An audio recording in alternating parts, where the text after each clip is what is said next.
People who crawl out of hell understand how to cherish life the most. It was only on the first day after Tang Mo returned to the prosperous world, during her first meal, that she truly understood the meaning behind this saying. In her bowl, instead of rotten insects covered in mud, there were fresh, green vegetables and translucent grains of rice. The water in her cup was surprisingly clear and transparent, not murky with metal scraps like she had remembered. All of this made Tang Mo feel as if the beauty around her was somewhat unreal.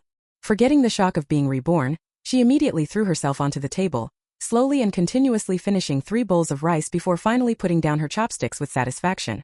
When she first woke up, she had checked the date on her phone. Today was July 14, 2050, just 7 days before the apocalypse would begin.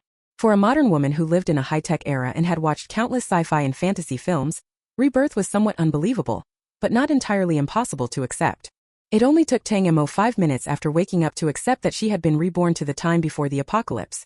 The rest of her time was spent focusing on the food in front of her and fighting a battle with her appetite. The number of times she could truly enjoy a meal was already counting down, and she couldn't bear to gobble up the food and waste it. She wished she could imprint the taste of every bite into the deepest part of her soul, so she would never forget it. The food on the table had been prepared for her by her mother Lin Yi. At that moment Lin Yi was not home. Tang Mo remembered that it was her university's summer vacation, and her mother should be working outside to make ends meet. Speaking of Tang Mo's mother, Lin Yi's life was really not easy. When Tang Mo was 5 years old, her husband passed away. She raised her daughter alone with great difficulty. To take care of her child, she opened a small supermarket by herself.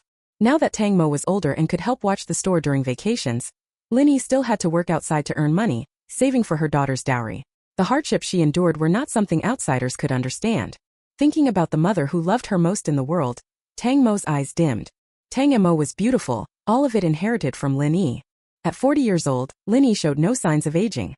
It might be an exaggeration to say she looked like a 17 or 18-year-old girl, but she certainly looked like a mature, elegant woman in her late 20s or early 30s.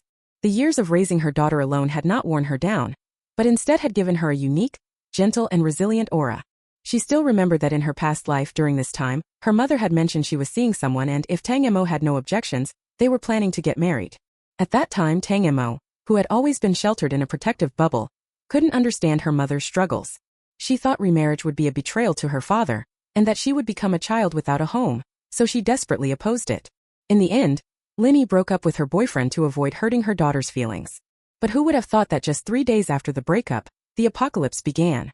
Tang Mo, who was stuck at school and not with her mother, didn't return home until 6 months later, only to discover her mother had passed away. At that time her mother's boyfriend found her. He was a refined gentleman, clearly from a wealthy family. He said that when the apocalypse started, he was already out of town. When he quickly rushed back, Lin Yi had already passed away. The pain in his eyes was clear to Tang Mo, and she knew everything was her fault. Out of guilt for her mother and the man before her, Tang Mo refused the man's protection and walked alone into the apocalypse. Later, she often wondered if she had allowed her mother to marry the man, would her mother have lived longer? Had she unknowingly cut off her mother's chance at survival? But even with later technological advancements, no one had invented a pill for regret, and Tang Mo couldn't go back to that moment. If her mother were to propose marriage again in this life, she would support her fully, making sure her mother lived happily. Tang Mo made a silent vow in her heart. After eating her fill, Tang Mo closed the supermarket door, returned to her room, and began to carefully recall everything she had experienced in her past life. She wasn't kidding. Everything in the supermarket was a treasure now, and she was reluctant to sell any of it. What did money mean? In just a week it would be nothing but paper. The apocalypse she would face next was different from the ones in the novels. There were no crazed zombies, only endless hunger. In 7 days, the earth would begin to turn a purple-black color. All plants growing in the soil would die, and no matter how hard people tried, they couldn't grow new plants. Exposed plants and meat would quickly wither and rot. Water resources would be polluted, and while the water in rivers, lakes, and seas would remain clear, it would become poison. Anyone who drank it would suffer from its toxins, leading to organ failure. All over the world, large areas would be covered by mist, filled with dangers. Few who entered these areas would return alive, and those who were lucky enough to escape would scream that there were terrifying things inside. But no one knew exactly what those things were, or how terrifying they could be. Gradually, places shrouded in mist became places to avoid. Even if it meant taking a detour, people were unwilling to take the risk of crossing through. Perhaps heaven didn't want humanity to perish all at once, and so after closing one door it opened another. After the apocalypse officially began, human bodies began to mutate. Everyone's body started to strengthen in different ways, dividing into 5 attributes: life, strength, agility, spirit, and space. Except for innate traits, these attributes could also improve over time due to personal factors or external influences. A month after the apocalypse began, the government quickly responded by distributing a special ID watch to each citizen to monitor their attributes. The higher a person's attribute value, the stronger their combatability, and the higher their status in the apocalypse. Combatability might not have seemed important during peaceful times, but for those in the apocalypse, it was undoubtedly the greatest safeguard for life. Especially 6 months after the apocalypse, when mutant beasts began to roam, the stronger the combatability and the higher the overall attribute value, the greater the chances of survival. In her past life, Tang Mo's attribute value was considered average. Tang Mo's initial attributes were low in everything except for her mental power. Unable to protect herself, she had to fight for survival. When she obtained mutant beast crystals later on, she desperately exchanged all of them for life and strength attributes to improve her ability to defend herself. A few years into the apocalypse, the research center finally discovered how to harness human mental power. Only then did Tang Mo realize that the mental attribute she had considered the most useless was actually the most powerful. But by then it was too late. She was no longer the young girl with prominent mental power. All she could do was deeply sigh at the unpredictability of fate, and continue to struggle through the apocalypse. In order to obtain the minimal food necessary for survival, she had no choice but to participate in a team mission every month. And it was on one of these missions that her life had ended in her past life. It had been a mid-level mutant beast. As the team member with the lowest attribute, she was used as bait by the others, ultimately falling prey to the beast. It wasn't anyone's fault. In a world where people ate each other to survive, being weak meant you would die first. It was a fair game. Tang Mo's heart had long been tempered into something rock-hard. She held no resentment towards her teammates' strategic choices. Her only regret was that she had lost the most important thing to her at the very beginning of the apocalypse. If she hadn't lost it, she wouldn't have been in such a passive position. Thinking about how she had spent her past life starving, fearing for her life, Tang Mo clenched her fists tightly. The past was truly hard. In the first few months she was trapped in school enduring hunger. When the fog around the school finally cleared, she discovered that things had only gotten worse. The famine turned into a time when mutant beasts ran rampant, and humanity's suffering had not ended. It had only just begun. Every day was filled with fear, afraid that the next moment, she would be torn apart and devoured by a mutant beast, leaving nothing but bones behind. In this life she would never live through those days again. Though she had been reborn, she couldn't prevent the apocalypse from coming. Nor could she become a savior. What she could do was save herself, make her life less passive in the apocalypse, and ensure that her mother would survive and live well. As she thought about this, Tang Mo's heart began to race. Her hand moved to her chest, trying to calm herself. Suddenly, her hand seemed to be caught by something. She instinctively grabbed it and looked down. It was the jade pendant she had worn since she was a child. Seeing the small, exquisite jade pendant, Tang Mo's eyes lit up instantly. The immense, uncontrollable joy made her heart beat even faster, and her body began to tremble with excitement. In the apocalypse there were 5 attributes for humans: life, strength, agility, mental power, and space. The first 4 attributes were something everyone would have to some extent, but the space attribute was unique.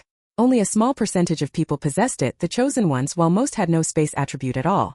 Even if someone found the space attribute in a rare treasure or mutant beast crystal, they would need at least 100 points to unlock it. What did 100 points mean? To put it simply, a low-level mutant beast crystal only contained 1 point of attribute, and the chance of that being space was very small. To accumulate 100 points of space attribute, you would need to kill at least 10,000 low-level mutant beasts. In Tang Mo's past life, her team could only hunt 1 or 2 low-level mutant beasts per month, and the spoils would be distributed among a dozen people. So, everyone in the apocalypse knew that the space attribute was purely based on luck. If you had it from the start, then great. If not, as an ordinary person you could forget about it for the rest of your life. In her past life, Tang Mo's space attribute was also 0. But she had the jade pendant she had worn for more than a decade. When she was first trapped in the school, Tang Mo discovered something unusual about her jade pendant. It actually contained several square meters of space. The most important thing was that this space wasn't empty. It was filled with supplies. Tang Mo took one glance and immediately recognized it. The space inside was a perfect replica of her family's small supermarket. During the summer vacation, she had personally arranged the items in her family's supermarket. How could she not recognize the familiar layout? Her family's supermarket had been transferred into the space, and everything inside could be used. For Tang Mo, who was starving and trapped in the school, this was a huge surprise. But before she could even celebrate, she lost the jade pendant during a task to catch fish from a pond. The jade pendant wasn't particularly valuable, so she had never replaced the string it was on. Over the years, the string had become weak and broke when she wasn't paying attention. If Tang Mo had never owned the jade pendant, it would have been fine. But to have possessed it and then lost it was a massive blow to her. She searched in the water for 3 days and nights but couldn't find it. Eventually, exhausted and famished, she had no choice but to give up.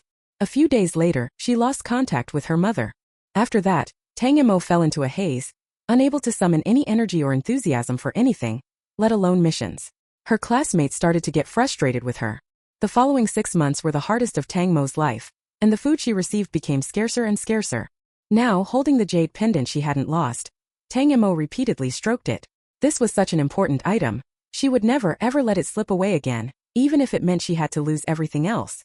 Though she knew the mutation of the jade pendant only occurred after the apocalypse, Tang Mo couldn't help but close her eyes, gripping the jade tightly, and tried to focus all her energy on imagining the pendant's shape. If this had happened after the apocalypse, she could have simply used a bit of mental power to activate it. But now, without mental power, she could only try this cumbersome method. In her mind, the image of neatly arranged goods in the freezer became clearer and clearer. Tang Mo suppressed the huge joy in her heart, focusing on a bottle of cola in the freezer. With a thought, she suddenly felt the cold touch in her hand. It worked. Tang Mo opened her eyes and saw a bottle of cola, still covered in water droplets, suddenly appear in her hand. Without thinking, she twisted open the cap and took a big gulp. The sweet and refreshing taste told her that everything was real. She didn't have to wait until the apocalypse. The space in the jade pendant had already opened. She walked to the freezer and looked carefully. The cola row she had just organized was still full, indicating that the space in the jade pendant wasn't connected to the real supermarket.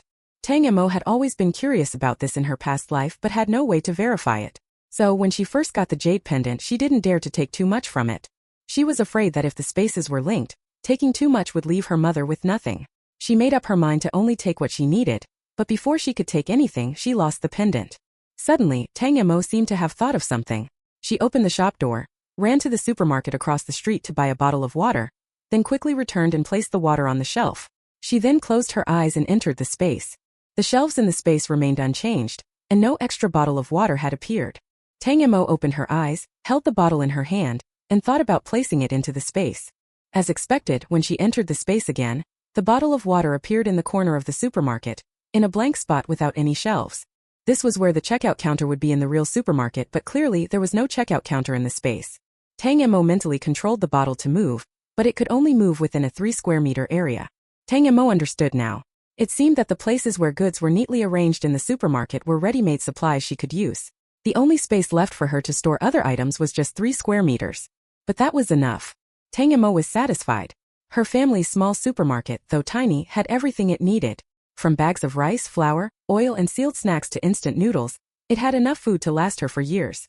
Not to mention the 2 large freezers full of water, and the dozens of boxes of mineral water stacked along an entire wall. There were also various condiments, pots, plates, blankets, bedding and other daily necessities. These were her safety. Slowly she was starting to feel secure. Tang Mo wasn't a greedy person. This was already enough for her. What mattered most now was to reinforce her jade pendant necklace. That was her top priority. Nothing was more important than that. If she lost the pendant again, she might cry herself to death. Looking at the time, it was just after 10 a.m. Her mother wouldn't be back until at least 6 p.m. Tang Mo dressed quickly, grabbed her wallet and keys, locked the supermarket door and left. 7 days left. The hell on earth was coming. At this moment, who could still care about selling a few cans of cola or packs of cigarettes? Tang Mo had been incredibly smart since childhood. She had effortlessly made her way to the best high school and university, and she had even earned scholarships with ease. Her mother ran a small supermarket that didn't make much profit each month, but since both of them were frugal and Tang Mo always made extra money on the side, over the years they hadn't struggled financially. In fact, they had managed to save a small amount. Tang Mo didn't know how much money her mother had, but her own account had 20,000 yuan, and she had a few thousand in cash. She needed to spend all this money over the next few days to buy supplies. Though the amount wasn't huge, it had all been saved up carefully by her. Thinking about her past life where she had saved every penny, only for all her money to be left as digits in a bank account, Tang Mo couldn't help but feel a pang of regret. But luckily, fate had given her a second chance. Her mother was still alive, and the jade pendant hadn't been lost. Tang Mo had regained her optimistic nature. As long as her mother was alive, no matter what happened, even if the next moment was hell, Tang Mo had no fear. She took a taxi to a nearby hardware store and walked into a shop that looked quite professional. On a wicker chair sat an older man, wearing a faded vest and glasses, focused on the task in his hands. Tang Mo didn't make a sound or hurry him. She quietly stood to the side, waiting. When the old man finished his work, he looked up at Tang Mo. "What can I do for you?" "I'd like to get a chain for my jade pendant," Tang Mo said. taking off the necklace from around her neck and handing it over. The thin red string had worn down, unevenly frayed, and the jade pendant looked like it might fall off at any moment. The old man carefully took the pendant and examined it. The loop on the pendant is quite sturdy. Unless the jade breaks, it won't fail. But the chain is indeed worn out, it's time to replace it. Miss, I suggest you go to the jewelry shop next door for a chain. I don't deal in gold or silver, just something durable. But it won't be very pretty, the old man kindly advised. Tang Mo smiled slightly. What she wanted was durability, not beauty. The less noticeable it was, the better. Make it as sturdy as possible. This is very important to me, and I just want to make sure it stays around my neck. The rest doesn't matter. By the way, could you put 2 chains on it? That would be safer. Tang Mo thought for a moment. She still felt uneasy. One chain didn't feel secure enough. This jade pendant was a lifesaver, and she couldn't afford to be careless. All right, please wait.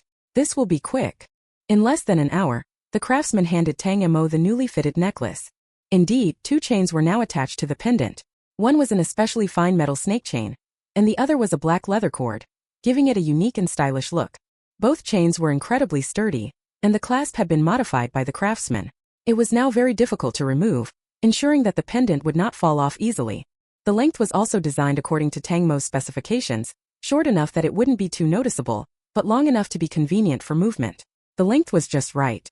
It was clear that the craftsman was highly skilled, and Tang Mo was satisfied as she placed the necklace around her neck, giving it a tug.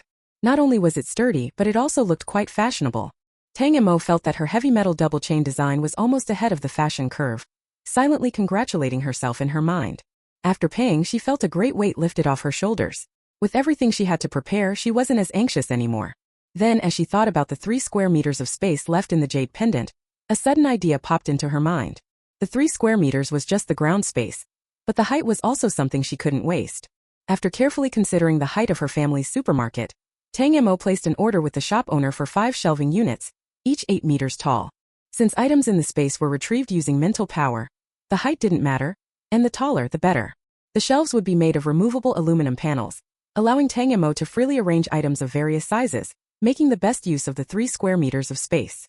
In a hurry, she arranged for delivery the next day and paid extra for the expedited service. Including the necklace, her total expenditure for the day came to 2,300 yuan. That was money well spent. After finalizing the details with the craftsman, Tang Mo happily walked out of the shop. Having saved for so many years, it felt quite refreshing to spend so freely for the first time.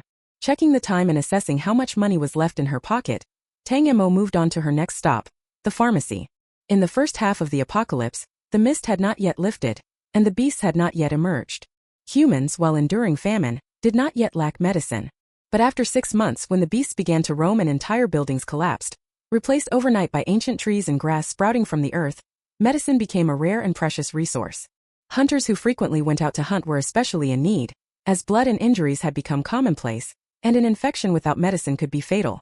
Tang Mo set a budget of 5,000 yuan to buy medicine. After the apocalypse, human physical strength increased significantly, and colds and fevers were no longer a common issue. But antibiotics, hemostatic drugs, and bandages were essential for survival, and these 3 items took up most of her budget. Additionally, due to the lack of proper food, people began drinking increasingly dirty water and eating more questionable food, making gastrointestinal medicines and anti-diarrhea drugs essential. Tang Mo also bought a few other necessary supplies based on her memory of the situation. It was better to be over-prepared than caught off guard.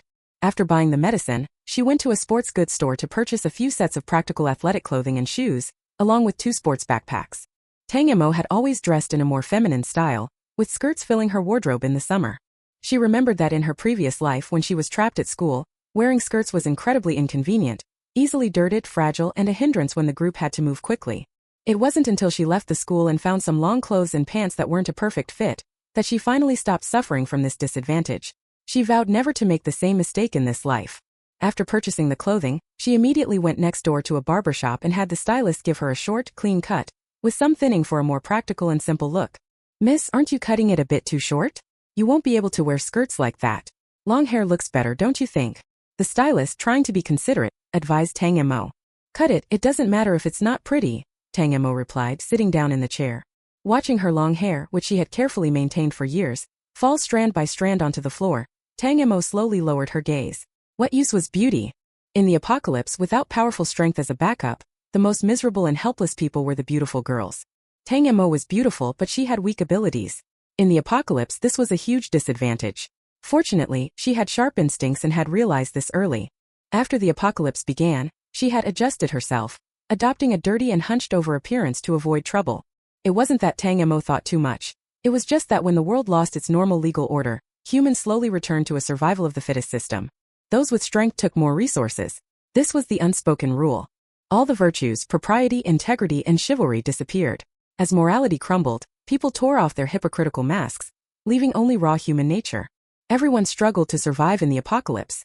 No one knew if they would get food tomorrow or be torn apart by a beast. In a world where just staying alive was a struggle, who would have the energy to care for others? Only the strong would survive. Before having enough strength, one must stay humble and low-key. Tang Mo closed her eyes, quietly planning her future step by step. After Tang Mo returned home, she closed the supermarket door, sat down on the sofa behind the cashier's desk, and began calculating her small savings. She had spent over 8,000 yuan that afternoon alone. She spent money on replacing the rope for her jade pendant, buying medicine, and purchasing several sets of gear from a sports store. Although these 3 items had consumed almost half of her savings, she didn't feel the least bit heartbroken. In the apocalypse, there was nothing more life-saving than these few items. She had never doubted whether the apocalypse would come. The jade pendant that activated early and the mental power that was faintly rising inside her body, almost breaking through, were the strongest proof. With not much money left, she had to carefully plan and make sure every penny was well spent. Tang Mo opened her phone and checked the date.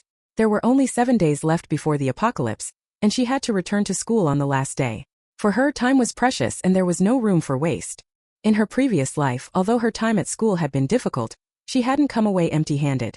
Any place surrounded by mist was considered a geomantic treasure site, a conclusion reached by scientists in her past life. And geomantic treasure sites were most likely to produce rare and precious items. In her previous life, she had found rare treasures in the school's pond, grassland, and the back mountain, as had other students who were scavenging for supplies. Tang Mo had even found a mushroom with 5 mental attribute points. Unfortunately, at the time, she didn't realize how valuable the mental attribute points were, and traded the mushroom for a whole loaf of bread to fill her stomach. It wasn't until later, after leaving the school, that she realized how valuable that mushroom was. Items that could enhance attribute points were incredibly rare. Just one attribute-enhancing item would be snatched up in the market. Afterwards, she never encountered any more rare items, and her overall attribute value remained mediocre. So she had to go back to school. She couldn't give up on the rare treasures there. Compared to the outside world, the school was a much better survival environment. In her previous life, she had nothing but managed to survive for half a year in the school. This time, with the jade pendant as her backup in full preparation, she had no reason to hesitate. As for her mother, Tang Mo's gaze gently dropped. If she remembered correctly, her mother would bring up that matter tonight. The weather at the end of summer was already a bit cool. Last year at this time she could still wear short sleeves, but now even a thin jacket felt a bit chilly. In the evening, as the sun gradually set, Tang Mo calculated the time and went to the market to buy a lot of vegetables. Watching the elderly vendors fiercely bargain over a few pennies, her eyes gradually became red. There was nothing more beautiful than the bustle of the market. But this bustling scene wouldn't last much longer. Half a month after the apocalypse, the government began issuing large quantities of 5D virtual ID, watches to bind personal identities and release information. The 5D technology had not been released by the government before the apocalypse, which clearly indicated that preparations had been made long in advance. Perhaps they had sensed the coming crisis many years earlier and started preparing. Having witnessed the cold-bloodedness of people in the apocalypse, Tang Mo was not a saint, nor did she want to be a savior. From childhood to adulthood, Tang Mo's personality had always been lively and cheerful. Although she was always the top student in her class, her intelligence did not make her a bookworm. To others, she was simply a smiling, well-behaved girl who didn't talk much. She was kind, but she understood many things more clearly than anyone else. Her abilities were limited, and what she could do was even more so. Taking care of herself and protecting her mother was already her utmost priority. As for everything else, it would be left to fate.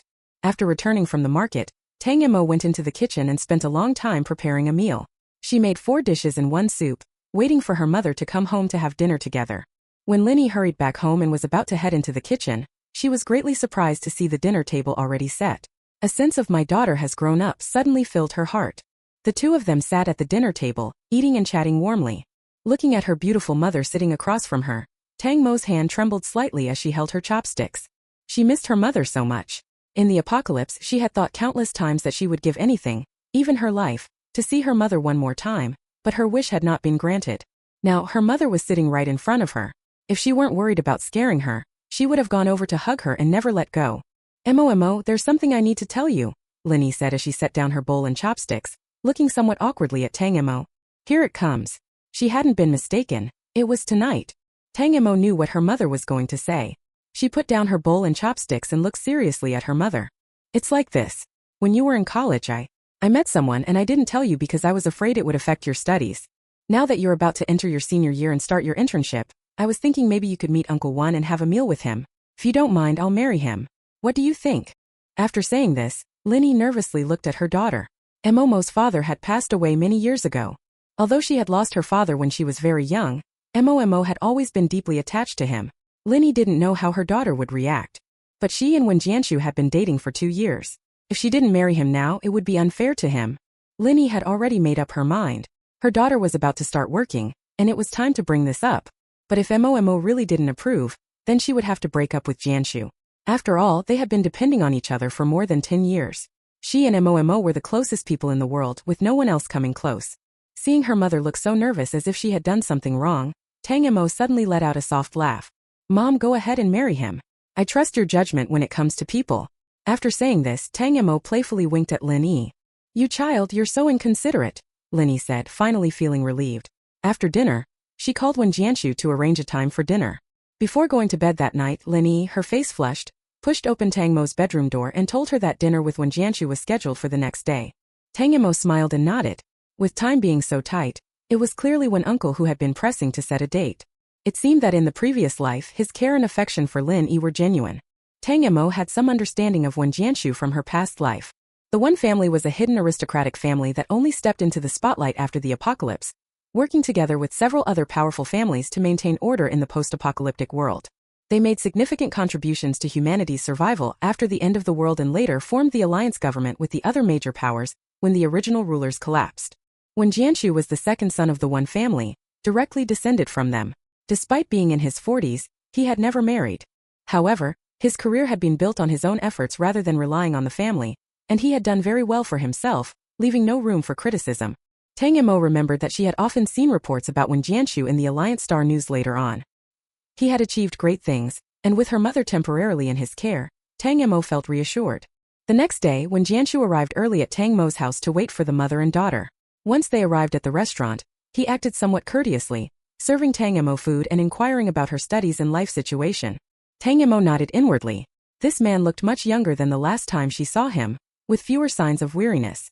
Although Tang Mo had never been in a relationship herself, she could tell that he was sincere about her mother. After returning home, Tang Mo told Lin Yi that Uncle Wen was a good man and that she should accept his proposal if he asked. As soon as Tang Mo finished speaking, Wen Jianshu acted even faster. The very next day after dinner, he brought the household registration book and directly took Lin Yi to the Civil Affairs Bureau. Although the Wen family was an aristocratic family, Wen Jianshu was no young, spoiled rich heir living off his family. At his age, in his 40s, he still had some freedom in marriage. Moreover, the Wen family had long given up any expectations for him to marry, and most had even assumed that his sexual orientation might not align with the traditional expectations. No one expected that he would get married so suddenly, and they were all delighted. Although Lin Yi wasn't wealthy and had a child from her previous marriage, her family background was clean, and she was quite beautiful with good temperament. For someone like her to have a woman at all was already good enough, and they couldn't ask for too much. They were all more than satisfied. This was the most honest thought of everyone in the Wen family. When the two returned home, Tang Mo had just woken up and hadn't fully processed everything. She couldn't help but laugh at how quickly her stepfather had acted. It felt almost like if he waited another day, she might change her mind. Mo, this is just a small token from your uncle. I originally wanted to give your mother a grand wedding, but she refused no matter what, so I went along with her. I didn't bring any meeting gifts yesterday, so today I'll make it up to you all at once. When Jianshu placed a bank card on the table, Lin Yi didn't say anything, clearly already persuaded by Wen Jianshu on the way home. Although they had married, it was still a bit awkward for Tang Mo to call him dad, since she was already so grown. This was something Tang Mo and Lin Yi had discussed earlier, and they agreed to just call him uncle, which everyone felt more comfortable with. Tang Mo looked at the card but didn't take it. Though young, she understood social matters better than many adults. The Wen family was rich and Wen Jianshu was rich too. But the more they had, the more worried she was that Lin Yi might be looked down upon by the Wen family. Now, how could she accept Wen Jianshu's money? Uncle Wen, I can't accept this. I just hope that you'll treat my mother well, and that you'll do what you promised me yesterday. To love her, protect her and never leave her. no matter what happens in the future. That's enough for me. Tang Mo pushed the card back. What I promised you, even if you didn't mention it, I will naturally do it. When Jianshu held Lin Yi's hand tightly. Don't think too much about the money. After we marry, I plan to bring your mother to live with me. Our house is a big villa, and I've already prepared a room for you. In the future, the three of us will live together. This card is just for you. In case you or your mother feel insecure. I just want to do my best to take care of you both. To be honest, when Jianshu was quite thoughtful. Although Lin Yi had been dating Wen Jianshu for the past 2 years, she had still been working hard, and despite his many attempts, she had never accepted any money from him.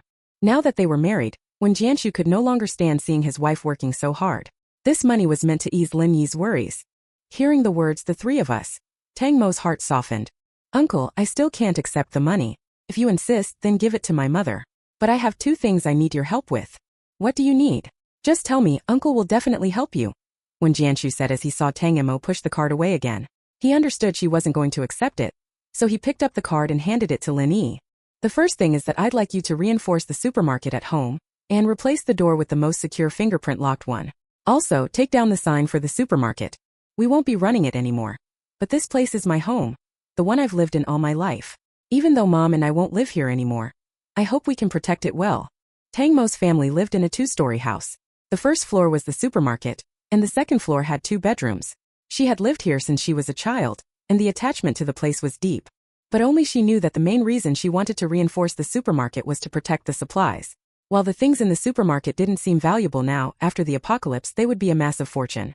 In the first few months after the apocalypse, many people starved to death. Tang Mo couldn't gamble on Wen Jianshu's constant kindness toward her mother. If one day they separated, at least her mother would have a fallback, a safe place to keep the supplies. Even if she couldn't go out, she could survive for a while, which would give Tang Mo enough time to get out of school. Taking down the sign was also for the safety of the supplies. Tang Mo knew too well how desperate people would become in the apocalypse when it came to food. Okay, Uncle promises you. I'll make sure your supermarket is well protected. The second request is, could you get me a sturdy knife, one that complies with regulations?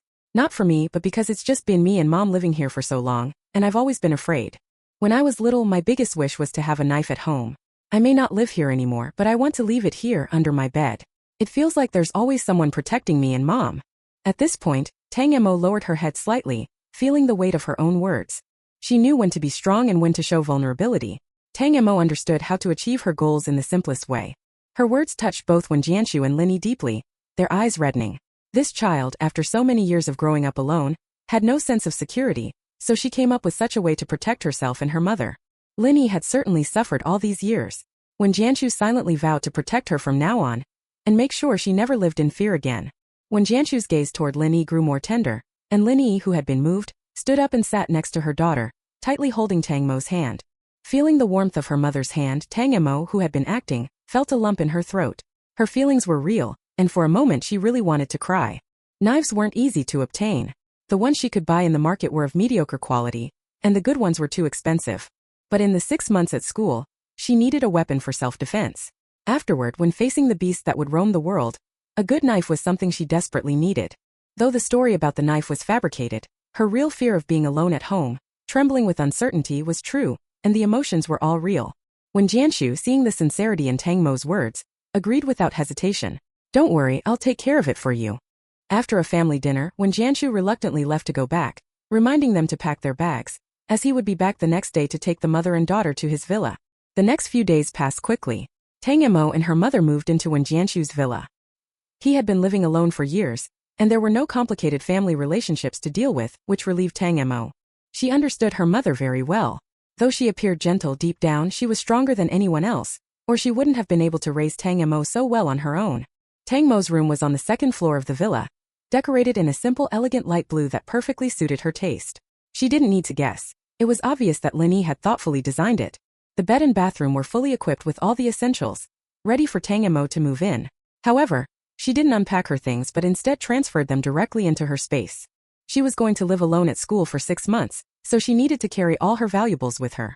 The windows and doors on the first floor of the villa were extremely sturdy, with a small courtyard surrounded by iron fences.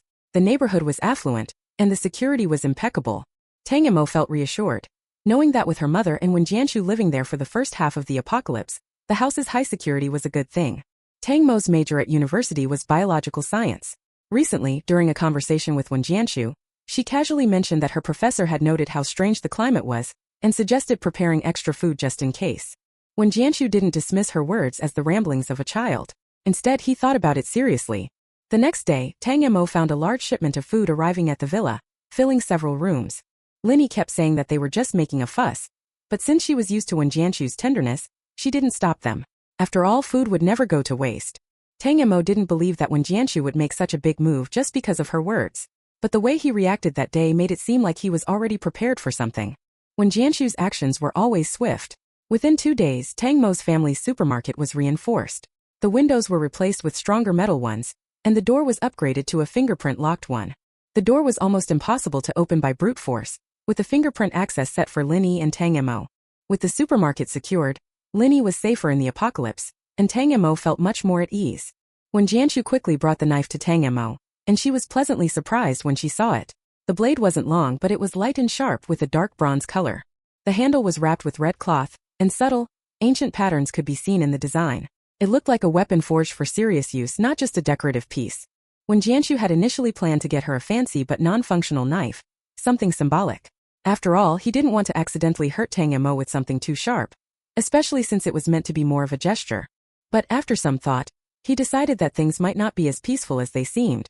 He ended up getting her a real functional knife, trusting that Tang Mo would use it wisely. After all, he knew her to be a cautious and thoughtful person. When Tang Mo held the knife, her heart skipped a beat.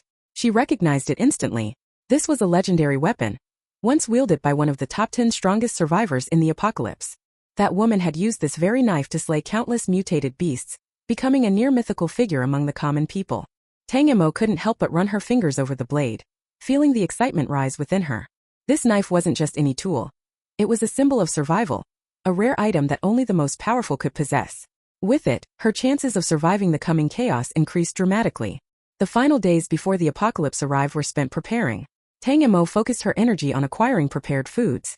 While there was still some semblance of order, and the power supply was stable, many restaurants had already shut down, making it nearly impossible to get the food she loved. She tested her spatial storage and realized that prepared foods would stay fresh in her space, so she made sure to stock up. She filled her space with a variety of dishes from her favorite restaurants: roasted chicken, duck, braised meats, rice noodles, spicy hot pot, dumplings, and fast foods like instant noodles and fried snacks. These were her little treasures, things that would bring comfort and nostalgia during the apocalypse. Food, she thought, was one of humanity's finest creations, and she couldn't bear to part with it. She also bought portable gas stoves just in case she needed to cook outdoors. By the time she was done, her space was packed to the brim, leaving only 2 backpacks worth of space for any unforeseen needs. The knife was safely tucked away in her space, ready to be used when needed. Tang Mo had spent all the money she had, but now she felt a sense of security. The jade pendant, the knife, and the knowledge from her past life were her greatest assets. These were her trump cards for survival, and they gave her a solid foundation to face the unknown. With these, she felt more confident, and even her demeanor had changed. She no longer felt as vulnerable or uncertain. With just 1 day left before the apocalypse began, Tang Mo told Linny that she wanted to return to school early to participate in a research project organized by her professor. In her previous life, she had also used this excuse to leave the house. Linny didn't question her and agreed right away, reminding Tang Mo to be careful.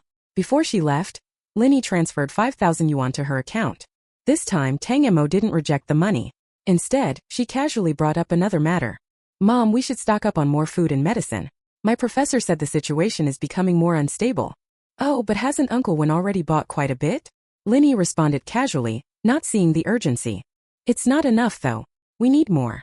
And Mom, could you stock up on some more baby formula?" Tang Mo winked, signaling that there was something more to her request. Linny blushed. At her age, she could tell there was more to Tang Mo's words.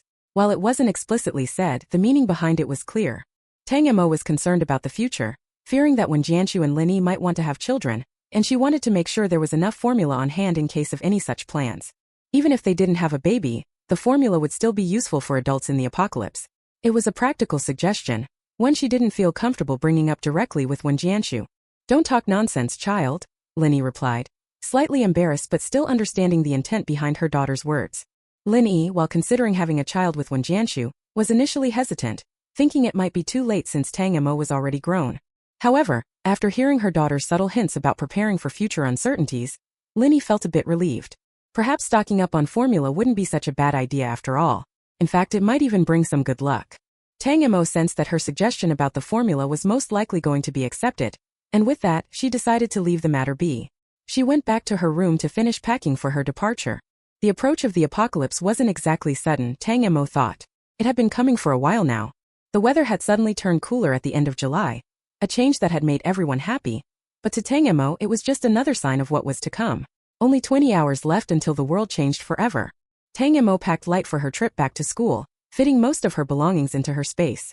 She only packed the essentials: a comfortable set of sportswear, a backpack with 2 bottles of water and some bread. After saying her goodbyes to Lin Yi and Wen Jianshu, she took a taxi to her university. Her school, T University, was one of the best in T City, with an almost even male-to-female ratio. Since it was summer break, most students had gone home, leaving only a few on campus, mostly those involved in research or who had distant families. The campus, usually bustling with thousands of students, now felt almost empty, with only a few hundred people remaining. Tang Mo's department, the School of Biological Sciences, had a reputation for its ongoing experiments, so many students stayed behind to continue their research. Tang Mo's dorm room was shared with 3 other girls, 2 of whom had already returned to school. Her dorm was one of the larger ones with bunk beds and desks for each student, along with lockable cabinets. The relationships between the roommates were generally friendly, and Tang Mo was fortunate to get along well with them.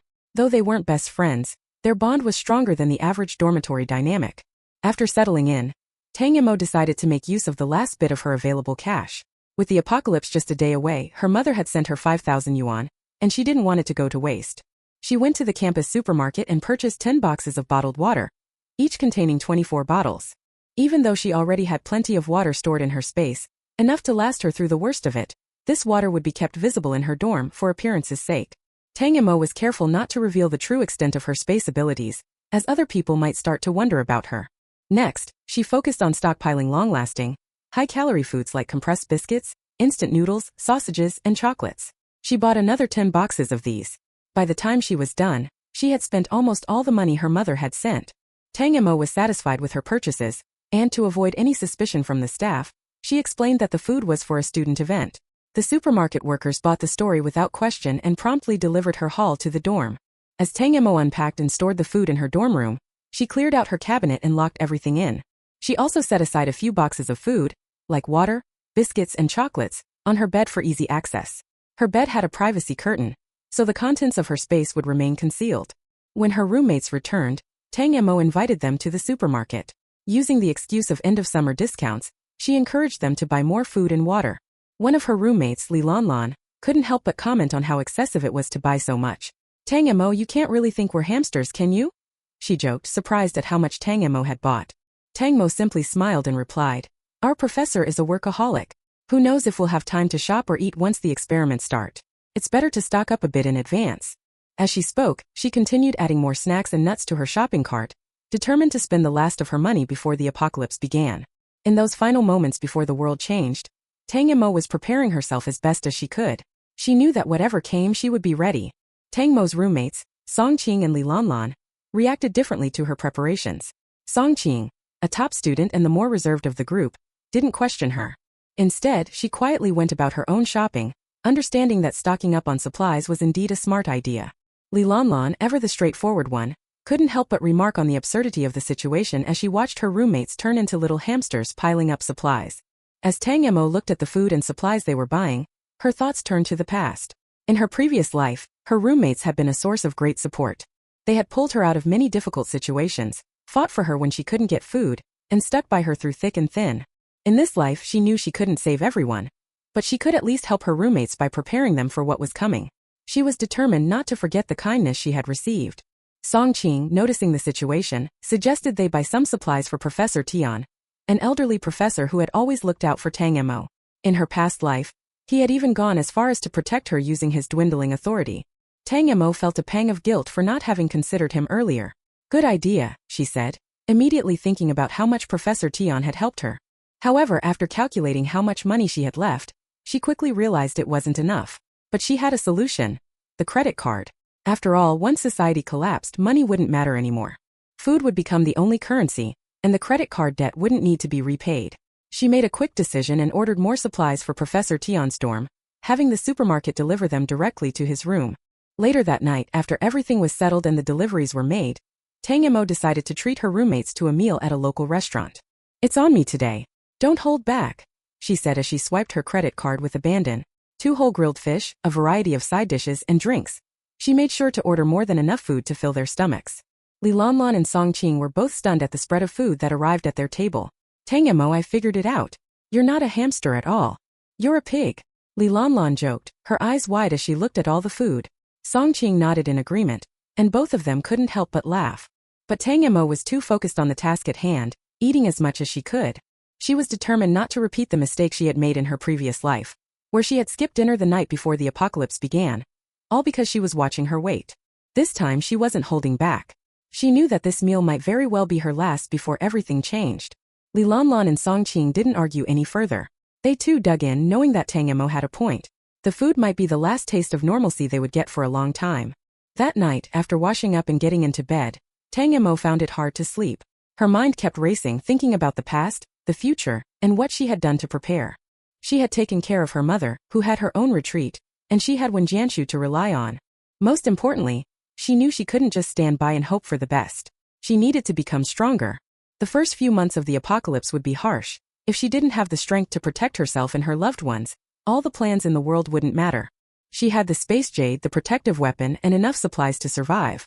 She also had the knowledge of what was coming. This time she would make sure to live a better life than before.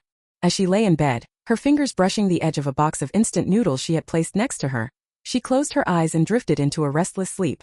The world outside was on the brink of changing, and she needed to be ready for whatever came next. At midnight, most people were already asleep. Those who weren't were playing on their phones, thinking about what to have for breakfast the next morning. Tonight was destined to be an extraordinary night. The once bright moon in the sky slowly moved, hiding its glow. The color of the sky began to change, shifting from pitch black to a purplish hue, appearing more distant and mysterious. If one observed carefully, they could also spot some shining diamond-like star points in the dark purple sky, making the night sky even more dazzling and beautiful. 2 hours later, some of the star points began to fall across the sky, while the majority of the glittering points remained high above. These star points were neither stars nor meteors. Later, scientists would generally conclude that these mysterious objects were related to the attributes that suddenly appeared in people's bodies, though no one knew the exact connection. It was simply explained as the marvel and mystery of nature. Those still awake, lucky enough to witness this magnificent sight, took out their phones to take pictures, posting them on Weibo and Moments, marveling at the beautiful scene and praising the stars. But they didn't know that while the sight was beautiful, it heralded an unprecedented global catastrophe. At 6 a.m., Tang Mo's alarm clock rang on time. She grabbed her phone, turned off the alarm, sat up, put on her clothes, and ran her hand over the pendant on her neck before taking it out to check. This had become Tang Mo's morning routine ever since the shadow of her past life haunted her. In her previous life, she couldn't be at ease without confirming that the pendant was still around her neck every morning. She wasn't sure if it was just her imagination, but she felt like the color of the pendant had deepened a little since this morning. Remembering that today was the first day of the apocalypse, Tang Mo realized that all the changes had already begun at midnight. She took a moment to sense the energy in her body, and indeed her mental power had returned. Moreover, her mental strength was far stronger than when the apocalypse first started in her previous life. Tang Mo felt a surge of joy. For now she couldn't feel any changes in her strength or speed. Without an ID wristband, she couldn't see specific values. But her mental power was undoubtedly real, existing in her mind. Since it had grown, other attributes should have improved as well. Tang Mo used her mental power to enter the supermarket. The shelves and mineral water arrangements hadn't changed, but there was about an extra square meter of free space at the checkout counter. The space had expanded. Tang Mo was pleasantly surprised. If her space could grow, collecting supplies in the future would be much easier. Although the items in her space were enough for a few years, who would ever complain about having too many supplies? After all, food in the apocalypse wasn't just food, it would become currency, and it could even buy lives. Tang Mo believed that her mental power had grown because she had been communicating with her space using her mind for a while, strengthening her mental power. As for the space's expansion, it must be related to the falling stars she had witnessed last night. Tang Mo analyzed carefully. She had fallen asleep early last night, but she was still clear on what had happened. After all, the meteor shower had blown up on social media and news outlets. It was impossible not to know about it. Filled with joy, Tang Mo dressed and washed up before heading out. She had one more important thing to do: breakfast. The school cafeteria served breakfast from 5 a.m. to 9 a.m., and it was still early. News about the crops in the fields wilting hadn't reached the school yet. If she remembered correctly, the mist appeared around 8 a.m., and the grains directly connected to the soil had withered in an instant at midnight. Plants and raw meat exposed to the air would rot within 3 days, leaving only sealed packaged food to survive.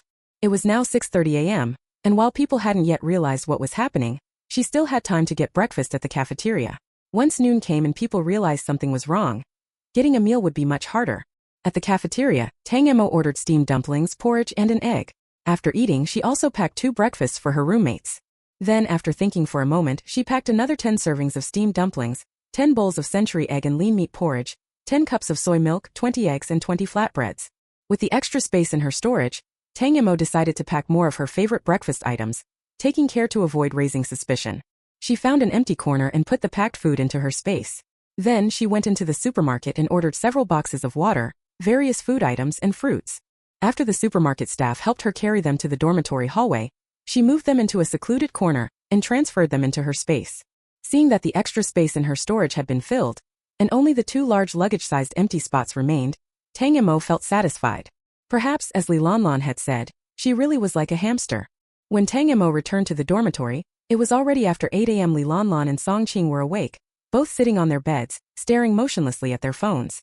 I shouldn't have stayed up late watching that drama last night. If I hadn't, I would have woken up early, gone for breakfast, and I wouldn't have to starve today because the cafeteria is closed for lunch. Li Lanlan grabbed her hair in frustration. She had woken up to the school's announcement that the cafeteria wouldn't be open for lunch. She instinctively opened the food delivery app to order, but found that all the vendors were closed. Deliveries closed too. What's going on? Am I really going to starve all day? Li Lanlan was still upset about the cafeteria's closure. It might not be just today, Song Qing said, adjusting her glasses. She had already come across news reports of the land turning purple and crops rotting. As a biology major, she had found multiple photos showing soil transformations, carefully comparing the details. Her professional knowledge told her that such purple, sandy particles in the soil would make it impossible to grow plants. It was harder than planting grass in a desert. What? Li Lanlan froze for a moment, quickly opening Weibo, her face growing darker as she scrolled through the posts. At that moment, the T University student group chat buzzed with messages. Wu Yi from the School of Biological Sciences. Breaking news. Has anyone seen the fog at the school entrance? It feels so weird. Li Qian from the Foreign Languages Department. My roommate lives nearby, and the cafeteria is closed, so she tried to go home for food. She left the school gate, but I haven't heard back from her. I'm starting to worry. Is something wrong? Xia Xia from the School of Biological Sciences. My roommate too, no reply to messages or calls. Do you think it has something to do with the fog? These messages set off a flurry of replies in the group. Many students were reporting that their friends or classmates hadn't returned any messages after entering the fog. Wu Yi from the School of Biological Sciences. Could it really be the end of the world? Everyone was reminded of the news they had just seen about the land mutations and crop rotting, and a shadow of unease settled over their hearts. The world felt eerily different from the one they had known. Li Lanlan and Song Qing looked at the messages, their faces growing pale. People often fear the unknown, especially when they're far from their loved ones. Suddenly, the sound of a ringtone broke the quiet in the room. Hello, Mom. Yes, I'm fine. Don't worry, everything's good. There's plenty of food. You know how much I love to buy things, right? I won't wander around. You take care too. I know, I'll come home after my experiment's done. Okay, bye. Tang Mo hung up the phone and let out a soft sigh of relief. After watching the news this morning, Lin Yi's first action was to call her daughter. Once she knew that Tang Mo was safe, she finally relaxed. In the first few months of the apocalypse, power was still being supplied, so phones and the internet worked normally. But once the power stopped, everyone had to rely on their ID wristbands, which made communication much more convenient. As long as a person was still alive, it was almost impossible to lose contact. In Tang Mo's previous life, she had also spoken to her mother at the start of the apocalypse, but before long, she could no longer reach Lin Yi. Tang Mo never knew what had happened to her mother, and she didn't dare to imagine the worst. She couldn't leave the school to search for answers. Anxiety and despair weighed heavily on her, making her will to continue even more fragile. That was why, after losing her necklace, Tang Mo was completely overwhelmed. All the accumulated stress and negative emotions had finally broken her. Mo, you went to the cafeteria for breakfast? Li Lanlan was quite resilient. After briefly feeling uneasy about the unknown, she quickly shifted her focus to worrying about her stomach. She looked at Tang Mo with envy. Yeah, I've already eaten. Check this out. Tang Mo grinned and raised the 2 packed breakfast servings in her hands. Wow. Mo, you're an angel, a fairy, the cutest person in the world. Li Lanlan was overjoyed when she saw the breakfast in Tang Mo's hands. She had thought she'd have to go without food for the entire day. Wait until tonight. I'll swipe my meal card and treat you to your favorite braised beef noodles, plus an extra marinated egg. Li Lanlan quickly jumped off the bed and grabbed the breakfast, starting to eat it eagerly. Songqing also smiled, her eyes sparkling. I'll get you your favorite mango milk tea. No dieting today. Tang Mo chuckled and nodded. She thought to herself the wish was beautiful, but she wasn't sure if the cafeteria would stay open as usual in the evening. Tang Mo still had over 100 yuan left on her meal card. If she remembered correctly, the card had only been used for 2 or 3 days before it stopped being useful. Gone were the days when she could eat whatever she wanted, however much she wanted. Since all 3 of them had breakfast, they weren't hungry by noon, so they spent the time scrolling through their phones and keeping up with the endless stream of breaking news. Meanwhile, Tang Mo continued to watch the news while focusing her mental power. Except for the space attribute, the other 4, life, strength, speed and mental power, could all be increased through continuous training, though very slowly. Besides constant training, attributes could also grow through combat or consuming exotic treasures, and both methods were much faster than training alone. However, combat was dangerous and exotic treasures were rare. Neither of those were options for Tang Mo at the moment. Although training was slow, it only consumed time, and she had plenty of that since she was stuck in the school. Mo Songqing, you two better look at the group chat. Li Lanlan shouted. There had been so many developments today that the student group chat was constantly buzzing with messages, so Tang Mo simply set the group chat to Do Not Disturb. When she checked the most recent message, she saw that the school's official account had posted the following update. Student Union. The area around the school is currently shrouded in fog. To ensure the safety of all students and faculty, please avoid approaching it until further notice. Additionally, the school cafeteria will be open from 5 to 8 p.m. tonight for meals. Please arrive on time. I told you the cafeteria can't stay closed forever, Li Lanlan sighed with relief. In reality, the school was in a tough spot. The authorities had called, clearly instructing everyone to stay away from the fog. However, even with those instructions, the situation on the ground was much more chaotic. With food supplies uncertain, the cafeteria had already suspended one meal service. If they prevented students from leaving the campus, there was no telling how much turmoil it would cause. But now, even if there were food, it couldn't be delivered. At this rate, the cafeteria's reserves would be used up in less than a month. They were truly stuck between a rock and a hard place. When evening came, Tang Mo and her roommates arrived at the cafeteria on time. It seems there aren't many people. Li Lanlan looked around. The cafeteria wasn't as crowded as she had imagined. The number of people was about the same as usual. The cafeteria's closed, but the supermarket's still open. People can't starve to death, right? Songqing spoke calmly. The supermarket. Li Lanlan paused, then slapped her forehead. I can't believe I forgot the supermarket would still be open. Our dorm has so much food. How could I be worried about starving? I'm such an idiot. Tang Mo walked around the cafeteria but noticed that the variety of dishes was significantly reduced compared to usual. Many of the dishes were leftovers from breakfast. Thankfully, her braised beef noodles were still quite satisfying, and Tang Mo felt content.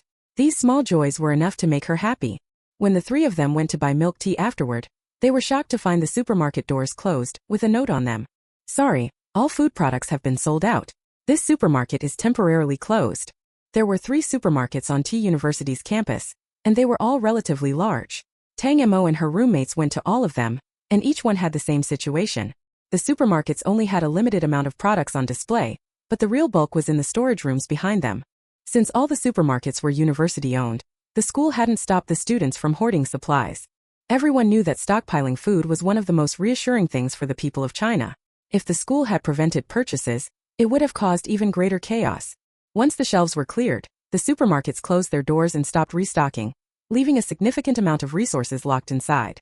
Spending the day in the dormitory hadn't felt strange, but now, after seeing the supermarkets closed, Songqing and the others began to truly grasp the gravity of the situation. The supermarkets wouldn't have run out of food just from one missed lunch. The real cause was the large-scale destruction of crops. Moreover, everyone had noticed that the breakfast leftovers from the cafeteria had started to smell strange. They didn't smell like they had been left out for just one day. It was more like they had been sitting there for 2 or 3 days. Students who went to eat noticed this, so those breakfast items were left untouched. It seems like the school is going to take action soon, Tang Mo muttered under her breath. Li Lanlan and Songqing also realized the severity of the situation, and their expressions grew much darker. The 3 of them returned to the dormitory and began organizing their remaining food. They couldn't help but feel thankful for the purchases they made the night before. The power of hoarding nearly 1,000 students was truly terrifying. Those who acted quickly, upon seeing the news that morning, rushed to the supermarkets. Of course, only a few were able to actually get anything. They were extremely lucky to have as much food as they did now. Li Lanlan, who was used to snacking after meals, didn't dare touch her snacks anymore. She tightly hugged the 2 packages she had left. Until things return to normal, I'm going to ration these. Return to normal? Tang Mo wasn't sure that day would ever come. As Tang Mo continued to exercise her mental power, moving it throughout her body, she also downloaded some training videos. She could train her mental power, but it wasn't something that could be immediately useful in the early stages. The other attributes would also need to be honed depending on her personal situation. After all, if an emergency arose and she had an excellent weapon but no skills, that wouldn't be of much use. She downloaded numerous videos on strengthening the body and how to use a knife, along with various survival skills. People with strong mental power tend to have better memory and learning abilities than average, so with diligent practice, even if she couldn't become a martial arts master, she could at least learn enough to protect herself. Tang Mo wasn't asking for too much. By the time morning passed, the group chat was still filled with confusion and angry complaints, but by now, people had started discussing the future. Wu-Yi Biological Sciences College. The school really isn't putting in much effort with dinner tonight. They stopped one meal at noon, and now they're just recycling breakfast. Seriously. Zhaojian Civil Engineering College. Be grateful. You might not even get that meal. If this fog doesn't clear, it's anyone's guess how much longer the school's food supplies will last. Anyang Social Sciences College. At this point, we're waiting for official announcements. The situation is unclear, so everyone with food should make it last. Tang Mo knew Anyang well. He was an active leader at the school and also their class monitor, a person with strong leadership skills. In her previous life, after the school group had gathered, Anyang became one of the leaders. His decision-making and organizational abilities were impressive. Liqian Foreign Languages College. Well, I was planning to diet anyway, so this is perfect. The topic of dieting sparked a flurry of responses from the female students, even turning into light-hearted jokes. The mood in the group chat lightened for a moment. At 8 p.m., the national news station broadcasted the official announcement. After testing, it has been confirmed that all land has been contaminated and is no longer suitable for farming. The government has activated emergency plans and will continue to open grain reserves and distribute stockpiled food. All restaurants, supermarkets, and stores selling food products will be nationalized, with compensation measures to follow. According to feedback from multiple embassies, the situation is the same in countries worldwide. Humanity has officially entered the Great Famine era. In addition, fog has appeared in many areas globally. Tests have shown that the fog is highly toxic to humans. For your safety, please stay away from the fog at all costs. The news was repeated 5 times on air, and everyone in front of the screen stood frozen. Those who had still held on to a sliver of hope now understood. It was real. The Great Famine era was upon them, and humanity was facing its greatest catastrophe. The once active group chat fell silent. No one knew what to say. They were surrounded by fog, trapped in this situation. If entering the Great Famine era wasn't bad enough, being stuck inside the fog with no way out felt like a death sentence. It was as if they had been given no chance at survival. At 9 p.m., the school's student union sent a message to the group chat. Student union. Dear students and staff, the school has now closed all food-related services, including cafeterias, supermarkets, and vending machines. Starting tomorrow, the school will be distributing food to ensure everyone's daily needs are met. Class representatives, please gather in the auditorium to discuss further details. This announcement from the student union was a much-needed reassurance for everyone. Yunduo Journalism Department. I really want to go home. Xiaxia Biological Sciences Department. Better not. My roommate still hasn't been able to get in touch with anyone. The news sounds true. Liqian Foreign Languages Department. It's true. I just called my roommate's mom, and she said my roommate hasn't even made it home. I can't get in touch with her either. Something really must have happened. Tang Mo's dorm room door was left ajar, and faint cries could be heard coming from several other rooms nearby. Women tend to be more emotional, especially in such helpless circumstances. The thought of their friends who may have gone out of the school earlier that morning, potentially facing danger, made it hard for many to hold back their tears. Crying can be contagious. At first, it might be for their friends, but soon as they reflected on their own situation, their emotions overwhelmed them. Before long, the hallways were filled with sobs. Even Tang Mo's roommate Lan Lan had started to quietly sniffle. Tang Mo, who had gone through a similar experience in her past life, was already immune to this kind of emotional reaction. This was only the beginning after all. They had only just entered the fog. In the future, many would starve to death, and when the beasts arrived in a few months, people wouldn't be dying one by one, they would be dying in batches. However, Tang Mo didn't mock anyone. She had been just as upset at this stage in her previous life, but soon the sadness faded. When you're about to starve, there's no time to mourn. The potential of humans is limitless. If she hadn't gone through what she did in her past life, Tang Mo wouldn't have known just how resilient humans can be. Despite facing countless disasters, humanity never fell but instead grew stronger. In time, everyone would realize that emotions were useless in such times. Only food and strength could ensure survival.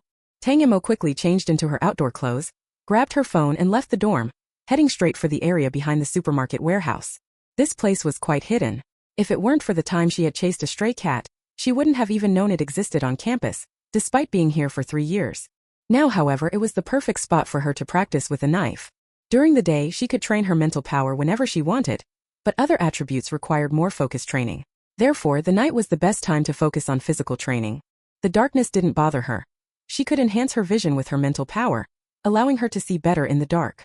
This was a method that experts had discovered later on, and it became one of the most sought-after uses of mental power, second only to space abilities. Once at her training spot, Tang Mo opened the videos on her phone and watched a basic martial arts video. She memorized the movements and started practicing. The basic exercises were mostly stances and kicks, simple but effective movements. As she performed each action, Tang Mo made sure to do them precisely as shown, not caring about how slow she was as long as the form was correct. Her physical condition wasn't great. Her life and strength attributes were only average for a girl. After just 30 minutes of practice, her entire body ached terribly. She was terribly out of shape. With her hands on her knees, she squatted down to rest. In her past life, her physical condition was much better, though she hadn't undergone any formal training. Her agility had come from frantic escapes, or more accurately, running for her life. Her life and strength attributes had been increased from long-distance travel and, of course, from countless battles. Every time she improved, it had been out of pure survival instinct. This time, she wanted to be proactive and prepare properly.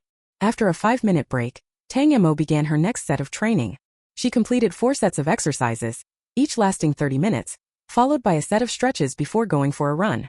Her peaceful days were numbered, and she couldn't afford to waste any time. By the time she returned to the dorm, it was already 11 p.m. Her roommates had already fallen asleep after a long day of emotional highs and lows. Tang Mo quickly washed up, then climbed into bed and spent another half-hour training her mental power. Her mental power felt as though it were naturally attached to her body, like her hands and feet, moving effortlessly as she willed it. Soon, she had her mental power travel through her entire body's meridians. After finishing, Tang Mo felt much more relaxed than before. Her limbs, which had been sore and tired earlier, now felt light and rejuvenated. This was the second application of her mental power recovery.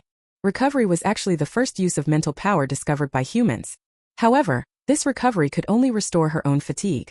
It couldn't help with hunger or injuries. And unfortunately, this recovery couldn't be used on others. It wasn't a healer ability, which many people found to be somewhat useless. When everyone was struggling to find food, no one had the energy to worry about fatigue. A good night's rest was enough to recover from tiredness, making the recovery ability seem redundant. But in time, people would realize how valuable it truly was. When the harsh environmental conditions and violent beasts forced people to hide and run for their lives, recovery would be one of the most essential skills. For Tang Mo, her mental power had allowed her to survive many dangerous situations in her past life, and it would continue to be her key to survival. The next morning, Tang Mo didn't wake up until 8 a.m. With no more breakfast to tempt her and no immediate danger to be on alert for, she allowed herself to sleep in. For others, the coming months of hunger would be incredibly difficult. But for Tang Mo, this was rare downtime she could afford to enjoy.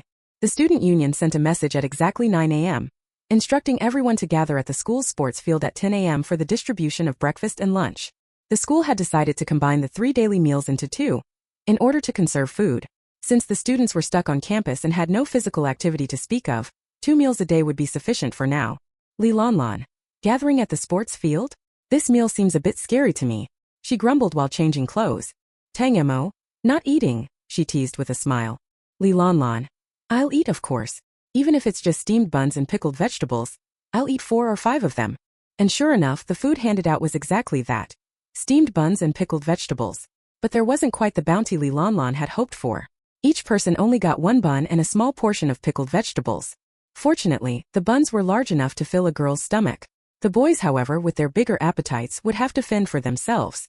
The students lined up according to their respective colleges, each group led by a teacher or a class representative.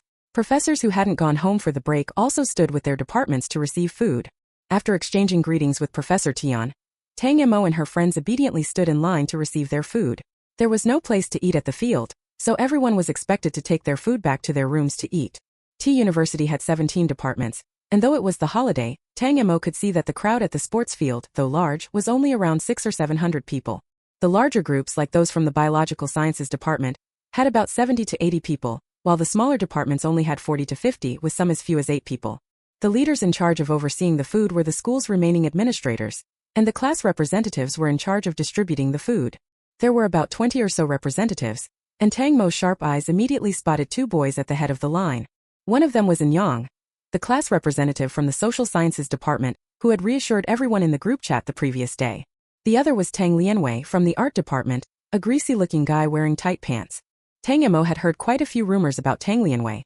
Things like embezzling school food, hoarding supplies during resource searches, and even harassing girls. He was known for changing girlfriends every few days, and everyone knew the real reason behind it. Rumor had it that Tang Lianwei's family had some influence, and he was connected to one of the school's leaders, which is why everyone just turned a blind eye to his behavior. As the food was distributed, the students were not impressed. A student yelled, "Just steamed buns and pickled vegetables?" Another voice, "First they cut meals from 3 to 2 a day and now they're giving us this? What is going on?" There are always those who act like goldfish, forgetting yesterday's shock and despair, reverting to their spoiled child mentality. When the discontent grew louder, the class representatives distributing the food remained calm. They had clearly anticipated this reaction. Yang stepped up to the flagpole, holding a loudspeaker, and began addressing the crowd. Yang. "Everyone, please quiet down and listen to me." The crowd fell silent, eager to hear what this leader would say. Would his response satisfy their frustration? Yang. "As you've seen from the latest news, not only have the crops in the fields been affected, but any food exposed to the air is rotting at an alarming rate. The vegetables and meats in the cafeteria stock have all spoiled and can no longer be used. So it's not that we don't want to serve you cooked meals, but there simply aren't any fresh ingredients available." His tone was steady and reassuring. Yang. "At least we're getting something. A steamed bun isn't enough? Tomorrow some of you might not even get a whole bun. All food is rationed now. Do you think your request is reasonable? Isn't it a bit selfish?" Yang's direct gaze and words immediately silenced the protesting students. The boy who had shouted out earlier turned red, unable to say another word, his face burning from the stares of his peers. Once the leader of the protest was silenced, the rest of the students fell quiet. They returned to their spots and accepted the food they had been given. The buns were freshly made, while the pickled vegetables had been prepared earlier. Due to the unique nature of pickled vegetables, they hadn't spoiled as quickly, though their taste was not as good as it had been before. Tang Mo suspected that if the pickled vegetables had been sealed properly, the school wouldn't have been so quick to distribute them in such large portions. Sitting at her desk, Tang Mo took a bite of her large steamed bun, savoring it as though it were a delicacy. On her desk was a cup of water she had fetched from the water room, cooled to lukewarm, just ordinary boiled water. She remembered that the water would become contaminated in 3 days. Though she had a lot of bottled water saved up, she still wasn't willing to drink it yet. Lilanlan. Mo, I really didn't misjudge you. You really are a pig, eating a steamed bun like it's some gourmet feast. Tang Mo chuckled at her comment. Meanwhile, Lilanlan had originally planned to take out a sausage from her hidden stash to pair with her meal, but seeing Tang Mo and Songqing enjoying their buns so much, she gave up the idea and dug into her bun with a resigned attitude, determined to push through. Tang Mo. Better cherish this while you can. Who knows, we might not even have buns left to eat later. No way. Lilanlan let out a miserable cry, gripping her steamed bun even tighter. In the evening, as usual, Tang Mo went out for training. Day after day for a whole week, Tang Mo spent her days training her mental strength and her nights building her physical stamina. Horse dance, running, nothing was left out. She also took out the knife and practiced with it. The simplest of movements, though tiring to master, left her feeling that she was truly benefiting from it.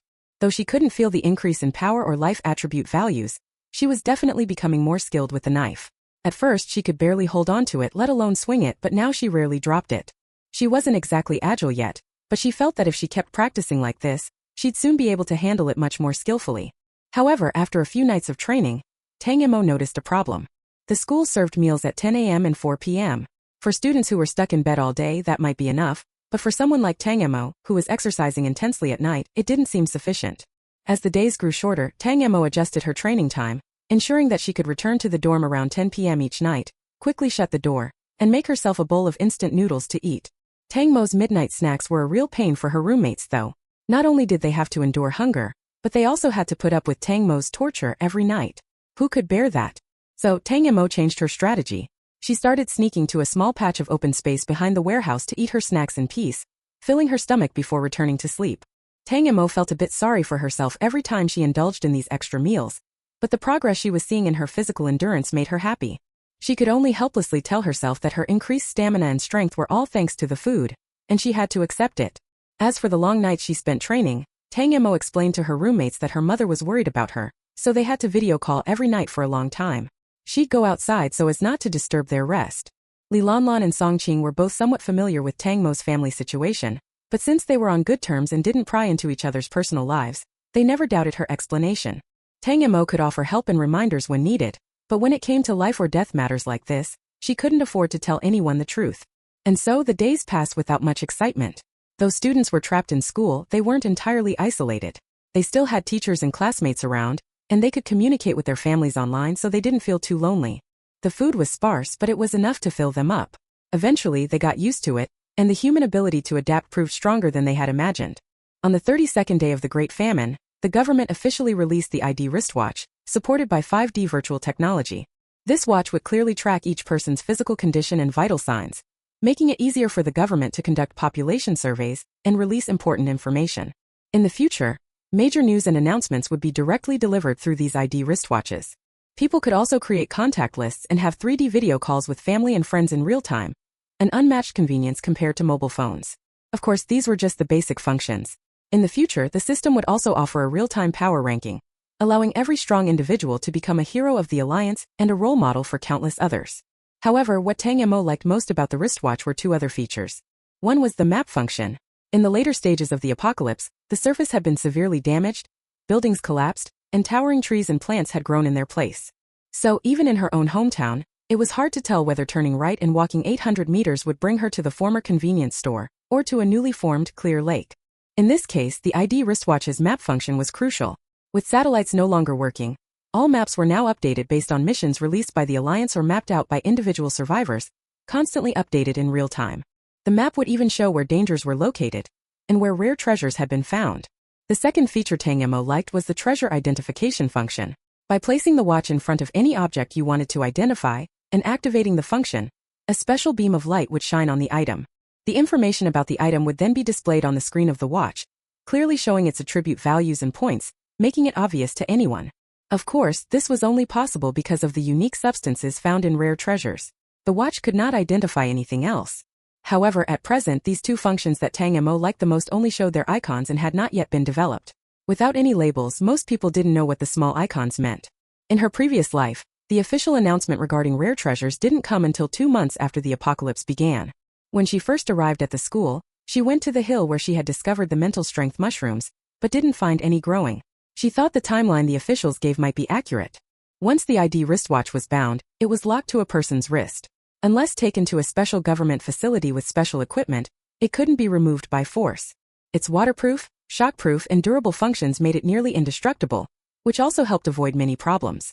Tang Mo was very familiar with the wristwatch, and she had gotten so used to it that she found herself feeling odd without it these past few days. The government clearly made sure that everyone received their wristwatch. They also implemented many measures to guarantee distribution. When giving out relief food, people had to scan their ID wristwatch to receive their share. For those trapped in the mist, the government hadn't given up on them either. Helicopters were sent to drop large batches of wristwatches down to them. The mist was high up, and rescuing people by helicopter was risky, as the mist could harm those rescued. But dropping things down, especially indestructible wristwatches, posed no such problems. Li Lanlan picked up a wristwatch while grumbling. If they have the energy to throw wristwatches, why didn't they throw down some food? Ridiculous. Tang Mo, adjusting her wristwatch, wasn't just talking nonsense. In 2 months, when things were at their worst, some people at the school would inevitably lose patience. T University was the best school after all, and whether it was the leaders, teachers, or students, many of them had powerful backgrounds. With the global famine, the outside world had more pressing concerns, and the officials had little time to care for those trapped in the mist. But power was always a good thing, and there would always be exceptions. Just as the wristwatches were being distributed, a crisis was unfolding at the school's food warehouse. The once plentiful food reserves were quickly dwindling. Despite everyone's efforts to conserve, after a month, the food stock was nearly exhausted. The school leaders were extremely worried and held several meetings with the heads of departments like Yang, ultimately deciding to reduce the daily meals from 2 to just 1. The school didn't explain much about this decision, nor did it stir up much commotion among the students. Everyone grumbled for a while, but ultimately accepted the decision. Perhaps everyone had already mentally prepared themselves. Food wasn't endless, and one day they would run out. It was just a matter of whether it happened sooner or later. Fortunately, bad news didn't follow one after another. People soon noticed that the personal health status section in their wristwatches, which had been blank before, now started displaying information. Wow! So my health points are really this high, 22 points. No wonder I could eat 3 bowls in one meal before. Now I can eat just 1 bowl a day and still not feel that hungry. For most people, basic attributes excluding space are typically around 10 to 20, so 22 points was indeed quite high. I've noticed I've gotten stronger recently. I thought it was just my imagination, but it turns out it's true. On the other side of the group chat, a boy from the sports department eagerly shared his data. With comparisons from classmates and online friends, everyone knew roughly where they stood in terms of attributes. Unfortunately, the leaderboard feature hadn't been launched yet, so people couldn't get a clearer sense of their overall strength. The era of famine was a tragedy for humanity, but it hadn't completely shut all windows. The meteor shower that day had significantly boosted everyone's basic attributes, offering humanity a glimmer of hope like a spark to a flame. Tang Mo scrolled through her data, clearly seeing ID Tang Mo. Health points 13. Strength 12. Agility 16. Mental power 32. Space 0. Overall strength 73. Her health and strength were still weak. Tang Mo gave a wry smile. After all her hard training, these two attributes had only improved slightly from her past life. Even her instant noodles seemed to be a poor investment. However, her agility was much higher than in her previous life, likely due to her consistent training that had helped her muscles develop evenly, combined with daily running. In her previous life, Tang Mo's mental power was 27, already much higher than the average person. This time it was 32, which made her feel somewhat satisfied, as it reflected the substantial impact of her daily training. As for the space attribute, 0 was normal. Space attributes were innate, and space-related treasures were especially rare, something people were born with. Tang Mo figured that her jade pendant was essentially her version of space, and she was quite content with it. She didn't envy space-type abilities. After all, space abilities usually came with lower other attributes, and their improvement was difficult, so their overall strength was usually quite low. However, within a team, space-type users were regarded as national treasures, so they didn't have to worry much about their personal safety. After reviewing her attributes, Tang Mo chose to hide them on her ID watch. If she didn't hide them, others could check her data through the watch's query function. Currently, the average person's overall strength was between 50 to 60, and Tang Mo didn't want to stand out too much. Staying low-key and surviving until the end was her principle in this life. The things she'd kept beside her bed were all gone, and she had started eating the supplies from her cupboard. Of course, she rarely ate in the dorm and never opened the cupboard in front of her roommates, so Lilanlan and Songqing naturally thought that her remaining food was about the same as theirs. With better preparation and considering the smaller appetites of girls, even one meal could barely sustain them. Therefore, Lilanlan and Songqing mostly refrained from touching their personal food stores unless they were very hungry. So a month had passed and there were still many bags of food left. But others weren't so lucky, especially the boys. At first, they could tolerate hunger, but over time, their irritation grew as they remained unsatisfied.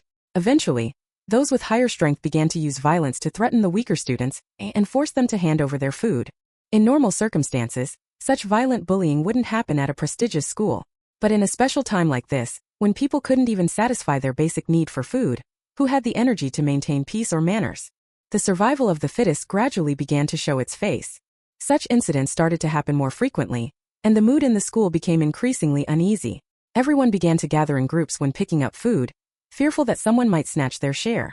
I can't believe there are such morally corrupt people at our school, Songqing, who was usually the well-behaved one, expressed her frustration. She couldn't accept such behavior from the bottom of her heart. Yeah, doesn't that just mean the students who lost their food will starve to death? Lilanlan nodded in agreement, her face filled with anger. Tang Mo remembered that in her previous life, she was angrier than anyone else at this point. But now her mindset had changed. In the end, some people would starve to death, but no one wanted to be the one to die. Perhaps that was just human nature. Tang Mo bit into the bun in her hand, taking a big bite. Things she once looked down on were now being fought over. This was just the beginning. Who knew what else the future would bring? The increase in fighting and violence finally caught the school's attention. Now that everyone was trapped in the school, the law had little effect. And the school in the end had no effective solutions. With only a few leaders and a handful of student representatives, how could they manage the situation? They didn't have the power to suppress with force, so the only thing they could rely on was everyone's self-discipline. But everyone understood that it was better to guide than to block. Since all this chaos was caused by hunger, solving the food problem became an urgent task. But the school's food supplies were limited. How could they solve this problem? After thinking for a long time, in order to be on the safe side, Tang Mo decided to climb the mountain in the dark tonight to double-check whether that spiritual mushroom had really not appeared. At 9:30 p.m., Tang Mo had already finished everything she needed to train for the day.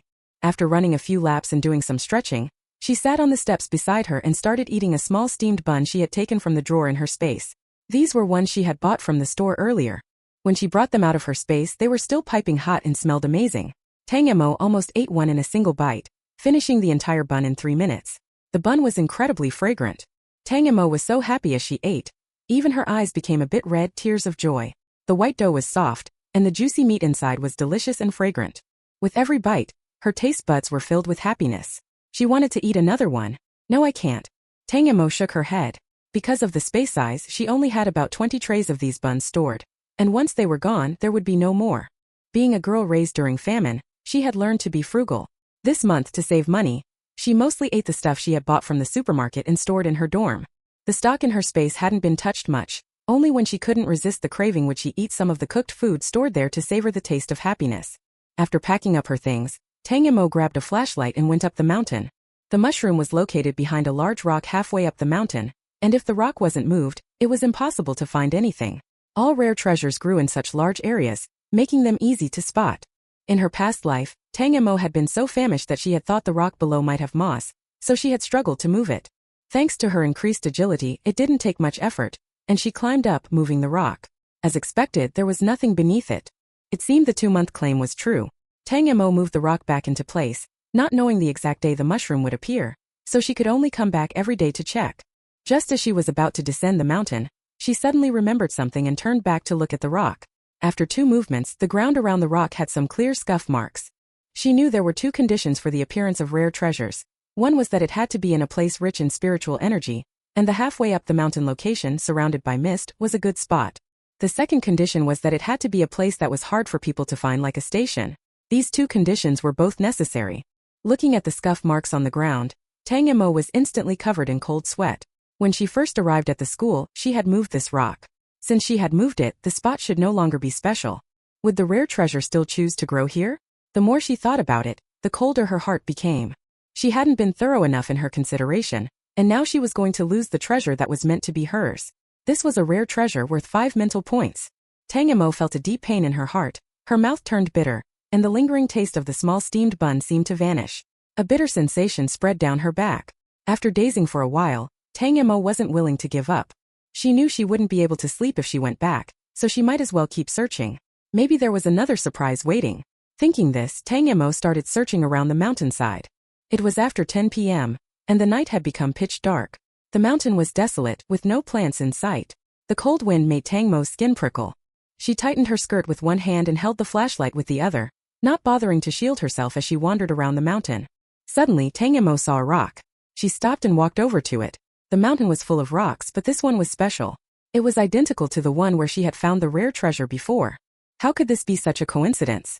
Tang Mo held back her beating heart and approached the rock. Should she move it to check? But what if she made the same mistake again? Tang Mo hesitated, but when she accidentally stepped on a pebble, her body lurched forward, and she fell against the rock. The impact caused the rock to shift slightly. Ouch! Tang Mo rubbed her elbow, which had turned red from the impact, and finally saw the rock had moved out of place. She no longer hesitated. She put the flashlight in her mouth and, understanding what needed to be done, moved the rock forward. Once the rock was fully moved, Tang Mo saw what was behind it. A fist-sized mushroom with a small umbrella-like cap stood there, radiating a faint purple glow, especially visible in the dark night. This is it, no doubt. Tang Mo's heart leaped with joy. She spat out the flashlight in her mouth, crouched down, and carefully used a small shovel to dig up the psychic mushroom. Tang Mo held the mushroom gently, her hands trembling slightly from the joy of retrieving it. She aimed her watch at the mushroom and activated the treasure identification function. A blue light shone on the mushroom in her hand. Psychic mushroom. Attributes. Provides 5 points of psychic energy. Usage. Can be consumed orally. Tang Mo originally just intended to try the treasure identification feature, but she was surprised to find that the function was now available on her watch. This was because she was familiar with the various functions of the watch. For someone else, even if the treasure identification function was unlocked, they wouldn't know what it was for until the official announcement was made. The fact that the treasure identification function worked so well revealed that the official 2-month delay was just a tactic. In fact, the existence of these rare treasures had already been known a month before the apocalypse officially began, long before the distribution of the watches. As for why it wasn't announced to the public in advance, that was naturally to get a head start on taking action. Realizing this, Tang Mo couldn't help but feel fortunate. If she hadn't come to confirm today and walked around the mountainside several times, she would have missed out on this rare treasure. Pleased with herself, Tang Mo carefully stored the treasure in her space, picked up the flashlight from the ground, dusted it off and descended the mountain. As a celebration, she decided to reward herself with another tray of buns. After returning to her dorm, Tang Mo quickly changed her clothes and went to freshen up. While washing, she took out the mushroom to clean it as well, then went to bed and closed the curtains. She hadn't consumed any rare treasures in her past life, but just because she hadn't eaten pork didn't mean she hadn't seen a pig run. Sitting cross-legged on the bed in a meditative posture, Tang Mo took the mushroom out of her space and began eating it bite by bite. The texture of the mushroom was quite good. It was tender, with a soft feeling on her tongue. The mushroom wasn't very big, and Tang Mo finished it in just a few bites. She then focused on carefully sensing her body. Sure enough, Tang Mo noticed that her psychic energy had increased slightly. The psychic energy existed in Tang Mo's sea of consciousness, a term coined by experts in later years. It appeared as a silver-colored ball of light wrapped in silver light. Tang Mo could control it freely and let it move throughout her body to enhance and restore her energy. She had even heard that the fourth-rank powerhouse Lin Yu was an expert in psychic energy. His psychic power had become so strong that he could manifest it as a tangible entity to attack. Unfortunately, when Tang Mo died, her psychic energy had only reached 52. The legend said that Lin Yu's had surpassed 100, and the ability to manifest it as a physical entity was far beyond her reach. After consuming the mushroom, Tang Mo clearly felt the silver light mass inside her grow slightly larger and the color become more intense. Though the change wasn't significant for Tang Mo, who needed to move it through her body dozens of times a day, she could feel the difference. Suppressing her excitement, Tang Mo controlled the light mass to move around her body 3 more times, carefully sensing the change compared to before. It seemed that her fatigue was recovering faster than before. This was her conclusion. She checked her attribute values on her watch. ID Tang Mo. Health 18. Strength 12. Agility 16. Psychic power 37. Space 0. Overall strength 78. Tang Mo felt happy. Her efforts hadn't been in vain. Indeed, hard work always pays off. The bread, instant noodles and compressed biscuits she ate were all worth it. That tray of buns tonight was truly well deserved. Closing the watch page, Tang Mo finally relaxed after a long day and lay down to sleep. Her biggest task for returning to the school was now halfway done, and with the pressure lifted, she quickly drifted off into a peaceful slumber. The next day, all the remaining students were gathered on the playground. There weren't many lecturers or professors, so they didn't have to participate in the mountain expedition. Why do I feel like there are fewer people now? Song Qing pushed up his glasses and said, "Isn't it obvious? They couldn't stand the hunger and secretly left. I'm not sure if they managed to get out of the school though. Our dorm Xiao Xiao dragged her luggage out the night before last, and now she's missing," Li Lanlan said casually, her voice full of gossip. Li Lanlan had a straightforward personality and was well acquainted with the other girls. She had a lot of small rumors to share. The area surrounded by mist had been temporarily abandoned by the government. They usually checked the news online and knew that relief food was being distributed outside. Although the food was still scarce, it was much better than the single steamed bun they were getting for each meal at school. Moreover, many people were missing their families even more during this difficult time. Although the authorities ordered everyone to stay away from the mist, what if it was safe? The hardship of life always made people hold on to a bit of hope. Tang Mo looked around. Besides the 50 or so school staff, there were probably still around 700 students on the playground. But now the number seemed to have dropped significantly, and there were only about 500 people left. If you don't work, you don't eat. Everyone's food supply depended on the school, and no one was foolish enough to challenge the school and cut off their food source. Everyone, please quiet down. We have 2 tasks today. One is to go up the mountain to catch rabbits and wild chickens. The other is to go to the lake to catch fish. Please choose which task you'd like to do. Those who want to go up the mountain, please stand to my left. Those who want to catch fish, stand to my right. And Yang shouted into the loudspeaker. Wild chickens still eat bugs, but rabbits eat grass. The plants are all dead now, so where are we supposed to find wild rabbits on the mountain? This is such a waste of time, Li Lanlan muttered. After the initial excitement upon hearing this announcement, Li Lanlan began to think it through and realized that something was off. If rabbits couldn't find food, how had they survived? Was the school just messing with them? Maybe rabbits eat bugs just like chickens? Tang Mo replied. This was actually true. The meteor shower had not only increased people's attribute points, but had also caused some animals to mutate. Now the food chain in nature was in chaos, nothing was as it used to be. Not only did some animals eat bugs, but some even ate stones. Within a few minutes, everyone had chosen their task. You guys. And Yang looked at the teams that had formed and was left speechless. On his left stood a large crowd, the line stretching so far that it was impossible to see the end. On his right, only 8 people including Tang Mo stood. The contrast was stark. Tang Mo glanced at the people standing next to her. All of them were male, And she couldn't help but think to herself, warriors impressive. It was already the end of August, and autumn had come early this year.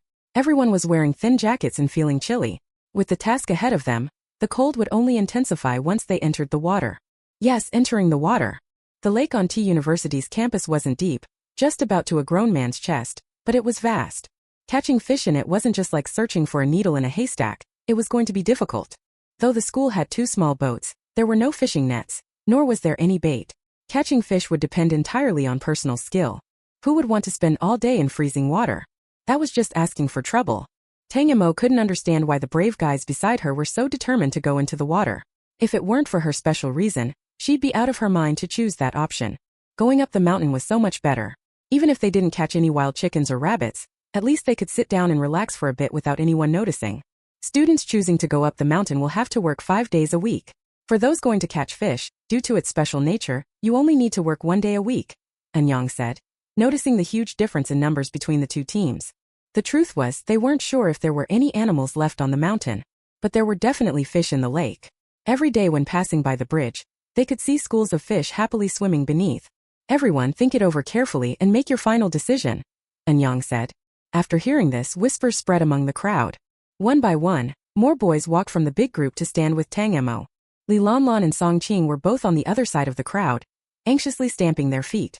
Taking advantage of the confusion, they rushed over and grabbed Tang Mo. Tang Mo, are you crazy? It's so cold now. Why would you want to suffer? Come with us to the mountain, Li Lanlan said urgently. It's bad for your health to be in cold water all the time. Come with us, won't you? Song Qing's tone carried concern, something Tang Mo hadn't heard from him before. Seeing how worried her roommates were, Tang Mo felt warmth in her heart. She grabbed their hands. Don't worry. I love sleeping in and I wouldn't wake up if I had to get up every day early. I'm fine really. I've loved playing in water since I was little. Go on back to the mountain, I'll be fine. Tang Mo said this with such confidence that she almost believed it herself. In reality, she had already decided to go for the fish.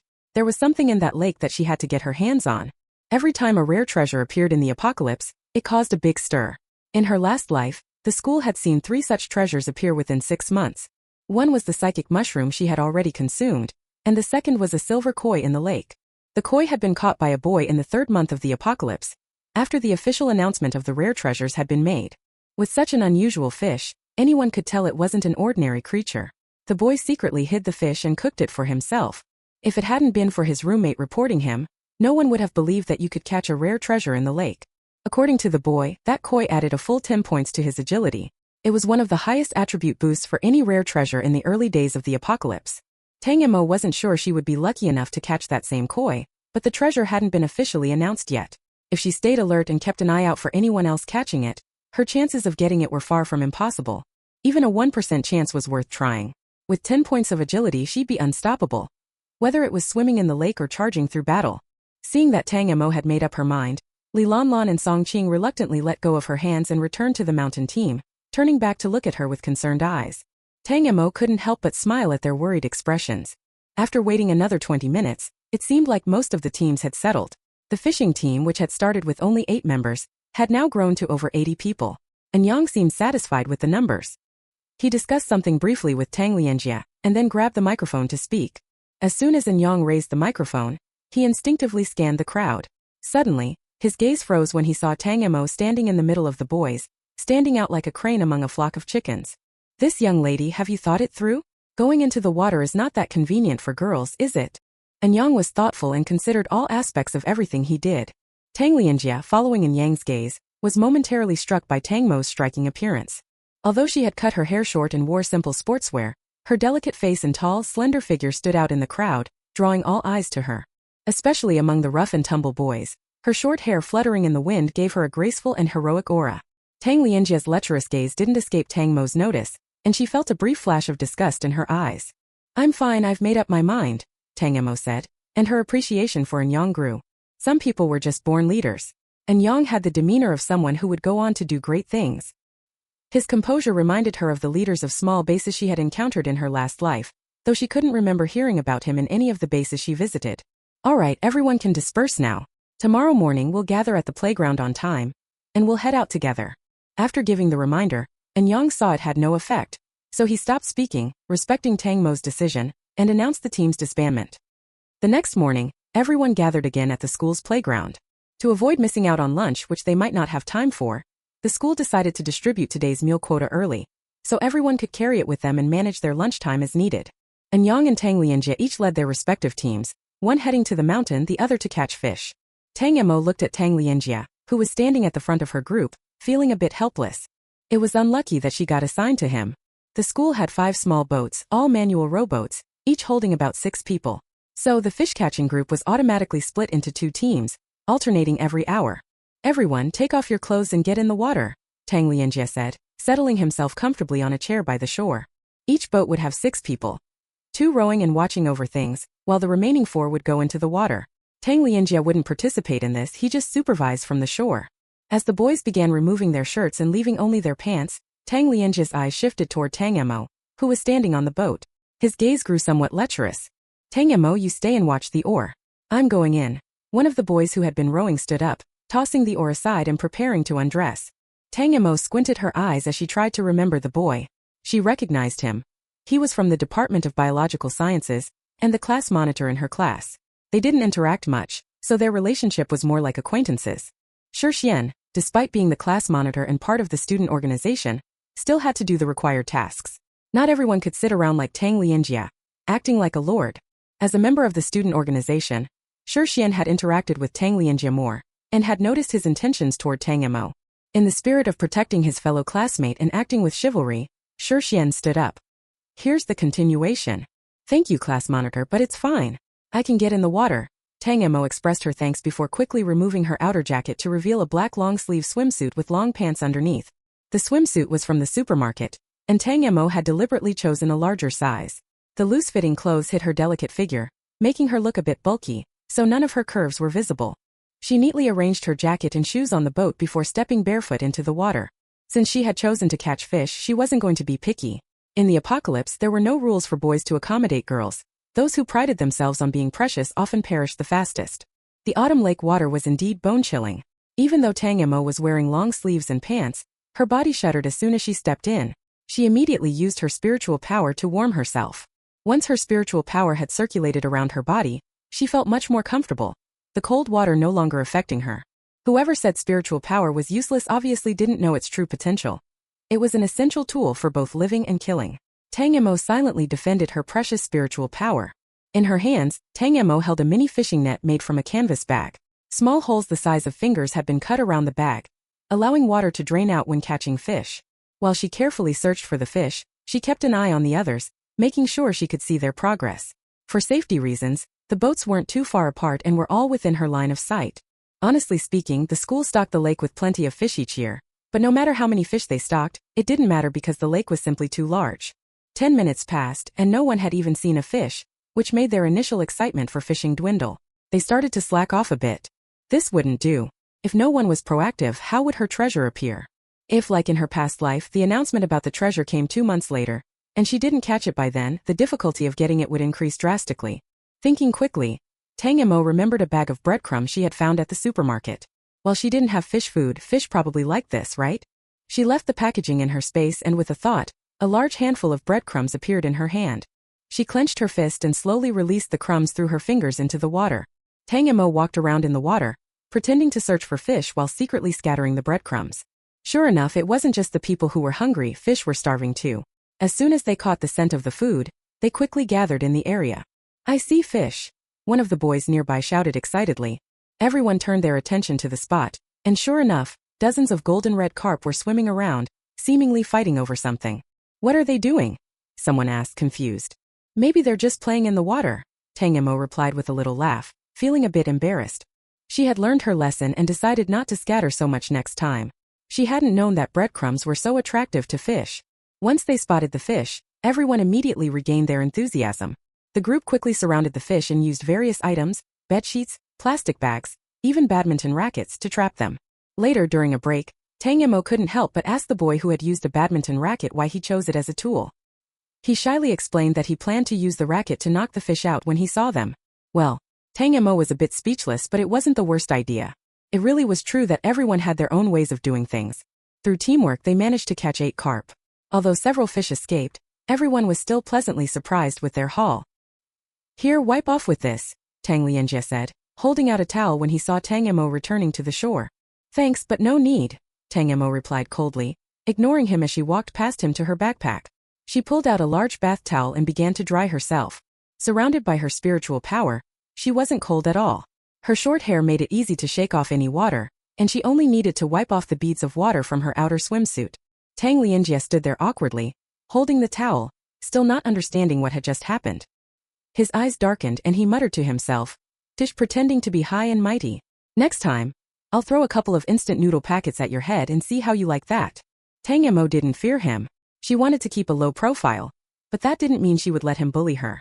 If Tang Lianjie dared to provoke her, she wouldn't hesitate to give him a surprise. The rest of the afternoon didn't go as smoothly. The group only caught 5 more fish, making it a pitiful total of 13. Tang Mo preferred to stop while she was ahead. 1 round of breadcrumbs was enough for the day. Any more would feel fake. Tang Lianjie was disappointed with the low catch and stayed silent on the way back.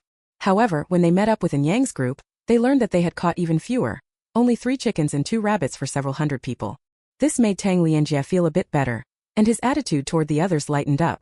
Although the amount of food was pitiful, the school was surprisingly calm. It turned out that the whole point of this exercise was to give the restless students something to do, to keep them occupied and prevent them from causing trouble. They had never planned to rely on fish catching to be self-sufficient. The next day, everyone indeed got to eat the results of their hard work. Well, sort of. To make the most of it, the school had turned all the meat into soups. 1 pot of fish soup, 1 of chicken soup, and another of rabbit soup. The regular students only got a small bowl of soup, while the ones who caught something got a portion of meat. But how much meat they actually got, and whether any was kept aside by the student leaders was unknown. Ugh, just this small bowl of soup? If we're lucky, we'll have to drink water to fill up, Li Lanlan complained as she finished her soup in a few gulps, eyeing the others who were eating meat. No one expected that, about a month and a half into the apocalypse, some students would get poisoned from drinking the water. Over 30 people fell ill from water poisoning. The school's information network was still far more isolated than the outside world, and although there was a school hospital, it was helpless against this situation. The school leaders, desperate, reached out to external contacts and received a shocking revelation. Tap water was no longer safe to drink. It turned out that many people had been hospitalized recently due to poisoning. After testing the food and water, experts came to a conclusion. The water was contaminated. Due to the deterioration of the soil, the riverbeds had been polluted long ago. Now, over a month had passed, and the pollution had completely seeped into the underground water in rivers, lakes, and seas. This meant that no matter how clear the water appeared, it was unsafe to drink. Neither filtering, disinfecting, nor boiling could remove the harmful substances in the water. The pollution was just beginning. Only those who had weak constitutions and drank large amounts of water had started showing symptoms of poisoning. In the future, the water contamination would worsen. In the early stages, it took a week of heavy drinking to cause organ failure and eventual death. As time went on, even a few sips of this water could kill someone in a single day. And the worst part was that the toxins were irreversible, much like the deadliest pesticides. Once consumed, even if someone tried to induce vomiting or wash their stomach, it would be mostly ineffective. The only thing left was to wait for death. This meant that from now on, people could only survive on bottled water. The experts had just reached this conclusion, but it had not yet been officially released to the public. Wait, so from now on we can't drink tap water? Does that mean there's no such thing as drinking to fill our stomachs anymore? Exactly. We can endure not having food, but how can we live without water? Compared to the earlier crop failures, the widespread water contamination was something that people simply couldn't accept. Fortunately, since the apocalypse had started, the school had only been using water from the school's water room, and the warehouse water had not been touched. In a panic, the leaders gathered all the student representatives for a long meeting. They decided that, starting tomorrow, each person would get half a bottle of mineral water per day. At this rate, the school's stockpile could last about 2 weeks. As for what would happen after that, it was anyone's guess. A sense of despair spread across everyone's faces. For the first time, they truly realized that they had been driven into a dead end. In such an atmosphere, the 30 or so students who had suffered organ failure did not attract much attention. After being sent to the school hospital to lie down, they were barely cared for, with only occasional food being brought to them, and no one bothered after that. After all, everyone was going to die eventually, whether it was sooner or later, there was no difference. At this point, no one had any extra sympathy. Half a bottle of water per day was naturally insufficient for Tang Mo. To keep it under wraps, she took out a large thermos to fill up that half bottle of water. Then, when no one was looking, she secretly poured out the water from her space, whether when she was fishing outside or in the dormitory. In fact, Tang Mo still had plenty of supplies. Not to mention the space filled with untouched items, even the stockpiles in her dormitory were enough to make her a little wealthy. The food and water stored outside had been consumed, but there were still 8 boxes of 24-bottle mineral water locked in her cabinet, nearly 200 bottles. There were also more than a dozen boxes of compressed biscuits, instant noodles and chocolates. Tang Mo calculated in her head that if she was careful, these could probably last her for the remaining 4 months in the school.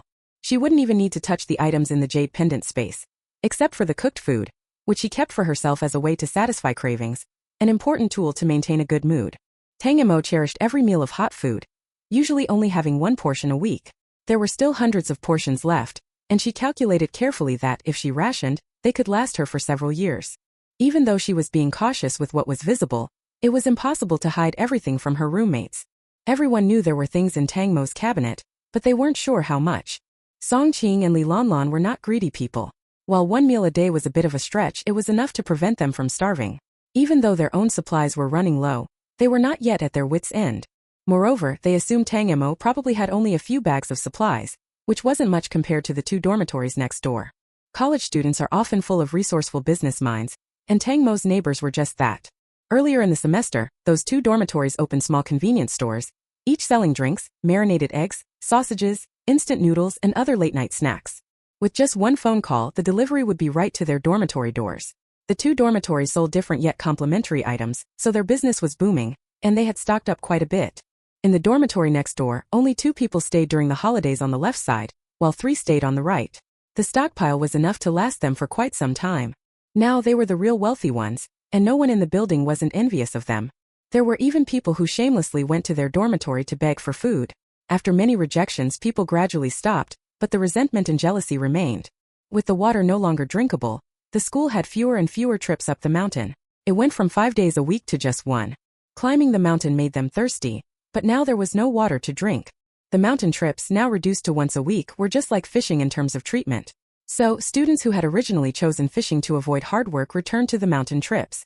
What had started with a larger group was now down to just 20 or so people, not enough to fill 5 small boats. But the school had no choice. Life was tough and they didn't want to be too strict about many things. Tang Lianwei, however, still hadn't given up on Tang Mo. Every time food was distributed, he would linger in front of the biological science department's group, throwing flirtatious glances, making everyone uncomfortable. When the fishing trip was finally disbanded again, Tang Lianwei decided to make his move. Tang Mo, wait a minute. Seeing that most people had left, Tang Lianwei stopped Tang Mo. Unfortunately, Tang Mo didn't bother to respond and just ignored him as she walked away. Wait, don't leave yet. Let me show you something good. Tang Lianwei rushed in front of Tang Mo, blocking her path. He took off his backpack, unzipped it, and opened a small pocket to show her. While holding up the bag, he nervously glanced around, afraid someone might see what was happening. Seeing his behavior, Tang Mo, instead of being angry, smiled with exasperation and looked into the bag. Oh, 1 bottle of water and 2 packs of instant noodles. Tang Mo raised an eyebrow. Now you know what I have, right? If you follow me, I'll give you all of this and I'll give it to you every week. How about it? Tang Lianwei smiled with a lecherous grin, his face clearly showing 4 big words. Determined to win. It wasn't that Tang Lianwei was overly confident, but given the current situation, everyone was hungry and thirsty. People's lips were cracked and even bleeding. At times like this, a bottle of water and 2 packs of noodles could seem even more valuable than receiving 2 Hermes bags during a golden age. I don't think you need more time to think, right? Seeing that Tang Mo didn't speak, Tang Lianwei thought she was shocked. He never imagined any girl would refuse such an offer. The stuff is good, but it's not clean, right? Tang Mo asked with a half-smile, her words carrying an implication. Tang Lianwei's face turned pale for a moment. Don't mind that, just tell me, do you want it or not? Since becoming the person in charge, his little stash had grown considerably. Some of it came from deductions from other shares, and some he had secretly taken from the warehouse when no one was watching. Each item couldn't stand up to too much scrutiny. No, thank you. Tang Mo emphasized each word, tossed the bag aside, and pushed past Tang Lianwei to leave. Fine, go on pretending. When you're starving to death, don't come begging me. Tang Lianwei yelled, gritting his teeth. Mo, why's your bowl of rice so little? Li Lanlan noticed that Tang Mo's bowl was clearly half the amount of everyone else's and protested for her. It's okay, they probably saw me as having more flesh, so they gave me less to save food for the people who need it. Tang Mo teased while scooping rice into her mouth. Having extra meals and exercising daily, she did look a little more toned than the others, with a balanced proportion and a healthy complexion, unlike others who were pale and emaciated. Tang Mo knew full well that this was the work of Tang Lianwei. As the representative of the school leaders and in control of the food, Tang Lianwei had a lot of influence among the student leaders. As for his petty revenge, Tang Mo found it laughable. She had thought he would do something more severe, but it turned out he was just giving her half a bowl less of rice each meal. For a moment, Tang Mo felt like she was back in elementary school, bickering with her desk mate. How childish. But what Tang Mo didn't expect was that this half bowl of rice didn't matter to her, but to anyone else, it was a treasure they could hardly live without. Suddenly, Tang Mo felt her bowl sink, and when she looked down, she saw an extra piece of rice in her bowl. Song Qing had withdrawn her chopsticks without saying a word, as if nothing had happened. Ugh, I think my stomach shrunk from hunger. I can't eat anymore, Li Lanlan muttered as she added some rice to Tang Mo's bowl. Looking at the rice in her bowl, which was more than what Song Qing and Lanlan had, Tang Mo's heart tightened. She suddenly remembered that in her previous life this was how things were too. Although she didn't have enough to eat, they still always gave her some of their own. Tears fell into her bowl. Realizing that she couldn't push the rice back, Tang Mo didn't try to refuse anymore and just buried her head, eating eagerly. She would never forget this kindness. She had a secret with Song Qing and Li Lanlan, but every relationship, no matter how close, has its secrets. What she could be sure of was that she would help her roommates make it through these last 6 months, and ensure they left the school safely and reunited with their families. 6 months later, only half of the people who had made it out of the school survived. Tang Mo and Song Qing were fortunate to make it out, their bones barely hanging on. But Li Lanlan died in a later accident, caused by a mistake made by the school. The casualties numbered over 100.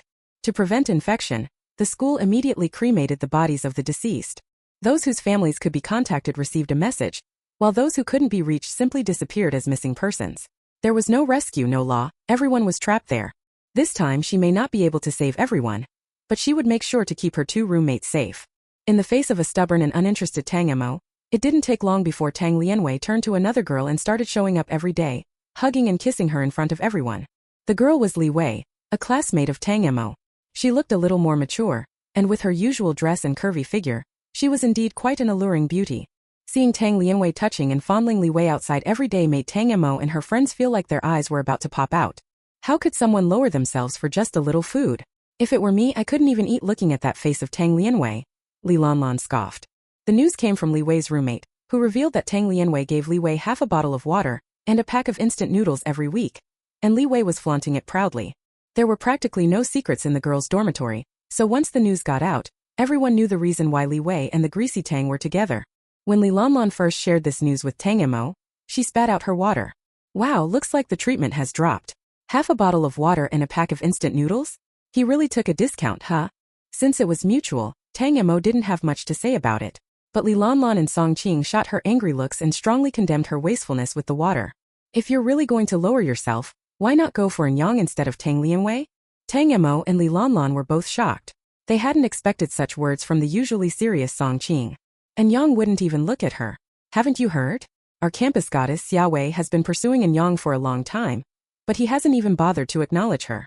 If the campus goddess is ignored, there's no way someone else would get his attention. Li Lanlan eagerly shared the gossip. Xiaowei. Tang Mo indeed remembered her. But she recalled from her past life. Tang Mo glanced at Song Qing, who was quietly reading. If she wasn't mistaken, in her previous life, Yang had feelings for Song Qing.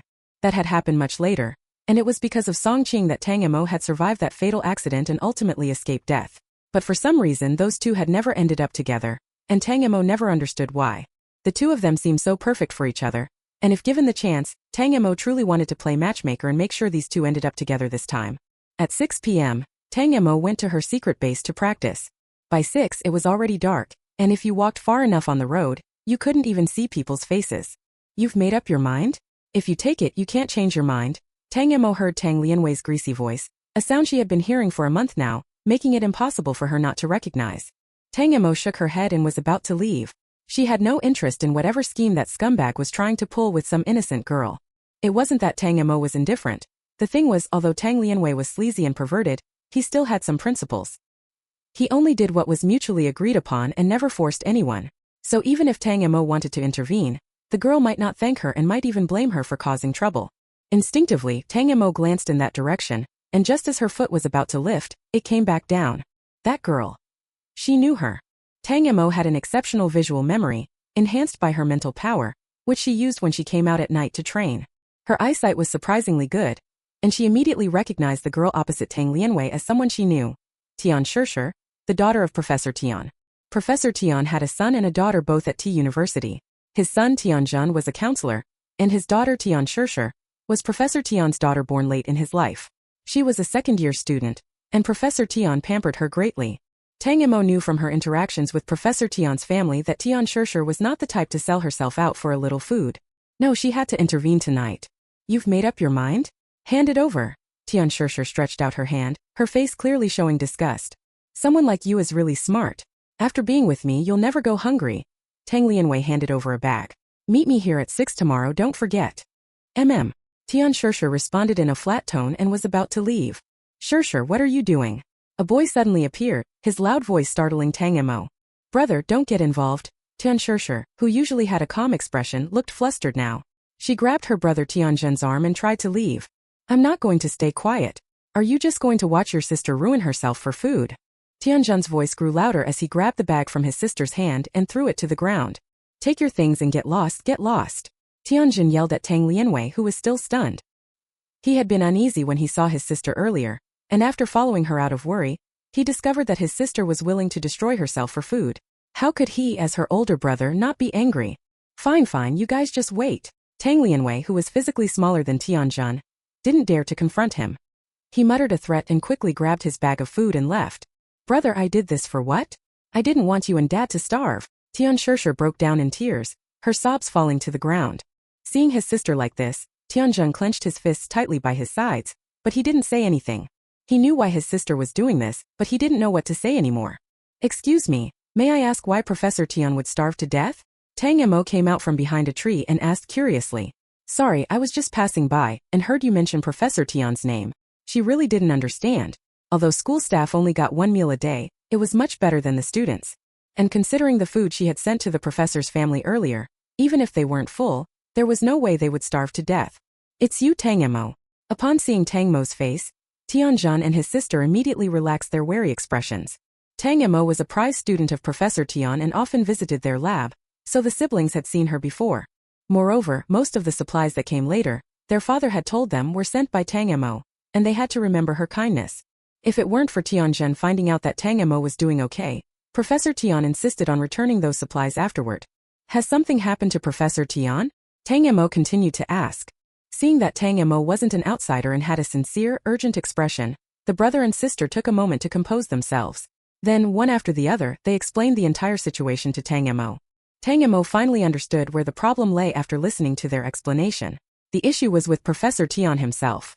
Tang Mo had wanted to protect Professor Tian through the famine era because, in her past life, Professor Tian had given up his own rations to keep her alive. Now, due to Tang Mo's efforts, Professor Tian had more food, but instead of improving his own life, he chose to help more people. To Professor Tian, his students, including Tang Mo, were like children. Their lives had just begun, and the meaning of their future lives was far greater than his own. So, during the early stages of the famine, he had given almost all of his food to his students. Later, he continued to support them, leaving himself with insufficient supplies. Tianjun and Tian Shishir were heartbroken for their father, but their own rations were limited. Out of desperation, Tian Shishir considered offering herself to Tang Lianjia in exchange for more food for her father. If Professor Tian knew that his kindness nearly led to his beloved daughter's tragic fate, he would probably never forgive himself. Tang Mo lowered her head, silently listening to Tianjun and Tian Shishir's feelings of love and frustration for their father. She couldn't bring herself to say anything. Could she criticize Professor Tian for being too saintly and burdening his family? She didn't have the right because in her previous life, it was because of Professor Tian's kindness that she survived the school incident. Tang Mo understood Professor Tian's mindset. Beyond helping his students, he also felt guilty. He believed that if he hadn't kept his students at the school for experiments, they wouldn't have been separated from their families and stuck in the school. Alright, Tian Shishir, go back for now. I'll visit you in your office tomorrow, Tang Mo said as she took out 2 bottles of water and 2 packs of instant noodles from her space. Take these and make sure your father eats them.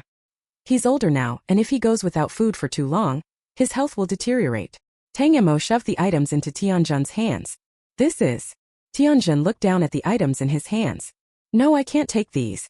These are too precious. Tianjun immediately tried to push the items back. Tian Shishir also shook her head, not wanting to accept Tang Mo's help. The food from Tang Lianjia she had exchanged for, but Tang Mo was also a student with no family support in school. These supplies were her lifeline.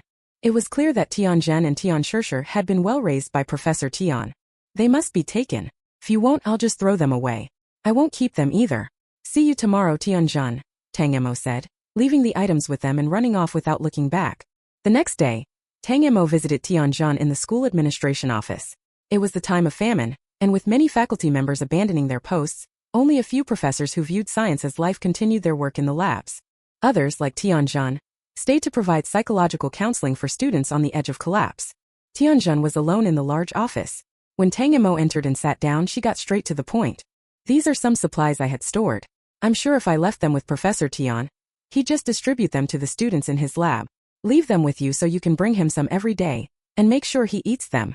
Tang Mo placed a black plastic bag on Tianjun's desk, filled with 6 bottles of water, a pack of instant noodles, some compressed biscuits, and a special package of soy milk powder for the elderly. She had calculated that, if used sparingly and combined with what Professor Tian could save for himself, this supply would last for about 2 weeks. Don't save these, just use them. I'll come every half-month to bring you more, Tang Mo instructed. She still had over 3 months before leaving the school, and she wasn't short of supplies. But she also didn't want to give too much. First, if she brought too much, it would be hard to explain. Second, people weren't always good by nature. She wanted to help the Tian family, but she didn't want them to develop a sense of dependency. As for the students in Professor Tian's lab, Tang Mo honestly felt it wasn't her place to help them. Where did you get these things? Tianjun asked, still in shock. Hearing that Tang Mo would keep bringing more supplies, he was more surprised than before. Professor Tian predicted that there would be a big crisis due to the environmental changes. That's when I started storing supplies, Tang Mo explained. If it weren't for him, I wouldn't have been able to gather so many supplies, so this is my way of thanking him. Tianjun hesitated for a moment before accepting the supplies. He knew how precious food was now, but looking at the current state of his father's health, he couldn't bring himself to refuse. He had no way of changing his father's stubbornness, and he couldn't bear to see his father weaken every day. This was life-saving help, and Tianjun made a silent vow that, no matter what, he would repay this favor to Tang Mo. Wait, Tang Mo, my father wants to meet you. He said he must see you, Tianjun called out as Tang Mo stood to leave. All right, Tang Mo said. She hadn't seen Professor Tian in a while, and she missed the old man who had been so kind to her. While chatting with Tianjun about the psychological well-being of the students, Tang Mo soon met with Professor Tian. Come with me to the lab, Tang Mo, Professor Tian said, showing his gratitude with a straightforward tone. You're the most talented student I've ever had. You need to use that talent in the lab. Professor Tian wasn't wrong. Tang Mo had exceptional talent in her studies. She had ranked first in her department during the entrance exams, and maintained the highest grades every semester. Even the most diligent student, Song Qing, couldn't match her. Professor Tian was conducting an experiment that would have profound significance for all of humanity during this famine, and he sincerely hoped that Tang Mo would join his research.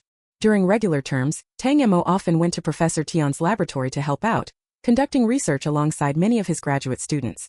But this time, she was back at the school under the guise of attending a summer camp, so she had no direct connection with Professor Tian and hadn't been to the lab again. Professor Tian is a top expert in biological sciences. After the onset of the famine era, he focused his research on soil. 6 months later, he began studying apocalyptic creatures and plants. If Tang Mo remembered correctly, later on, Professor Tian became a 5-star protected figure of the Alliance after developing energy bars made from the meat of strange beasts, which solved the nationwide famine problem. In her past life, Tang Mo had also received an invitation from Professor Tian, but back then she was living in the school thanks to his help and thought he was just pitying her. Although she was very interested in the experiments, she refused due to her pride. All right, I'll report to the lab on time tomorrow. Tang Mo smiled brightly. Professor Tian was a highly accomplished scientist. His research had always been focused on the apocalypse, bringing valuable discoveries for humanity. Even if she could only participate briefly and learn a little, it would be a huge honor for Tang Mo, and of course she wanted to join. Having set the time with the professor, she arrived at the lab on time the next morning.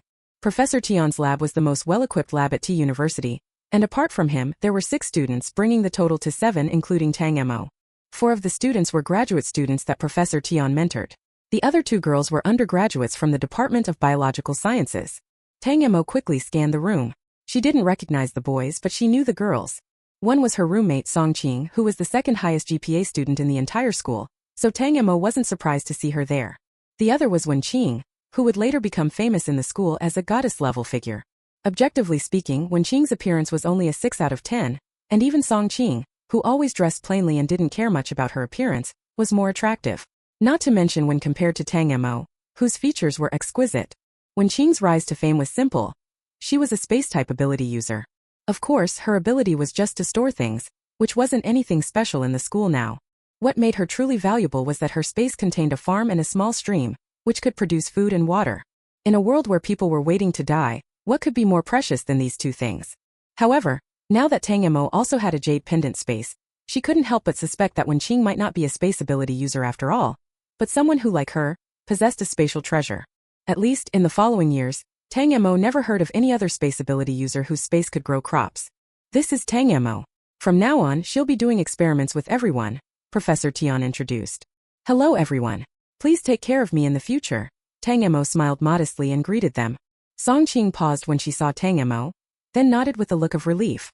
In her eyes, Tang Mo had been lying in bed all day, too lazy. Now that she was in the lab, it was truly great. Songqing was like a worried mother, always concerned about Tang Mo. The boys were excited to see such a beautiful junior come into the lab. Although Tang Mo was dressed simply in sportswear with a backpack and had short hair, true beauty couldn't be hidden by clothes. Hello junior sister, I'm Hu Qi. The tallest and most stylish of the senior boys greeted first. His playful and smiling personality seemed very friendly. Tang Mo noticed his clothes were full of logos, so he was probably from a wealthy family. Zhao Tianyi. Zhao Tianxi.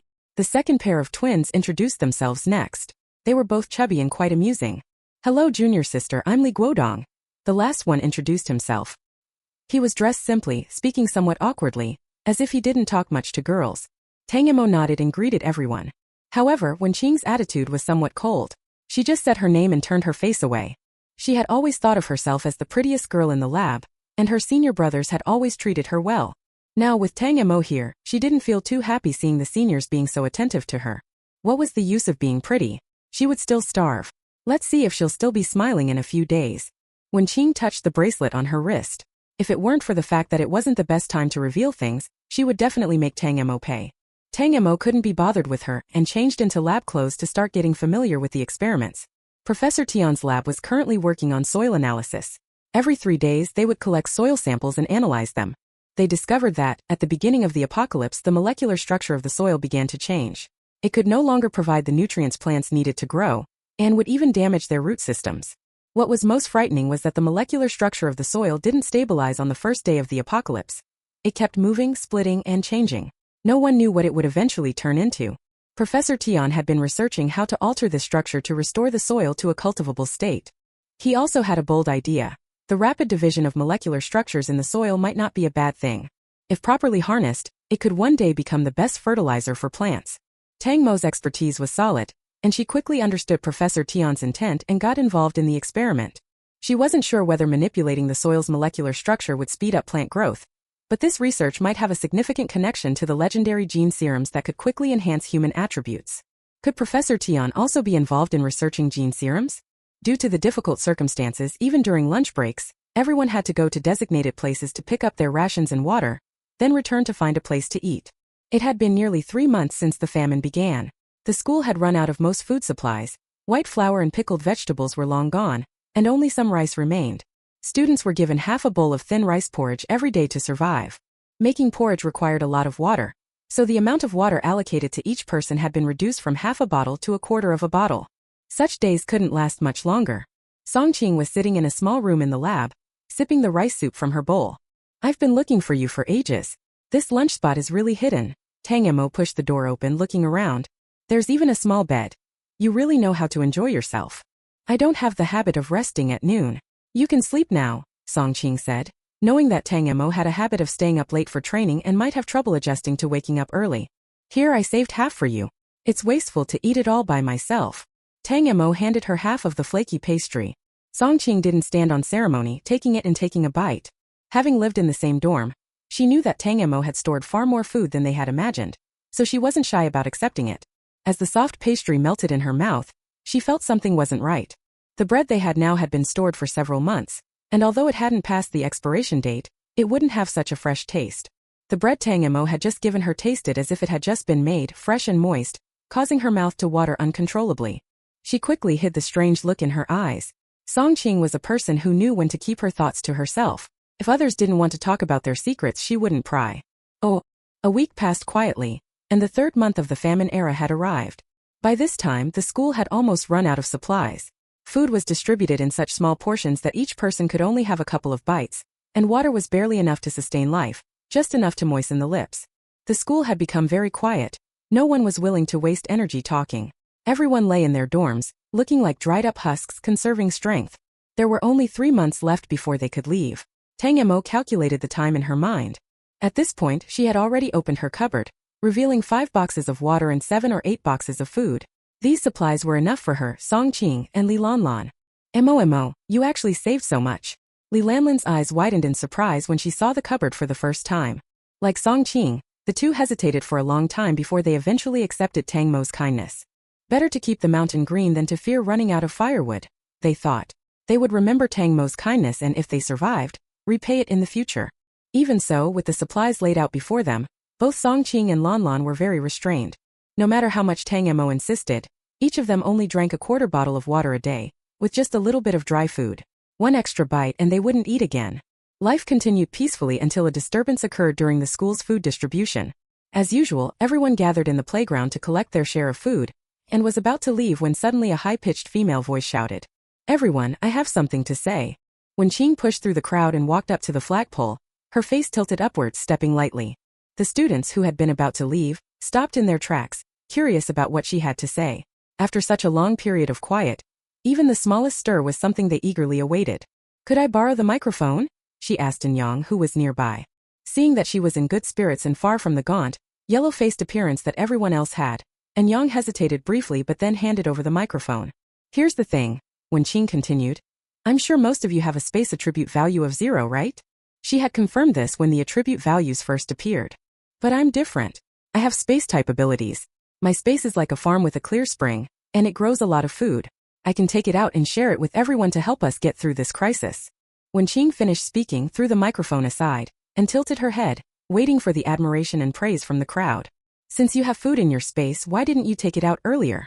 Why wait until now when everyone's almost starving to share it?" "Exactly, one of my roommates has been bleeding from hunger. If you had said something earlier, we wouldn't have had to suffer so long. How much food do you have in that space of yours?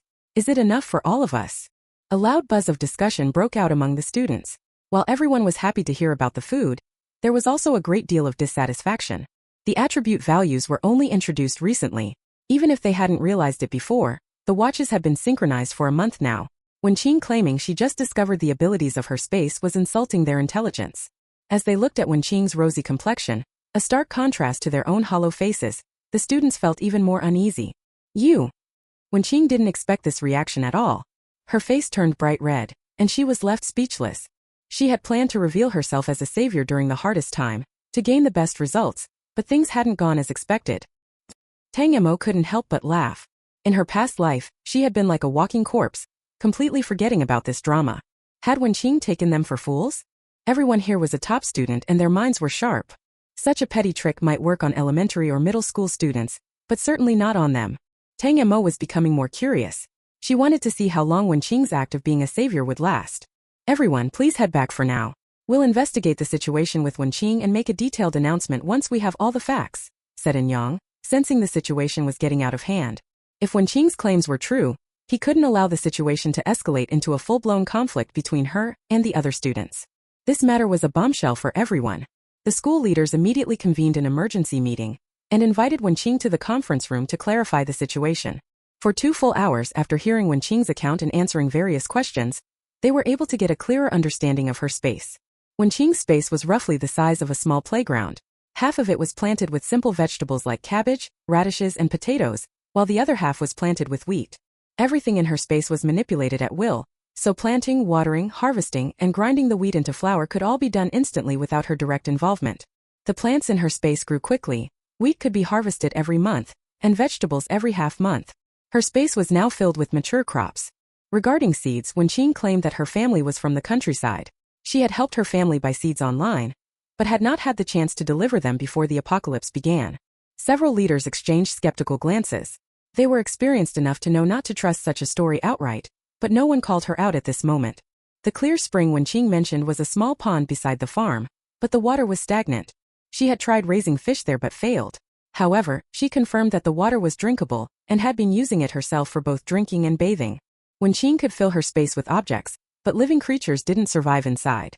So, her space was essentially a mobile granary and water reservoir.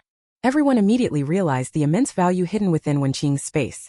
If it weren't for the fact that her space ability couldn't be taken away or converted, most people in the room would have been eager to claim it for themselves. Sensing the greed in everyone's eyes, Wenqing shuddered and instinctively touched the bracelet on her wrist. Student 1, in such a difficult time, your willingness to share your space is a huge contribution. All the students will be forever grateful. You are our savior. The vice principal excitedly stood up and shook her hand. After years of experience, he knew just how to frame Wenqing's space as a public asset. The word contribution was perfectly used. Wenqing, clearly oblivious to the underlying meaning, basked in the admiration of everyone, lost in the glory and attention. This was what she wanted, to be worshipped as a savior. Now let's discuss how to make the best use of this food. Anyang, please come up with a plan, and we'll consult with student 1 on how to allocate the food in her space. The leader turned to Anyang. Okay. Anyang nodded immediately, and turned to discuss with the student representatives about the optimal plan for distributing the food in Wenqing's space. The plan was quickly decided. Anyang's plan was quickly decided. Based on the size of Wenqing's space and the amount of food stored, the plan was very detailed. By the 3rd month of the famine era, the school had basically run out of food, and the students' stomachs were completely empty.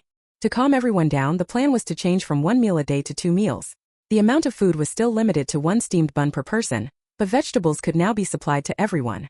Each person would receive half a bottle of mineral water. Wenqing had estimated the area of the pond in her space, but she wasn't sure of the exact amount, and once the water was consumed, there would be no more. So, they still had to be cautious and save some just in case. In the current environment, food would spoil too quickly if it was all taken out at once, so it was decided to store it in Wenqing's space and take out only what was needed each day. When classmate, do you think this plan is acceptable? The school leaders first reviewed the plan presented by Anyang, and, after confirming there were no issues, passed it to Wenqing.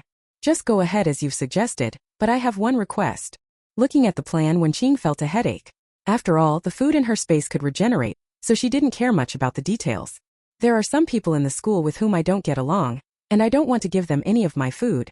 Is that okay? No problem, you naturally have the right to allocate your own food, Anyang replied directly. In his mind, Wenqing was probably just acting like a little girl, wanting to avoid giving food to a few people she didn't get along with. However, Wenqing took out her phone, added Anyang as a friend, and immediately sent him a list of around 30 names. Seeing the list, which included both male and female students, as well as teachers, Anyang was a bit speechless. However, he still agreed. All he could do was find a way to supplement the people on the list in the background. The meeting lasted for a full 5 hours, and by 9 p.m., the school's official announcement was finally posted in the group. It briefly introduced Wenqing's space, followed by a notice about the change in food distribution. 2 meals a day? Half a bottle of water? Seeing this, everyone was thrilled. Some people even had tears in their eyes. Were they really going to be saved? Anyang tagged Wenqing in the group. All our supplies will come from Wenqing. We are grateful for her selfless contribution, which has allowed everyone to survive. It must be said that Anyang had an excellent grasp of people's psychology. Everyone flooded the chat with messages of gratitude.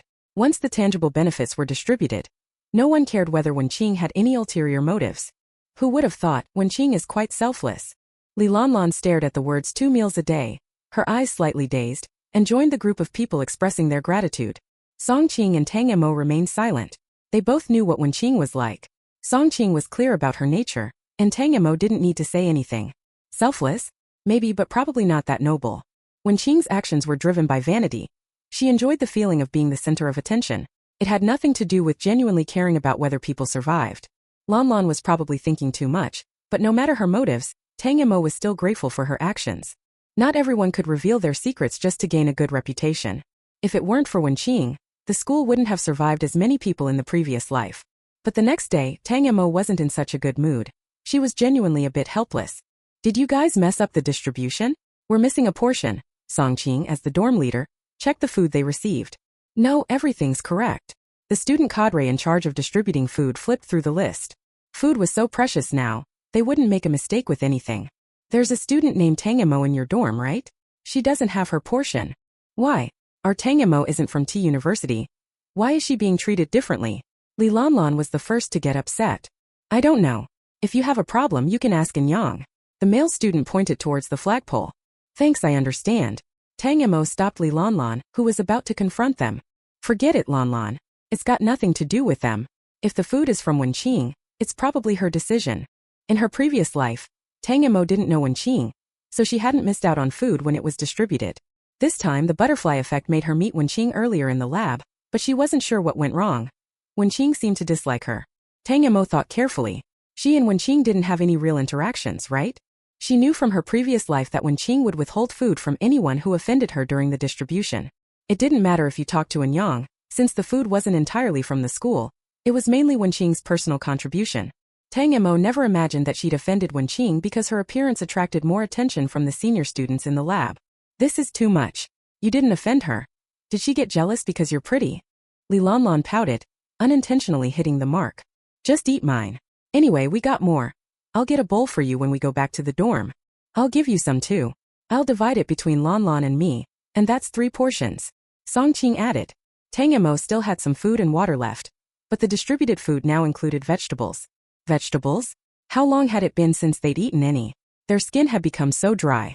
Okay, I'll eat yours then, but you two better treat me well. Tang Mo smiled.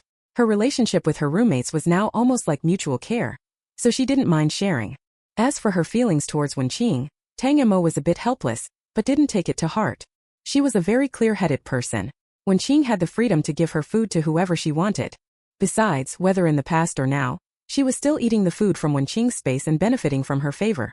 Although she didn't agree with Wenqing's character or actions, she couldn't say anything bad about her. She wasn't bad, just a bit childish. That kind of personality would be corrected by the end of the world. Since the space revelation. Since the news about her space was made public, Wenqing had stopped going to the lab. Instead, she would wander around the playground twice a day when the food was being distributed, always followed by 2 male students from the physical education department. These 2 boys had been assigned by the school leaders, who said that the school's order was currently chaotic and that they needed to protect her. She was the mobile food warehouse for the entire school. Who dared to take any chances? Although they said they were there to protect her, it was essentially no different from surveillance. Wenqing herself didn't mind at all. She happily wandered around, and when in a good mood, she'd approach people with questions. Is the food good? Is the water tasty? Are you happy with the current situation? The people she asked would all have a black line across their face. So this was what it was like when a leader went down to inspect the grassroots. They'd flatter her with their words, but in their hearts, they cursed her once over.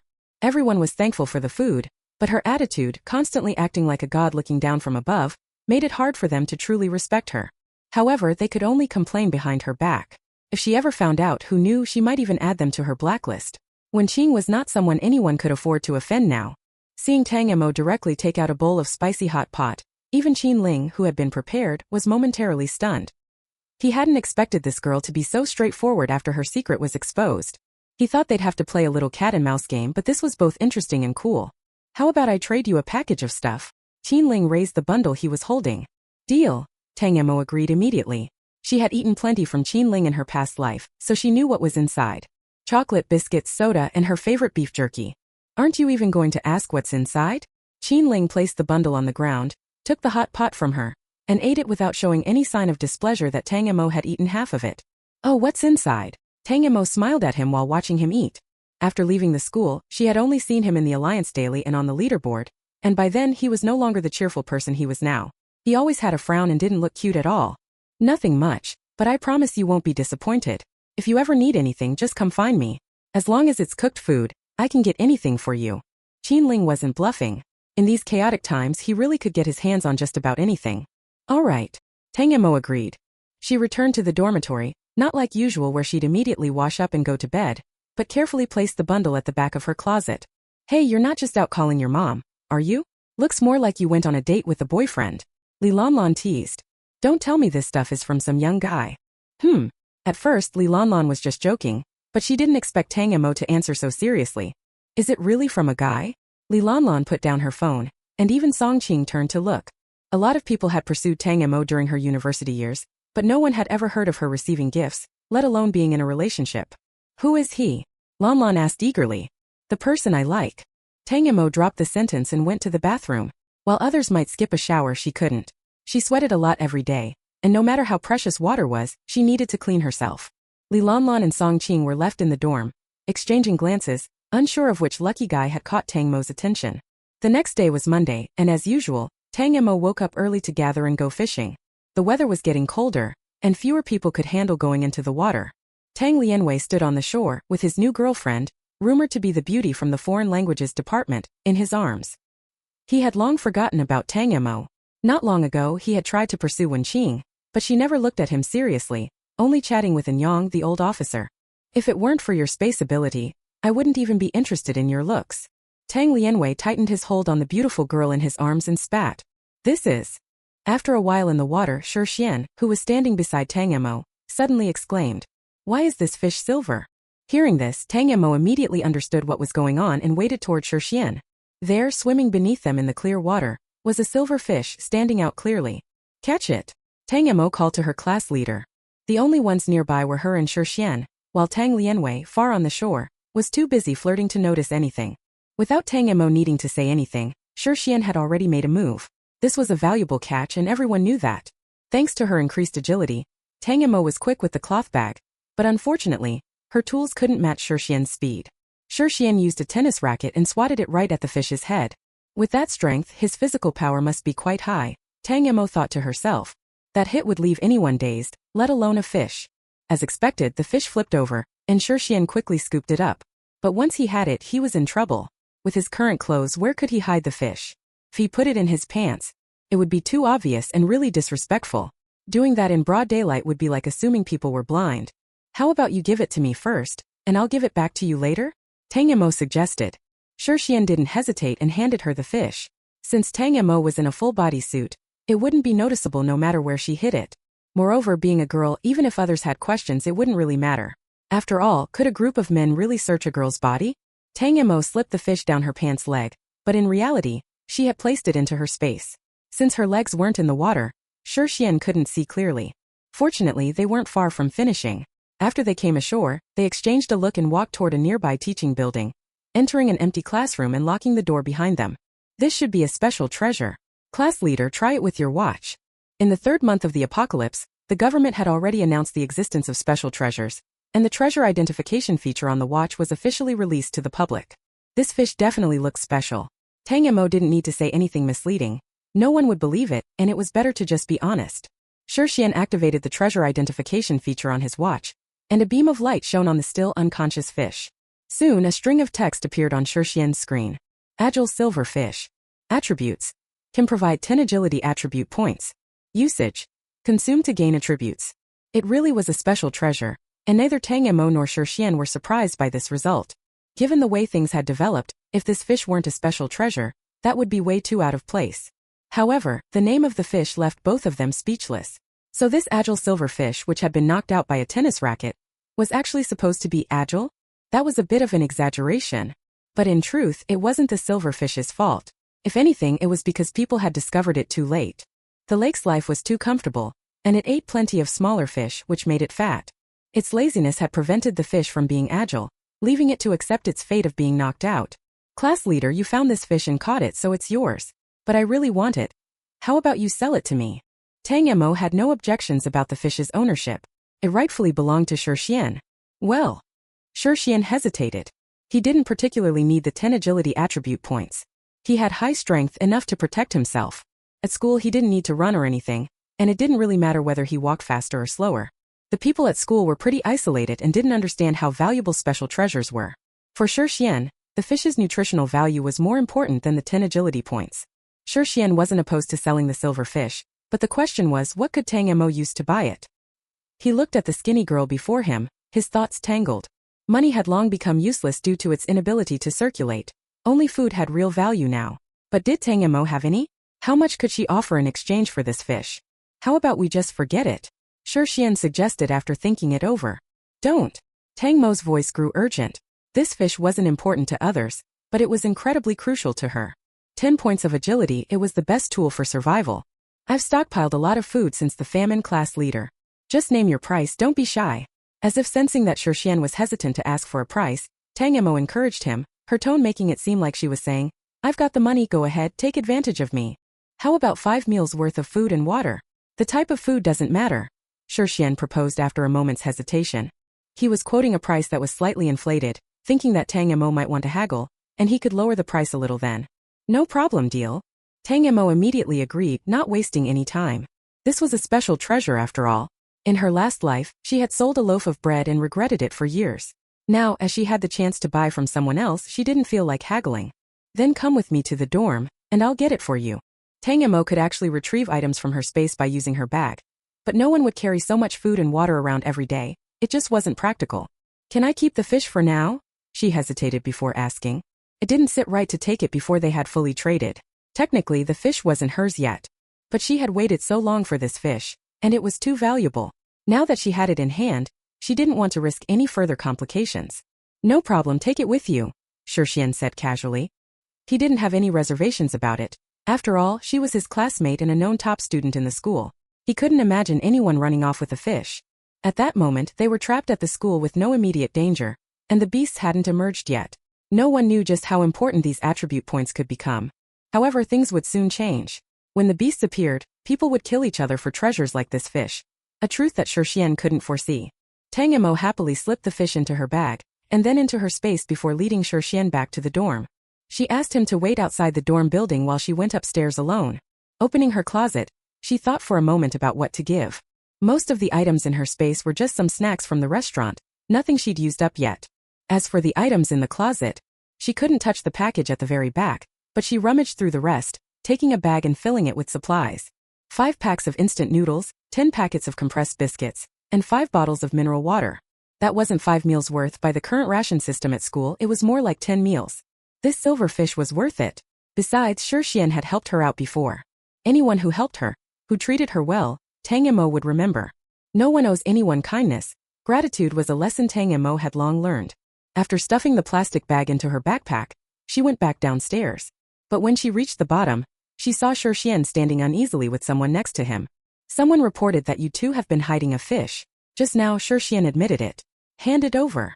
Tang Lianwei crossed his arms, glaring at Tang Mo. Tang Mo glanced at Xian, whose expression confirmed that Tang Lianwei was telling the truth. He had indeed admitted it. This threw off Tang Mo's plan. If it was just her, she would have denied it to the death. Without surveillance or evidence, they couldn't do anything but believe what she said. Even if they searched her room, they wouldn't find the fish, since it was safely hidden in her space. But obviously, Xian didn't know about her space, and hearing Tang Lianwei mention a room search made him nervous. He had confessed about the fish. Oh? Did you tell him about the big red carp we caught? Tang Mo wasn't sure how much Xian had said, but she had to test the waters. Yeah. Although Xian didn't understand why Tang Mo asked, he agreed. He wasn't foolish enough to mention the special treasure. However, once the fish was discovered, it had to be handed over. It wouldn't be long before everything would be exposed. Hearing this, Tang Mo felt a little relieved inside, but on the surface she acted despondent. She slowly took off her backpack and pulled out a red carp. This was the fish she had caught earlier in the lake, grabbing it and hiding it in her space when no one was looking. Since you already know, I'll just turn it in, Tang Mo said resignedly as she handed the fish over. You two are making a mistake. I'll report this to the school. According to the rules, both of you will be fined 3 days' worth of food rations. Tang Lianwei grabbed the fish and lectured them, clearly pleased with himself before leaving. Once he was gone, only 2 people remained, heads down, visibly disappointed. But Tang Mo's disappointment was all an act. Xian's, however, was genuine. 3 days of rations. He was bigger than most, needing more food to sustain his energy. Going without meals for 3 days was going to be tough for him. He didn't know where Tang Mo had gotten the red carp, but since it had already been reported, the silverfish was now hers. He felt it wasn't right to ask for more food and water. At least the special treasure stayed with you. Cheer up, class leader. Tang Mo led Xian to a hidden spot behind the dorm. Xian forced a smile, but it looked more like a grimace. We had a deal, I'm giving it to you. Tang Mo pulled something from her bag and shoved it into Xian's arms. I can't accept this. Xian instinctively pushed it away. Why so much? Feeling the weight in his hands, Xian was surprised. This wasn't 5 meals worth. It was more like 15. That fish was worth it. If you won't take it, I'll have to hand in the silverfish and trade it for even more food with Tang Lianwei.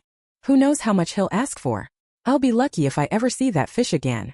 Tang Mo pretended to be upset. Upon hearing her, Xian couldn't help but laugh. Well, since you're putting it that way, I won't refuse anymore. I'll take it. And if you ever need help, just let me know.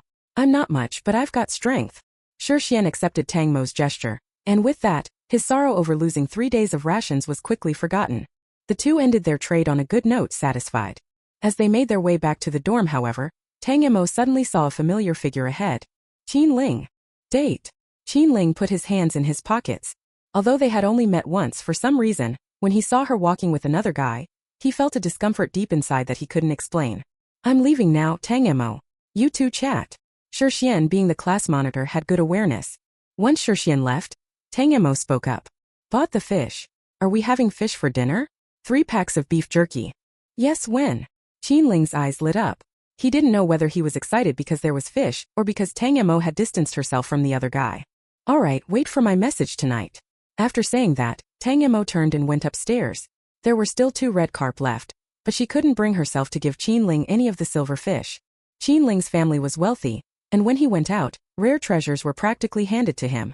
But for her, this little bit of food wasn't even enough to fill the cracks in his teeth. Tang Mo didn't get carried away, as she knew her own strength. She had made thorough preparations, but for those old families with centuries of legacy, her efforts were far from enough. She was still thinking about how to quickly increase her own strength. That seemed like the most reliable path. If she wanted to be with Ling in this life, she had to make sure her strength could stand shoulder to shoulder with his. Thinking about Ling's ranking from her past life, Tang Mo felt a bit of a headache. It would take time. Slowly but surely the road ahead was long. When she thought about this, Tang Mo, who had previously been a little proud of her attribute increases, suddenly felt as though she had been doused with cold water and became calm again. It wasn't enough, far from it. However, the immediate priority was to eat the silver fish she had just obtained. The fish had clearly been knocked unconscious, and if it died, who knew if the 10 attribute points would be discounted. In the evening, Tang Mo went out earlier than planned for training. After finishing her routine, the time was still early, so she took out the portable gas stove, pots, and pans from her space. She cleaned the silver fish and put it in the pot, added various seasonings, and poured in a bottle and a half of water before starting to cook. Stewed fish wasn't always the best in terms of taste, but it was the most nutritious. Tang Mo wouldn't allow even a tiny bit of the silver fish's nutrients to go to waste. The fish soup simmered thickly, the milky white broth steaming, and it made Tang Mo's mouth water. After thinking for a moment, she also took out a block of tofu from her space, sliced it, and added it to the pot. Since the fish smelled so good, she thought it best to make full use of it. By the time it was dark, Tang Mo was in a hidden and open spot. Otherwise, the aroma might have attracted trouble. When the fish soup was done, Tang Mo grabbed a steamed bun and ate everything in the pot, savoring it until it was completely finished. The silver fish was fairly large, but for Tang Mo, who lacked oil and had a lot of physical activity, it wasn't enough. At best, it was a 60% full. After finishing the fish, Tang Mo checked her attributes again. ID Tang Mo. Health 15. Strength 14. Agility 26. Mental power 42. Space 0. Overall strength 97. After cleaning up the pots and pans, Tang Mo took out 2 barbecue racks from her space supermarket, set them on the stove, and started preparing the last 2 large red carp. Same place, hurry up or there'll only be fish bones left. After everything was ready, Tang Mo sent Ling a message. After their first trade, they exchanged contact information for convenience.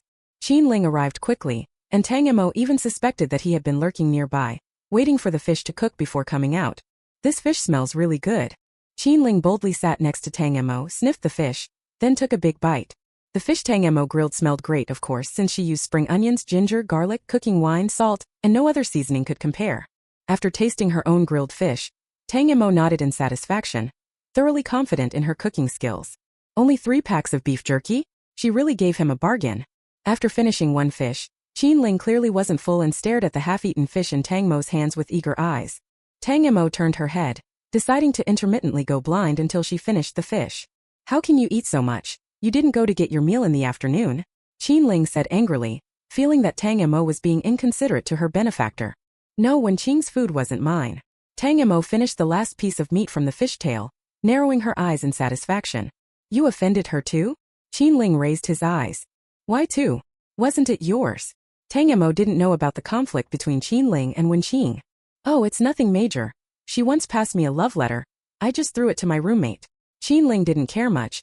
He'd received love letters from at least 80 people, and he couldn't remember them all. If Wen Qing hadn't added him to her blacklist, he probably wouldn't have even remembered it. How about this? Why don't you go and hug her thigh now? Maybe it's not too late. Tang Mo teased. Wen Qing's thigh wasn't something just anyone could latch onto. There were countless boys in school who followed her around, hoping for a snack or drink from her. Now that was a true dog. What's so good about her thigh? How about I hug yours instead? I'm not asking for much, just enough fish for one day. Ling slowly leaned over, deliberately making a flattering expression on his handsome face. Seeing his peach blossom eyes and the familiar tear mole under his right eye, Tang Mo's heart skipped a beat. Get lost. She ruthlessly pushed his big head away. Hurry up and give me the beef jerky, I need to go. Truly heartless. Ling sat up straight, wiped away his inappropriate expression, and handed over the beef jerky.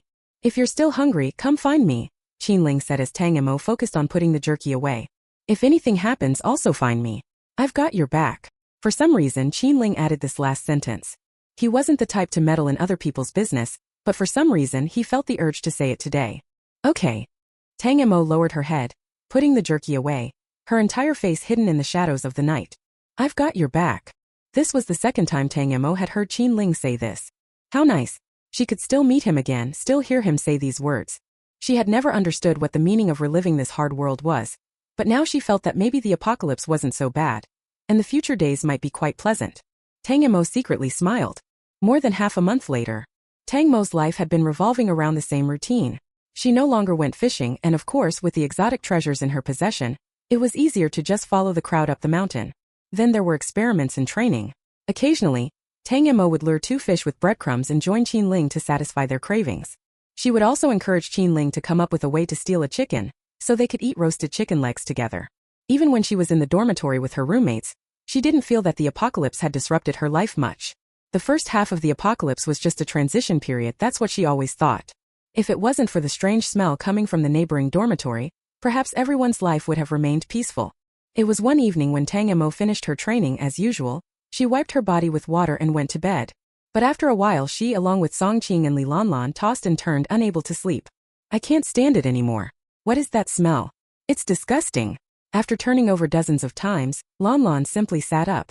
It had been 2 months without water. Except for people like Tang Mo and Wenqing, who had special treasures, most others hadn't bathed, and the smell was unbearable. But usually, everyone would just tolerate it since we were all equally smelly. But tonight, the smell from the neighboring dormitory was too strong. Even with 2 doors and 2 walls between them, it was almost unbearable. I have to go see. They haven't eaten something weird, have they? Because of hunger, many people would catch bugs when they went up the mountain. While the mountain lacked vegetation, there were countless bugs, though no one knew what they were eating. The smell of boiling bugs was like cooking dung. People with even a little sense of shame wouldn't cook them in the dorm. It's too dark. I'll go with you.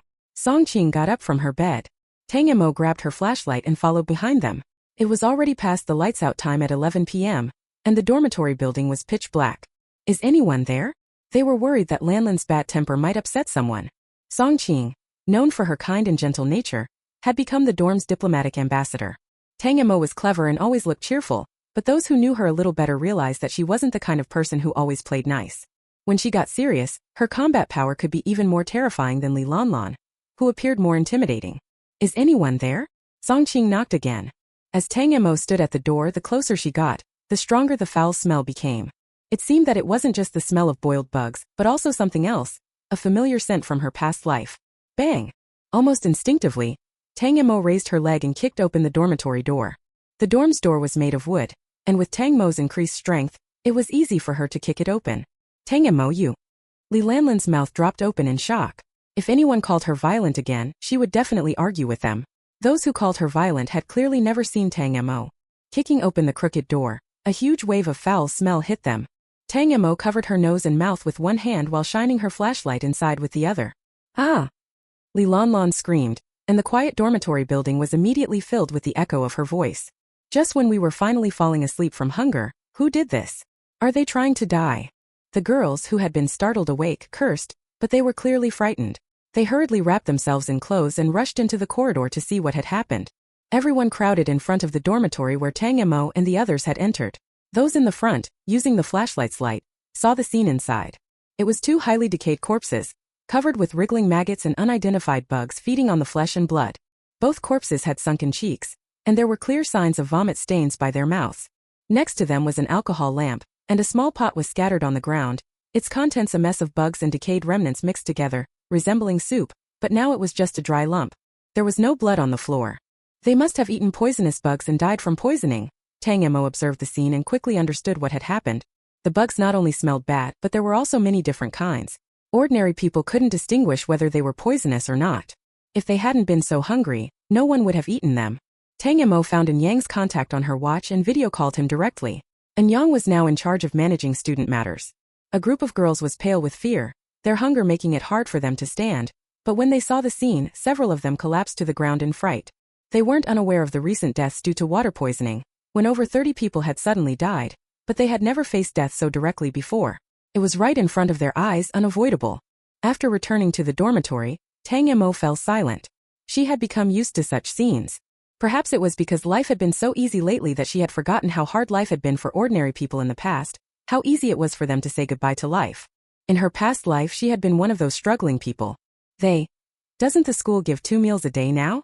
Tang Mo asked. No one in the dorm had slept. After seeing what happened, none of them could fall asleep. They were on Wenqing's blacklist. The short-haired girl's boyfriend said he came to visit her, but instead, he brought his buddies and took all the food. They only left 2 packs of instant noodles and 2 bottles of water for the 2 of them. This had caused quite a commotion, and many people had witnessed it. Didn't anyone do anything? Song Qing asked angrily. They couldn't handle it. Li Lanlin's voice was getting softer. As the one in the group who interacted the most with outsiders, she knew the most gossip and information. She had heard of similar incidents many times. The school couldn't even take care of itself, so how could it manage these things? As the tragic images of those 2 girls kept replaying in her mind, Tang Mo closed her eyes and lay down. There were too many such incidents. They happened in every corner of this world. Everyone was living like ants. It wasn't easy. Everyone had to use all their strength just to survive. Wenqing's godlike life, adored by everyone, didn't last long.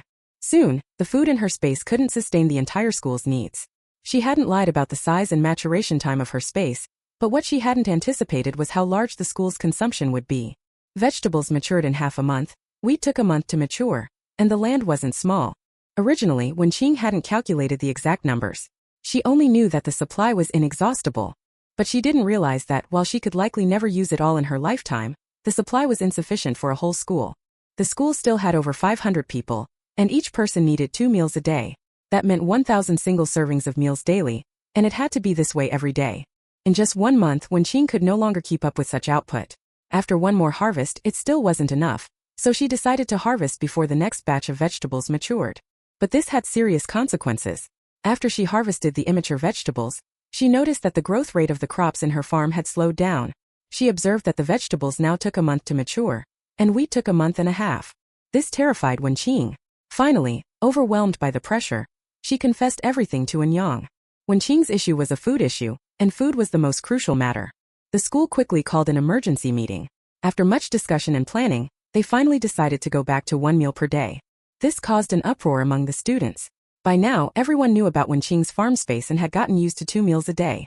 Transitioning to just 1 meal was unacceptable to them. They all believed that Wenqing didn't want to give more, so while they pretended not to offend her, they secretly cursed her. They called her hypocritical and selfish, a liar.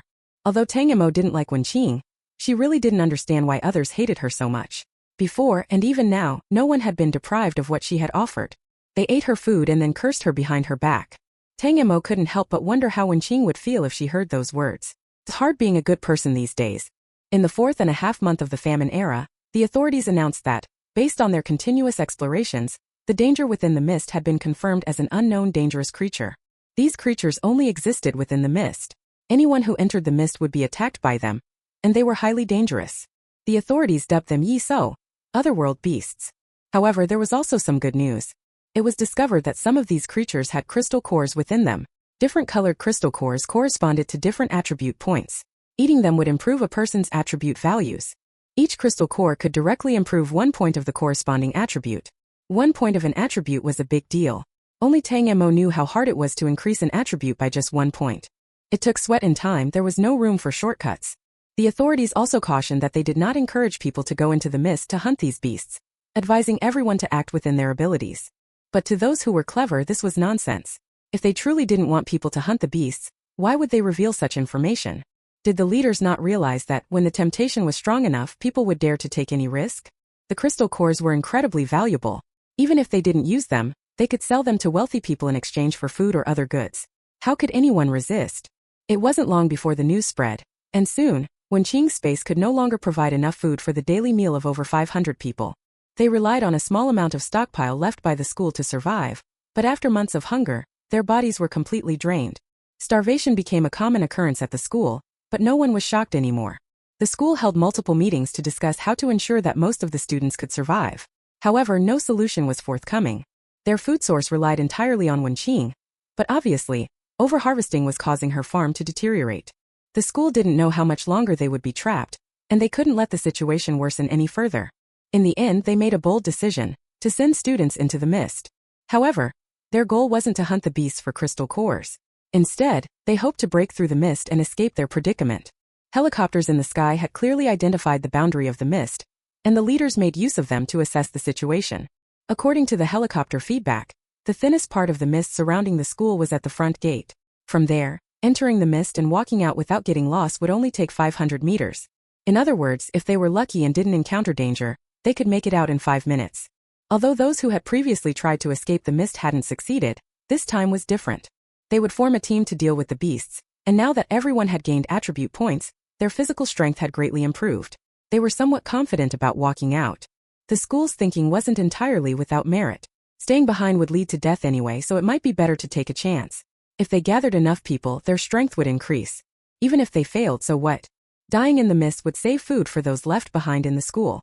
Everyone understood this plan, but no one said it out loud. Once the decision was made, it was quickly communicated to everyone. Mo, you're not going, right? Li Lanlan still vividly remembered the scene when Tang Mo kicked open the dorm door. Tang Mo was the only girl who dared to go into the water to catch fish. There was truly nothing she couldn't do. Song Qing also looked at Tang Mo, waiting for her response. What are you looking at me for? Tang Mo couldn't help but laugh and cry at the same time. Although her life and strength attributes had increased, her foundation was still poor. Even after the improvement, she was only stronger than the average girl. Her strength was about the same as the weakest boy. What could she use to fight the beasts? The beasts now were only level 1, but without proper weapons or combat experience, even 3 strong young men would struggle against one beast, let alone those in the mist. Others didn't understand the mist, but she did. The beasts there traveled in groups. Surviving the 500 meters and making it out wasn't as easy as everyone imagined. Thinking of the massive crisis caused by the school's decision in her past life, the rivers of blood, it made Tang Mo feel a sense of dread. Entering the mist was a mistake. Tang Mo knew that clearly. But in this situation, everything seemed to be a mistake. The school had already made the best decision after weighing the pros and cons. All she could do was adapt to the environment and survive. There was nothing more she could do. Actually, when Lanlan said that, Tang Mo felt quite a strange sensation in her heart. In her previous life, the 3 of them were on the brink of starving to death in the dormitory, completely lacking the energy they had now. Tang Mo was even more worried about her mother and insisted on going out, needing to see the person alive or the corpse to be at peace. At that time she felt that death was nothing. Rather than living like a walking corpse, she might as well take a chance. Song Qing and Li Lanlan, unable to bear the hunger, also signed up together, worried that Tang Mo would go alone. In the end, in the school's wrong decision, Li Lanlan died in the mist, while Tang Mo and Qin Ling were trapped together for a week, only being rescued by Anyang and his team because of Song Qing. This time they had food and water, and her mother was well at home, able to contact her every day. Who would be foolish enough to go die? As for the crystal cores inside the strange beasts, one must be alive to take them. Tang Mo was never greedy for things that didn't belong to her. However, everyone had been terrified of the mist for too long, and the number of people willing to take a risk wasn't as many as the school expected. Later, the school allocated a certain number of spots to each department. If the number of participants was fewer than the required spots, they would reduce food supplies. Tang Mo's department, the School of Biological Sciences, still had the largest number of students, so they received the most spots. Seeing that no one wanted to go, the school decided to organize a lottery. There were 3 spots and there were 48 people in the department. Whoever drew the marked paper would go. It was quite fair. In fact, a male student volunteered to join because his attributes were high, so there were only 2 spots to draw. Would she be unlucky enough to get drawn? Tang Mo grabbed a piece of paper and silently wished in her heart. When she opened it, it was empty. She couldn't help but feel relieved. I didn't draw it. That's great, I don't have to go, Li Lanlan exclaimed, jumping up and patting Tang Mo's shoulder. Meanwhile, Song Qing stood quietly aside, her lips tightly pressed together. Tang Mo's heart tightened. She took the piece of paper from Song Qing's hand and looked at it. Go. A large black word was written on it. Now please step forward if you drew the word go, the teacher called out. Song Qing pulled the paper from Tang Mo's hand and slowly walked forward. Apart from the volunteer, the rest were Song Qing and another girl. Unlike Song Qing's calmness, the other girl, seeing the word on her paper, immediately broke down in tears, her legs giving way. If no one else volunteers, then these 3 students will join the mist expedition, the teacher announced. Li Lanlan anxiously stamped her feet, glancing around in hope of a miracle. Wait. Tang Mo raised her hand. Tang Mo, do you want to go? The teacher asked in surprise. Teacher, I want to say something. Tang Mo walked up. It's like this. My roommate Song Qing doesn't want to join the team, but since she drew the paper, she has to accept it. However, I want to offer food in exchange to see if anyone can go in her place, Tang Mo said clearly. As long as the required number of people was met, it didn't matter who went, so it was entirely possible for someone to volunteer to replace Song Qing. However, nothing comes for free, and Tang Mo understood this. Whispers spread in the crowd. Joining the mist expedition wasn't necessarily a death sentence. If lucky, one might even bring back a crystal core. But staying in the school until the end was definitely a death sentence. Food and water were so scarce that students were forced to take risks and die, and it was clear that they couldn't hold on much longer. How much can you offer? Someone asked. 10 bottles of mineral water, 5 packs of instant noodles, 5 chocolate bars. Tang Mo listed the items she had prepared. After 4 months of famine, with the school's supplies running out, it was rare for anyone to have so many goods left. Tang Mo had always believed in being humble, but for Song Qing it was worth it, even if she had to give 2 or 3 times more. To save her own life was one thing, but to trade something so insignificant for someone else's life. Tang Mo thought it was worth it. And she knew what dangers awaited them in the mist. If she offered too little, her conscience wouldn't be at ease. Sure enough, when she mentioned the offer, the students murmured in shock. Usually, no one would have guessed that Tang Mo's dormitory had such valuable goods saved up. A few students immediately raised their hands, willing to replace Song Qing. And even the teacher seemed tempted. Tang Mo selected the male student with the highest vitality and strength, threw a large bag from her backpack at him, and let Song Qing down. Song Qing almost collapsed into Tang Mo's arms, her body trembling. Thank you, Song Qing said, her eyes red, sincerely thanking Tang Mo. We're roommates, no need for thanks, Tang Mo replied casually. To her those things weren't worth much. The male student happily took the bag and stood in Song Qing's place. He had been hesitating before, but now he had gained extra supplies. It was a good deal. The first male volunteer, who was stronger, looked a little regretful, feeling as if he had lost out. Can anyone replace me? I don't want to go either. The girl who had drawn the paper with Song Qing asked as she saw Song Qing being replaced. She was crying, looking pitiful. But in the current world, there were no knights in shining armor. Life was more important than anything else, and the room fell silent. Since you saved her, can't you save me? The girl looked at Tang Mo and cried out. Tang Mo shook her head. No, we've given everything from our dorm to swap for my roommate. You can ask your roommates. If everyone could be saved, Tang Mo really wouldn't be able to do it. Her strength was limited, and she wasn't ambitious enough to save the world. Can you? The girl turned to her roommates, but they all looked away, pretending not to see. The unspoken words didn't need to be said. The girl lowered her head, accepting her fate, and stopped speaking. It turned out not everyone could have such good roommates. She really envied Song Qing. With that, everything was settled. 2 days later, the school would organize a team to enter the mist. Back in the dormitory, Tang Mo was packing up the remaining items in her cupboard. After taking out some things, there was barely half the cupboard left. As she was packing, Tang Mo's eyes fell on a package at the bottom. She suddenly remembered that she seemed to have forgotten something very important. In her previous life, she had met Qinling in the mist, which meant that Qinling would also join this mist team. She had to stop him. She couldn't let him go. Just thinking about the terrifying things she had seen in the mist made Tang Mo shiver. She quickly opened her contact list and sent Qinling a message. Same place tonight, don't miss it. The importance of this matter was clear. She had to tell him in person to feel at ease. That night, Tang Mo's plan was to train as usual, and when Qinling arrived, she would talk to him about this matter. She was an extremely disciplined person, and her achievements weren't just because she was smart. Her personality was an important reason as well. But before she could finish her warm-up and take out her knife, she saw Qinling walking toward her. The knife was a gift she had given herself, naming it Breaking Wind. Qinling leaned against a nearby streetlight, hands in his pockets, the yellowish light casting shadows on his jawline. You're in such a hurry to see me? I'll tell you, I've already stolen all the chickens on the mountain, there's nothing left. Tang Mo pulled a towel from her bag to wipe the sweat off her forehead and sat down on the ground. The school is organizing people to enter the mist. Are you going? Tang Mo went straight to the point. She knew that if she kept following Qinling's jokes, it would take forever to get to the actual topic. Yeah, I'm going. Why? Are you going too? Don't. You have food and drink every day. What's there to be unhappy about? Qinling furrowed his brow. I'm unhappy? Then why are you unhappy?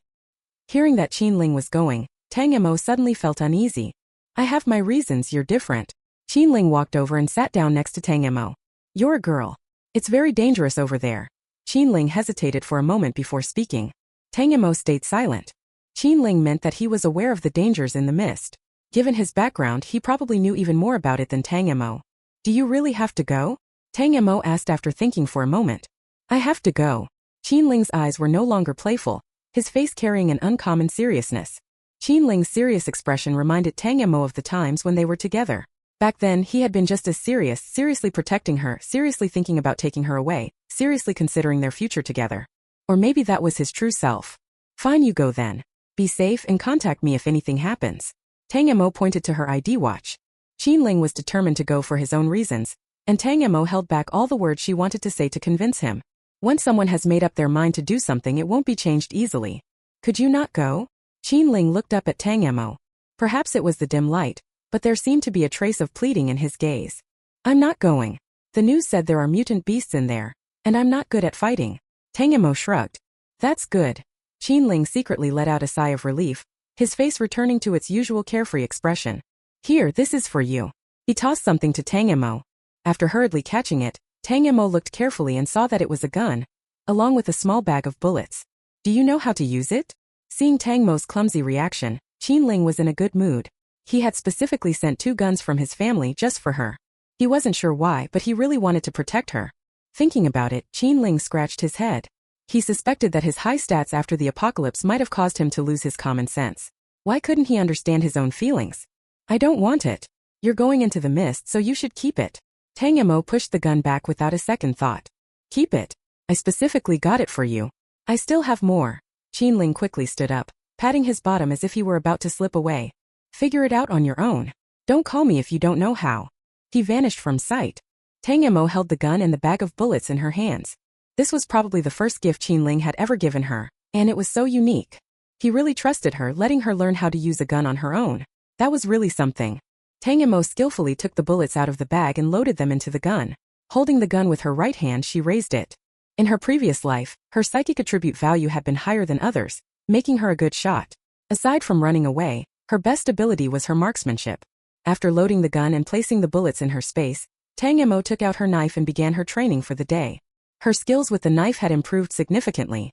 Although her strength hadn't increased much, her agility, boosted by a special treasure, had increased by 10 points, improving her technique and evasion. She now felt confident that if she used the knife, she could fight even 2 strong men. Not to mention, she had psychic power that could strengthen her key points in critical moments, doubling her combat effectiveness. If that didn't work, at least she could escape with her psychic abilities. Tang Mo was quite satisfied with her recent training results, but she knew that relying solely on her current strength made her still too weak. She had already made up her mind. Unless it was a critical moment, she would avoid fighting until she was stronger. After all, surviving until the end was her final goal. And with the things in the mist about to come out, she needed to train harder. The second Sunday of the 5th month of being trapped in school was the day the school had scheduled to organize students to enter the mist. The day before, Tang Mo packed the remaining water and food from the dormitory into her space jade pendant. However, the space in the pendant wasn't large, and after putting in the items Ling had brought, there wasn't much room left. She had to rearrange everything for a long time, and even though there was still half a box of water and most of the instant noodles left, she couldn't fit everything.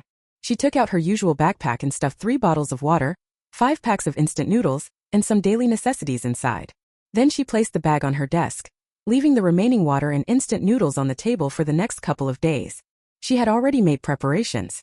If she had to evacuate the dorm, she could grab her backpack and leave immediately, as there was nothing extra in the dorm.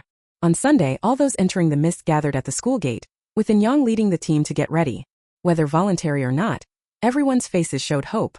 Maybe, with so many people they could really make it out? After months of lifeless expressions, a glimmer of hope finally appeared on everyone's faces. Actually, it was supposed to be Tang Lianjia leading the team this time. Everyone knew that the current stability of the school was largely due to Yang's efforts. However, because of the connections behind Tang Lianjia, the task of leading the team eventually fell to Yang. Even Yang, who was always calm and rational, couldn't help but show some emotion, looking somewhat gloomy. Yang's really unlucky. He's worked so hard, and in the end he's just being used and discarded. Li Lanlan was lying on her dorm bed, gossiping with her roommates. She had to admit that her observations were often sharp and to the point. He shouldn't have gone. I don't know why he insists on taking over now. Songqing's worry was evident. You know him? Li Lanlan asked, surprised. She didn't know when her roommate had become acquainted with Yang. Sort of, Songqing nodded. Tang Mo was a little surprised. So Yang and Songqing already knew each other, and from Songqing's tone, it seemed their relationship wasn't shallow. Tang Mo's daily routine was structured. She left early, came back late, did experiments, trained at night, everything was well organized. Li Lanlan, on the other hand, spent most of her time lounging around the dorm, occasionally wandering to other dorms to chat about the latest gossip. Songqing, like Tang Mo, also left early and returned late. During the times when she wasn't in the lab, no one knew where she went or what she did. Tang Mo and Li Lanlan never asked because if Songqing wanted to talk she would, and that was the best thing about their dorm. Not going to see him off? Tang Mo spoke up. Before the team entered the mist, many people who were close to them stood at the school gate to see them off. We're all going. Li Lanlan nodded excitedly. She loved watching such scenes. The day of departure was sunny, and Tang Mo, wearing a sports jacket, went with her roommates to the school gate. The team organized by the school had around 50 people, mostly boys. Tang Mo and her roommates were standing very close, and they could clearly see everyone's expressions. At the front of the team, and Yang's eyes met Tang Mo's, and then fixed on Songqing. Songqing also looked at Yang, biting her lip. The two exchanged glances for a moment, but neither said anything. Tang Mo, I'm leaving. Qin Ling, standing in the first row, shouted loudly, waving his hand high. His voice was especially conspicuous among the silent crowd. He was wearing a black short bomber jacket and thick marten boots, looking full of energy in the sunlight. In an instant, everyone's attention was drawn to Qin Ling and Tang Mo. So this is the guy with the package. He's pretty handsome. Li Lanlan and Songqing immediately recognized the boy Tang Mo had mentioned. Be careful. Tang Mo, ignoring the gazes of others, cupped her hands around her mouth and shouted loudly. Hearing Tang Mo's response, Qin Ling was satisfied. He threw his bag over his shoulder, turned around and was the first to walk through the school gate. A gate that symbolized danger. That day was an important one for the school, so Professor Tian's experiment was paused for the day. After returning to her dorm, Tang Mo went over her things again. There wasn't much left outside, just a full backpack, and a few scattered packets of instant noodles and water. After tidying everything up, Tang Mo went to bed for a nap. She needed to ensure she had plenty of energy and focus for the night's battle. She slept until 6 p.m. and then got up, dressed, and sat at her desk, eating the food and water that had been scattered on the table. Normally, she would only eat enough to feel satisfied, but today she ate freely, as though she wasn't going to stop until she was full. Li Lanlan and Songqing, watching her, were both nervous. Tang Mo's behavior seemed like she thought this would be her last meal. Mo, you're from a wealthy family, but you should still eat sparingly. You'll need to last longer in the coming days. You're not thinking of giving up, are you? Li Lanlan finally voiced her concern, worried that Tang Mo's eating habits would result in her starving in a few days if things didn't change. Come on, you should eat too. Eat as much as you can, Tang Mo said as she laid out the food on the table. The space was full and the backpack was packed. If everything followed the same path as last time, she wouldn't be able to take the remaining things with her. With just over a month and 3 weeks before leaving school, who knew if she would be able to eat a full meal again after tonight? Li Lanlan and Songqing exchanged looks, both thinking the same thing. This girl was truly pushed to the edge. At 8 p.m. the sky had completely darkened. Tang Mo locked the windows and doors of the dorm. For once, she didn't go out to train or go to bed but instead sat at her desk, dressed and ready, staring at her ID watch as though waiting for something. Ah! Suddenly, a sharp scream broke the silence of the dark campus. It's here. Tang Mo tensed, glancing at her watch. 8:12 p.m.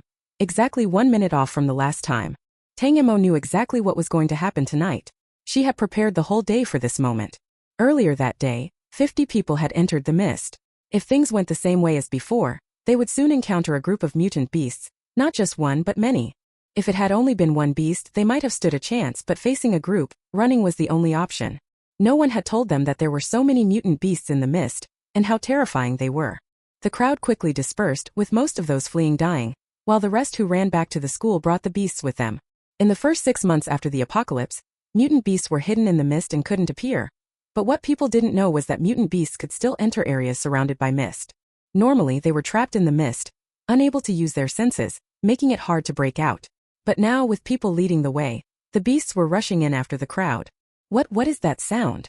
Everyone in the dorm heard the screeching outside, and the whole dormitory building was in an uproar. But it was pitch black outside, and no one dared to venture out. Li Lanlan and Songqing could no longer stay in bed. They put on their clothes and shoes and sat up. Tang Mo's dorm was on the 3rd floor, with a window facing a main road. The three of them grabbed flashlights and leaned against the window, peering outside. What they saw was something they would never forget. That's... Songqing mumbled, unable to believe what she was seeing. On the road, huge beasts were wandering across the surface, with several broken human bodies scattered on the ground. They could no longer be called humans, only fragments. The strange beasts mentioned in the news were about 2 meters tall, with heads resembling enlarged crocodile heads, sharp teeth inside, and saliva dripping from their mouths onto the ground. Their bodies were like massive rhinos walking on 4 legs, with long tails trailing behind. Their entire bodies were covered in a slimy, sticky liquid that made them look incredibly unsettling. At a glance, Tang Mo could see 2 or 3 of these beasts. This was just beneath her dormitory. One could imagine how many were inside the school now. Currently, the strange beasts were still in their primitive stage due to the fog's restrictions. Their movements were slow, with their running speed not much different from that of an adult male. Their senses were not very sharp either. Unlike her roommate's shock, Tang Mo carefully observed the beasts' movements for a while and came to a conclusion. She could outrun them. If they encountered 3 adult men, they would need to be quite strong to even stand a chance against the beasts. But if it came to running, Tang Mo was certain she could escape easily. In terms of speed or agility, she was far superior to the beasts. Of course, if it came to strength, she might not even get the chance to pull out her knife before the beast slapped her to death. As long as her mindset stayed sharp, there were more ways to solve problems than there were difficulties. Tang Mo quickly devised plans for various situations and countermeasures if she encountered a beast. Her stats were high and she had a knife, even a gun for self-defense. Given the current situation, she had long prepared and wasn't panicking. How could the creatures from the fog come out? Song Qing pushed up her glasses. The news had said that the strange beasts were trapped in the fog and couldn't get out. Why had they suddenly caused such chaos? She immediately checked her ID watch, but no news came up. It seemed that the strange beasts were only appearing at their school, while the outside world was still normal. It must be the people who went into the fog today who led these creatures out. Li Lanlan's voice trembled with tears. She wasn't wrong for sure. This isn't a school anymore. It's really just hell, isn't it? Li Lanlan couldn't hold it in anymore and began to cry. Tang Mo silently observed the massive beasts wandering below, not sure whether hell would be this terrifying. Knowing that the beasts couldn't fly up to the 3rd floor, they still tightly closed the windows. They moved the chairs together and sat closely, not saying anything. Soon, the neighboring dormitory also saw the scene outside through the windows. After a brief moment of noise, the entire hallway quickly fell silent. I'm scared. Li Lanlan, who had always been carefree, was trembling. Tang Mo could even feel her body shaking as she sat close to her. Tang Mo glanced at her watch. Qin Ling hadn't messaged, and she didn't know what had happened to him, whether he was in danger or not. Let's go to bed. Tang Mo was the first to take off her shoes and lie down on the bed, keeping her clothes on. She placed her backpack at the head of the bed in a place where she could easily reach it, which gave her a sense of security. Emotions were the most useless things. Except for making people uncomfortable, they served no other purpose. It was too dark outside now.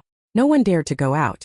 The beast's intelligence hadn't yet reached the level of coming upstairs, and there was no other option but to stay in the dormitory.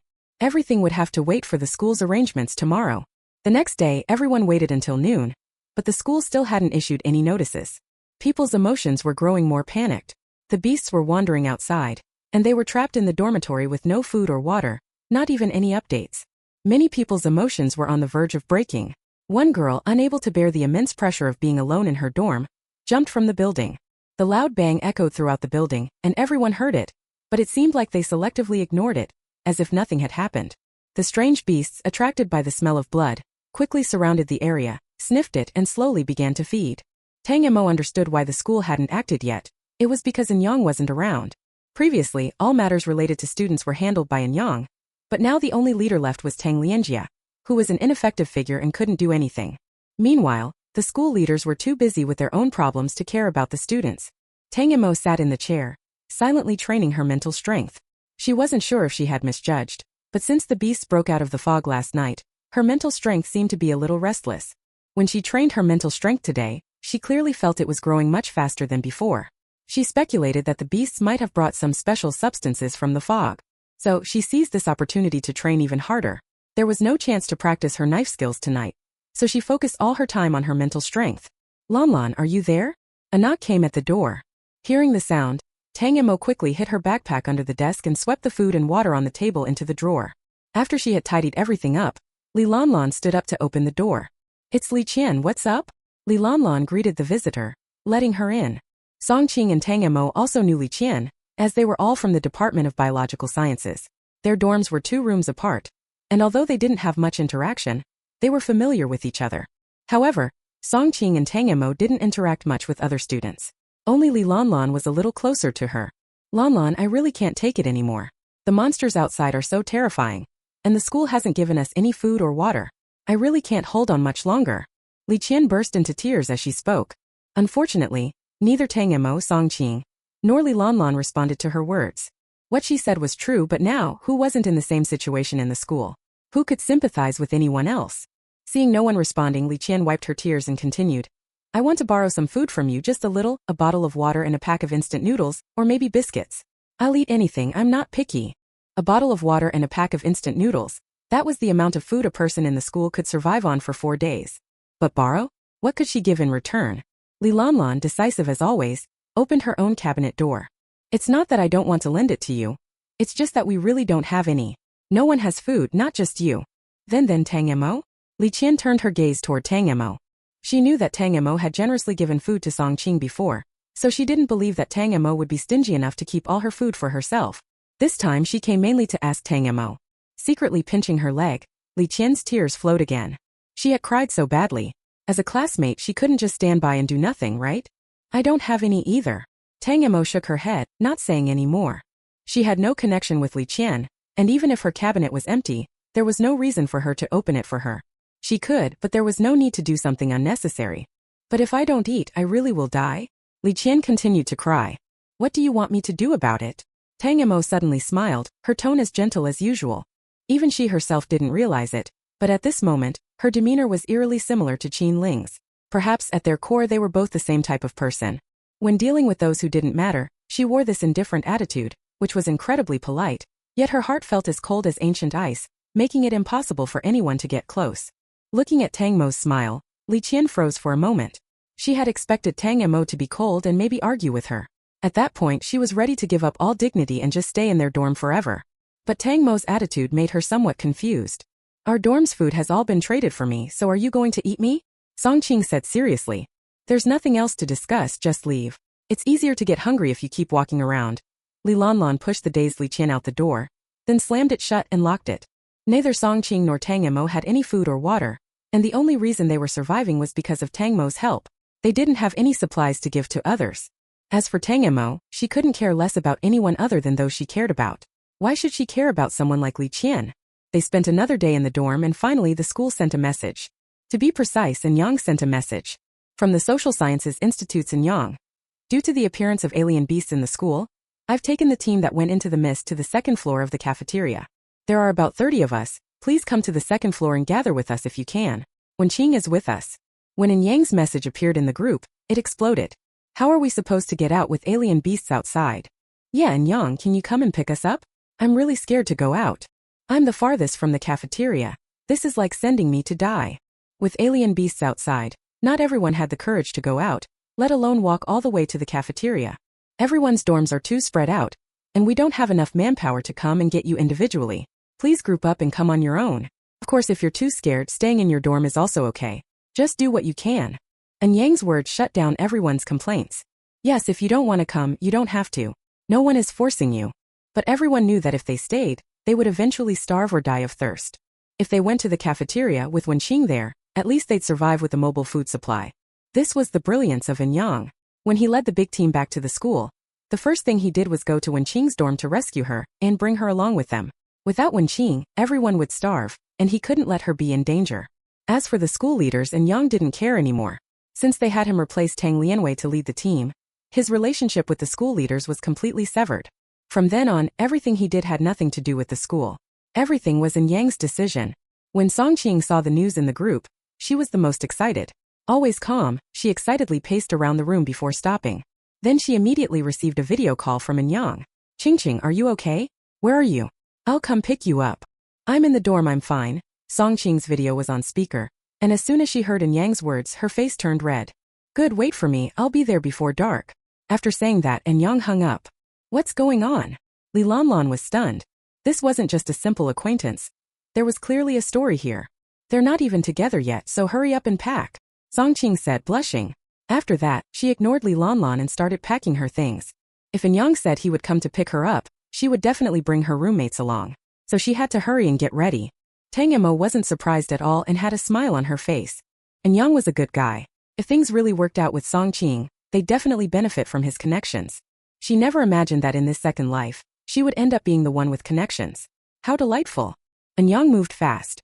By 3 p.m., he was already downstairs in Tang Mo's dorm building with 2 boys. Qing, hurry up. There's only one alien beast downstairs now. We'll gather in 3 minutes. Yang and the 2 boys hid behind some bushes not far away, observing. Song Qing and the others had already packed everything. The leftover food on Tang Mo's desk was put into Song Qing and Li Lanlan's bags. The group quietly went downstairs, where Yang and the two boys were waiting on their bikes behind the bushes. As soon as they saw the group, they waved. Tang Mo and the others shivered when they saw the alien beast just 200 meters away but bravely tiptoed toward Yang. The longer they delayed, the more dangerous it became, and everyone understood that. The group moved quietly, and since the alien beast's senses weren't very sharp, it didn't notice them. Once they got on the bikes, the boys pedaled quickly and sped off. Tang Mo was riding with her old acquaintance Shi Xian, who had always been with Yang. There weren't many cars on the campus, and even if there were, they didn't have the keys or gasoline. Bicycles were the best available tool. Look, Li Lanlan's dorm is being rescued. A sharp-eyed girl saw this and shouted in the dorm upstairs, causing a commotion. Hurry! Go faster! Tang Mo grabbed Shi Xian's shirt, sensing the danger, and urged everyone. When the boys heard, they pedaled even faster, as if they were about to fly. Is that really Yang? Yang, please save us too. The voices from upstairs echoed, and the alien beast nearby heard the noise, raised its head and looked around. Eventually, it locked onto the group riding bikes and started chasing. Fortunately, Yang and the others had already gotten a good distance ahead, and since the alien beast didn't run very fast, it gave up after following for a few hundred meters. Tang Mo's dorm wasn't far from the cafeteria, about 10 minutes by bike, and they were so quick and quiet that no other alien beasts noticed them. They hid the bikes and sighed in relief before leading Tang Mo and the others into the cafeteria. The cafeteria had glass doors, and a large curtain was draped over them to block the alien beast's view. If they couldn't see, hear, or smell anything, the beasts wouldn't know anyone was inside. As for the concept of a door, it was beyond the intelligence of the alien beasts to understand. At the entrance of the school canteen, there were no mutant beasts wandering around for some unknown reason, which was also the reason why Yang initially chose this place as their base. Yang opened his watch and made a video call. After a while, the door was opened from the inside. Once everyone entered, the door was locked from the inside with a large lock, and the curtain was lowered. The first floor of the canteen was now empty, with everyone gathering and resting on the second floor. After reaching the second floor, Tang Mo carefully observed the place. If nothing unexpected happened, most of the people in the school would spend the last month or so here. Except for the windows, the entire second floor of the canteen was filled with dining tables and chairs. Everyone sat in their chairs, listlessly doing their own thing. In fact, there wasn't much to do. Just opening their watches and browsing the latest news to avoid truly being cut off from the world. Yang, you're back. Wenqing quickly ran over when she saw Yang coming upstairs. Why did you bring them back? Wenqing's face turned sour when she saw Tang Mo and the others following Yang. Since Yang rescued her from the dormitory, she had developed a good impression of him. She firmly believed that with her special ability, she was the heroine of this world. And Yang was her hero. Well, I went out to check the situation and happened to bring some classmates back. Yang was well aware of Wenqing's feelings, but he clearly wasn't going to say anything that would upset her at this moment. When Tang Mo heard Yang's words, she noticed that Song Qing's expression darkened. Wasn't this because of Wenqing that they hadn't ended up together in the past life? Tang Mo thought. However, this wasn't something she could intervene in. From both of their perspectives, neither of them was in the wrong. Well, let's see how their relationship plays out. But I don't like her. Tell her to leave. Wenqing pointed at Tang Mo's delicate face still made her feel threatened. We're all classmates, so I'll leave. I'll go downstairs to stay. I won't be in your sight. Before Yang could finish speaking, Tang Mo interrupted. She was really thankful to Wenqing. She had been wondering how to separate from everyone, and Wenqing just helped her out. Wenqing didn't want to see her, and Tang Mo didn't want to stay with them either. If they stayed on the second floor, how would she take out the food from her space? Staying on the second floor and starving just like them was the real tragedy. Besides, she needed to focus on training her mental power and swordsmanship. Being alone was much more convenient. No, I'll go downstairs to stay with you. The first to protest was Song Qing. It's really not necessary. It's more convenient for me to stay alone. Tang Mo tugged at Song Qing's hand and gave her a look. After receiving the signal, Song Qing remembered that Tang Mo had a backpack full of food, so she must have made her own plans. She nodded and stopped speaking. Yang, seeing Tang Mo's consideration, nodded in approval. If Tang Mo insisted, given her connection with Song Qing, it would be awkward for him to intervene. Then we'll make do with it. There's a small empty storage room downstairs. It should be suitable for living. After Yang finished speaking, Wenqing pulled him away under the pretext of discussing food distribution. Tang Mo looked at the disappointed expressions of her roommates and tugged at their hands before going downstairs with her bag. She knew that Song Qing and Li Lanlan still had some food in their bags, so she wasn't worried. Moreover, part of the reason she wanted to be alone was to separate from her roommates. Even though their relationship was really close, she still had too many things to do. She had always been used to being alone, and didn't want to be constantly tied to her roommates. After finding the small storage room Yang mentioned and opening it, she saw that it was about 20 square meters in size. It used to be filled with rice, flour, and oil, but now it was empty since all the food had been consumed. The door of the storage room could also be locked from the inside. Tang Mo was pleased. This way she had her own private space and could do whatever she wanted. However, on the opposite side there was... The wall facing the door was piled with cardboard boxes. Those were the only items in the large room. Looking at these cardboard boxes, Tang Mo felt they were a bit of an obstruction. She would be training here, so it would be better to move them out. One by one, Tang Mo moved the boxes to the first floor of the canteen. After moving all the boxes, she was stunned. The wall behind the boxes wasn't a wall at all but a huge door. Tang Mo gently pushed the door, and it immediately opened a crack. She quickly shut it again and locked it from inside. There was an unlocked door in the storage room on the first floor of the canteen. Could this have been the reason the mutant beasts were able to break into the canteen in the past life? Tang Mo broke into a cold sweat. If mutant beasts entered unnoticed at night, she would be the first to lose her life. Not daring to let her guard down, Tang Mo carefully inspected the storage room 2 more times. After finding nothing unusual, she finally relaxed. She moved a table and a chair into the room and locked the door of her small storage room from the inside. Although the storage room had a cement floor, it had once been used for storing food, so it was still quite clean. Now, in the post-apocalyptic world, Tang Mo wasn't too picky. She took out a pile of foam mats from her space and arranged them to the size of a bed on the floor. These things were essential for keeping warm and cool at home. She also took out 2 blankets and a pillow. One blanket was used as a mattress, and the other covered her body. It was winter, and the cold made her hands and feet icy. The people staying on the second floor didn't have blankets. At night, they all wore clothes and rested on the tables. Tang Mo was different. If possible, she wanted to make herself as comfortable as possible within her means. After everything was arranged, Tang Mo looked at her new home with satisfaction. She took out a bowl of steaming rice noodles and a baked pancake from her space and sat down to eat. Today was a sort of housewarming, so it was very reasonable to treat herself to a nice meal to celebrate. There were still many cooked foods in her space, but she always thought it was better to eat less of these things, so she was quite frugal in her daily consumption. Tang Mo ate the rice noodles and baked pancake with satisfaction. This was the advantage of staying on the first floor. Let them eat cabbage while she enjoyed her meal. The world was tough enough in the apocalypse. If people didn't find ways to amuse themselves, they would find it really hard to survive. After eating and cleaning up, Tang Mo took out her knife and began practicing. Training was her most important task every day. Nothing was more important than strength. She would never slack off in her training. In the past few days, Tang Mo had been living comfortably in the small warehouse. The cafeteria's main door was locked, and usually no one went out. Aside from a few bold students who managed to escape and knocked on the door for someone upstairs to open it, no one would come to the first floor at other times. Song Qing and Li Lanlan had visited once, but when they came, Tang Mo had already packed up everything in the room. Seeing Tang Mo eating well and drinking comfortably, they were reassured. However, Li Lanlan secretly told Tang Mo that Song Qing's condition had not been good lately. Because Yang was unwilling to offend Wen Qing, he didn't dare to get too close to Song Qing on the surface. Song Qing had a more straightforward personality and hadn't yet gotten over this. Even if she did, she couldn't accept Yang in that way. Tang Mo couldn't help but feel helpless when hearing this. Although she and Lanlan saw things clearly, it didn't matter when the parties involved couldn't. In matters of love, outsiders really couldn't do much to help. For the past few days, the messages Tang Mo sent to Qin Ling hadn't been replied to. She was worried, but there was nothing she could do, and could only put more energy into her training. One evening, just as Tang Mo was about to lie down in her warm bed to sleep, she heard a heavy breathing sound coming from outside the warehouse door.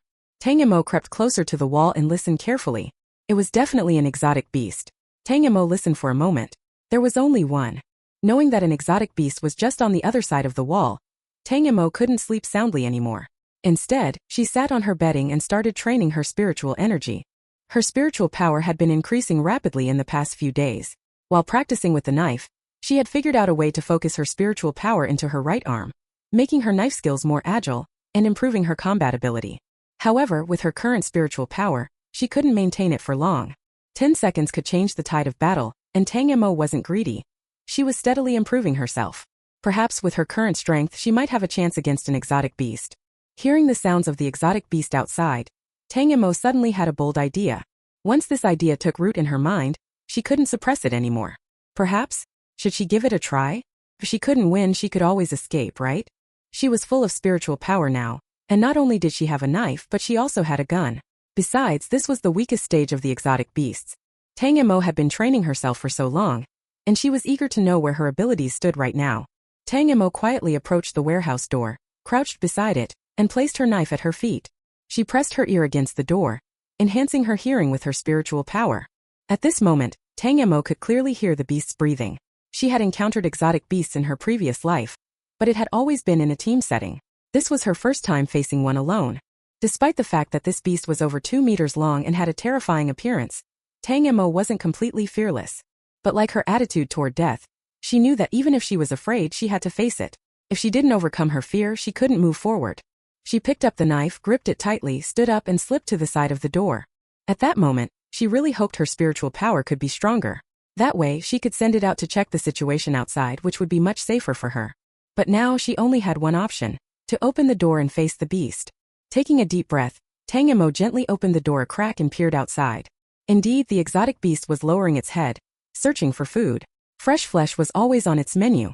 Thankfully, the exotic beast wasn't very large, and Tang Mo sighed in relief. The size of exotic beasts varied, and encountering one over 3 meters tall would be much more difficult.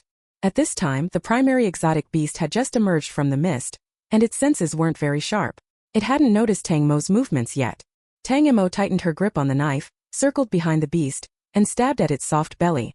Before the beast could react, it felt a sharp pain, and blood began to pour from its abdomen. The attack wasn't strong enough, and Tang Mo furrowed her brow. The beast's head and tail were the hardest parts of its body, covered in slime. Its belly was the only soft spot, the critical weakness. The strike ignited the beast's rage, but it didn't hit the critical spot.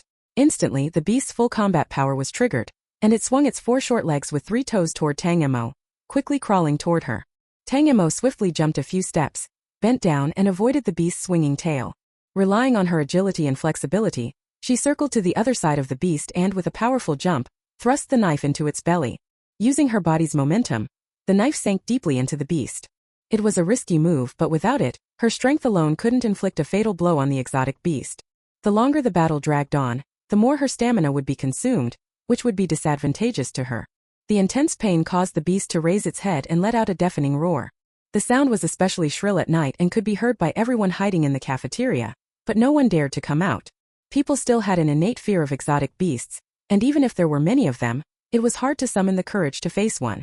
This wasn't good. The roar would attract more exotic beasts, and Tang Mo had to end this quickly.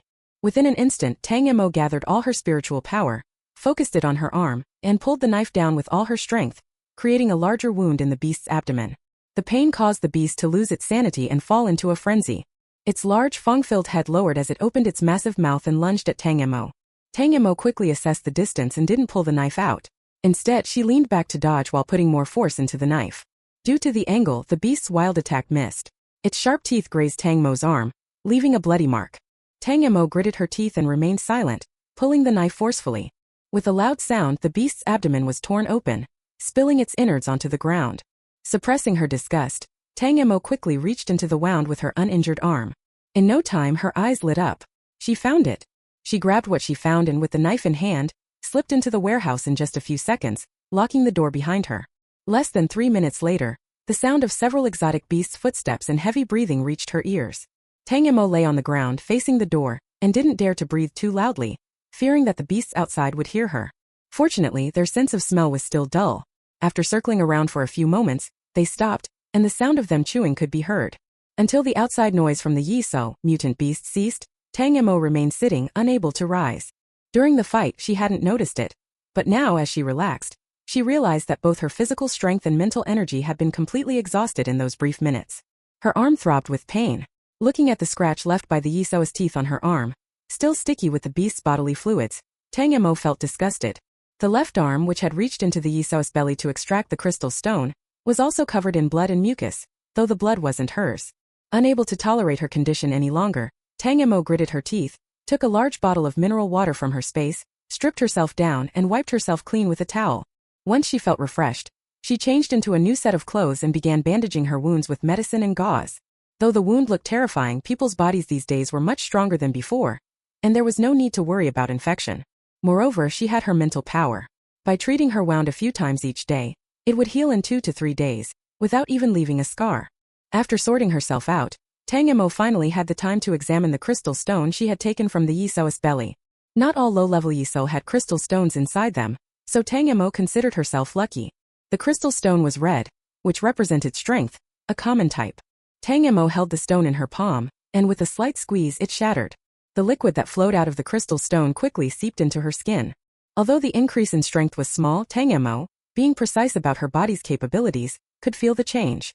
She glanced at the attribute values on her ID watch, and confirmed that her strength attribute had indeed improved slightly. She felt relieved after confirming it. This battle had actually been quite dangerous, and she had been a little overconfident. If she had been even a little slower, the other Yisou attracted by the first beast's cries might have surrounded her. She could handle one Yisou, but multiple? She would have had to give up, and perhaps it would have been a quicker and more pleasant death. Tang Mo replayed the battle in her mind. Her mental power, though still not high, had already proven quite useful for strengthening and healing. Once it increased further, she would be able to use it to activate her exploration skill, which would improve her chances of survival. Her strength still wasn't enough, but temporary enhancements and her high agility could compensate for this flaw. For now, her focus should remain on mental power. She always felt that people's understanding and use of mental power was still incomplete. As long as her mental power reached a high enough level, she could continue exploring and make it her greatest asset for survival. The next morning, those tasked with checking the situation quickly discovered the Yisou's body, now barely recognizable after being gnawed on. They also found the hidden back door in the warehouse where Tang Mo had been. As this was the first dead Yisou they had found, they took it very seriously and were eager to understand what had happened. Tang Mo, being the closest to the Yisou's body, was called to the second floor of the dining hall for a meeting. "Do you know what happened to the dead Yisou?" And Yang asked directly. "I don't know. I was resting in the warehouse for a long time," Tang Mo replied coldly. She had originally thought highly of Yang, but now, seeing Wenqing sitting so close to him, she couldn't help but feel annoyed. Though she knew Yang was only trying not to offend Wenqing, Tang Mo still couldn't stand such actions that felt like selling out. Especially after seeing her roommate Song Qing, sitting far away and looking melancholic, Tang Mo's impression of Yang worsened. "Did you hear anything? Or did you open the door and see something?" Yang asked with suspicion in his voice. Tang Mo had been living in the warehouse for several days, so it was impossible that she didn't know about the door. He didn't believe that a normal girl would have such courage. He suspected that Tang Mo had some secret. What was wrong with her? Yang thought repeatedly. "You don't think I went out and killed the Yisou, do you?" Tang Mo gave a characteristic smile. Since she was a child, not only had she been highly intelligent, but her acting skills were also top-notch. "Tch, you really say anything. If you were that capable, you wouldn't have had Yang come to save you and your group of burdens back then." Wenqing clung to Yang's arm and rolled her eyes at Tang Mo. She already knew that Yang had saved Tang Mo and her friends, but she hadn't considered Song Qing. She just thought Tang Mo, the fox spirit, had seduced Yang. Hearing Wenqing's words, Yang's face showed clear impatience. He instinctively pulled his arm back and glanced toward Song Qing. Song Qing's face turned pale, and she quickly averted her gaze. In truth, Yang didn't believe that Tang Mo was responsible for the Yisou's death. He just found her too unpredictable and was trying to probe her. When they saw the Yisou's body, no one felt fear. Instead, there was some excitement. They had always feared Yisou, but now they knew they could be defeated, which sparked a feeling of rebellion in them. Humans fear things without weaknesses, but once a weakness is shown, they want to conquer it. Yang and the others discussed for a long time, and decided to organize a planned hunt for the Yisou. On one hand, they could obtain crystal stones to enhance their team strength, and on the other, they could see if they could rescue their classmates trapped in the various buildings.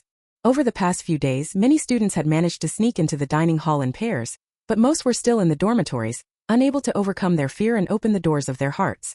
Whether it was to gain crystal stones or rescue their trapped classmates and strengthen their team, Yang's purpose was clear. Relying entirely on Wenqing was not a long-term solution. He had to make his team stronger and seize the power to make decisions. He decided that students who didn't join the mission would receive half the food ration. However, this decision had little effect on Tang Mo, as she didn't have a food ration to begin with. Furthermore, hunting Yisou with the team was a waste of time for her, and provided no benefit. She couldn't use her full strength, and the crystal stones would be handed over to the group. There was no reason for her to take on such hard work. As for her roommates, Tang Mo couldn't make life decisions for them. They were all adults with their own choices, and this wasn't a dead-end situation. Whatever choices they made, they could still survive, and Tang Mo couldn't be responsible for the lives of others. It has been over 5 months since the Great Famine era began, and in half a month, Tang Mo will be able to leave the school and return to the vast world outside. She tried calling Qinling several times, but the calls went unanswered, and he didn't reply to her messages. Tang Mo felt worried but had no choice but to suppress it, thinking that with his abilities, he should be fine. She also called home, but didn't mention the existence of the alien beasts in the school, fearing it would worry her mother, Lin Yi. Instead, she asked about Lin Yi's situation. As expected, not long after her wedding, Lin Yi and Wen Jianshu had a child, who was now over 3 months old. When Lin Yi spoke about the child, she felt both shy and happy. After all, with Tang Mo no longer by her side, having a child was a source of joy. Although the child had come at an inconvenient time, it was still a happy blessing. Tang Mo smiled gently while listening to her mother's words on the other end. After experiencing her past life, she was no longer the child fighting for her parents' affection. Instead, she cherished the family bond she had even more. From their conversation, Tang Mo learned that the world outside was now being managed by the Alliance. Scientists had predicted that the mist would dissipate soon, and many large survivor bases had been established to shelter refugees. Yes, anyone who needed the Alliance's aid to survive was now considered a refugee. No one seemed to mind the label, as once they lost the ability to provide for themselves, they had given up struggling against such labels. Lin Yi, along with Wen Jianshu, had moved to the largest S-city base and was now peacefully living her life, focusing on the pregnancy. Tang Mo felt relieved when she heard that her mother was in the safest core area of the B-city base in the post-apocalyptic world. At least, once the mist dissipated, the alien beasts wouldn't pose a threat to Lin Yi's safety. She could focus on her own plans. Lin Yi, with tears in her eyes, expressed her concern for her daughter, stuck in the school and unable to be protected by her side. She had mentioned several times that Wen Jianshu could send a plane with supplies for Tang Mo, which was a small matter for the one family now. But Tang Mo refused each time. She didn't want to owe anyone favors when she didn't need the help, as it would make things more complicated later. Tang Mo wasn't the type to be a do-gooder, but she didn't like owing others either. Those who treated her well, like Professor Tian and Songqing, would always be repaid generously when she could. Mo, I heard the mist will clear soon. When it does, ask Uncle Wen to send someone to pick you up, Lin Yi said, her love for her daughter clear in her voice. Mom, don't worry, I'll take care of myself. I'll contact you again when the time comes, Tang Mo replied, afraid that the mention of the pregnancy would stress Lin Yi. But Tang Mo had no intention of going to S-City right away after the mist cleared. While there were opportunities there were even more people. Staying with her family would make it hard for her to find chances to challenge herself. She didn't want to be a pampered princess. In this era, the only thing she could truly rely on was her own strength. Just after finishing her call with Lin Yi, her communication device chimed, and a message came in. Tang Mo, I have some good stuff in my dorm. If you get the chance, go and take it. Take care of yourself. It was a short message from Qin Ling. Though brief, Tang Mo read it over several times. It sounded casual, but for some reason, she could detect a sense of finality in his words, as if he was giving her instructions in case something happened. Immediately, she realized something was wrong. Tang Mo quickly called Qin Ling. Beep beep beep. The familiar sound of the call not being answered. But now, Tang Mo understood. It wasn't that Qin Ling couldn't answer, it was that he didn't want to. Why wouldn't he want to pick up? What had happened to him? For a moment, Tang Mo's mind raced, and she stood up abruptly. Her body started to tingle from nervousness, unable to calm down. Her heart had never been this disturbed, not even when she had almost been bitten by an alien beast or after getting injured. But now she was truly unsettled. She had missed one life with Qin Ling, and now in this life they had only just met. She wanted to become someone who could stand beside him. She couldn't and wouldn't accept that something had happened to him now. Where are you? Can you tell me? Please respond. She sent several messages, but there was no reply. Tang Mo couldn't sit still anymore. Her brain raced with thoughts. Qin Ling must be in danger, but what kind of danger could it be? He had mentioned the good things in his dorm, which must have been food, because if it were something vital for survival, he wouldn't have left it behind when entering the mist. But where was Qin Ling now? Tang Mo suddenly remembered Qin Ling had said that he had a specific reason for entering the mist. Was it for a crystal core? But not every primary level alien beast had a crystal in its body, and each crystal only had one attribute point. There was no reason for Qin Ling to risk so much for just one crystal. Moreover, Tang Mo was sure that although Qin Ling often acted casually, his overall attribute values must be higher than hers. She had managed to kill a primary level alien beast on her own. Was it possible that Qin Ling could be trapped by one? Danger, alien beast. Suddenly, Tang Mo seemed to have an idea. A primary level alien beast might not pose much of a threat to Qin Ling, but what about a group of them? Or maybe it wasn't a primary level alien beast but a mid-level one. Each area of mist contained a mid-level alien beast, and these beasts always had crystals. The attribute of the crystal could be identified by the color of the beast. Each crystal held 10 attribute points, which was a fact that had only been revealed recently. The mid-level alien beast in the mist around the school was a large blue snake. Blue represented agility. Tang Mo knew that Qin Ling's mental strength wasn't very high, and his attributes mainly relied on strength and agility. So, this extra 10 points of agility would be crucial for him. In her past life, the snake had appeared, but not on the school grounds. It had always been lurking on the mountain behind the school. If this mid-level alien beast was still roaming the campus, the small base set up by Yang and the others with no defensive measures would likely be wiped out in no time. A mid-level alien beast's senses, vision, hearing and speed far surpassed those of a primary-level beast, which had yet to break through the mist's restrictions. In her past life, Tang Mo and Qin Ling had been trapped inside the school's teaching building. Recently, Tang Mo had sneaked around the building at night and found no sign of the alien beastchen wandering below. So she thought Qin Ling must be safe, even though he hadn't contacted her. Now the most likely possibility was that Qin Ling was trapped by that mid-level alien beast on the mountain behind the school. Intermediate mutant beast. Tang Mo thought to herself that there was absolutely no way she could defeat it head-on. Moreover, Qin Ling's strength should be greater than hers. If he had really been trapped on the back mountain, then if he couldn't handle it, what chance did she have? Tang Mo gradually calmed down. She was a very rational person and rarely let emotions affect her. Even though saving Qin Ling was extremely important, if there was less than a 1% chance of success, what would be the point of rushing in only to throw away her life? She sat down and began to go through the items in her space one by one, calculating what resources and chances she had.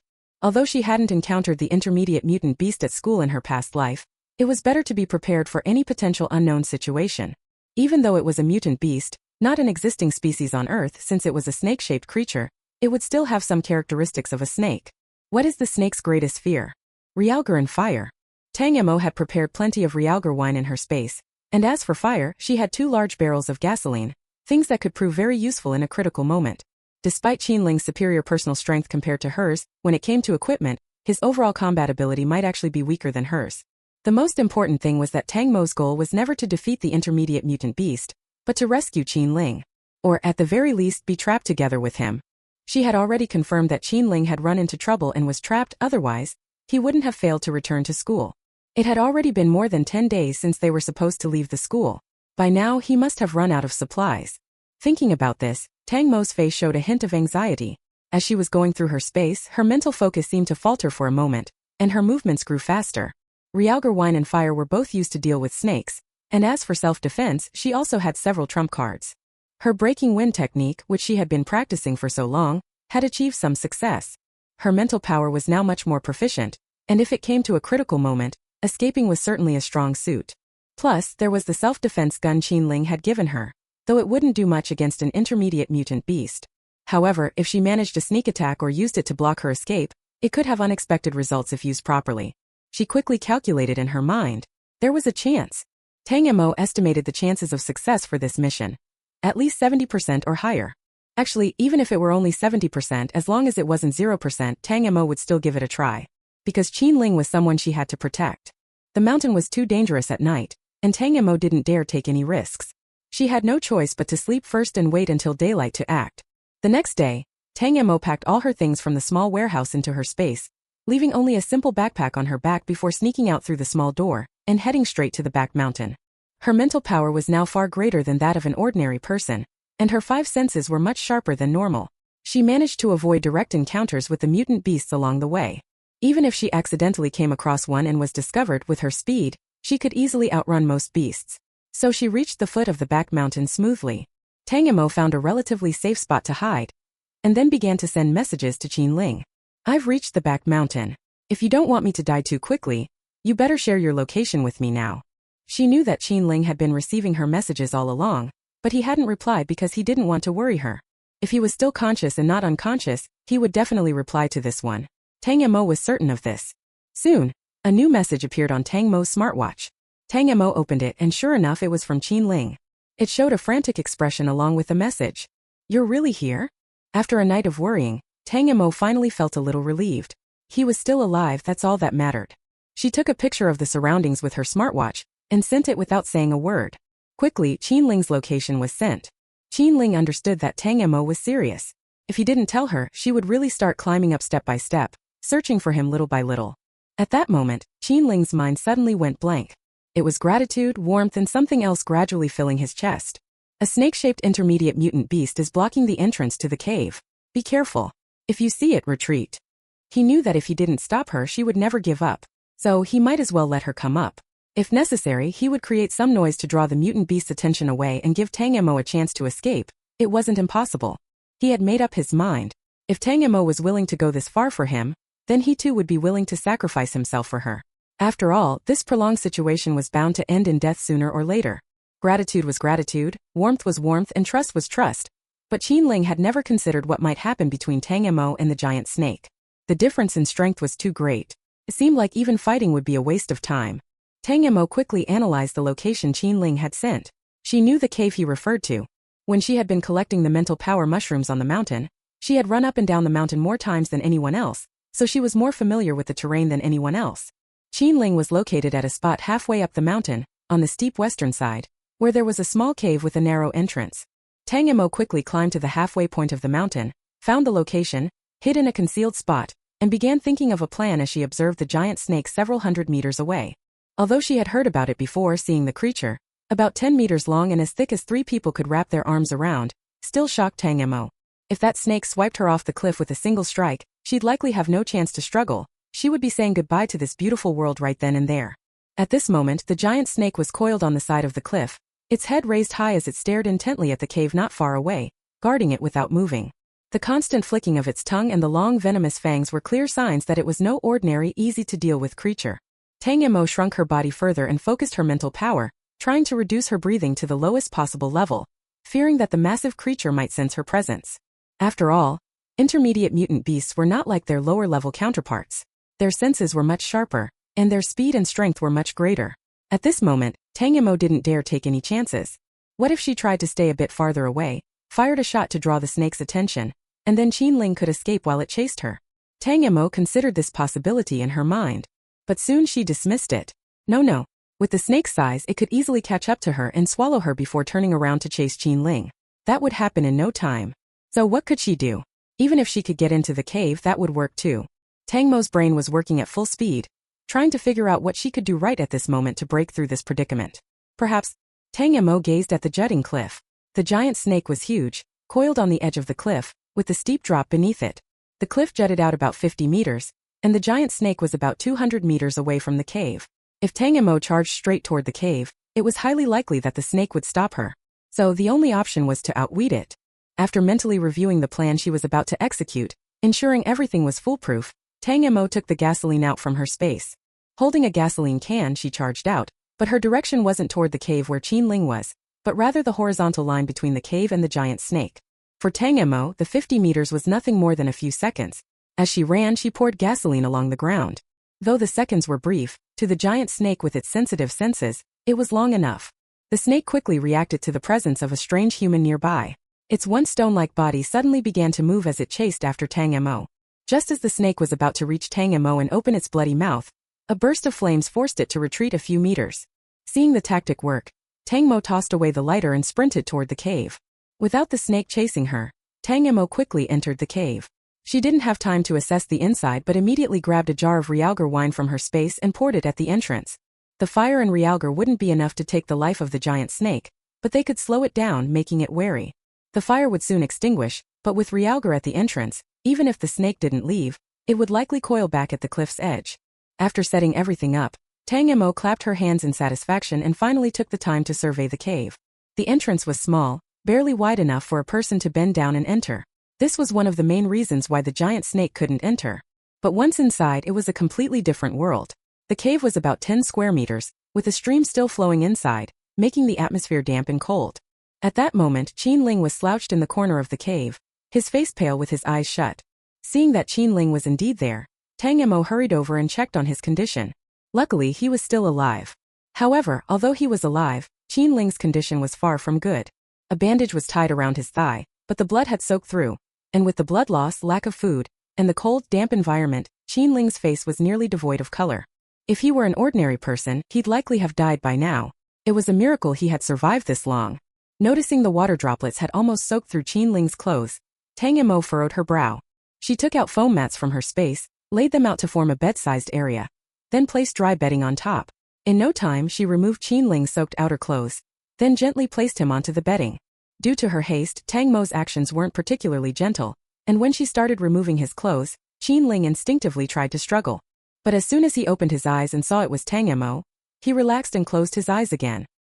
He couldn't muster any strength to resist. He had no energy left. Tang Mo removed the bandage from Qin Ling's thigh, revealing the bloody wound beneath.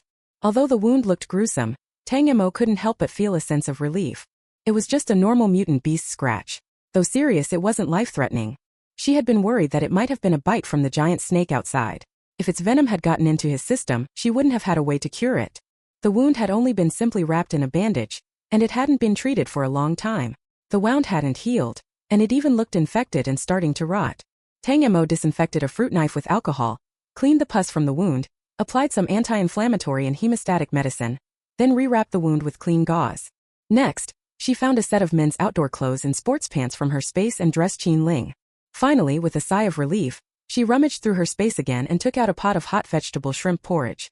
There was water in the cave but no food to be found. Qin Ling had been starving for days, and Tang Mo couldn't bring herself to offer him instant noodles or compressed biscuits. That would be too inhumane.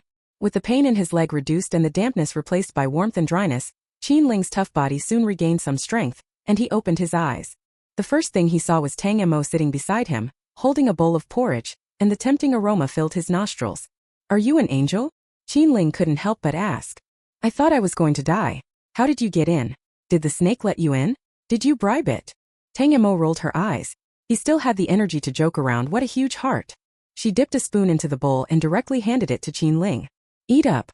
You've been missing for days and you're about to starve to death. You look awful." Tang Mo's words were pure white lies. Although Qin Ling had lost a lot of weight, his face was pale and gaunt, but his sharp, chiseled features gave him a delicate, sickly beauty that made people instinctively want to protect him. Qin Ling didn't hesitate and quickly finished the bowl of porridge. Afterward, he licked his lips. "I ate too quickly. I didn't even get to savor the taste. Can I have another bowl?" "Later. You haven't eaten in so long. It's not good to eat too much at once." Qin Ling obediently nodded, taking the water Tang Mo handed him and sipping it slowly. "How did you get involved with it?" Tang Mo asked once she saw Qin Ling regain some strength. "Of course I went after it on purpose. It's quite the treasure." Qin Ling smiled and looked out toward the entrance, not even realizing that this treasure nearly killed him. "So you went into the mist for it? You're crazy. An intermediate mutant beast. Are you out of your mind?" Tang Mo was incredulous. While even an ordinary mutant beast was hard to beat, Qin Ling had actively gone after an intermediate mutant beast. It was hard to comprehend. If I hadn't run into a group of crocodile-headed creatures that drained all my energy, causing me to lose my gear and get injured, it would have been hard to say who would win between me and that giant snake. Qin Ling chuckled. Though he sounded like he was joking, Tang Mo could tell he was serious. So, Qin Ling had become strong enough to challenge an intermediate mutant beast? Tang Mo, who was still barely able to handle a low-level mutant beast, now saw just how much stronger Qin Ling had become. The difference between them was staggering. There was always someone stronger out there. Tang Mo, who had been rather proud of her abilities, now felt a splash of cold water, and the realization calmed her down completely. "Originally I thought I was going to die, but since I've managed to catch my breath, that pearl is mine." Qin Ling squinted his eyes, looking somewhat like a dangerous person. Tang Mo knew that the pearl Qin Ling was referring to was the crystal inside the giant snake's body. Qin Ling touched his new clothes and pants and nodded in satisfaction. "I have to say, I look pretty handsome in anything, huh?" "Get lost." Tang Mo's face was expressionless. The days in the cave weren't too dull for the two of them, especially since they often bickered. What surprised Qin Ling was that although Tang Mo didn't seem like a talkative person, he never managed to win an argument against her. Could this be the legendary "the right thing counters the wrong thing"? Because of the presence of this patient, their food quality had significantly improved. Even when they had instant noodles, Tang Mo would take out a pot and a gas stove to cook the noodles nicely, adding some sausages and braised eggs. With the improvement in medication and living conditions, Qin Ling's leg injury was healing quickly, and his face had visibly gained some color. According to Tang Mo's plan, the mist would disperse in about 20 days. By then this place wouldn't be the area with the most spiritual energy, and the giant snake would naturally not stay here. It would search for a better location. However, Qin Ling clearly didn't think that way. Although he didn't say anything, Tang Mo knew he still had some lingering attachment to the snake. Since Qin Ling's legs were inconvenient, he was always lying or sitting to rest. Meanwhile, Tang Mo sat beside him, seemingly resting with her eyes closed, but in reality, she was constantly training her spiritual power. For some reason, her spiritual power grew very quickly in this cave, at 3 times the usual rate outside. Now she suspected that the giant snake had been guarding this place not because of her and Qin Ling, but because of the abundant spiritual energy here. The snake must really like it. After sitting still for so long, Tang Mo felt her arms and legs becoming stiff. She couldn't stand sitting any longer and decided to practice with her blade. Although the space was small, running wasn't feasible, but there was enough room to practice arm and leg movements with a knife. Tang Mo wasn't afraid of revealing her trump card to Qin Ling. First of all, she trusted him, and secondly, the knife wasn't really a secret weapon. In fact, she would eventually have to use it in front of everyone. If anything was truly a trump card, it was her spiritual power. After all, whether for temporary enhancement, escape, or healing, her spiritual power could only reach its maximum potential when others didn't understand it. During the day, Qinling had nothing to do. Aside from closing his eyes to sleep, he opened them to watch Tang Mo. When he saw Tang Mo summon a knife out of thin air, he didn't think much of it at first, but when he saw the blade more clearly, his eyes showed some extra interest. "This knife's not bad," Qinling complimented. "How good is it?" Tang Mo knew that Qinling came from a prestigious family and had seen many things. If he complimented something, it must be good. "The maker of this knife should be one of the best in the country. I got one only after much persuasion from my grandfather for my coming-of-age ceremony at 18. Then it really is a good item. If Qinling could get one, it must have been difficult to acquire." It seemed that Uncle Wen had truly put some thought into it. Tang Mo began practicing the knife techniques she had learned from videos, bit by bit. She had been self-teaching for a while, and with her increasing strength and agility, the knife felt more and more comfortable to use. However, after a while, Qinling's expression became quite strange, as if he didn't know whether to speak. It wasn't until Tang Mo was panting from the effort that Qinling finally couldn't hold back, bursting into laughter. The more he laughed, the louder it became. "This knife is such a waste in your hands. It's a shame. With your level, you might as well buy a watermelon knife from the market. It might even be easier to handle." Qinling laughed so loudly that it affected his injury. He clutched his leg while trying to control his facial expression. "I'm self-taught." Tang Mo gritted her teeth and said, each word deliberate. She was determined. Qinling's favorite shrimp and vegetable porridge would never be made again, not even in his dreams. She had thought her practice was quite good, but to Qinling it was a joke. "Did you see how you swung just now? You should have used your wrist, but you used your whole arm. Not only does it look bad, it's more exhausting. While others can swing 10 times, you can only do 3. Qinling had remembered every movement of Tang Mo's form. He had been trained in martial arts since he was young, so it was easy for him to guide her. Using the wrist? Tang Mo rotated her wrist and swung the knife again, following Qinling's method. Sure enough, when she changed where she exerted force, the movement became much easier and allowed for more power. Tang Mo was delighted and urged Qinling to give more feedback. "And your stance. Your lower body is unstable. You didn't notice it while practicing, but in a real fight, when the enemy charges at you, you might fall flat before even using the knife." Qinling's words weren't pleasant, but each point hit Tang Mo's weakness. And the direction of the knife tip. Chinese martial arts are vast and profound. It's simple enough to practice for physical fitness, but if you want to use it in a real fight, self-teaching from videos is clearly too simplistic. Tang Mo thought she had been practicing well, but in reality, she had just been mimicking without truly understanding the principles. After revising her techniques according to Qinling's guidance, Tang Mo practiced again and again. Every time she felt like she made progress, but Qinling was still not satisfied and made her redo it until the movements were perfect. All those days of struggling weren't in vain. With a master like Qinling, this was definitely a worthy investment. Tang Mo felt very pleased with herself. Ever since discovering that Qinling was a free, injured martial arts teacher who could help her improve, her knife skills had improved by leaps and bounds. Tang Mo practiced day and night, letting Qinling point out her mistakes and improve, not wasting a single moment. Qinling would shout that she was exploiting the poor, disabled group, but it didn't matter. Gradually, Qinling's leg healed, his face gained color, and his body looked noticeably stronger. He no longer looked like someone from the Famine era. Once his leg was better, Qinling couldn't stand sitting around anymore. After a long period without movement, he picked up Tang Mo's blade and demonstrated a set of moves. Tang Mo was stunned. His strength and fluidity were truly beyond her reach. The tip of the blade cut through the air so quickly it almost seemed to make a sound, and at that moment the breaking wind knife truly lived up to its name. Holding the knife, Qinling stood straight, his lips pressed together and chin slightly raised. "What's the matter? Are you mesmerized by my handsomeness?" Qinling's words shattered the cinematic-like scene. "Ugh, if only you were mute, everything would be perfect." Tang Mo sighed, staring at the cave ceiling. Due to Tang Mo's feeding, Qinling quickly became plump and healthy. Meanwhile, Tang Mo's knife skills progressed rapidly, and the difference between her previous abilities and now was as stark as that between a child and an adult. Only 3 days remained until the fog would disperse. Tang Mo had this time clearly marked in her mind. At this point, Qinling, who had regained his strength, seemed a little restless. "I can't just leave it. I have to kill this thing. Do you have anything useful? Lend it to me, and I'll return it later." Qinling glared at the massive snake coiled up in front of them with evident dislike. Now fully recovered, he was eager to switch from prey to predator. "I'll go with you.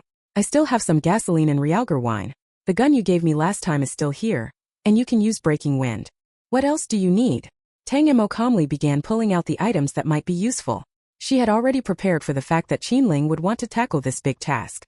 These are enough. Qinling was stretching his limbs, preparing for the action ahead. After thinking for a moment, Tang Mo pulled out a thick hemp rope the size of her wrist.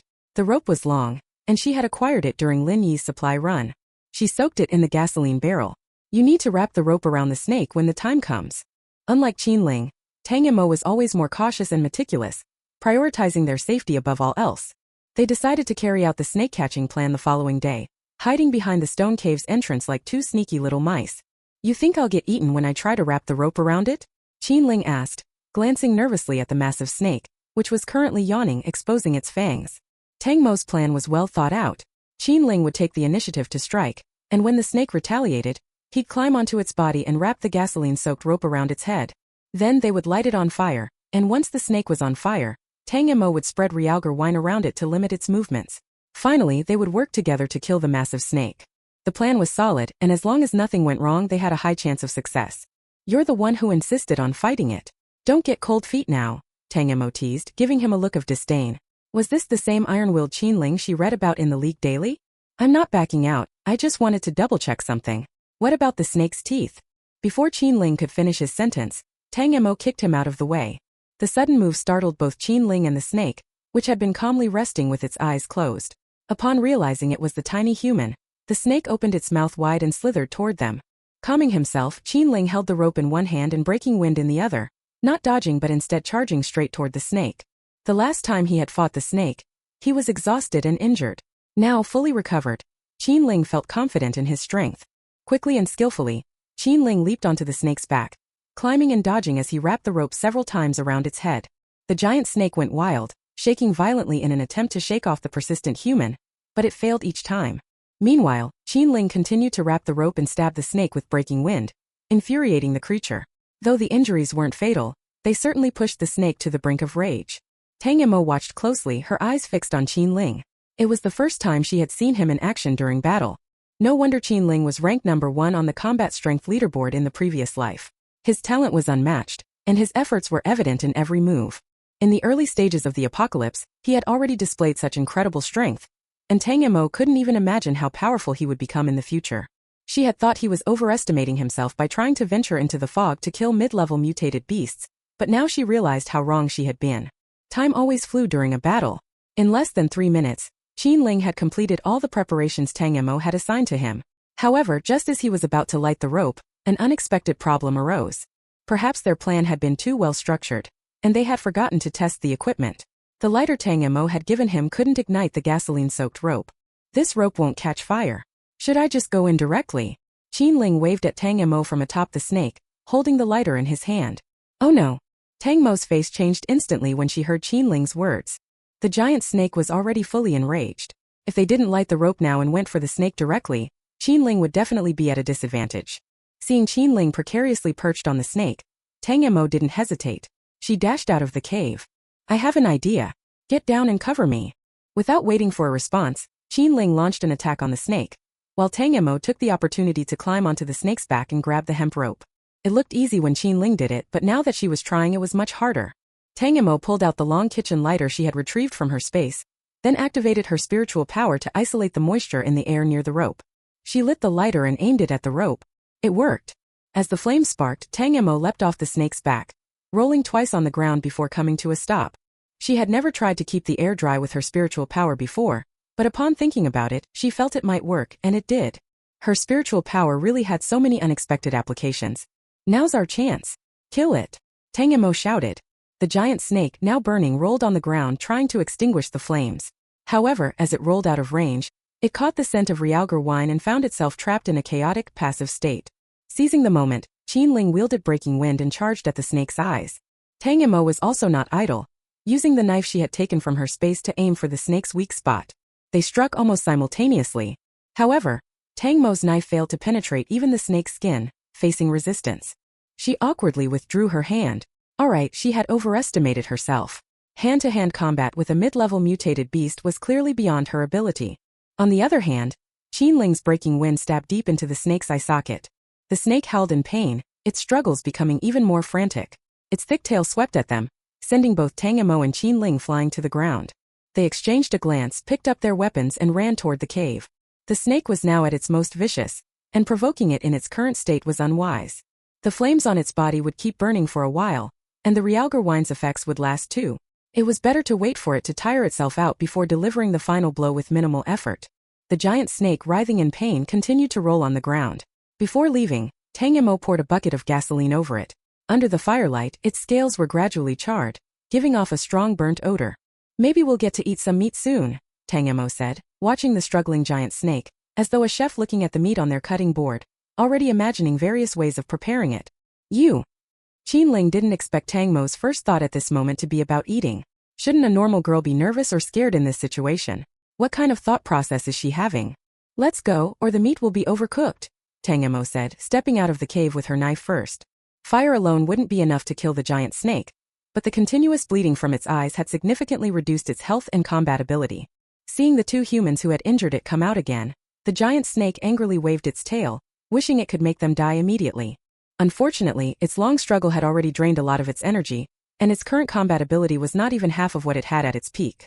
The pain in its eyes, the flames on its body, and the hated Realgar around it, none of these could kill it, but they all made it suffer immensely. Tang Mo skillfully dodged the giant snake's attacks and once again reached the snake's 7-inch position. This time she swung her arm with more force and struck the snake's body with her knife. Whoop! That was the sound of the knife sinking into the flesh. Tang Mo felt a surge of joy as she looked down, but to her disappointment, the knife only went in about 3 centimeters. This damage was basically equivalent to a person cutting their nails into the flesh for a snake of its size. Just as Tang Mo was stunned, the giant snake made a violent roll, throwing both her and her knife away. "Be careful," Qin Ling shouted, rushing toward Tang Mo. But by then, he was too late to catch her, so he threw himself forward, landing first to cushion her fall, causing Tang Mo to land on him. "Are you all right?" Tang Mo, who had landed on the human cushion, was unharmed. She tossed the kitchen knife aside and hurried to help Qin Ling up. "Ugh, is my waist going to break under your weight? You'd better be responsible for me." Qin Ling climbed up, holding his waist. "Get lost." Tang Mo pushed Qin Ling aside, but with a smile. Looks like she wasn't in any real danger after all. The hardness of a mid-level mutant beast's body was no joke. It was not something humans could easily deal with at this stage. Tang Mo silently picked up her knife and withdrew from the battle. Qin Ling, holding the breaking wind knife, used his agility to shorten the distance with the giant snake. He then leaped onto its body and precisely struck at its eyes with a fast, sharp blow. The force behind this strike.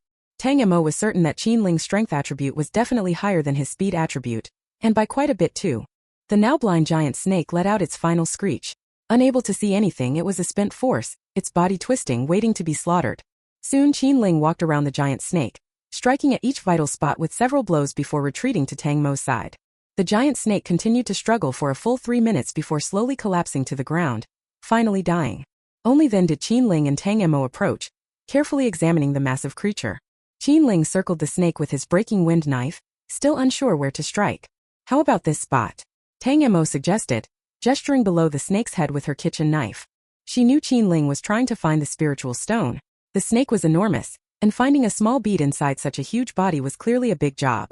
Qin Ling nodded, cutting open the spot Tang Mo had pointed out and reaching inside to feel around. In no time, his eyes lit up as he pulled out his hand, clenched into a fist. Qin Ling opened his hand in front of Tang Mo, revealing a blue, irregular diamond-shaped crystal, covered in blood but still glowing with faint light. "It's really a crystal of agility. The rumors were true," Qin Ling said with excitement. He took a bottle of mineral water from Tang Mo and washed the crystal clean.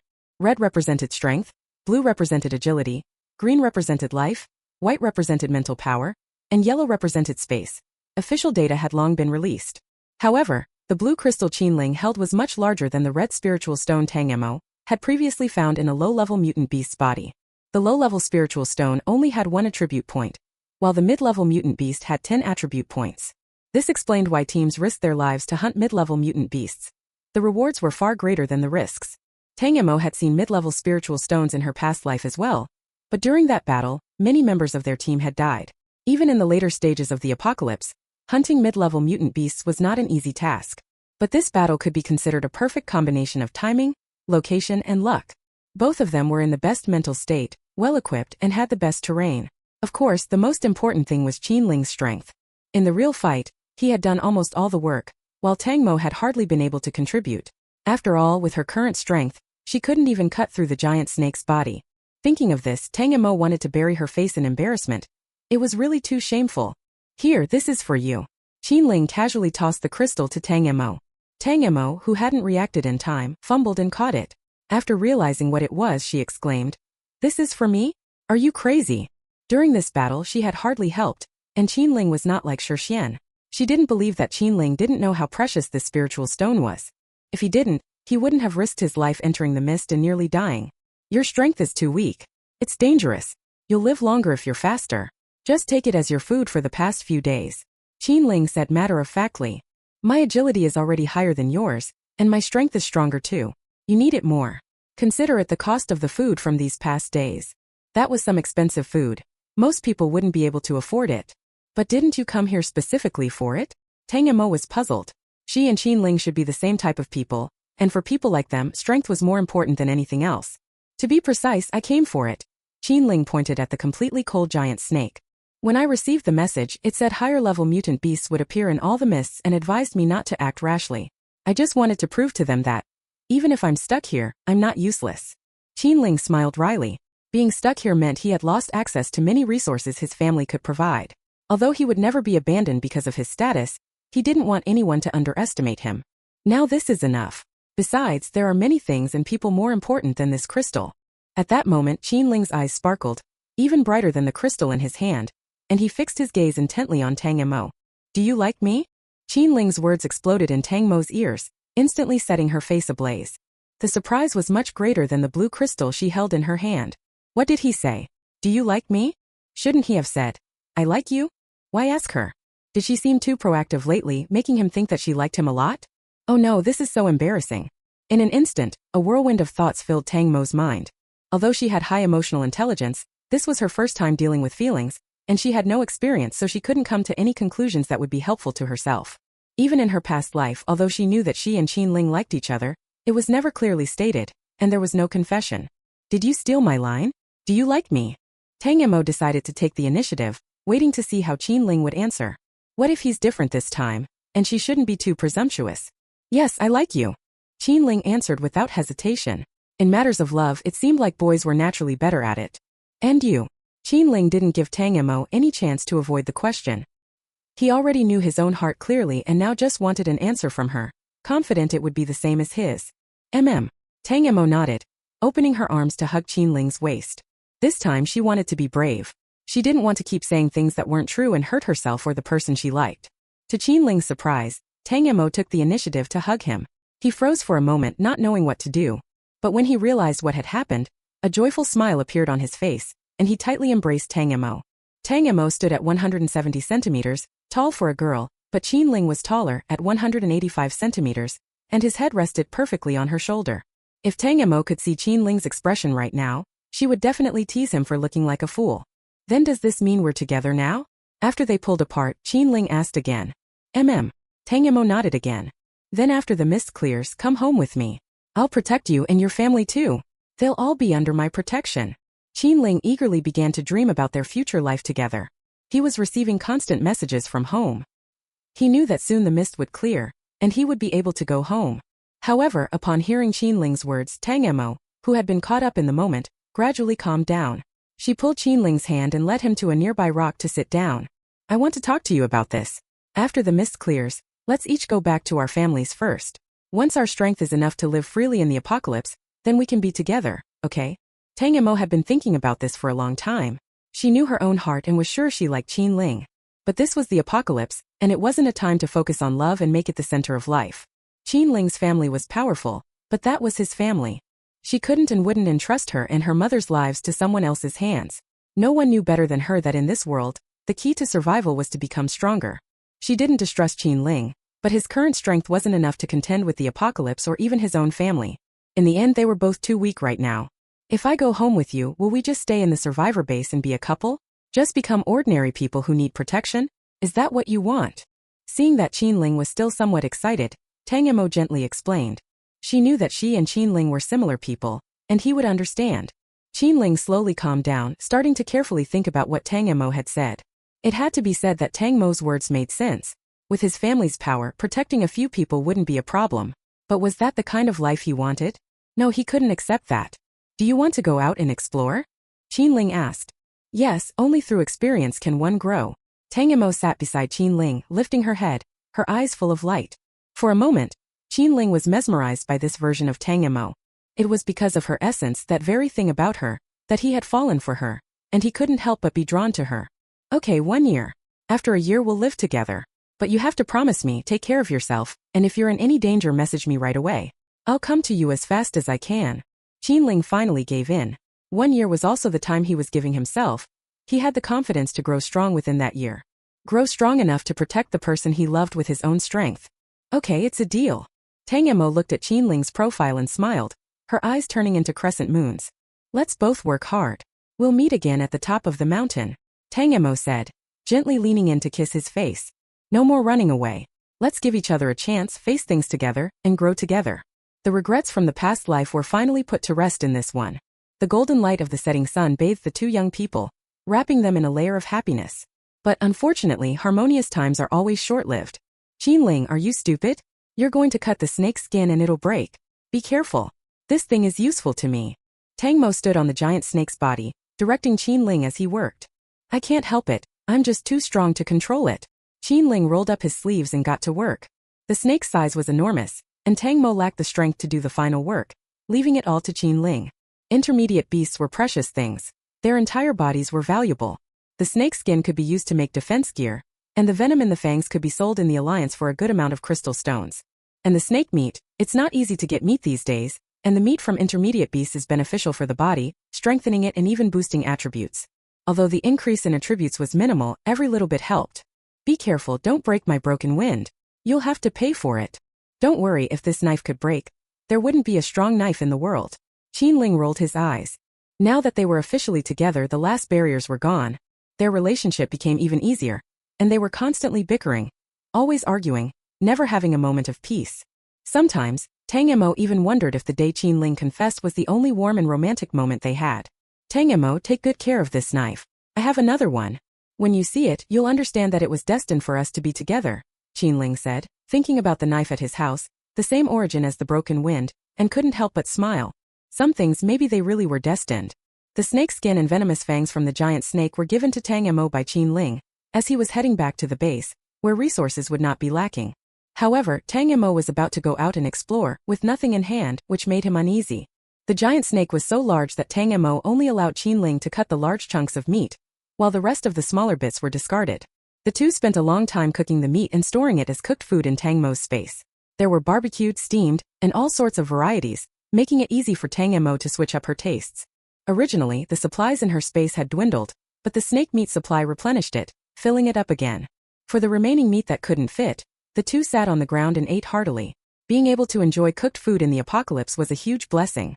Moreover, the meat from exotic beasts was tender and fresh, not inferior to farmed poultry, and with Tang Mo's rich spices, the final taste and texture were incredible, so delicious that one might think they could swallow their tongue. For the meat they couldn't fit or eat, Tang Mo and Qinling packed it into their backpacks, determined not to waste anything. Wasting was shameful, wasting was a crime. Having taken care of the exotic beast that was blocking their way, the two realized there was no more reason to stay on the mountain. Instead of waiting around, they decided to return to the school, where they'd be able to respond to any news quickly. However, after dealing with everything, it was already dark. They discussed it and decided to spend one last night there before leaving. The cave was large, so Tang Mo set up 2 beds inside using foam flooring and blankets, keeping them far apart. The two rested without any issue. But since they had just confirmed their relationship that day, the atmosphere when sharing the same room became delicate. Both Tang Mo and Qinling sat in their respective spots in silence. Neither had any experience and neither knew what to do. Clearly, this wasn't the best place for any progress. Let's get some rest early. Good night, Qinling said, his face turning red. He climbed into his bed, turning to lie on his side, no longer looking at Tang Mo. Tang Mo's face also flushed slightly, but she slowly calmed herself down. She sat cross-legged and prepared to complete an important task before leaving. That task was to absorb the mid-level spirit stone. Soon spirit stones would become the currency circulating in this world, and with the exchange rate for mid-level spirit stones she could trade for a lot of food. However, for Tang Mo, nothing was more important than her own strength. To avoid unnecessary delays, she wanted to convert the spirit stone into attribute points as soon as possible for peace of mind. Just like when she absorbed the red primary spirit stone, She placed the spirit stone in her palm. This time, however, she needed more force to crush it. As the blue crystalline liquid slowly flowed out, Tang Mo closed her eyes, feeling the energy enter her veins, even nourishing her internal organs. Although the liquid flowing out of the crystal wasn't much, the immense energy inside made Tang Mo feel her body becoming stronger with every inch.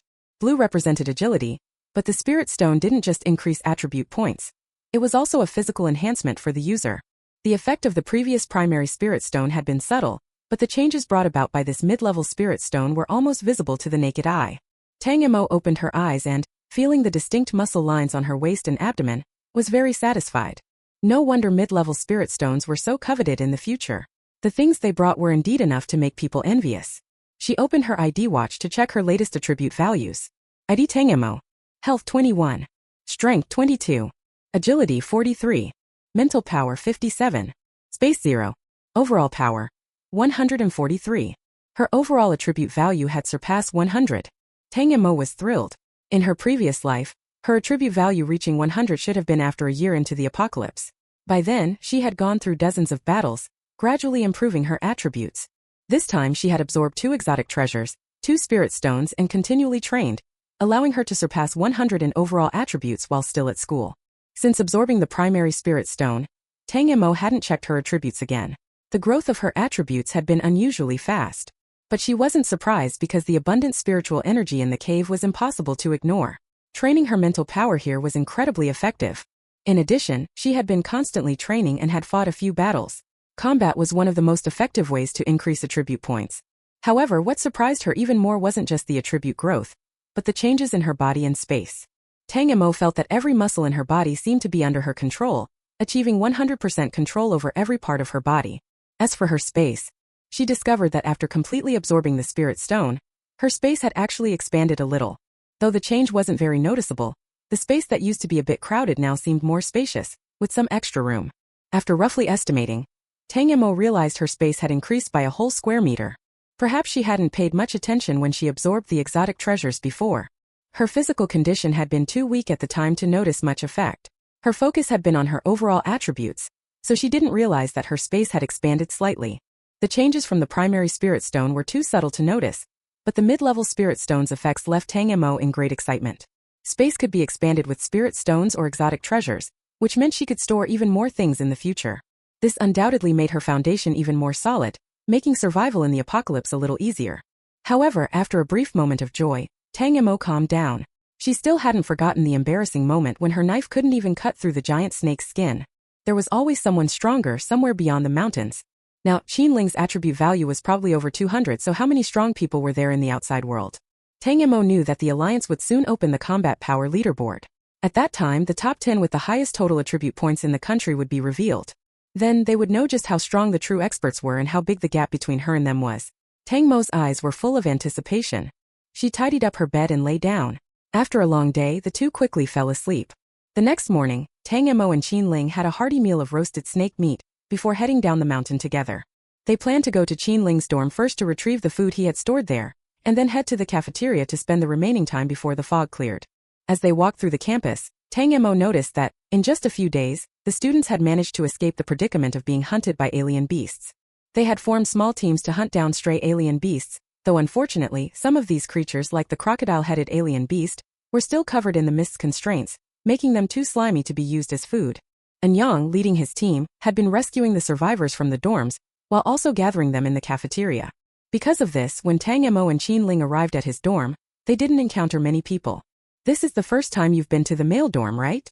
Qinling asked with a smile, holding Tang Mo's hand. "Not really," Tang Mo replied seriously, shaking her head. "You?" Qinling raised an eyebrow, initially trying to tease her, but he was surprised to find that she wasn't shy at all, and there was more to the story. "Confess honestly or face severe consequences," Qinling teased, pulling her into a tight embrace. "I used to help professors with experiments and would occasionally go back to the graduate school to get things from my senior brothers," Tang Mo said, clearly pleased with the outcome. Graduate school was much more relaxed than undergraduate school. Humph. Qinling still wasn't happy. When they entered Qinling's dorm, Tang Mo was taken aback. Apparently, the wealthy people went to different universities than she did. Qinling's dorm was a single room, and although it was still in a dorm building, the decor and furnishings were clearly a different class. A modern wardrobe, a double bed, dark-colored wallpaper, and a large sofa. It looked more like a luxury living space than a place to study. But what surprised Tang Mo even more was that Qinling's room was impeccably tidy, with no unnecessary items. Even after such a long absence, the faint scent of cologne lingered beneath the dusty air. Qinling opened his wardrobe, which had a fingerprint lock. Inside there were neatly arranged packages.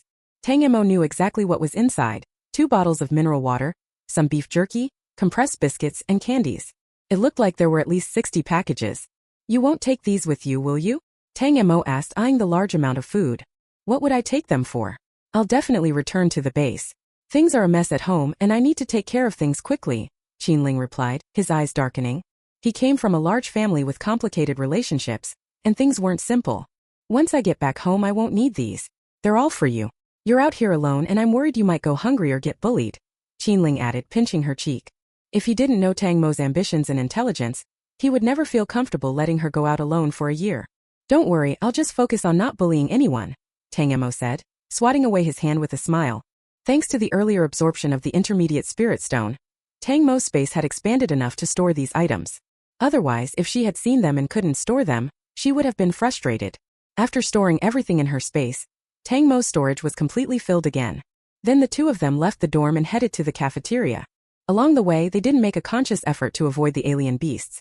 There weren't too many on campus, and most of them appeared alone, posing no threat to the two of them.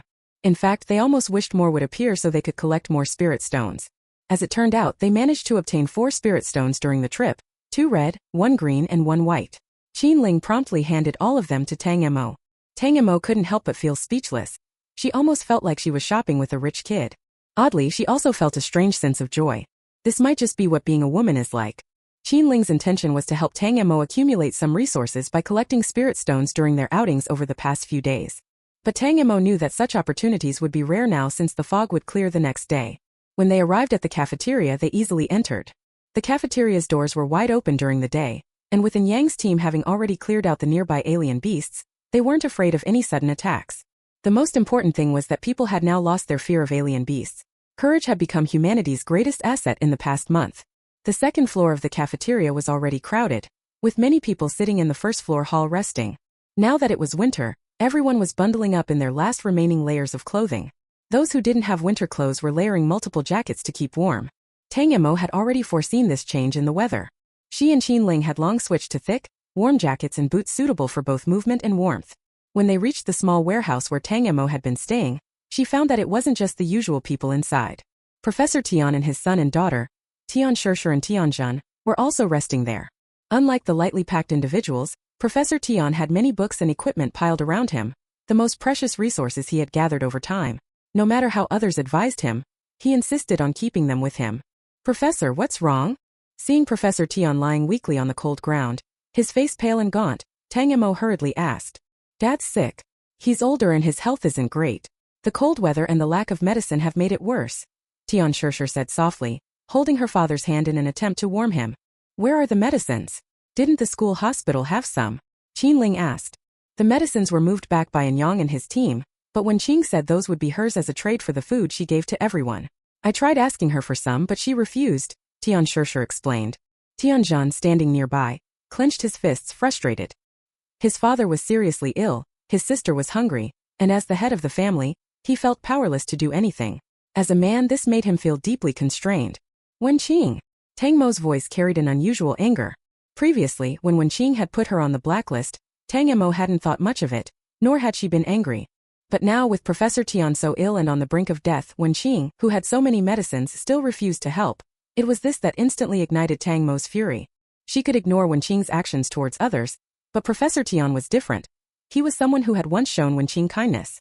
It was Wenqing who had begged Professor Tian to let her into the lab for experiments.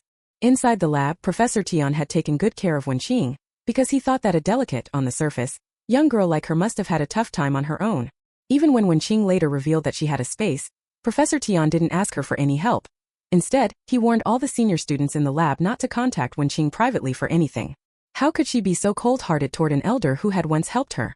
Seeing Tang Mo's intense emotion, Qinling, standing by her side, took her hand.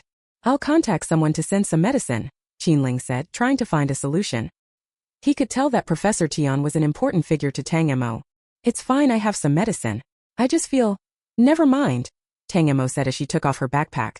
reached inside and pulled out some cold medicine and anti-inflammatory drugs. She also took out 2 bottles of mineral water and some instant noodles and biscuits, handing them to Tianjin. "These are the medicines. Give them to Professor Tian and you and Tianjin can have the rest," she said, referring to Tianjin. "Okay. Thank you." Tianjin hesitated for a moment, biting her lip, but didn't ask anything else. She simply lowered her head and accepted the things.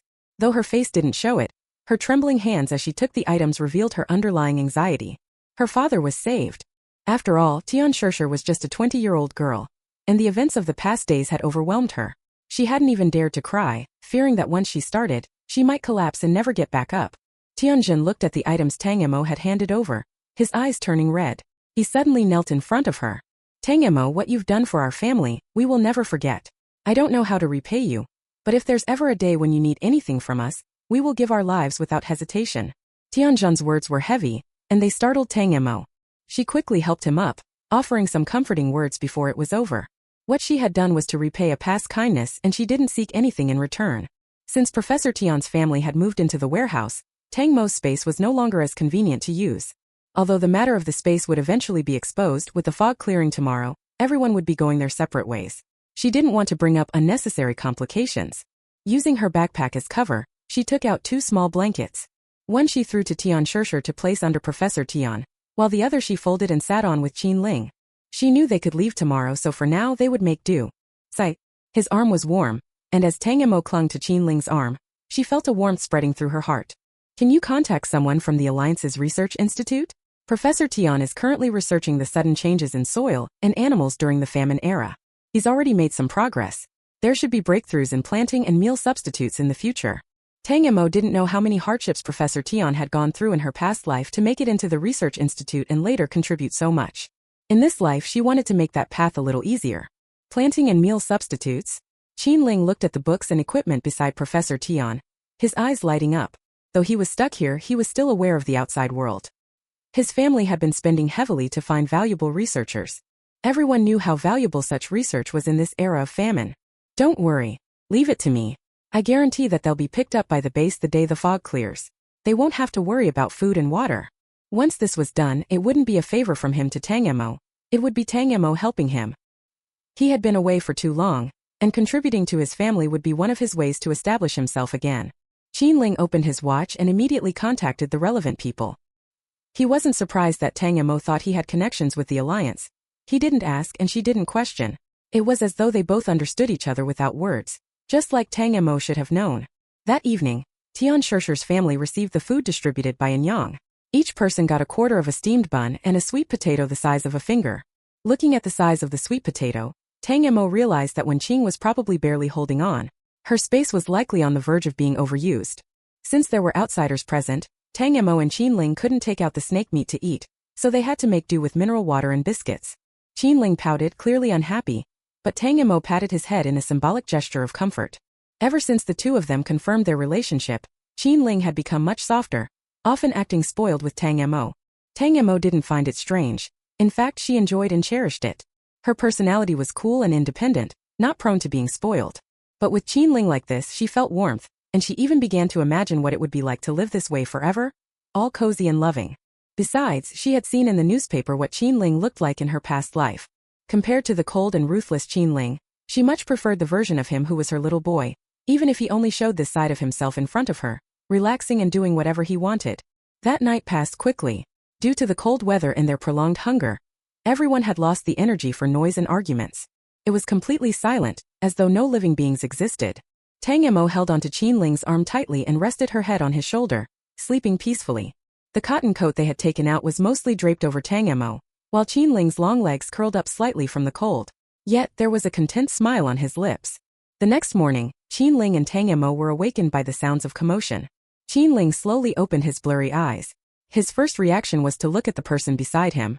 When he saw Tang Mo also opening her eyes, he gently kissed her forehead. "Did you sleep well?" The boy's voice was rough from just waking up, and it sounded incredibly pleasant. "What's going on?" Tang Mo rubbed her eyes. "They're saying outside that the fog has cleared." Ah!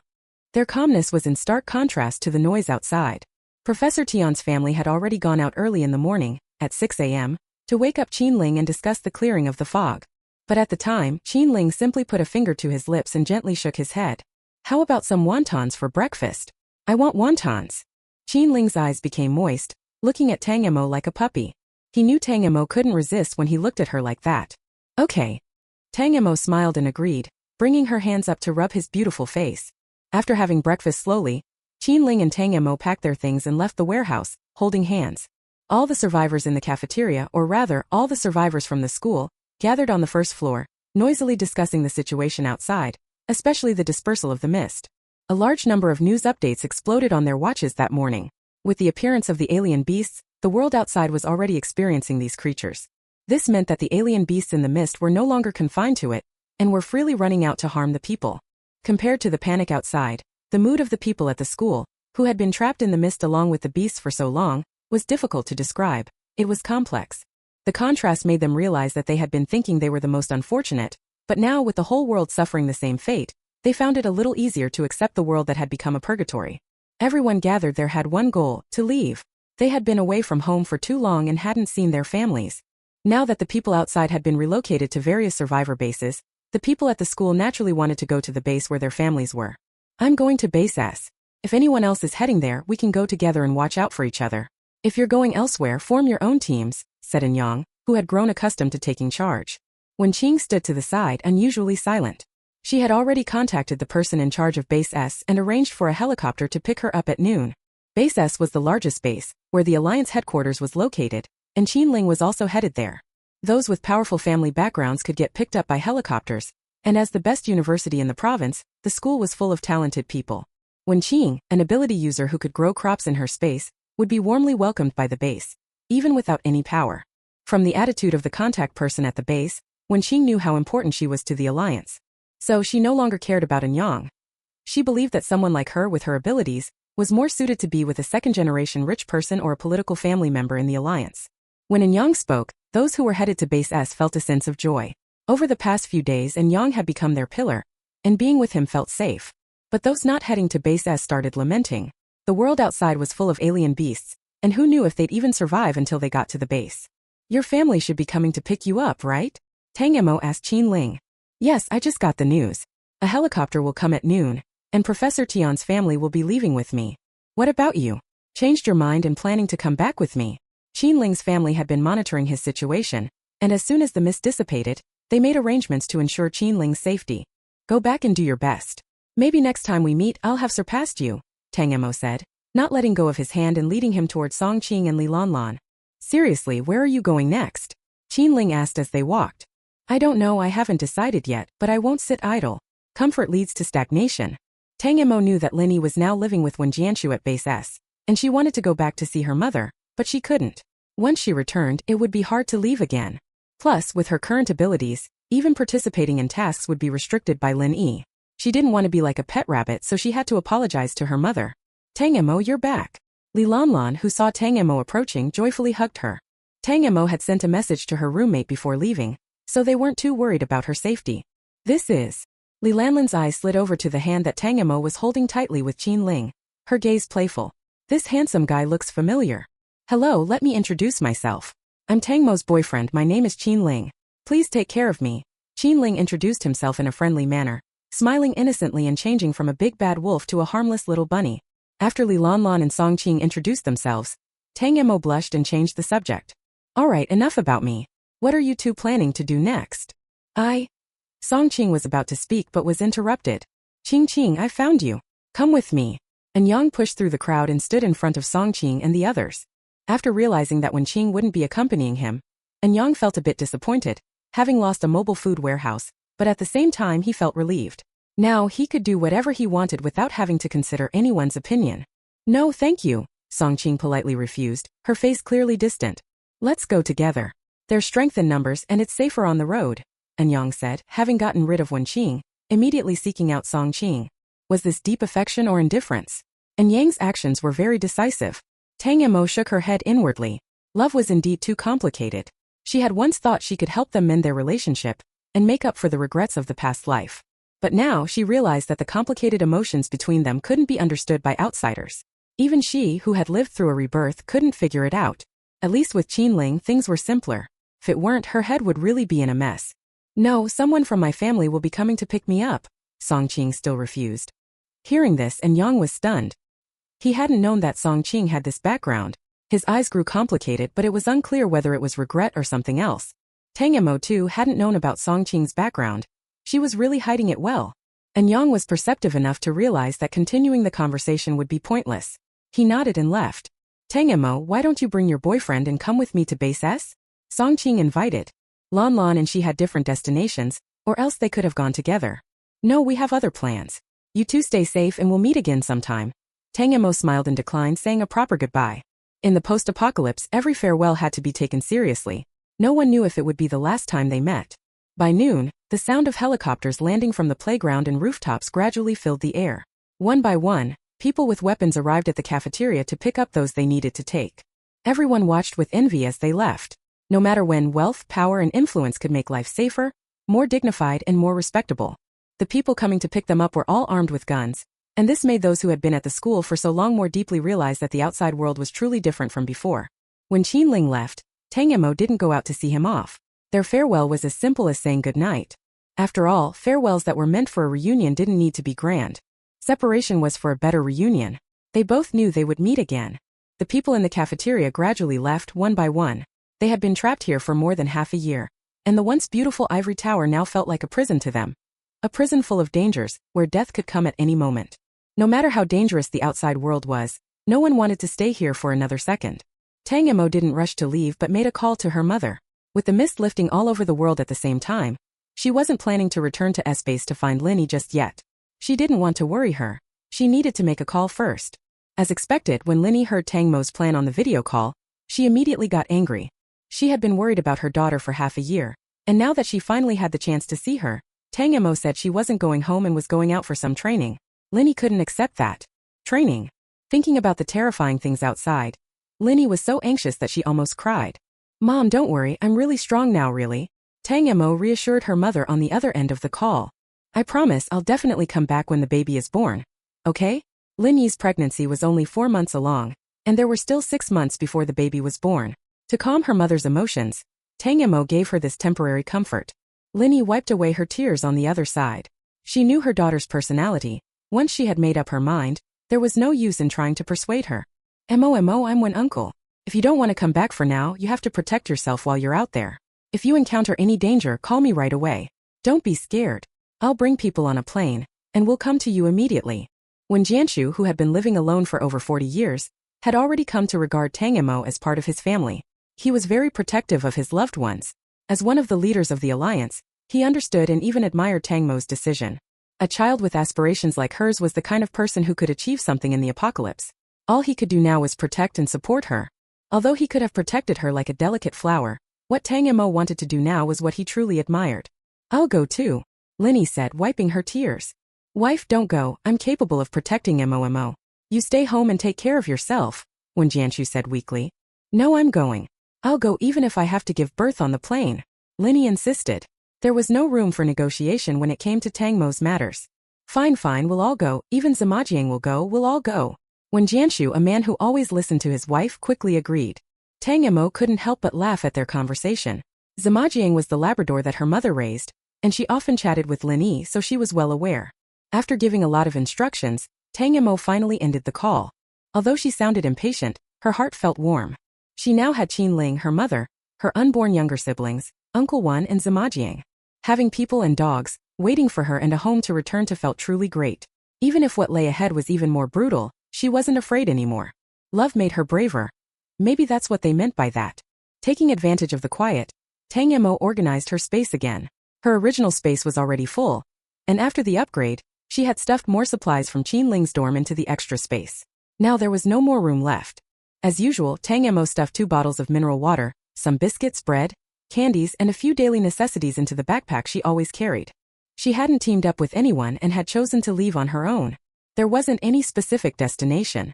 Tang Mo thought back to the famous place where an exotic treasure had appeared in her past life, wondering if she could pick up something valuable. She couldn't remember much else, but she distinctly remembered a desert flower from B City.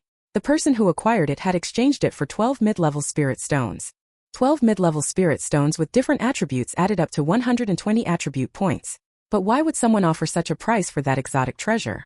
It was because that exotic treasure had the highest attribute value discovered at the time, 100 points in the mental attribute. This happened a year after the apocalypse, when people had already realized the tremendous power of mental strength. 100 points in mental attributes was a critical threshold, and exceeding it would push mental strength to a new level. Of course, a 100-point exotic treasure didn't only have this effect. The energy it contained also greatly enhanced physical fitness. Tang Mo had realized this when she used the mid-level spirit stones. 100 attribute points in physical enhancement were for ordinary people. But for Tang Mo, it had another crucial effect. It expanded the space. Last time, a mid-level spirit stone with 10 attribute points had increased her space by 1 square meter. She couldn't even imagine how much space a 100-point exotic treasure could expand. The desert flower had been traded by a family in her past life. 12 mid-level spirit stones were no small amount for any individual or family. They had spent all their wealth to acquire the desert flower, intending to cultivate a genius for their family, Linyu. At that time, people had already realized that developing all attributes wasn't the correct path. Even if the comprehensive attribute value was high, a person who focused on developing a single attribute was stronger in combat.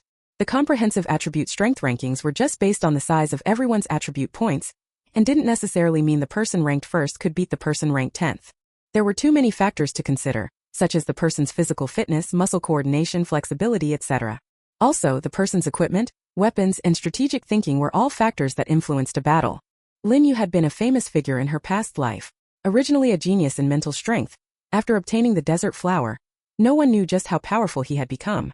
Mental strength was all about personal understanding, and Linyu was undoubtedly a genius in that regard.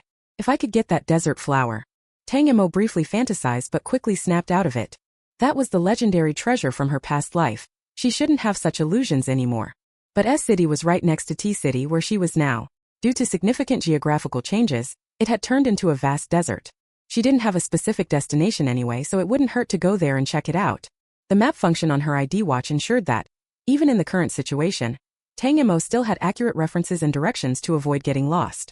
Tang Mo made up her mind quickly, grabbed her backpack, adjusted her clothes and walked out the school gate, heading toward B-City. When Tang Mo stepped out of the school gate, she looked up at the sky. The winter sun was incredibly bright, and the sky was even bluer than before, just like it had been a long time ago. She surveyed her surroundings. The land was no longer bare and desolate but covered with vast expanses of green. Countless towering ancient trees and small shrubs were sprouting from the earth, breaking through the hard concrete and bricks of the ground, revealing fresh soil. The plants were dense and growing freely, without the slightest sense of intrusion, as if they had always belonged there. The air, now fresh from the coverage of the greenery, felt rejuvenating. In this moment, Tang Mo felt like a traitor to this world. She had forgotten about the people struggling between life and death, forgotten about herself constantly facing danger. She felt as though everything the earth had come to was not an apocalypse, but rather purification, rebirth. Taking a deep breath of fresh air, Tang Mo began walking briskly. Her immediate goal was to find the nearest base to handle the treasures in her space. The venomous fangs and skin of that giant snake were of no use to her, but if sold to the Alliance, they would become the deadliest weapons and life-saving defensive gear. The headquarters of the Alliance was in City S, but all the bases across the country were controlled by the Alliance. Each base had complete trading and task publishing areas, forming the most complete industrial chain, controlling the lifeblood of the entire nation. Tang Mo had checked, and the nearest base was only 20 kilometers away. She could walk there without much trouble since she didn't need to worry about food, though the wild beasts she might encounter along the way could be troublesome. Those beasts had just emerged from the mist, many still traveling in groups. She could handle one or two, but if she ran into a whole pack, she would be in trouble. With the mist gone, the slime on the beasts' bodies had nearly disappeared, and both their sight and sense of smell had greatly improved. Tang Mo was no longer confident she could outrun them. She was still too weak. If she were a bit stronger, she wouldn't have to be so cautious. Tang Mo had originally planned to stop by smaller bases along the way to take on tasks to become stronger while gradually heading toward City B. It seemed, however, that she would have to be more careful. She gripped the handle of her weapon tightly. Beep beep. Suddenly, the sound of a car horn came from behind her. Hey, heading to Watching Base? Want to trade food for a ride? Get in. A bus sped up from behind her, and a young man leaned out of the window, calling to her. Modified buses like this were commonly seen in the apocalypse, used to transport people to bases. There were no fixed times or stations. Whether or not you encountered one depended on luck. Watching Base. Tang Mo mentally ran through the name but had never heard of it. However, it didn't matter to her where she went, so she decided to get on. The driver was a muscular, bald man with tattoos. As soon as he saw Tang Mo get on, he slammed on the accelerator. Hi, I'm Lien, I'm the ticket seller. The return fare is cheap, just give me some food. The young man sitting near the driver's side window introduced himself. He looked to be in his early 20s, about the same age as Tang Mo, but his professional smile suggested he had been through quite a bit in life. He wasn't someone simple, Tang Mo concluded in her mind. She knew well that bus drivers and ticket sellers at bases weren't ordinary people. In such a chaotic place, especially after the collapse of societal order, unexpected events were common. Tang Mo reached into her bag and took out the half-eaten pack of crackers from earlier, handing it to him as payment for her ticket. Alien's eyes brightened at the sight of the half-eaten crackers. Compared to others' offerings like crushed instant noodles and wild grass, Tang Mo's ticket could be considered very valuable. Immediately, he developed a good impression of the girl with the blackened face and the hat. To avoid some unnecessary trouble, Tang Mo had worn a hat and applied some dark foundation to her face. Here, take the cleanest seat behind me. We'll arrive in 10 minutes. Alien kindly directed. Tang Mo sat down and glanced around the bus. Aside from Alien, the driver, and herself, there were 4 other people. One was a middle-aged man with a bulging belly, holding a suitcase, sitting next to a beautiful woman wearing knee-high boots. The other was a middle-aged woman with a young boy beside her. Compared to the well-dressed pair, this mother and son looked much more worn out and impoverished. You could see hunger written all over their faces. Tang Mo quickly looked away and lowered the brim of her hat, planning to rest her eyes. However, before she could get comfortable, the bus suddenly braked hard, causing everyone to lean forward until it came to a stop. 2 men, one tall and one short, boarded the bus. Both of them looked unusually well-fed compared to others. After getting on, they handed Alien some dried meat, and then began sizing up everyone on the bus with eyes full of intent and aggression. This made Tang Mo feel very uncomfortable. Moreover, they emitted a peculiar smell, not quite foul but still unsettling. The 2 men didn't walk to the back of the bus. Instead, they sat in seats across from Alien. Tang Mo kept her eyes on them from the corner of her vision. Her sixth sense told her these 2 men were trouble. Don't move. Suddenly a harsh shout rang out. The taller man pulled a large machete from his jacket and pointed it directly at Alien. At the same time, the shorter man darted toward the middle-aged man with the suitcase and held a small knife to his neck. The young woman screamed and scrambled to move as far away as possible from the man beside her. Clearly, the 2 men had figured out who they considered dangerous on the bus, just Alien and the middle-aged man. Tang Mo gripped her weapon tightly, calculating how long it would take to draw her knife and stab the tall man in the stomach. If Alien and the middle-aged man were killed, the rest of the elderly, women, and children wouldn't stand a chance of escaping. Tang Mo understood the concept of, when the lips are gone, the teeth will be cold. So she couldn't just sit back and watch. But to her surprise, Alien remained remarkably calm, as if he hadn't even noticed the knife pointed at him, which was only about 10 centimeters away. Instead, he slowly zipped up the bag containing the food he'd collected and placed it back on his seat. Looking at his calm face, Tang Mo unconsciously relaxed her grip on her weapon. Don't. I have some good stuff too, take it all, just don't kill me. The middle-aged man, who had lived a life of luxury, panicked. He threw his suitcase to the floor and immediately crumpled, his voice trembling. The bus was now traveling through a lush green forest. A sudden sharp break caused everyone to lurch forward until they regained their balance.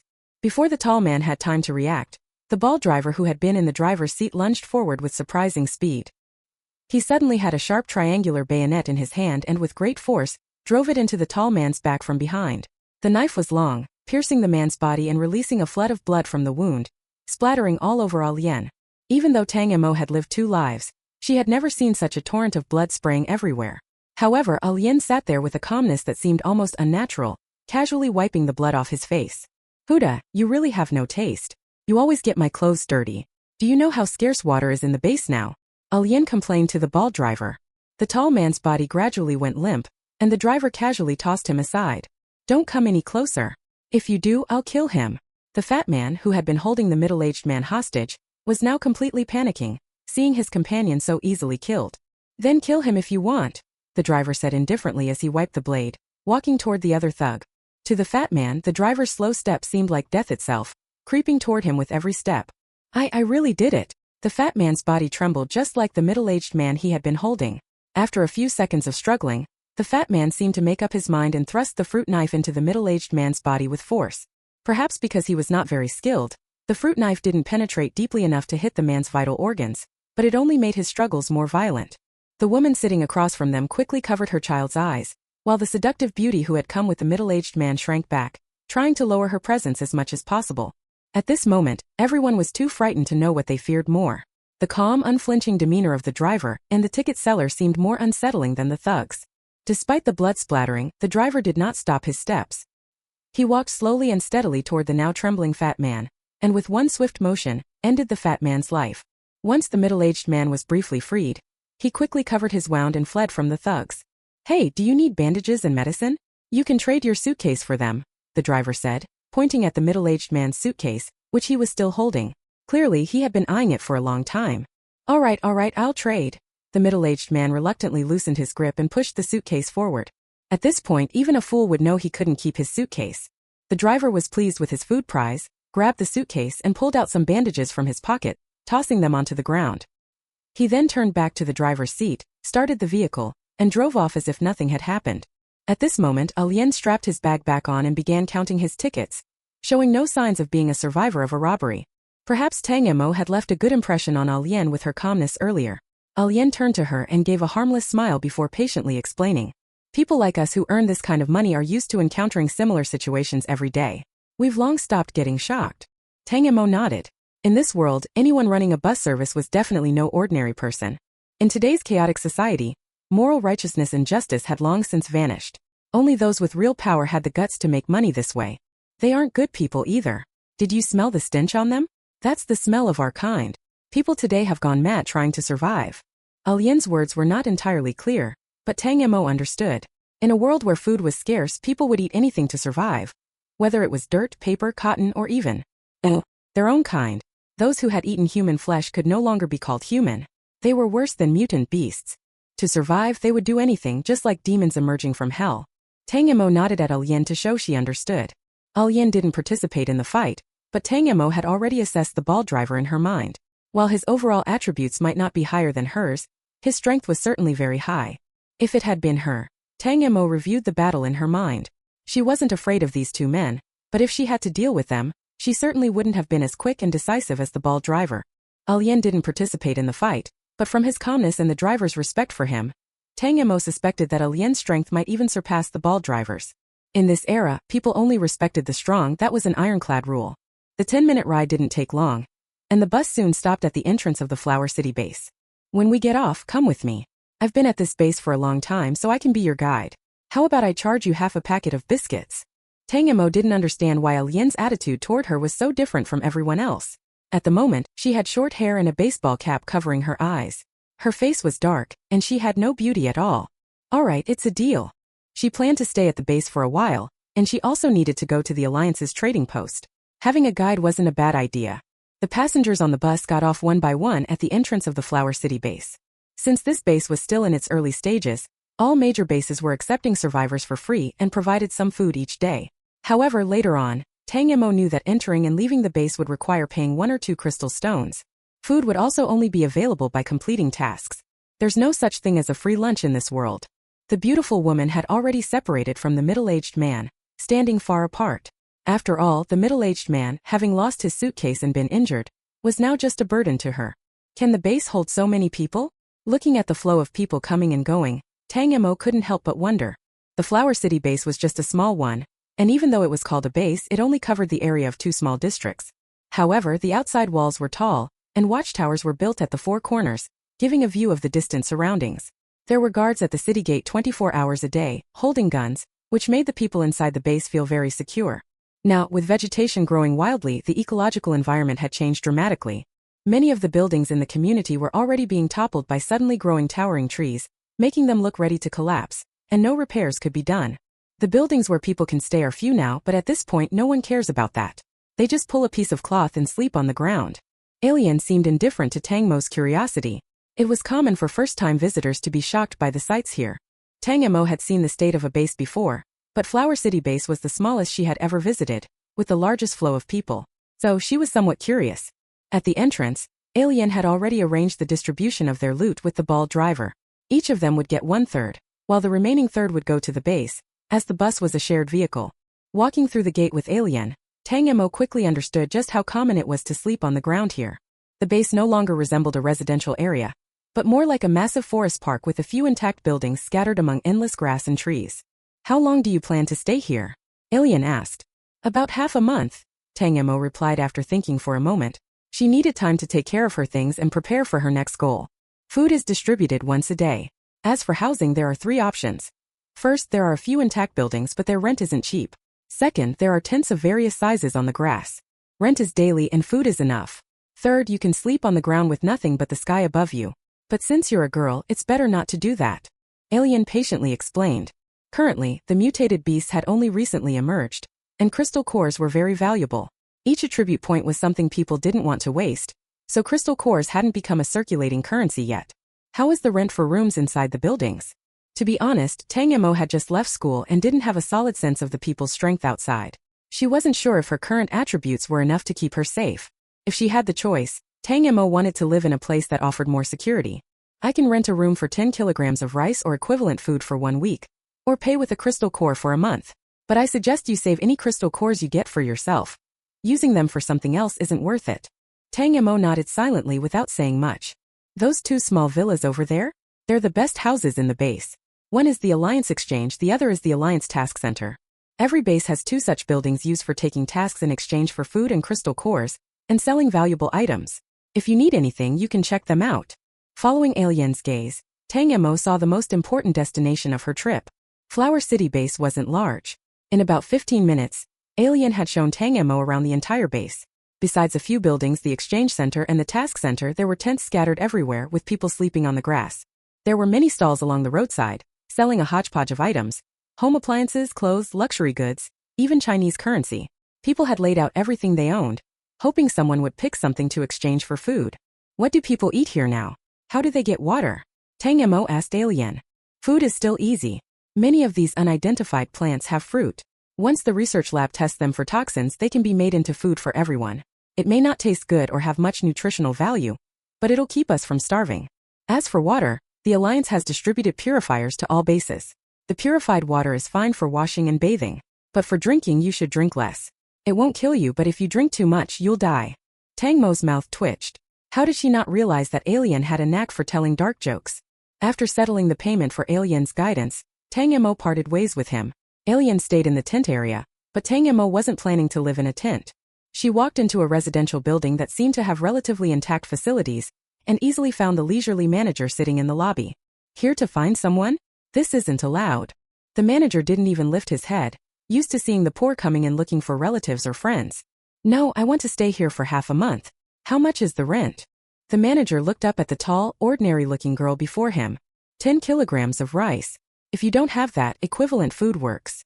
Tang Mo promptly took out the 10 kilograms of rice she had already prepared and handed it to the manager. She still had a few low-level crystal cores, but each one represented an attribute point, so she wasn't willing to spend them. The chubby manager was somewhat surprised as he took the heavy bag of rice from her, weighed it in his hands, and knew it was the right amount. He found a set of keys from a drawer and handed them to Tang Mo. Room 5, turn right on the 3rd floor. If you need anything, come to me. Just pay with food. Taking the keys, Tang Mo went upstairs, found her room and opened the door. She looked around.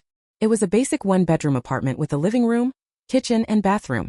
The basic furniture was all there, and although the sheets weren't new, they had clearly been cleaned. It resembled a cheap hotel from her previous life. Tang Mo nodded in satisfaction. She had never stayed in a building like this in her past life. After tidying up the room a little, changing the sheets and pillowcases, and swapping out her clothes, she took a shower.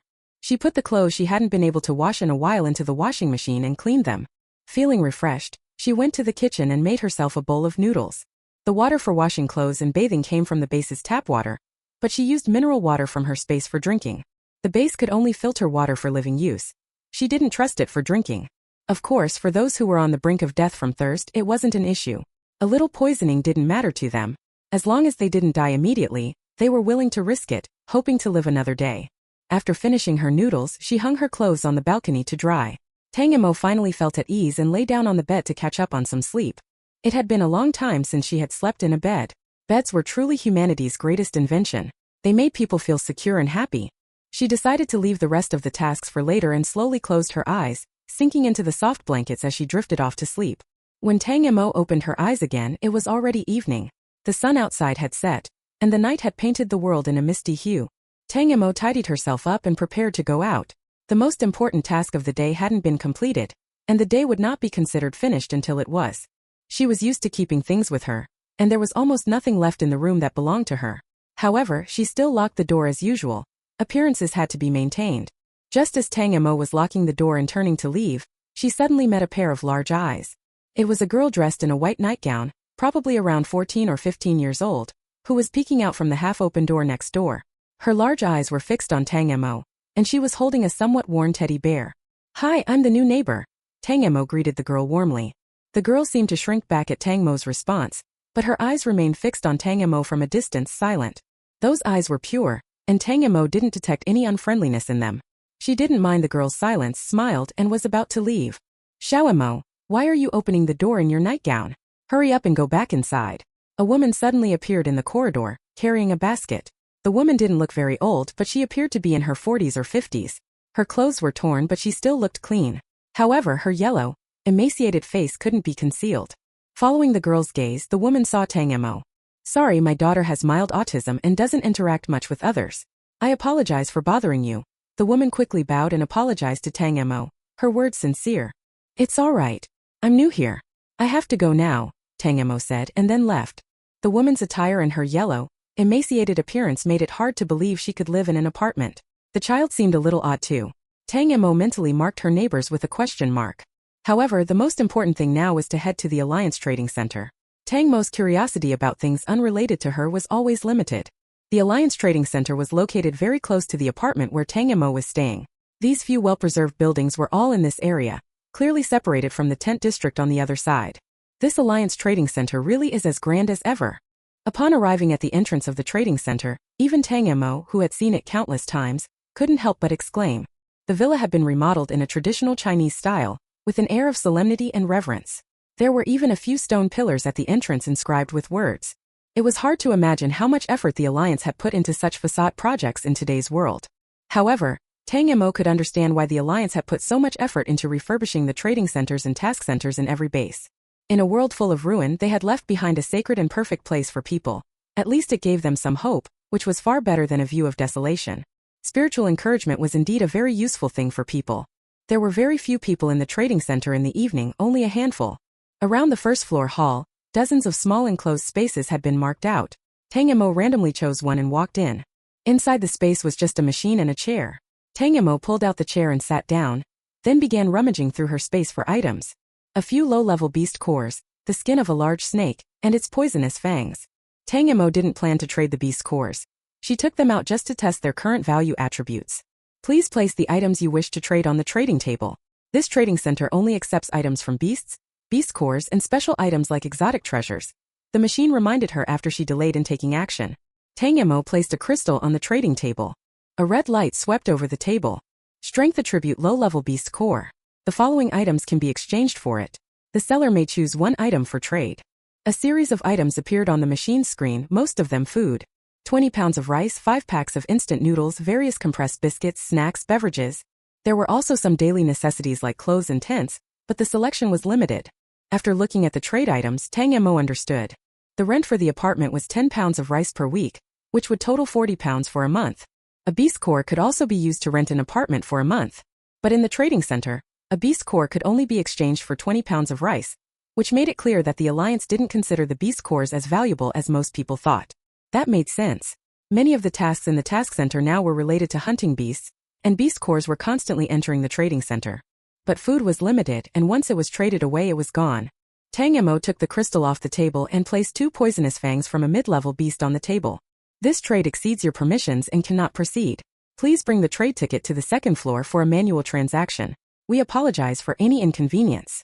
After the machine scanned the items, it issued a reminder, and a black card-like trade ticket ejected from the window, stamped with the Alliance Trading Center's logo. Exceeds permissions? Can't trade mid-level beast items on the first floor. Tang Mo didn't really know how this worked, as she had rarely been to a trading center. In the past, all the spoils were handled by the team leader, and she was almost never involved in this process. Taking the trade ticket and her items, Tang Mo headed to the second floor. Not everyone could go to the second floor. You had to swipe a trade ticket to enter.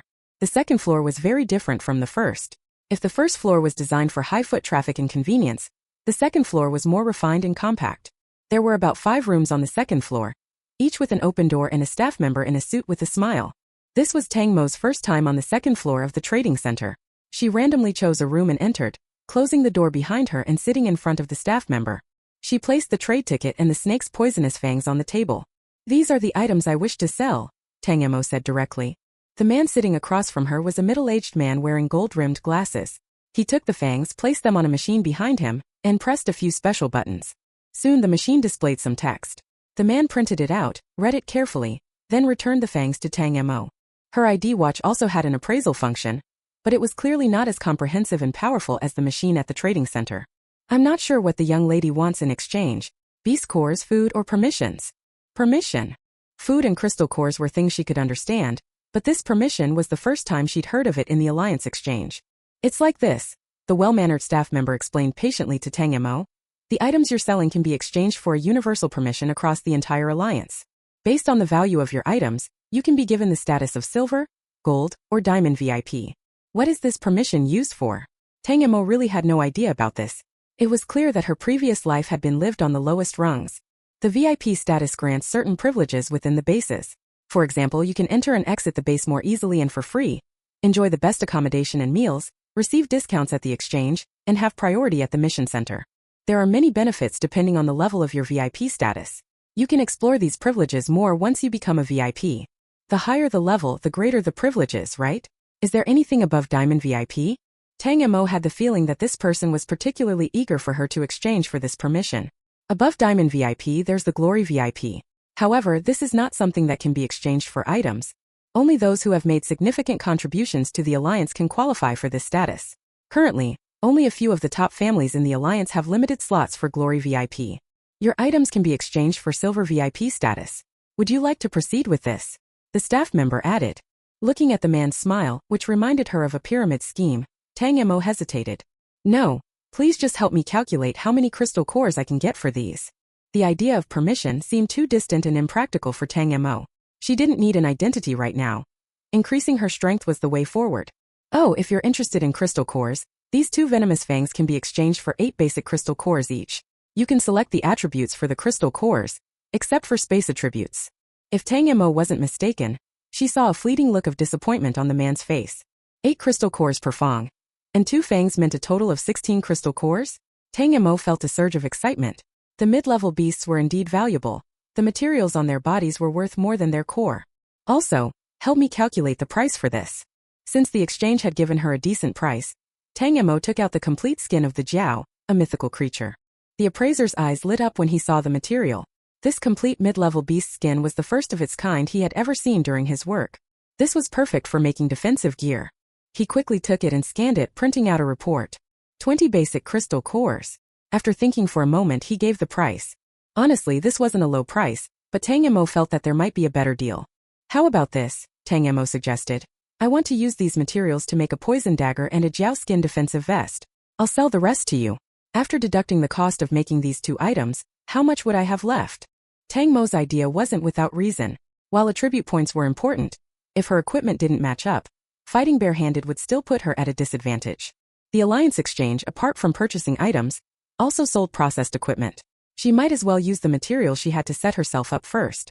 Anyway, the materials needed for these 2 items weren't much, and whatever was left could be sold. If that's the case, the appraiser quickly calculated the materials needed for the 2 items Tang Mo wanted and the production cost. After making the 2 items for you, you would still have 10 crystal cores left. 10 crystal cores? According to the previous offer, the 2 fangs and the Jiao skin were worth 36 crystal cores in total. So, the 2 items Tang Mo wanted to make would cost her 26 crystal cores. 26 crystal cores. Tang Mo knew how hard it was to kill a mid-level beast, and the material she gave away far outweighed the value of the crystal cores. A pang of regret hit her, but thinking of the dagger and vest she wanted, she still nodded in agreement. It's easy to spend money, hard to make it, as the saying goes. So what attributes would you like for the basic crystal cores? The appraiser asked. Of course she wanted mental attributes. Tang Mo was planning to pursue mental abilities, and needed to fully develop her mental attributes. Can I exchange basic crystal cores for intermediate ones? Tang Mo suddenly remembered there was a way to trade basic crystal cores for intermediate ones in her previous life. Yes, but it's 15 basic crystal cores for 1 intermediate crystal core, and you can choose any attribute except for space. Was this robbery? Tang Mo hesitated. Besides the 10 crystal cores for payment, she had exactly 5 basic crystal cores left. But this was essentially wasting 5 attribute points. However, the body strengthening from an intermediate crystal core would far surpass the value of 10 basic crystal cores combined. More importantly, an intermediate crystal core could expand her space by about 1 square meter.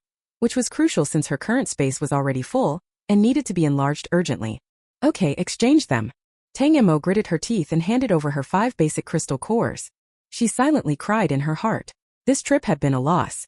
She'd given away the complete materials of a mid-level beast and all her crystal cores, only to come back with a single intermediate crystal core. With the only asset she had, the white intermediate crystal core, Tang Mo stepped out of the alliance exchange. The sky had completely darkened, but fortunately, the base's power system was still running, and the remaining streetlights were still on, allowing people to continue their evening activities. The moon in the sky was dazzling, and the stars shone as if they had returned to ancient times. Having finished her most important task, Tang Mo took in the fresh air brought by the plants and leisurely walked around the roadside stalls. Although she didn't have any more crystal cores, she had plenty of food. For the common people, food was far more important than crystal cores. The base's grass fruits could stave off hunger and gave a strong sense of fullness, but the nutrition was minimal. After eating them, people were still pale and weak, their bodies craving fat and oil to soothe their hunger. Most of the items at the stalls were clothes and jewelry. Nowadays, watches had identification functions, and people would first identify any piece of jade or jewelry that looked slightly spiritual. Finding a good bargain was not easy. Hey, you stepped on my stuff. A youthful voice rang out from beside her. Tang Mo looked down and sure enough, her foot was on a white t-shirt, leaving a big footprint on it as she moved her foot away.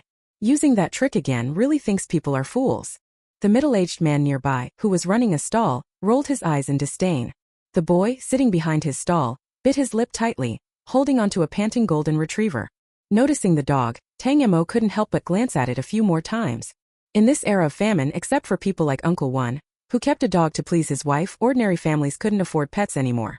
Everyone was struggling to survive, and who would spare food for a pet? If anything, it would be a miracle if they didn't eat their own pets. Actually, Tang Mo had come into contact with very few families that kept pets, but if she had known more, she'd realized that pets had long become part of the food supply. Some people who truly loved their pets couldn't bring themselves to eat them, so they would exchange them with others' pets as a form of psychological comfort, getting through their own inner struggle. I'm sorry for dirtying the stuff I bought from you. Tang Mo glanced at where the clothes were placed and quickly understood. The item was clearly placed out of the stall's area, and this was 100% a case of someone trying to scam. Anyone with eyes could see that. Since you dirted it, you have to buy it. I want half a bottle of clean water, even a quarter bottle will do, the boy said, barely able to look Tang Mo in the eye but still forcing the words out. What if I don't have any water? Tang Mo asked. No water. Then just leave, the boy said without much struggle, and it seemed like a weight was lifted off his shoulders after hearing that Tang Mo didn't have water. Oh? Why just water? Not food. It wasn't hard for Tang Mo to be curious. After all, the water filtered by the base was safe to drink and wouldn't harm you right away, but food seemed much more important. I just want water. Bonyo can't drink filtered water, the boy explained, holding the dog in his arms. The golden retriever, whose name was Bonyo, seemed to sense its owner's emotions, struggling to lift its big head and licking the boy's palm with its wet tongue. Tang Mo's heart softened a little. In the end, people in the apocalypse might be untrustworthy, but animals still retained their pure, kind nature, trusting and loving their owners unconditionally. What's your name? Where's your family? My name is Xiaofei. My parents are gone, Bonyo is my only family, I can't lose it. But this shirt doesn't seem worth the water you're asking for. If you have water, you can take anything from my stall. Take everything if you want. Xiaofei quickly replied. After hearing this, Tang Mo squatted down, picked up the pure white t-shirt, and felt it in her hands. The shirt was brand new with the tag still on. It felt really good to the touch, and although she didn't recognize the brand on the tag, she assumed it wasn't cheap. Most of the items at Xiaofei's stall were luxury items for young people. Sneakers, sunglasses, backpacks, and watches. It was clear that before the famine, his family must have been well off. A little rich kid like him, still taking care of a dog while living in the current world, was indeed rare. Tang Mo rummaged through his stall and picked out a black baseball cap and a large pair of sunglasses. These should be worth half a bottle of water. Then she pulled out the half bottle of mineral water she had left and threw it to the boy. Xiaofei, clearly caught off guard, was hit squarely by the flying bottle. Bonyo turned its head and gave Tang Mo an unhappy look. Even someone who had never raised a dog like Tang Mo could clearly understand the meaning in the dog's eyes. Really does have some understanding. Tang Mo smiled as she looked at the golden retriever. Hey little girl, why are you buying his junk? Come, take a look at my stall, I've got some real good stuff here. Things you'll actually use. Seeing that Tang Mo had actually picked something up, the man at the nearby stall grew anxious. If he weren't so far away, he'd have probably rushed over to pull Tang Mo to his side. Tang Mo glanced over at his stall, which mostly had daggers and tools, far more practical than Xiaofei's items. But she had already paid a high price at the Alliance trading post for daggers, so these ordinary craft items didn't catch her eye. I know you're feeling sorry for me. Young boys often had the strongest sense of pride. But still, thank you. Sometimes pride didn't matter so much when it came to something you loved. Fair trade. Tang Mo waved the items in her hand, waved goodbye and walked away. She wandered around all the stalls, and after confirming that there was nothing that attracted her, Tang Mo walked back to her apartment, feeling a bit disappointed. It seemed that hoping to pick up something good was just wishful thinking. Tang Mo.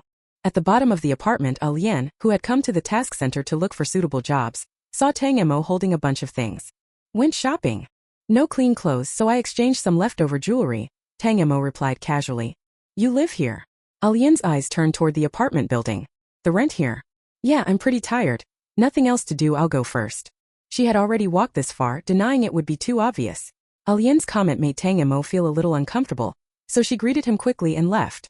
As she got upstairs, she noticed that the girl in the white dress next door was still holding the worn-out teddy bear, sitting by her door. I saw you with your friend downstairs earlier. The girl, Mo, rarely spoke first. That's not my friend. Tang Mo opened her door. If she didn't absorb that intermediate crystal core soon, she felt like there was some task she hadn't completed yet. I heard him say your name is Tang Mo. My name is Mo, like Jasmine. Which Mo is yours? End of the world Mo. Compared to the girl's name, which sounded fresh and elegant, Tang Mo felt her own name was far less poetic. Can I come in and sit for a while? Mo asked.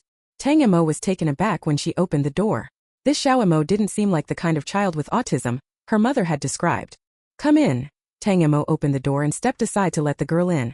She could feel that the girl's attribute value wasn't strong, but there was an indescribable feeling, as if something similar to herself existed in her, though it hadn't fully developed yet.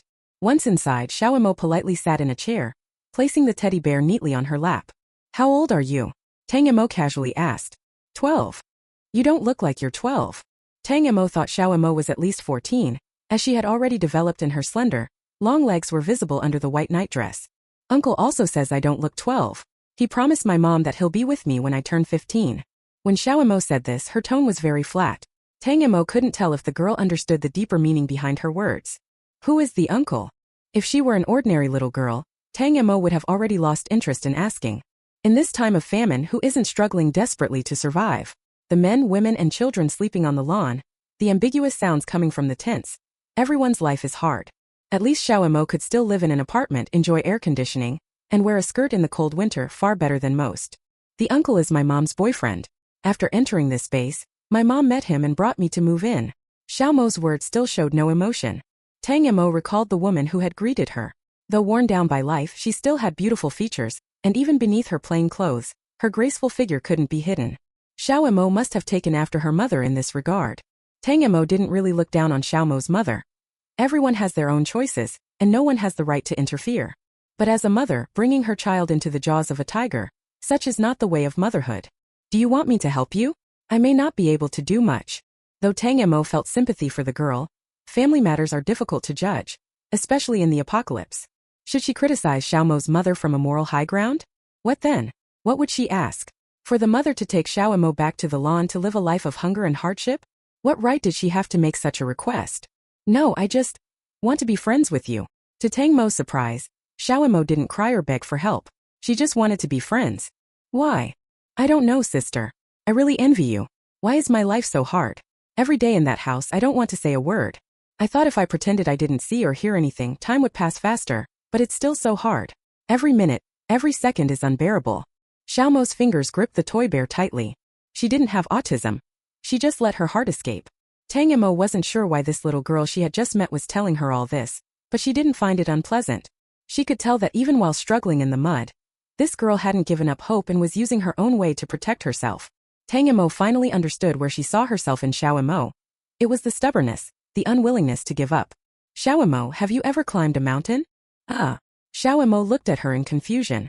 Only those who reach the top of the mountain have the right to talk about the hardships they experienced along the way. People will see it as a badge of honor.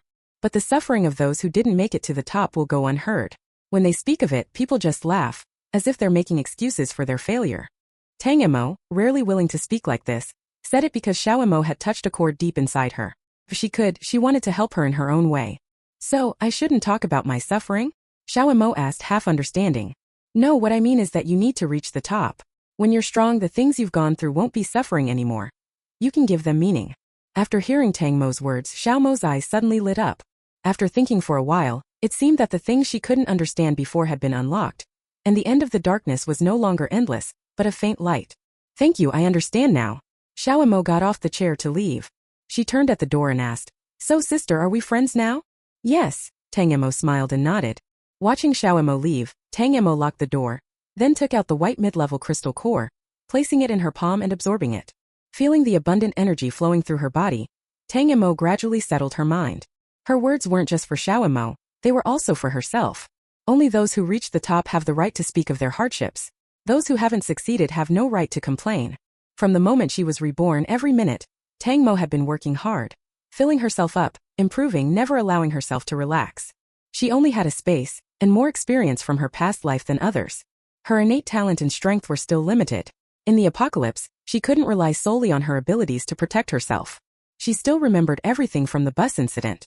If it hadn't been for the bald-headed driver and Alien, and if there had been 2 more criminals or stronger ones, she might not have even made it through the start of her apocalypse journey.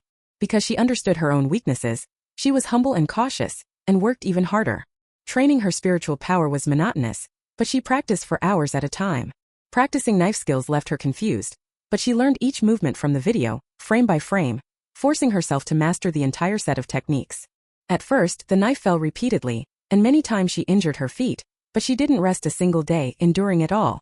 It wasn't that she wasn't tired or in pain, but she always remembered. Those who haven't succeeded have no right to complain or feel wronged. After absorbing the mid-level crystal core, Tang Mo felt her body become lighter, and the impurities in her body had decreased. She checked her space and, as expected, the area had increased by about 1 square meter. Excited, she put the cap and sunglasses she had traded in the market into the space. But just as she was about to put the short-sleeve shirt inside, her hand suddenly paused. The fabric of the shirt felt so good. Why not wear it for comfort? The shirt was new, and Tang Mo didn't care that she had stepped on it. She simply dusted it off. Quickly, she put it on, feeling the soft texture of the fabric. Why does it feel oddly more energetic? After putting on the shirt, Tang Mo suddenly felt a change in her body. Because of her high spiritual power, she was sensitive to every slight change in her body. It feels like my focus is sharper, my thoughts clearer, and my mind more flexible. What's going on? Tang Mo looked at the shirt she had just put on. In a moment of impulse, she activated the ID Watch's appraisal function and pointed it at the white short-sleeve shirt. Name: Vitality T-shirt. Attribute value: 10 vitality points. Tang Mo stared at the words on the screen, incredulous. As expected, good things do come to good people. In that instant, Tang Mo firmly resolved to do more good deeds in the future. The vitality attribute doesn't have any offensive properties, and many people initially don't pay much attention to it. However, Tang Mo understood clearly that after the stars descended on the apocalyptic night, none of the 5 unique attributes that could be measured in the human body were useless. Vitality is equivalent to the health bar of a character in a game. Characters with fragile health are more likely to die, while tanks with thicker health can withstand more damage. But life is not a game. In reality, no one specializes in vitality alone and makes themselves a shield to absorb damage for their teammates. However, if someone has enough strength and high vitality, their combat ability is really hard to estimate. In the apocalypse, extraordinary treasures are not just food that can be eaten. Usable equipment is one of them as well. However, Tang Mo had only heard of rings, necklaces, and wooden plaques being identified as extraordinary treasures. This was the first time she had seen clothes with attribute values. Will there be acceleration shoes in the future? This world is too fantastical. Tang Mo had to admit it. After knowing that this piece of clothing was an extraordinary treasure, Tang Mo decided that she would never take it off again. Even if it needed washing, she would dry it at night and wear it again the next day. Given her cautious nature, this clothing was just perfect for her. Tang Mo refreshed her latest attribute information on her watch. ID Tang Mo. Health 32. Strength 25. Agility 47. Mental strength 72. Space 0. Comprehensive strength 176. 176. When she saw this final attribute value, Tang Mo was pleasantly surprised. This was probably the value she reached just before dying in her previous life. By then, she had been fighting in the apocalypse for 5 years. Tang Mo, my friend has something good to sell, and the price is 10% higher than the Alliance exchange. I don't know if you'd be interested. Just as she was about to close the page, Tang Mo received a message from Alien on her ID watch. Alien did many different things in the base. Apart from occasionally teaming up with the ball driver to rent buses for business, he took on a variety of odd jobs. He was quite a well-connected person. Tang Mo guessed that he must have realized she had some money since she lived where she did, so he started acting as a middleman. What is it? If it's something that can improve her attributes, she didn't have any crystal cores, but Tang Mo wouldn't mind exchanging food, a lot of food. Although food is not as valuable as crystal cores, as the most widely circulated currency at the moment, there are still plenty of people fighting to get food. Good stuff from exotic beasts. You'll know when you get here. Meet at the tent area at 10 a.m. tomorrow. The next day, Tang Mo arrived on time, dressed and ready, at the place Alien had mentioned. This time she didn't carry a backpack but put it into her space. Her room still had nothing that belonged to her. You came early, let's go inside and talk. Alien smiled as he came out of a tent, pulled Tang Mo in, and zipped the tent door behind him. The tent was quite spacious, about 10 square meters, like a small house on the move. Not only for living, but many people also rented tents to do small businesses. For example, if a hunting team caught too many things but didn't want to sell them to the Alliance, they would rent a tent for a day and sell them at a high price to buyers. Where's the stuff? There was another man in the tent, clearly the seller for this transaction. Don't rush, drink some water first. I've already asked my brother to get the stuff. It'll be here soon. The man's words made Tang Mo's pupils contract. There were obvious flaws in what he said. They were trying to deceive her. Her facial expression and movements didn't change, though, as she lifted the cup to her lips. Just as she lifted the cup, Tang Mo smelled a strange floral scent. This was a cheap intoxicating agent, produced by the Alliance's Research Institute to temporarily stun exotic beasts to make combat easier. But many ill-intentioned people took advantage of it, using it as a tool for abducting women and children. The scent of this drug couldn't be covered up. People from the last days knew well what it was, and anyone using it would be on high alert. However, at this time this was still considered a new thing. Alien and the man hadn't expected Tang Mo to recognize it. Tang Mo pretended to swallow the water, but in reality, she used her fingers to transfer the water into a cup in her space. She couldn't yet gauge the strength of the two men, so rather than confronting them head-on, she decided to wait and see what they were planning to hide. The intoxicating agent could take effect immediately, so Tang Mo counted to about 3 seconds after pretending to drink the water before she deliberately let her body slump and fall onto the table. Of course, she carefully chose a comfortable position as she fell. Has Xiaoba arrived? Tang Mo heard Alien ask the man sitting down. I sent Xiaoba a message as soon as she came in, telling him to come up. But, does she really have good stuff looking so ordinary? The man's voice was full of doubt. I've been collecting tickets on the bus for a long time. Trust me on this, I never make mistakes. She's definitely a big fish. Hearing Alien's voice, Tang Mo's heart sank. From the moment she got on the bus, she had already become Alien's target. She had been too careless. Let's gather her things, then tie her up and leave her in the tent to wait. We need to squeeze every drop of profit from this fat sheep. I've observed that she came here alone with no relatives or friends, so it's rare to find such a solitary target. Alien's voice was no longer the enthusiastic and cheerful one from before. Now he sounded like a devil in hell, speaking the cruelest things in the most casual tone. Make sure this is handled cleanly, don't let Tiger Brother know. Alien added. Tiger Brother? Tang Mo had never heard this name before, but she mentally made a note of it. Don't worry, I'll do it cleanly. By the way, what's your current attribute value? You've broken 100, right? Perhaps the waiting time was too long, so the two men started talking about other topics. Everyone's attribute values were still low, and no one had specialized in a single attribute. The general consensus was that whoever had the highest total attribute value was considered the strongest. I'm still a bit short, but I should hit it next month. Alien's voice carried some pride. There aren't many people with over 100 attribute value in the base right now, except for those in the Alliance, Tiger Brother and his men, and then you and the bald guy, right? The man's envy was evident. Thinking of the bald man, Tang Mo couldn't help but recall the bald, tattooed driver. She had seen his strength firsthand. That's just on the surface. The base has many hidden talents, more powerful people than you think. Listening to the two of them, Tang Mo couldn't help but have a clearer sense of her own strength. She had never known where she stood until now, and the number 170 seemed pretty good. However, since Huacheng was a small base and Alien and the man only knew limited information, Tang Mo decided to continue being low-key for now. She still had to get through this difficult situation first. Nothing? Impossible, you didn't go into the wrong room, did you? As Tang Mo was lost in evaluating her own abilities, the strange man's smartwatch rang. It was a message from one of the subordinates he had sent to search Tang Mo's apartment. There's nothing in her room, it's like no one ever lived there. Are you sure this woman is really just a fat sheep? The man asked Alien with suspicion. Of course, there's no way there's nothing. I clearly saw her carrying a bunch of things upstairs that day. Oh, the backpack, is it not in the room either? Alien said confidently. Could she have space-type abilities? The man now suspected another possibility upon seeing Alien's expression. Impossible. The first time I met her she was carrying a knife. A woman who can use a knife must have some strength. Space-type ability users are useless in terms of attributes other than space. This woman definitely can't be one. Maybe she's already prepared and hid her stuff elsewhere. Alien thought for a moment and said, was his disguise not perfect enough?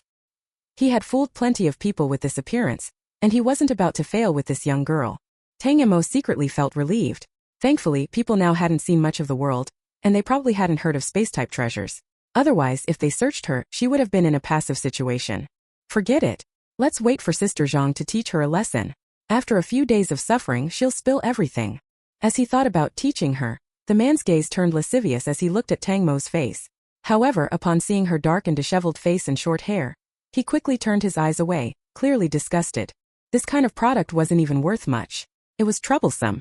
After a while, Tang Mo heard the sound of the tent door being opened again. Another newcomer? A woman's voice around 30 years old rang out. Sister Zhang, it's all yours now. Make sure to tie her up tightly. Feed her medicine every hour so she doesn't act out.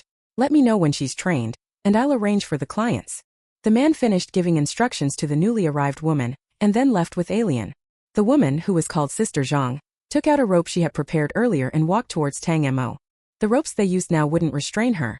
Tang Mo was well aware of her own strength. So she didn't struggle and waited for Alien and the man to walk further away before making her move, letting the middle-aged woman get closer. When the woman reached Tang Mo clearly felt the woman's footsteps falter for a moment. But after just a few seconds, the woman regained her composure and began tying her hands. The effect of the hallucinogenic drug wasn't long-lasting. When the ropes were tied, and the woman was about to bind her other parts, Tang Mo slowly opened her eyes. What she saw was a familiar face. It was Xiao Mo's mother, who lived next door to Tang Mo. They had met once before. You're awake. When Zhang Mei saw the sharpness and scrutiny in Tang Mo's eyes, she was startled. Don't blame me. Blame the world we're living in. Blame your bad luck. Whether she was comforting Tang Mo or herself, Zhang Mei mumbled under her breath. Since you're doing this, why bring your daughter into a man's home? Rather than anger, Tang Mo was more curious. Since Zhang Mei was doing such a job, why subject her daughter to such humiliation? Tang Mo was a very realistic person. She could understand anyone doing whatever it takes to survive, even if it meant hurting others, but she couldn't understand the life of this woman named Zhang. When Zhang Mei heard Tang Mo's question, she froze. She had done this many times before. Every time a girl woke up, they would scream, curse, and cry hysterically. But someone like Tang Mo was the first girl she had ever encountered. When I first brought Xiao Mo here, I went through the same thing you're going through now. But the first client I met was a noble. I don't know why, but he took a liking to me and he spent a lot of money to buy me out. After that, things turned out like you see now. Maybe out of guilt towards an acquaintance, Zhang Mei subconsciously started explaining. Don't you hate Alien and them? Why help them? Hate? Do you know? Every time I bring out a girl like you, I get a whole bottle of water and half a jean of rice. Oh, and by the way, you can live in an apartment so you wouldn't understand how much value these food items have for us poor people. A mocking expression appeared on Zhang Mei's face. Hate. If she could trade her self-esteem for food, she would tear off her own skin and let thousands of troops stomp on her.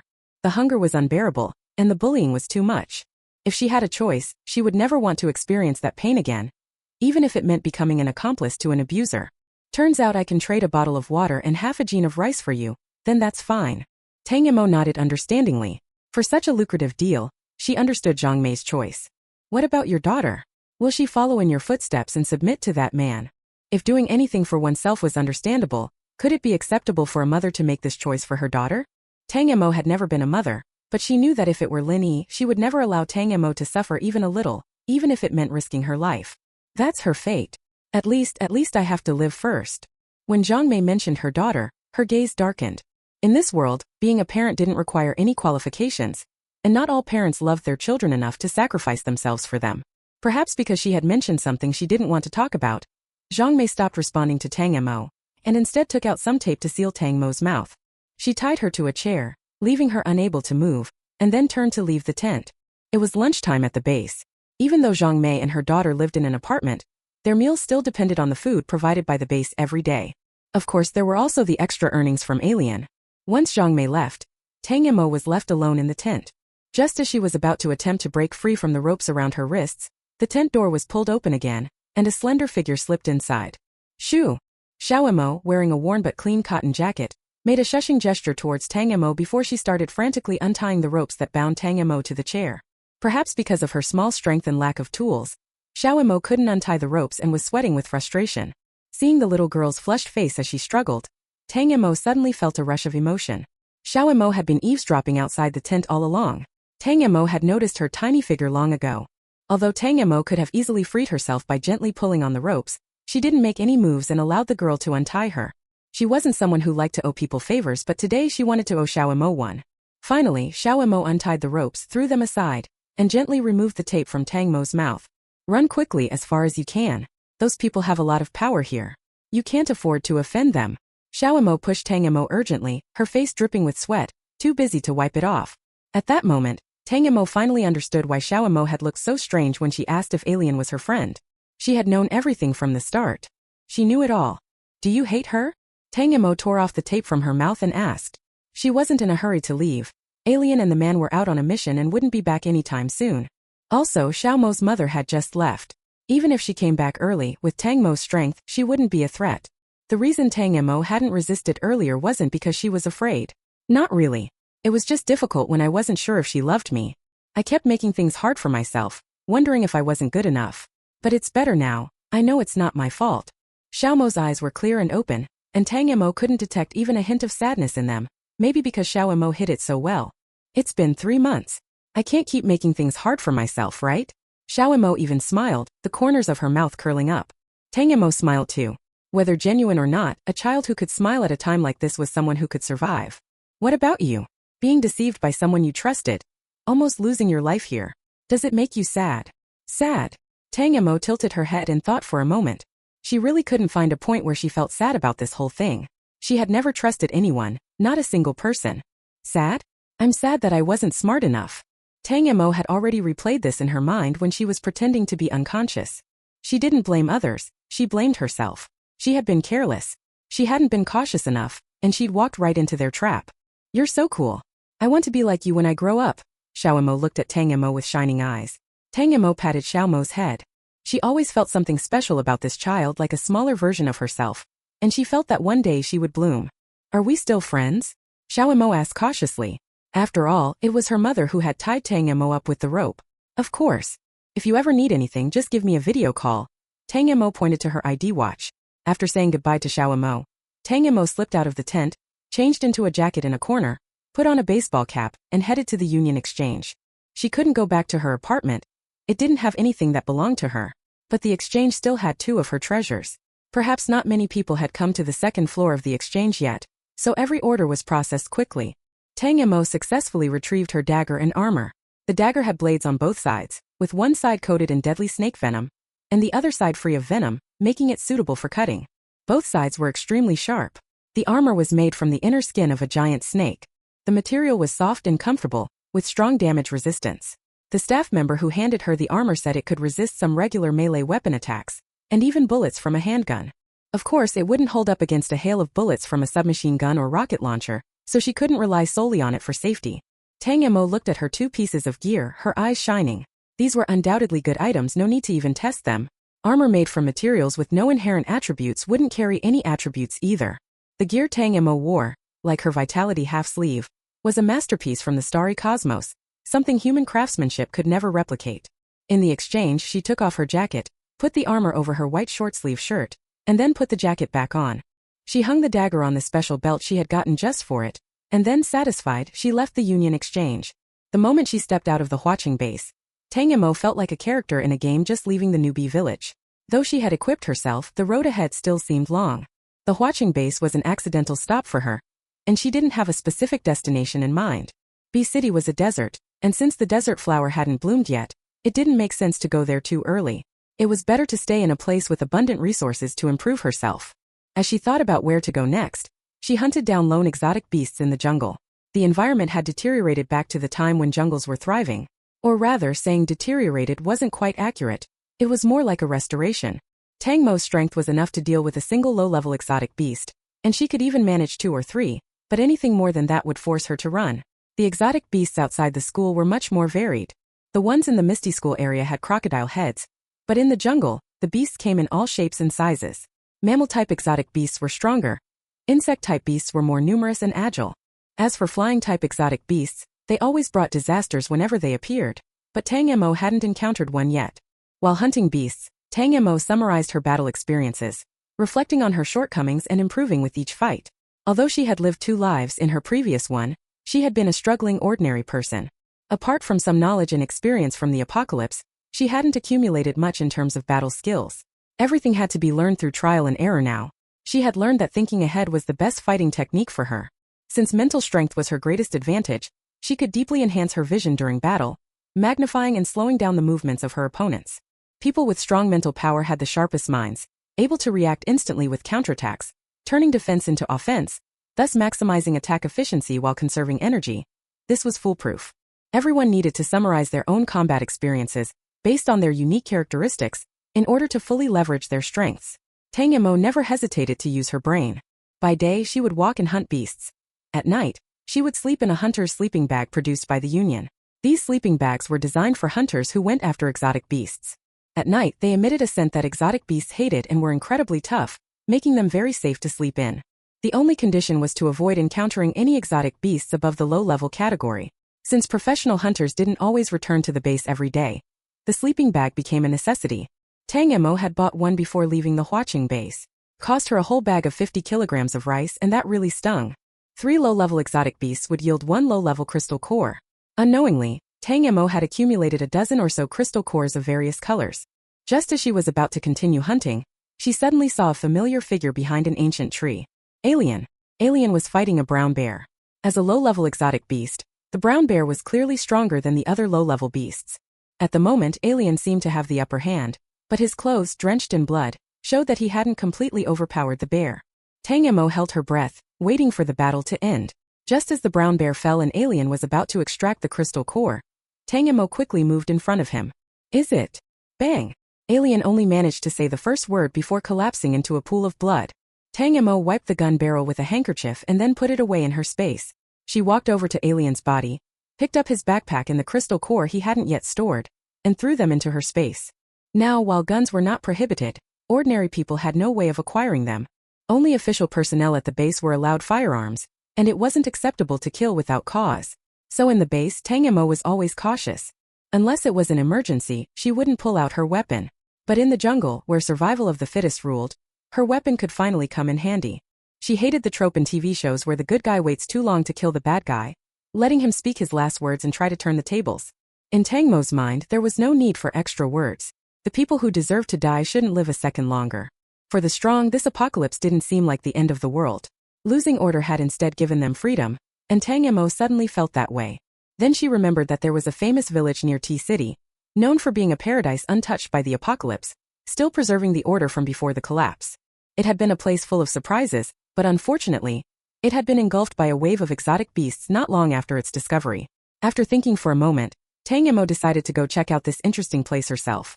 Taoyuan Village is a rural area near T-City, where most of the young people have gone to T-City or nearby cities to make a living, leaving behind elderly people and women with children. They rely on money sent back by family members working outside and the crops and poultry raised in their yards to maintain a self-sufficient rural life. Taoyuan Village wasn't originally named this way. It was only after the famine era arrived, and people longed for a better life that they deceived themselves into renaming the village. The location of Taoyuan Village is marked on the map of ID watches, indicating that someone had visited the area before. However, it was not under the jurisdiction of any alliance base, had no trading posts or task centers, and there were no reports of special materials or treasures. It was merely a place inhabited by elderly, weak, and ordinary people, so no one stayed there for long. Interestingly, Tang Mo didn't know if it was a coincidence, but several talented young individuals with psychic abilities who later appeared on the rankings were from Taoyuan Village. Many speculated that the village's location must have been spiritually enriched, nurturing such children. Unfortunately, by the time Taoyuan Village was destroyed by mutant beasts, nothing but a barren forest remained, and when people later visited the ruins, it was no different from any other place.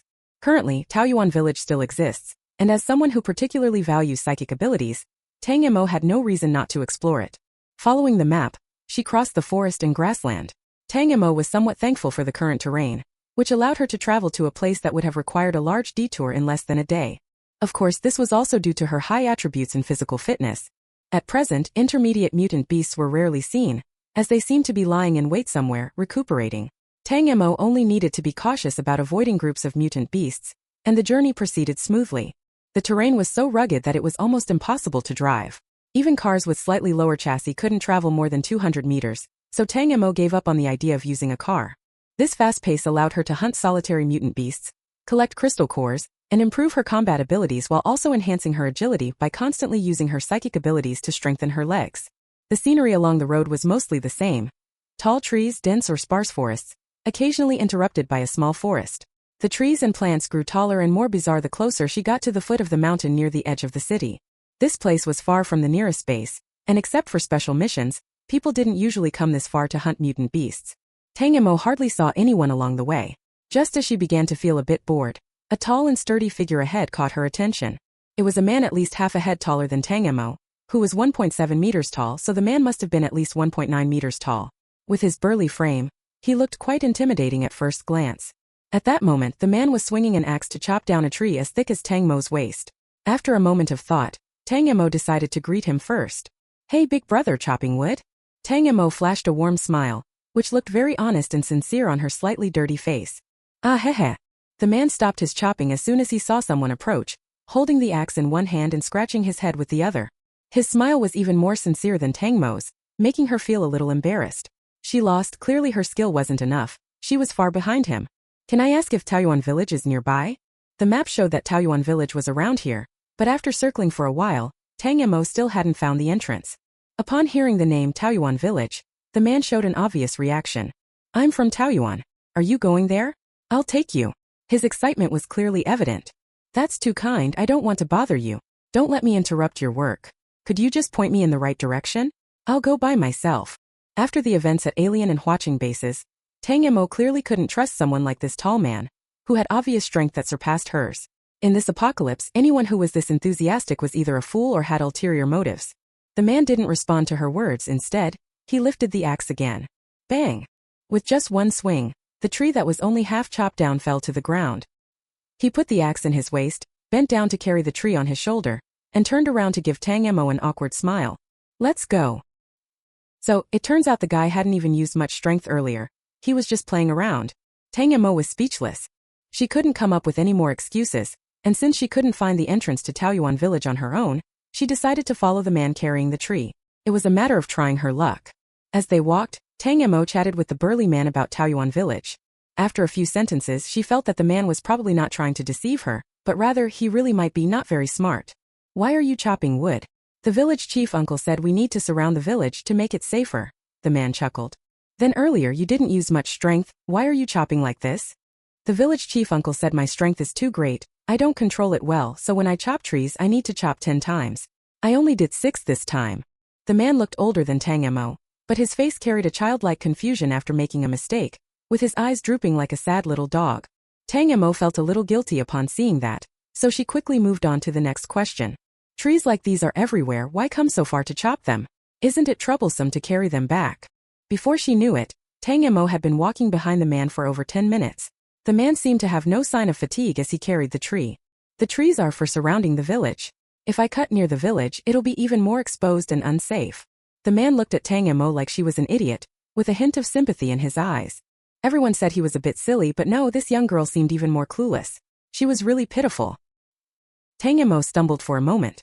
It must be because she hadn't eaten enough at lunch, and her brain wasn't getting enough blood. How else could she ask such a silly question?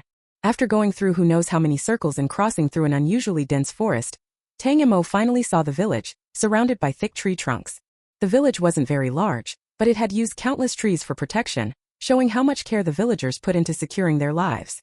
The village's gate was made of 2 sturdy iron doors, with 2 men watching the outside through holes in the doors. When they saw the man with the tree, they quickly opened the gate. "Iron Gen's back," one of them greeted enthusiastically. Both men were surprisingly young. One of them even had a rough yet handsome appearance, looking like someone who had been to school and didn't seem like the type to stay in a rural village living a simple life. "Who's this?" When they saw Tang Mo following behind Iron Gen, they were obviously surprised. Taoyuan village rarely had outsiders, and Iron Gen was so naive. Was he tricked by someone from outside, causing trouble and bringing them to his home? Seeing Tang Mo's appearance, tall and slender, the handsome man's expression darkened. He quickly grabbed Iron Gen by the arm, pulling him behind him. "Young lady, may I ask what brings you to Taoyuan village?" "Xiaodong, she's not a bad person. She's someone I met while chopping trees. She said she was trying to find her way to Taoyuan village, so I brought her back," said Tiegeng, explaining to the young man who was blocking his path. Tiegeng stopped talking. You think everyone's a good person, the man named Xiaodong said, growing even angrier upon hearing Tieging's explanation. This woman must have tricked Tieging with some nonsense, and now he was speaking up for her. Hello, my name is Tang Mo. I've heard of Taoyuan village from others and I've always yearned for this kind of life, which is why I came here, Tang Mo said, adjusting her expression and speaking in the most sincere tone. It was an act that she had honed from Tieging's earlier behavior. With Tieging as a perfect example, Tang Mo's sincerity and harmlessness were now on point. It was like a little fox hiding its tail. Why didn't you go to a base? Xiaodong asked, still suspicious. A base had better benefits, more opportunities and people. Here they had nothing. No one would want to stay longer than necessary, so why was this girl rushing to come? To be honest, I just came from the Huaqing base in T-City. My attribute values are too low and I have no support. I couldn't survive there. Tang Mo lowered her head, appearing reluctant and pitiful. Perfect. She silently complimented herself.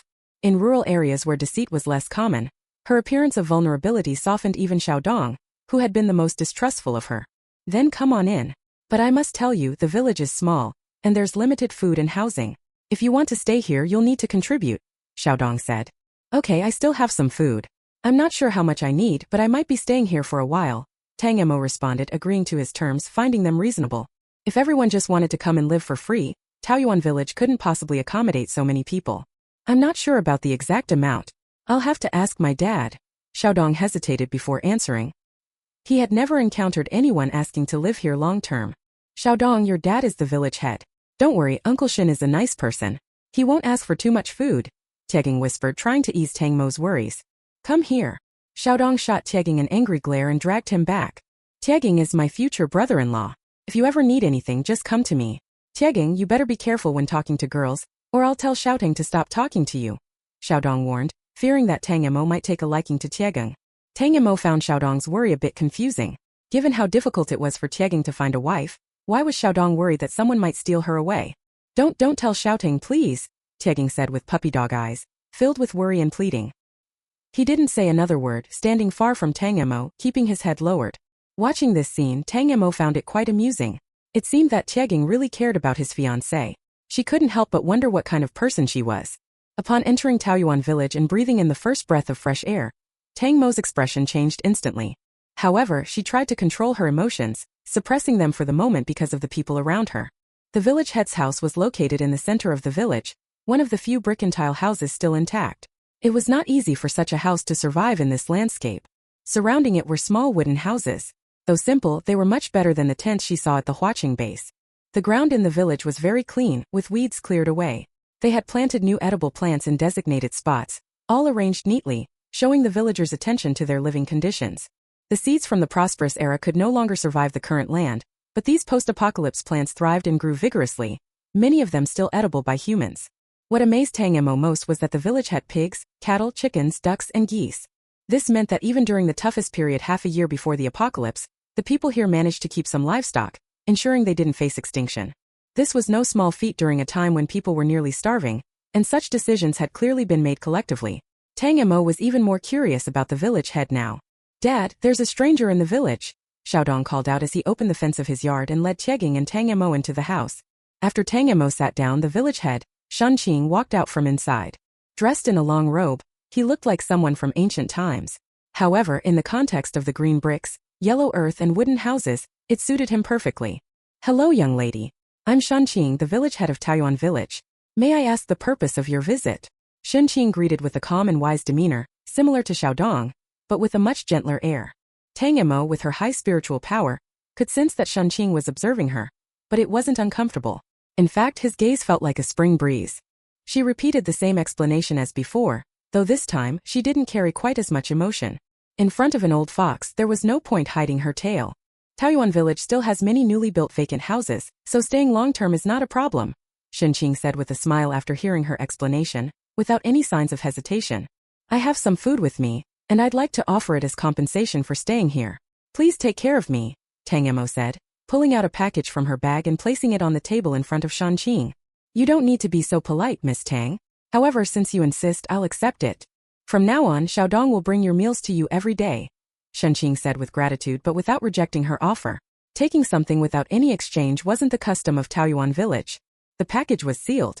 Xiaodong stepped forward and opened it in front of everyone. counting the contents to avoid any future disputes. These are. When Xiaodong opened the package and saw what was inside, his eyes were filled with surprise.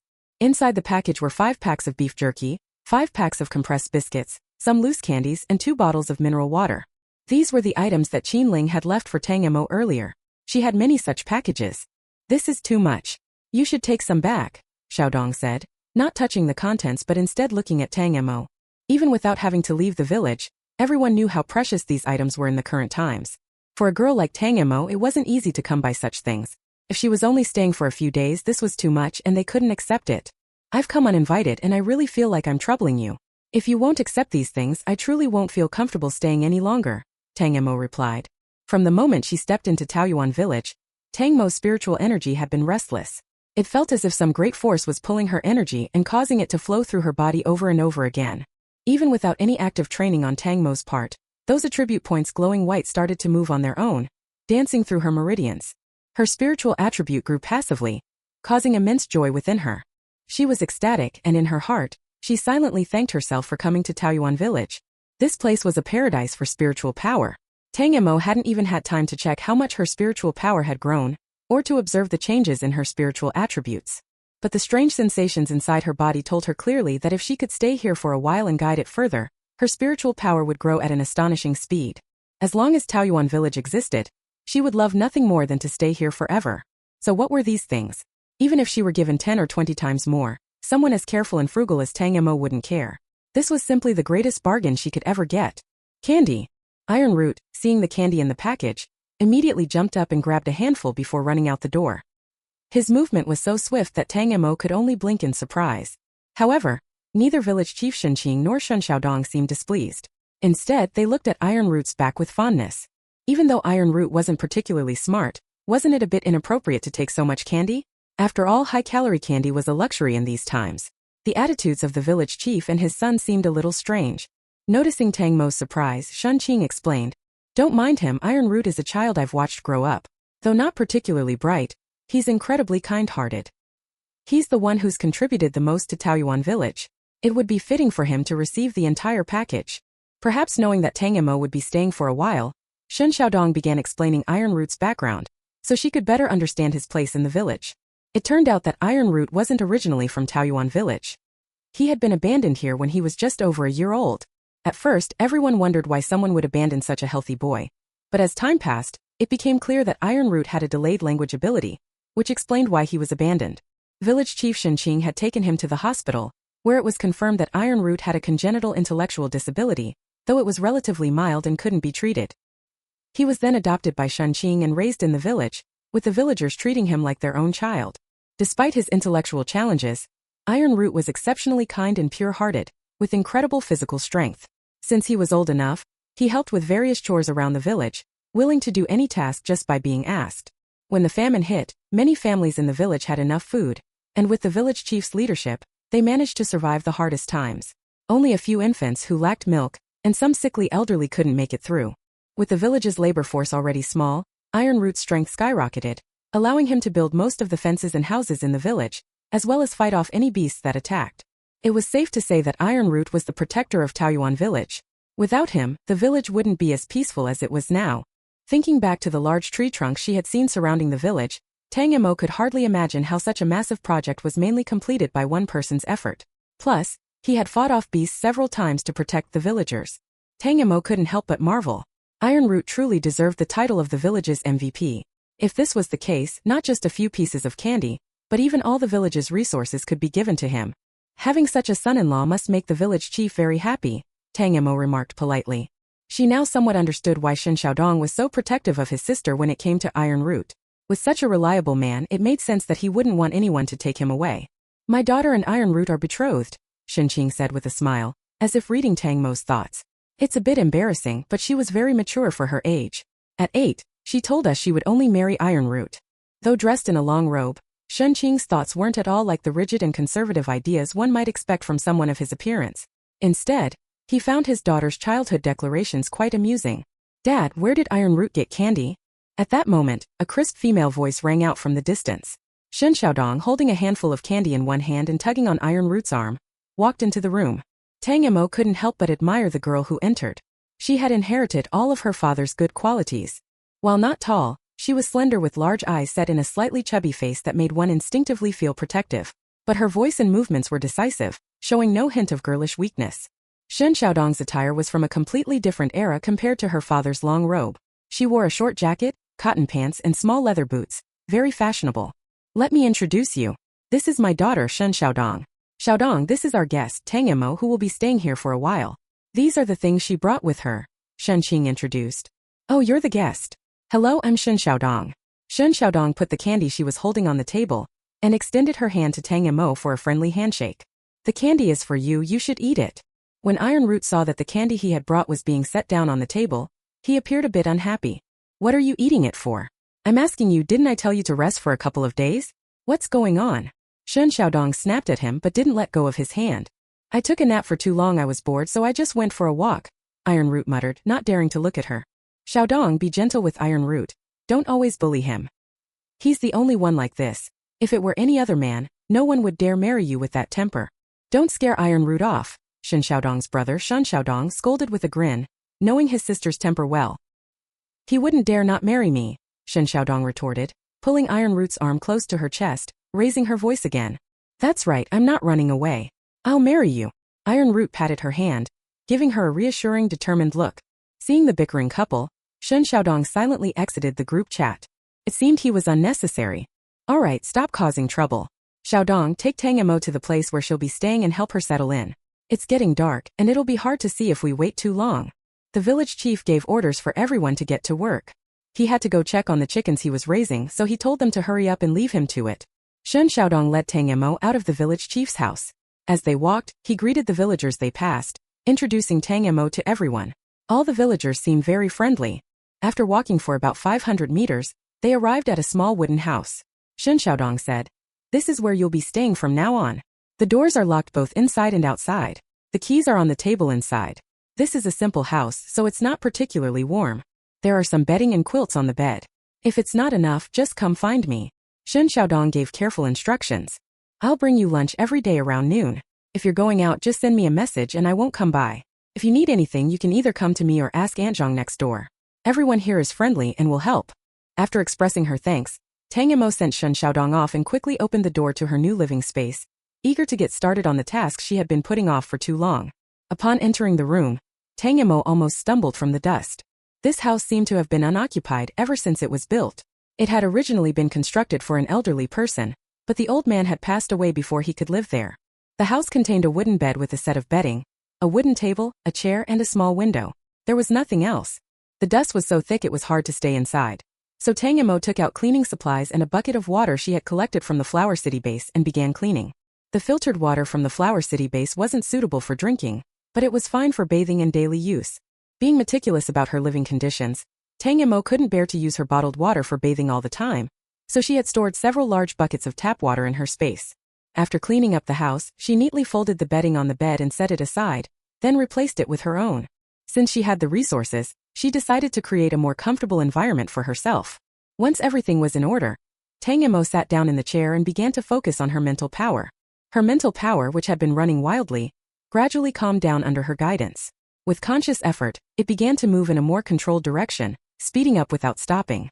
Tang Mo estimated that the speed of the mental energies movement was at least 3 times faster than usual. Moreover, there seemed to be tiny glowing white specks floating toward her brow from the air around her. These particles continuously strengthened her mental power. Tang Mo checked her ID watch's attributes and smiled with satisfaction. In just this short time, her mental attributes had increased by 2 points. And this was with the mental power passively operating. It seemed that the mental energy talent in Peach Source Village wasn't just a coincidence. This place could bring her immense benefits. Suppressing her inner joy, Tang Mo continued to guide her mental power, making it move faster, while also sorting through the spoils she had collected on her journey. The crystal cores she had exchanged at the Flower City base had already been absorbed, and now only the venomous dagger and armor remained. She always wore the armor, which was over her mental power sleeves, under the outer layer. The venomous dagger was even more useful than she had imagined, especially when dealing the finishing blow to dying exotic beasts. It made cutting them open to search for crystal cores much quicker and more convenient. Along the way, Tang Mo had hunted dozens of low-level exotic beasts, and her luck had been good. She hadn't encountered any large groups of them. She had gathered a dozen or so colorful crystal cores. Then, she turned her attention to the backpack she had taken from Alien. Only now did she have time to take a proper look inside. A few packs of biscuits and a bottle of water. The first items Tang Mo pulled from the backpack were some food. This is.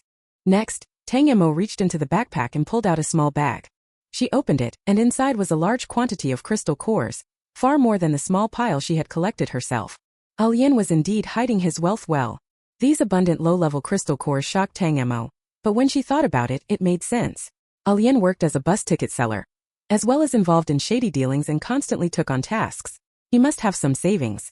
In a way, Alien was quite dedicated to earning crystal cores. But now all these crystals were hers. Without hesitation, Tang Mo gathered all the crystal cores together and began absorbing them one by one, regardless of their color. She wasn't concerned about whether these crystal cores could be used as currency, or how many things they could be exchanged for. What mattered most was how quickly she could raise her overall attributes. The leaderboard for overall attributes was about to be released, and she didn't want to fall too far behind the others. After absorbing all the crystal cores, Tang Mo continued to work on strengthening her mental power, making it move faster and faster. Training her mental power in Peach Source Village was more efficient than anywhere else. She couldn't afford to waste a single second of her time here. And so, she practiced all night. She wasn't sure if it was because it was nighttime, but her mental power training felt especially effective. She didn't stop until the morning, collapsing on the bed and falling into a deep sleep. When Tang Mo opened her eyes again, it was already 11 a.m. She lacked for nothing, but since she was going to stay in Peach Source Village for a while, she couldn't just stay cooped up in her small room. After tidying herself up, Tang Mo opened the door to her room.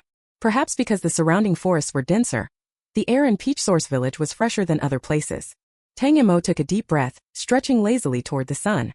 She then knocked on her neighbor's gate. Coming. Who is it? It wasn't exactly a gate, but a small fence made of wood. Tang Mo watched as a woman in her 40s walked out from the house. Hello, big sister. I just arrived in Peach Source Village temporarily. My name is Tang Mo.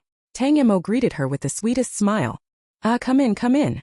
The woman, with the characteristic warmth of a rural woman, invited Tang Mo inside. She found a small bench in the yard for her to sit on. You have such a sweet mouth. Don't call me big sister. You're so young I could be your grandmother. Just call me Aunt Chun. Aunt Chun, with much enthusiasm, chatted with Tang Mo. You must be about the same age as my daughter-in-law. She just gave birth and is indoors resting, so she can't come out. Otherwise, you two would have lots to talk about.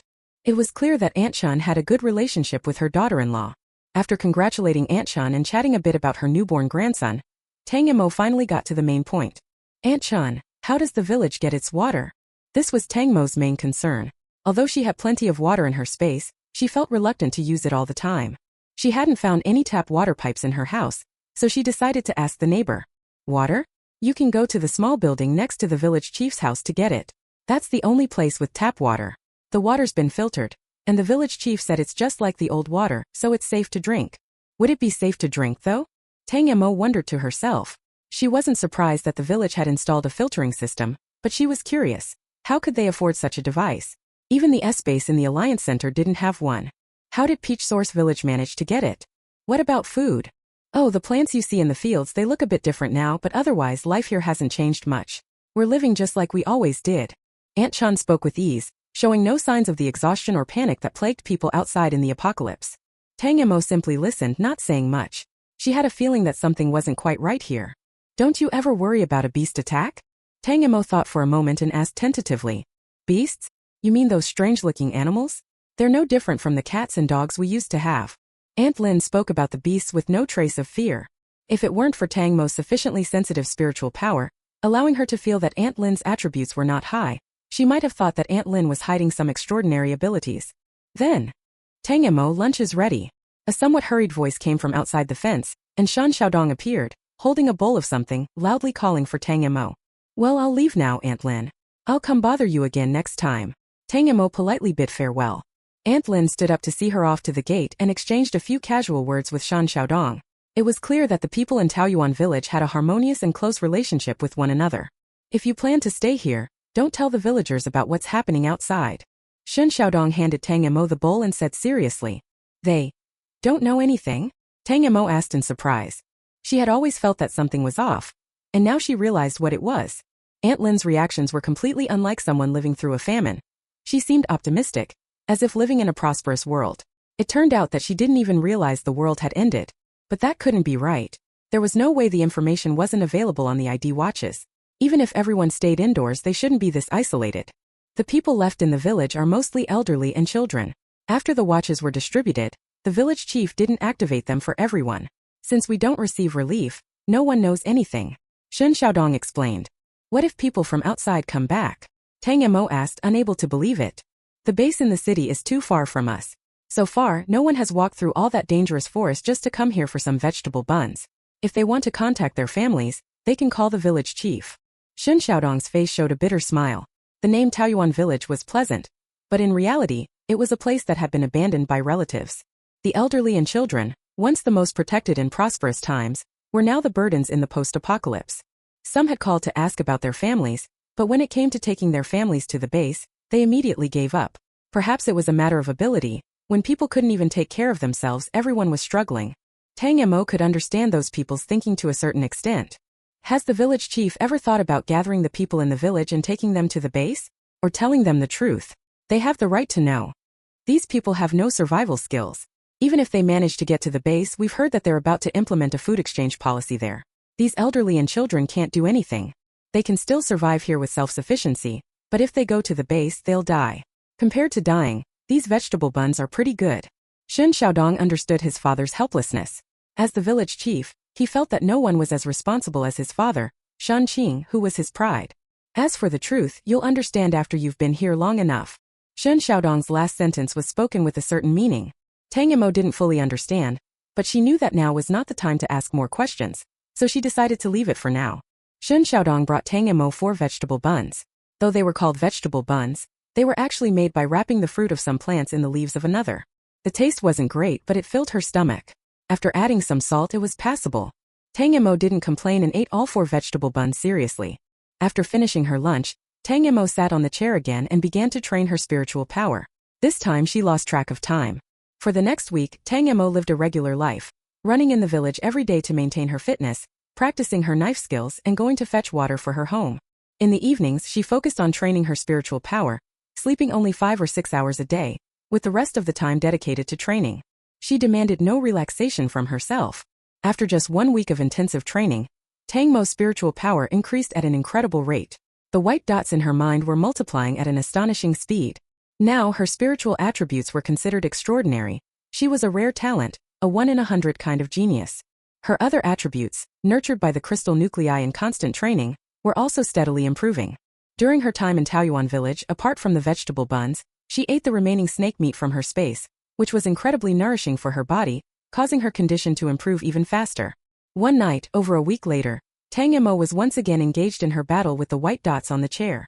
As the dots increased, her ability to manipulate her spiritual power also gradually improved, with more ways of using it becoming available. Tang Mo slowly tried to extend her spiritual power outward, something she had always wanted to do, but hadn't been able to due to insufficient power. At first, the dots were a bit mischievous, but after Tang Mo adjusted them, they gradually formed into a thin silver thread that passed through the wooden walls and extended outside. This silver thread appeared silver to Tang Mo's eyes, but to outsiders it was invisible. Only those with higher spiritual power could sense the presence of her spiritual force. Anyone with lower spiritual power wouldn't feel anything from it. Tang Mo controlled the silver thread, moving it through the house to another house, and even breaking through the wall to enter. The scene inside the house immediately appeared clearly in her mind. Aunt Lin was sitting by the bed, holding a crying child, while a young woman sat on the bed. It was a bit inappropriate to call her a woman because she looked even younger than Tang Mo, just a young girl. This must be the daughter-in-law Aunt Lin mentioned, who had just given birth. However, both the girl and the child looked very unhealthy. In these famine times, it was not easy to properly care for oneself after giving birth, especially when there was enough breast milk. Tang Mo sighed and didn't look at them any longer, withdrawing her spiritual power before extending the silver thread again. At this point, Tang Mo just wanted to see how far her spiritual power could reach. Instead of spreading it widely, she used the silver thread to travel far. Taoyuan village had only about 20 households, and the area wasn't that big, so it didn't take long for the silver thread to leave the village walls and venture into the unknown forest. Just when Tang Mo felt that her power was about to give out, preparing to retract the spiritual force, she suddenly heard a massive deep sound. The sound came from the forest closest to the village, and it felt somewhat familiar to her, like the sound of a beast horde. If the alien beasts are the messengers of hell, then the alien beast horde is like bringing hell right to your doorstep. Tang Mo was more than familiar with the significance of the alien beast horde from her previous life. To put it bluntly, 99% of base destructions were caused by the horde. If the attack is discovered in time, the people inside the base may escape in the form of birds or beasts. But if they don't discover it in time, it's often a complete annihilation. Tang Mo had experienced countless narrow escapes from alien beast hordes, and had seen many gruesome scenes of bases strewn with corpses in the Alliance daily. Her spiritual power had already reached its limit, so she couldn't make out the exact details of the situation. Hastily, Tang Mo withdrew her spiritual power and sat back in her chair to catch her breath. She sat there for a while contemplating. She decided that she had to investigate. An alien beast horde was no small matter. If it really was an alien beast horde, she had to run as fast as she could. But what if it wasn't? Taoyuan village was a paradise for those with spiritual power. The resources here were better than what the descendants of the largest families in S-Base could get. She couldn't bear to leave just like that. So, she had to confirm the situation before making any decision. Even though it was nighttime, Tang Mo, whose strength had been enhanced, was not affected at all. In fact, she had an advantage. The village's gate had been locked, and the man who had been with Shan Xiaodong last time was now dozing by the door. Tang Mo silently climbed over the tree wall next to the gate. The more than 2-meter-high wall couldn't stop her now. Taoyuan village was only about 3 kilometers away from the forest, so Tang Mo arrived quickly. Under the bright moonlight and cold wind, the dark forest looked particularly eerie. Tang Mo zipped her jacket all the way up and cautiously approached the edge of the forest.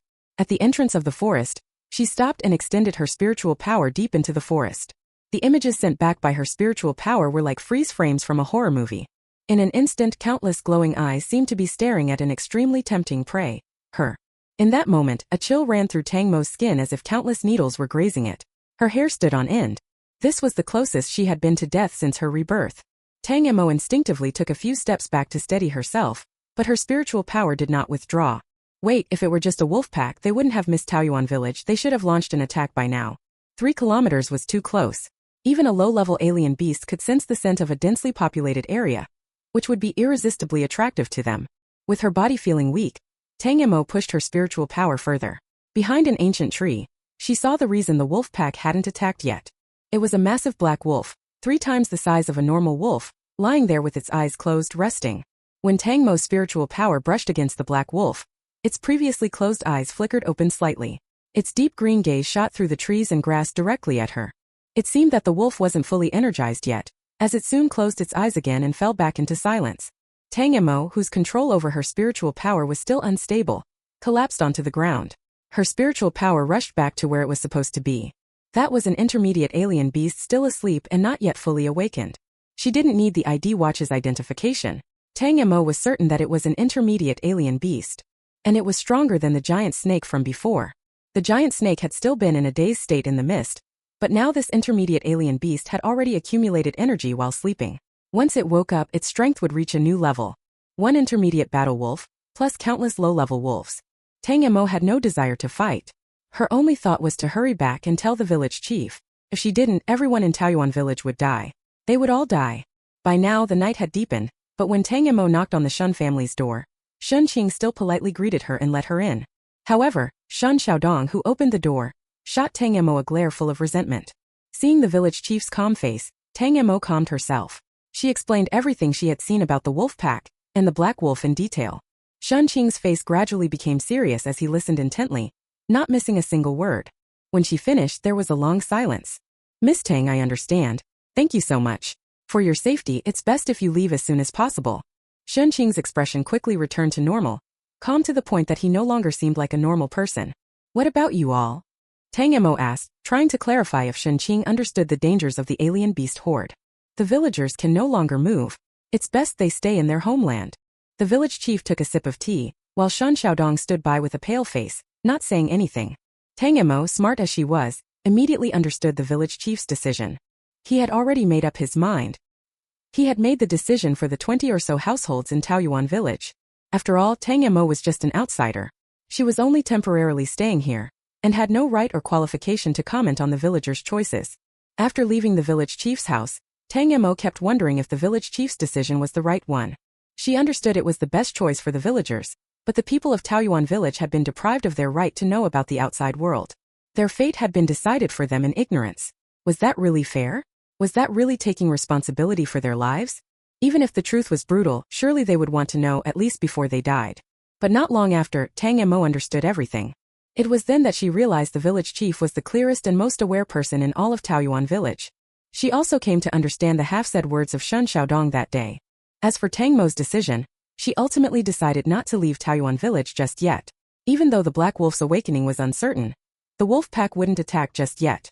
Even if the alien beasts revolted with her current strength, she would have no chance of fighting, but she was absolutely certain she could escape. When it came to running, she was serious.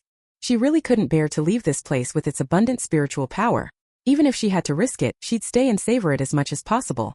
After discovering the alien beast horde, Tang Mo returned to her usual training routine. But now, she was more alert, always keeping an eye on the situation by the village. Her training became even more focused and diligent, knowing that each day spent here was a countdown. One ordinary day, Tang Mo happened to go out to fetch water with Aunt Li. On the way back, she saw Tai Jian, covered in blood, being helped by Shun Xiaodong as he staggered back. It was the first time Tang Mo had seen Tai Jian injured, his body covered in marks from a battle with alien beasts. As they passed by, Tang Mo clearly noticed that Aunt Li's gaze shifted uneasily, and she turned her head slightly away. She didn't act like she was facing someone who had made the greatest contribution to the village. If it weren't for what Shun Xiaodong had mentioned about Tai Jian's relationship with the villagers, Tang Mo would have thought that Aunt Lin had some kind of grudge against Tai Jian. Tang Mo also noticed that it wasn't just Aunt Lin. No one she met on the way came up to check on Tai Jian, and the usual harmonious and friendly atmosphere of the village was completely absent. Is Tai Jian alright? Tang Mo asked Shun Xiaodong.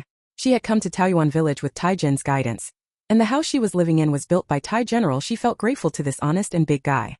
Aunt Lin said her daughter-in-law is waiting for water, so she had to leave. Aunt Lin hurriedly said goodbye and turned to head home, as if trying to avoid hearing the answer to Tang Mo's question. Shun Xiaodong's expression showed no surprise, as if everything was within his expectations. He was scratched by a beast. There are more and more beasts wandering out of the forest, and it's really hard for Tai Jian to handle it alone. Shun Xiaodong and another young man who stayed in the village would also go out to help fight the beasts, but their strength was too weak and they often ended up causing more trouble. Eventually, they had to rely on Tai Jian alone. Do you have any medicine? I have some anti-inflammatory medicine left. Thank you so much. Shun Xiaodong's eyes lit up. The village's medicine had already run out, and everyone was just toughing it out, especially Tai Jian, who had the most injuries. Today, his injuries were quite severe, and medicine would be greatly appreciated. After all, if Tai Jian couldn't fight anymore, Taoyuan village would be like a scarecrow's field, with no resistance left at all. Alright, I'll drop off the water and then head over to the village chief's house to find you. Carrying the water, Tang Mo walked home while thinking about Aunt Lin and the other villagers' reactions. Their response didn't seem like they didn't know why Tai Jian was injured. It was in stark contrast to Aunt Lin's description of the beasts being docile and the peaceful life in the village. Felt like they were pretending. But the ones they were deceiving weren't others, they were deceiving themselves. In fact, life in Taoyuan village was like a small space made of paper cutouts, resembling heaven, yet covered with images of happiness and peace. Everyone knew it was fake. But some were willing to break through that paper and brave the hellish reality, causing chaos. Others carefully huddled on the edge of the paper, closing their eyes and covering their ears, living according to the scenery on the paper, afraid it would tear. Everyone was very clear-headed, but some chose to face the truth, while others chose to discard it. No one was wrong. Everyone was just choosing the way they wanted to live. If cowardice could bring more happiness and keep people alive, then it would be meaningful, more meaningful than anything else, and no one had the right to criticize it. Tang Mo's greatest strength was empathy. The sudden arrival of the apocalypse left all life on Earth struggling. So as long as it didn't harm others, Tang Mo could understand any choice. When she arrived at the village chief's house, Shun Xiaotang was already cleaning Tai Jian's wounds after he had taken off his clothes. Seeing the deep, bloody scratches on Tai Jian's body, Tang Mo couldn't help but gasp. Tai Jian not only had high strength attributes but also a ridiculously high life attribute, or else normal people would have collapsed from such injuries. But Tai Jian could still stagger back home on his own. It wasn't easy to be such a brave protector. Looking at Tai Jian's eyes tightly shut, his silent demeanor moved even Tang Mo, who wasn't a local from Taoyuan village. Here's some anti-inflammatory medicine and bandages. After cleaning the wounds, just apply the medicine and wrap it up, so it can heal faster. Tang Mo handed the medicine over. She had prepared a lot of medicine. However, since her spiritual power had reached a certain level, her self-healing ability meant that she rarely needed medicine. These medicines were actually prepared for others. Thank you so much. Shun Xiaotang joyfully took the medicine from Tang Mo's hands. She was the one who felt the most heartache seeing Tai Jian injured. Recently, the beasts might come more frequently. Everyone should be extra cautious. Tang Mo wasn't sure if the village chief had discussed the beast swarm with his family or how much he had shared, so she could only gently remind them. The situation outside the village clearly wasn't looking good, and peaceful living in the village was running out of time.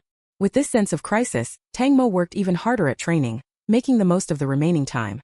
Tang Mo's use of spiritual power was improving, and her ability to detect the external environment was becoming more refined.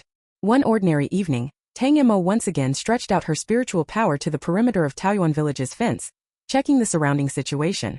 Suddenly, the images of two uninvited guests appeared in Tang Mo's mind. These two intruders were wolves from the forest. Were they coming tonight? Tang Mo was startled. But if it was a large-scale attack by the beast swarm, it shouldn't be just two wolves.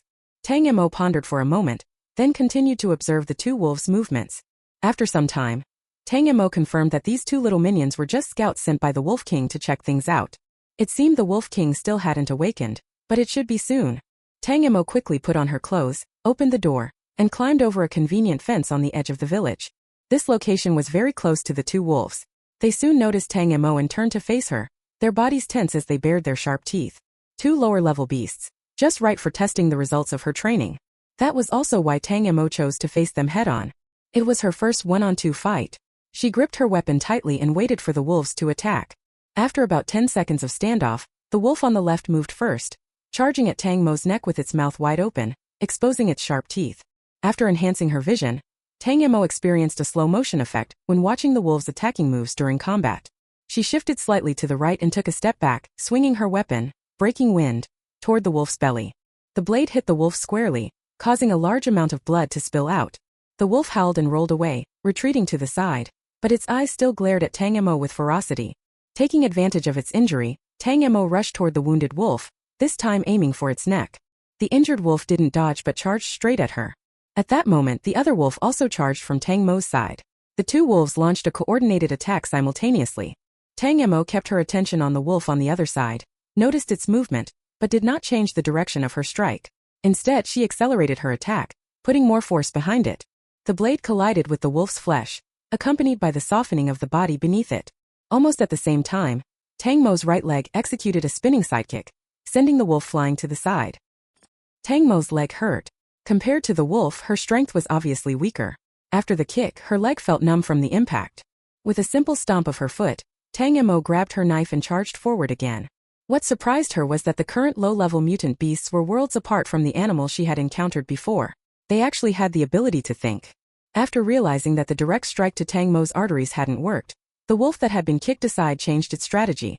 The wolf that had been kicked seemed unharmed.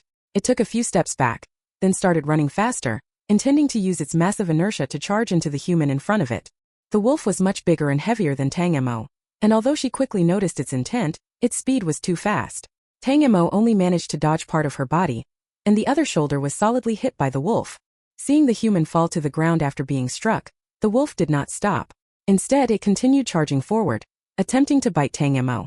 It was clear to both Tang Mo and the wolf that it was either one of them dying or surviving.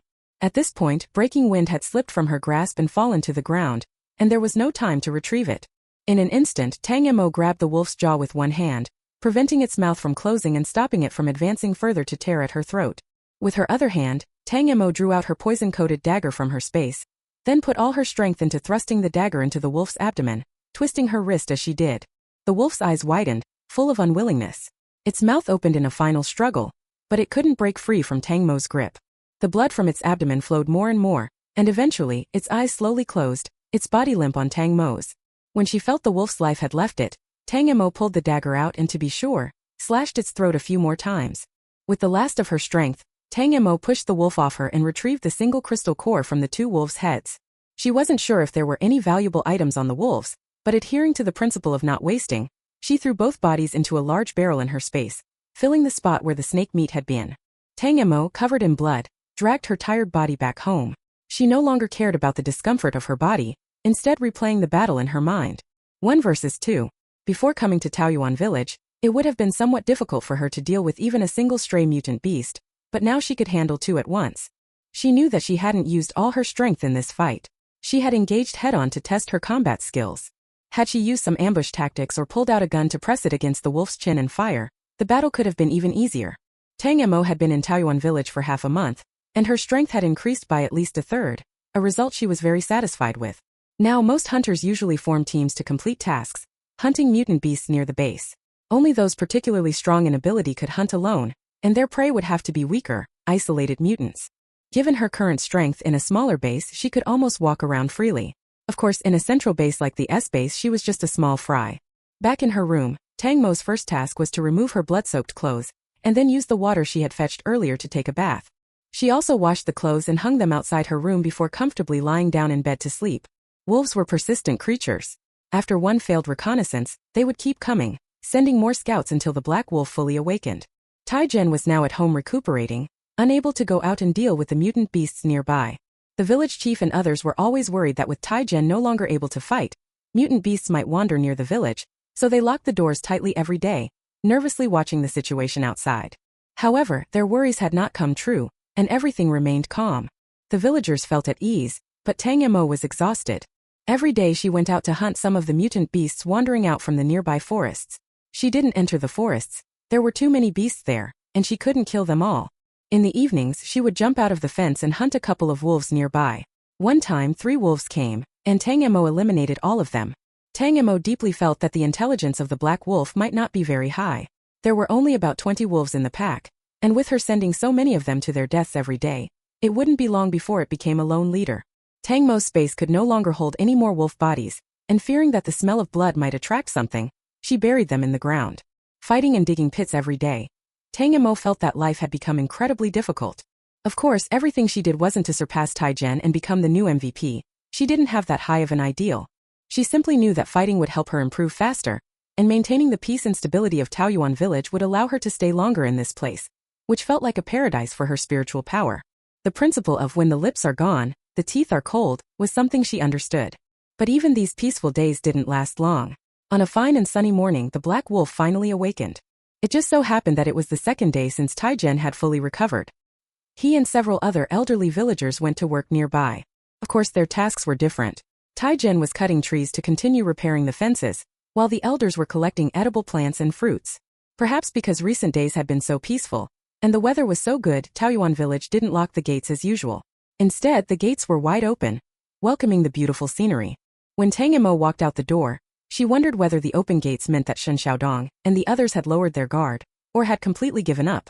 Tang Mo had traveled farther than Tai-Gen and the others, usually hanging around the entrances to various forests, catching any isolated victims. But today she felt something was wrong with this forest. The still air was filled with restlessness.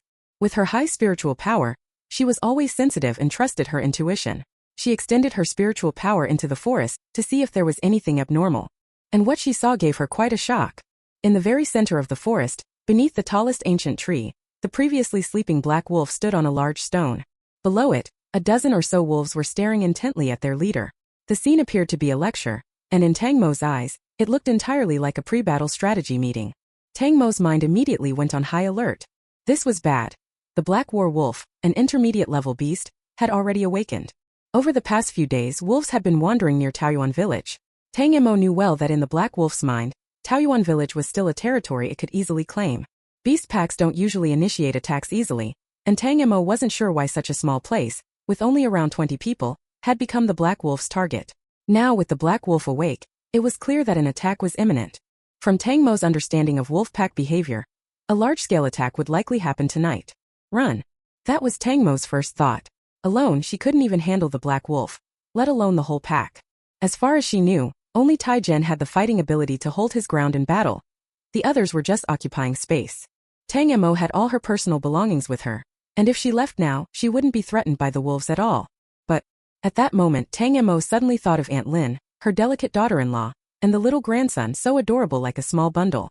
Tang Mo had always thought that after all she had been through, she had become a cold person, but now the scenes of Taoyuan village kept flashing before her eyes. Though the villagers had been avoiding danger, every one of them still held on to their pre-apocalypse innocence and kindness, bringing Tang Mo great warmth. She remembered how Tai-Gen was outside working with a group of defenseless villagers, and how the village gates had not been closed yet. Tang Mo bit her lip and turned back toward the village. She was very familiar with the village chief's home, though every time she came it was with bad news. When Tang Mo knocked and entered the yard, the village chief was still tending to his precious little garden in the backyard. Seeing Tang Mo enter, the village chief seemed to understand the importance of the situation, and called for Shan Xiaodong and Shan Xiaoting to come to the living room. The black wolf has awakened. If my judgment is correct, The beast pack will launch an attack tonight. One intermediate-level beast, leading a dozen or so lower-level beasts, Tang Mo said succinctly, but the meaning of her words made everyone in the room sit up straight. Shouting, go outside and call Taijin and the villagers back. Tell Huazi to shut the gates and keep a close watch on any movements outside. Shun Qing immediately made arrangements. Shun Xiaotang responded and quickly left. Should we leave now with the villagers? It's better than waiting here to die, Shun Xiaodong said, gripping his hands tightly, his nervousness evident. Tang Mo shook her head. It's too late. When I came back I saw several scattered wolves lurking nearby. If we leave in a large group they'll immediately move in. It would be more passive then. The villagers in the open will be like sitting ducks, slowly picked off one by one. Shun Xiaodong pressed his lips together, not saying another word. A heavy silence filled the room, as they all waited for the village chief to make the final decision in this moment of life and death. Xiaodong, go call all the villagers back. Hurry. Shun Qing sighed lightly. This might be the last night for Taoyuan village. At this moment, he had no choice but to shatter the beautiful mirage he had built for his villagers. Village chief, there's still an afternoon left. There's still much we can prepare. Perhaps to comfort him, Tang Mo said this to Shun Qing. Miss Tang, I know you are no ordinary person. I have a pretty good idea why you came to Taoyuan village. Today, I have an unusual request. Shun Qing paused, not continuing, and stood up to go to the backyard. Tang Mo sat there, somewhat puzzled by the village chief's departure. However, she could roughly guess what he wanted to say next. After thinking for a moment, she made a decision in her mind. Soon, the village chief returned from the backyard, carefully holding a potted plant and placing it gently on the table. It was a flower with only one large bud about to bloom. Each petal had a delicate glow around its edges, a sign of its extraordinary nature. This is... Tang Mo stared at the pot, unable to take her eyes off it. Every bit of her spiritual power seemed to be stirred, as if calling to her, a grand celebration erupting within her body. She didn't need to identify it. Tang Mo was certain that this plant was a spiritual treasure, and an incredibly powerful one at that, with extremely high spiritual attributes.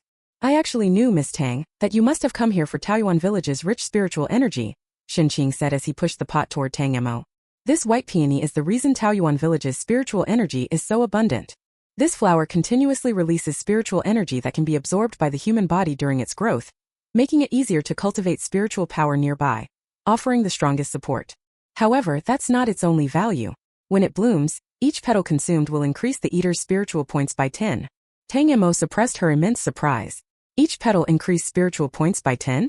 That was equivalent to several treasures combined into one. This flower's value was beyond estimation. But Tang Mo didn't speak. She knew the village chief wouldn't bring out this village-protecting treasure just to introduce it to her. If you are willing to stay and help us get through this crisis, then no matter the outcome, this flower will be yours. Shun Qing's eyes were full of determination. His years of experience had taught him that Tang Mo was extraordinary, and he could see that she was a person of her word. Just based on the fact that she had returned to inform the village after the Black Wolf's awakening, Shun Qing was willing to take a gamble. If Taoyuan village was slaughtered tonight, what would the existence of this spiritual flower even mean? It would be better to take a chance and fight for it. Looking at the flower before her, which held such immense appeal, Tang Mo felt she understood why Taoyuan village's fate had been so tragic in the past. No wonder such a small village could attract the wolves' attention. What the intermediate beast truly wanted was this treasure that gathered the essence of the world. After Taoyuan village was wiped out, the treasure would naturally be taken by the beasts, which was the real reason why the secrets of Taoyuan village's spiritual energy were never discovered again. Actually, Tang Mo had already anticipated that the village chief would ask her to stay and help. She had made up her mind in her heart to stay and fight. The group of more than a dozen alien beasts was actually the smallest scale of all. Although there was an intermediate-level alien beast as their leader, it was nowhere near as terrifying as the thousands of alien beasts she had encountered before. She roughly assessed her own strength and thought she could give it a try. Although the chances of winning were slim, if she couldn't win she could still escape, and she was confident about that. However, she never expected that the village chief's backyard held such a treasure, and that he would offer it to her as a bargaining chip. This left Tang Mo in a dilemma. It was one thing to stay and help out voluntarily before, but now, accepting something from them and having to fight a battle that was almost certain to be lost. She could certainly do it, but it didn't sit well with her. Tang Mo had a principle when doing things. Repay kindness and act without regret. This spirit plant had an irresistible attraction for her, and she couldn't just push it away. But to accept it and then watch Taoyuan village perish would leave her with a guilty conscience. Tang Mo sat there without responding, thinking seriously for a while. The village chief knew that such a dangerous matter needed careful thought, so he didn't rush her, quietly waiting. After a long while, Tang Mo finally made up her mind, looked up at the village chief, and said each word clearly. I'll accept this flower. In exchange, I'll ensure the safety of Taoyuan village. Her words were firm, full of confidence and determination. Hearing Tang Mo's words, the village chief froze for a moment, but seeing the determination in her eyes, it didn't seem like she was joking. It would take someone extraordinary to fight a beast horde alone, and the village chief didn't actually believe it. However, Tang Mo's words still touched him. At least, with this intention, the spiritual treasure wouldn't have been given in vain. Of course, I can't do it alone. Tang Mo smiled slightly and then opened her smartwatch, found her most recent contact and dialed. In less than 3 seconds, the call was answered. Mo, why are you calling me so early today? Are you missing me? On the other end of the line, a clean male voice came through, with the sound of gunfire in the background. Ling was currently at the shooting range, and upon seeing his dear one calling him, he immediately put down his gun and answered the phone. Don't annoy me, there are people around. Tang Mo blushed. How could she forget that Ling always spoke unseriously? If she had known, she wouldn't have called in front of the village chief. Although Tang Mo and Ling couldn't meet every day, they always had video calls, usually every other night. This had been the result of their negotiation, or else, according to Ling, they'd be talking on the phone every day. I'm in a bit of trouble, can you lend me some people? Tang Mo wanted to ensure the safety of Taoyuan village. To say she could do it alone was obviously a stretch, but borrowing some people from Ling was absolutely no problem. As the only direct heir of the alliance's top family, Ling quickly secured his position after leaving school. Although his position was not yet completely secure and there were still obstacles, he had already achieved a lot. Of course, these weren't things Ling boasted about. Tang Mo had read them in the alliance daily. Her boyfriend had already become quite famous, often making headlines, and every time he did, it caused a stir among his female fans. Thankfully, Tang Mo wasn't the jealous type. Otherwise, life might have been a bit hard to bear. Trouble? Where? I'll head over immediately. Ling's voice instantly turned cold, as if he had changed into a different person. There was a brief silence, and then the gunfire and voices stopped, leaving only a quiet stillness. Actually, it's not a big deal. Tang Mo briefly explained the situation on her end, and described the approximate strength of the wolf pack. Send me the coordinates. Make sure you stay safe. I'll be there in about 2 hours. Without waiting for Tang Mo's reply, Ling ended the call. Usually, he'd be reluctant to hang up, but this time, he did so decisively. It was clear he was really anxious. Tang Mo helplessly hung up the phone. So, should I just keep the flower then? She asked the village chief. This was the main reason she had called in front of him. With her personality, she wouldn't feel at ease if the flower wasn't in her hands. Although the village chief had said she could take the flower now, she still had to show some sincerity to put him at ease. This person is... The village chief was so stunned he couldn't speak. My boyfriend. Miss Tang's boyfriend must be very impressive. In this environment, everyone knew that the only long-distance transportation was by helicopter, and not just anyone could board one. Yeah, he's pretty impressive, probably a rich second generation. Tang Mo thought for a moment and tagged Ling as a rich second generation. That should be okay, right? Once the rankings came out, if Ling made the list, maybe she'd come up with a new title for him. At this moment, Ling had no idea that his dear girlfriend had just described him as a rich second generation. Otherwise, he might have spat out a mouthful of blood. No wonder Miss Tang is so confident in the apocalypse. I was blind. The village chief had long recognized Tang Mo's exceptional nature. She showed no sign of fear of the apocalypse. This kind of fearlessness was different from the ignorance of the villagers of Taoyuan. It was a kind of fearless courage to face anything. So, this explained why Miss Tang had such a strong background. Actually, I'm pretty strong too. Tang Mo blinked her big eyes, trying to explain to the village chief. She had estimated that her strength could roughly take on 3 Tigan. With such fighting power, it was quite impressive in Taoyuan village, and there shouldn't be a problem saying so. At this point, Shun Xiaotang had already summoned Tigan and his group back to the village, and Shun Xiaodong had brought the representatives of each household to the village chief's courtyard. Tang Mo roughly checked the situation. There were a total of 22 people, mostly elderly over 60, with only a few in their 40s like Aunt Lin. However, Aunt Lin stayed behind to take care of her daughter-in-law, who was pregnant. Otherwise, Aunt Lin and her daughter-in-law would probably be working outside by now. Shun Qing stood in front of everyone and adopted the most serious tone, carefully and earnestly telling the villagers about the crisis they were about to face, instructing them to lock their doors and windows once they returned home, and not to come out no matter what they heard that night. After the village chief finished speaking, there was complete silence. Contrary to what Tang Mo had imagined, she thought that even though everyone knew the outside world was dangerous, when it actually came to them, when the beautiful picture was torn apart, they would panic. But no, all their faces showed only dead silence. They had been mentally preparing for this day for so long. When it truly arrived, the only thing left was a quiet, desperate calm. Everyone wanted to survive, but no one thought about resisting. Most of them were elderly and could hardly walk steadily, so how could they resist? They could only accept the final arrangement of fate. Is there any family left with a little rice? My grandson just turned a month old. He's so small, he's only been in this world for about 30 days. I just want him to at least have one full meal before we leave. A familiar voice, tinged with a bit of sadness, rang out from the crowd. Let me know if you'd like any adjustments or if there's more you need. That was Aunt Lynn's voice. I still have half a bowl of old rice. Take it and make some porridge for the baby. A stooped grandfather spoke up. My rice is fresher. I'll go back and get it for you. A white-haired grandmother with a cane also hurriedly said. I have some too. I have some cornmeal, let your daughter-in-law have some. It's hard for a woman who just gave birth. Voices continued to rise one after another. At the final moment, everyone here still showed the greatest kindness toward life and their companions. This was also what moved Tang Mo the most. After the crowd dispersed, Tang Mo did not return home but knocked on Aunt Lynn's door. It's Tang Mo, come on in. Seeing Tang Mo, Aunt Lynn still warmly invited her in. After all this time, she had grown quite familiar with the polite young girl who had recently arrived. Perhaps rural people are naturally endowed with resilience, even when they know that fate will soon deal them a fatal blow. In the remaining days, they would still maintain a calm attitude and live well.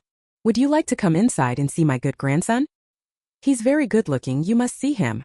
This was the first time Aunt Lynn had invited Tang Mo into her room. Before, the baby had not yet completed the full month, and the mother who was still in confinement was not supposed to meet outsiders.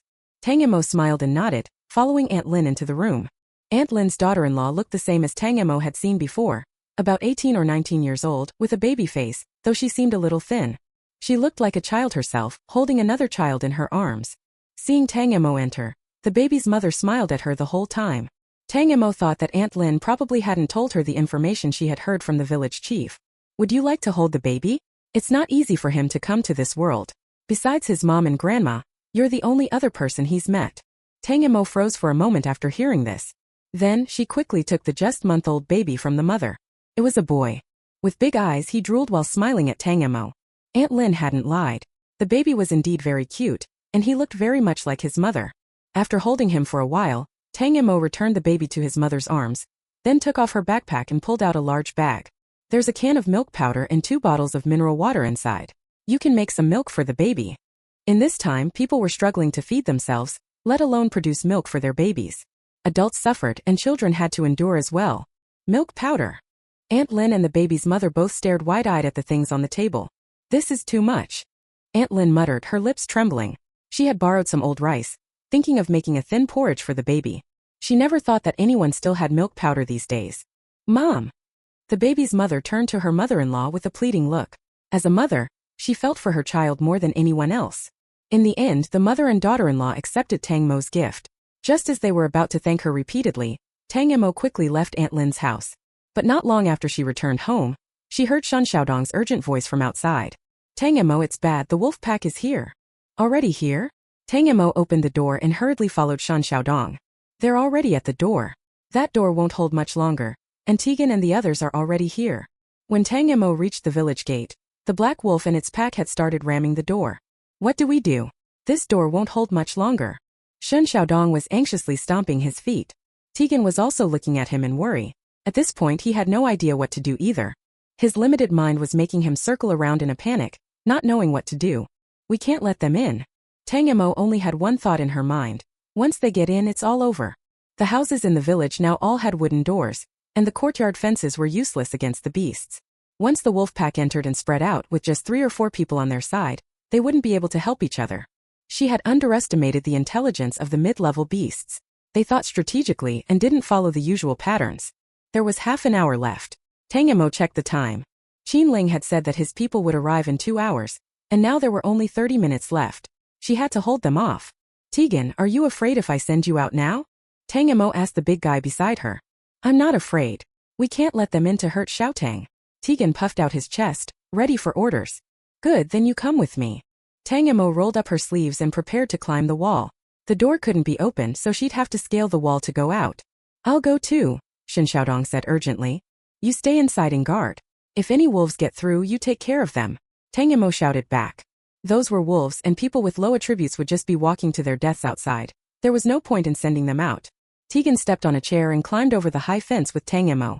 When the wolves saw two people suddenly drop from the side of the wall, they hesitated for a moment and immediately backed off. At that moment, the distance between Tang Mo and the black wolf was about 200 meters. She squinted and observed. The black wolf was sitting at the back of the pack like a commander. The two sides had been at a standoff for about 30 seconds when suddenly 5 figures charged out. "Tegan, go!" Tang Mo shouted. Upon hearing Tang Mo's order, Tegan charged out without hesitation, engaging with a few wolves. For reasons unknown, perhaps under the black wolf's orders, all 5 wolves charged straight at Tegan. They didn't attack together but seemed to plan a quick one-by-one assault. This worked perfectly in Tang Mo's favor. She immediately took out her pistol from her space. Bang bang bang. 3 wolves surrounding Tegan fell to the ground, each shot landing a fatal hit. With her enhanced vision and powerful mental strength boosting her acute perception, Tang Mo had become a shooting prodigy, effortlessly hitting any target within range.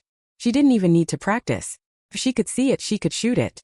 She had 20 bullets in her pistol. After using 3, there were still 16 remaining. Tang Mo joined Tegan in the battle, and the two of them took down the remaining 2 wolves in just a few exchanges. The bullets were limited.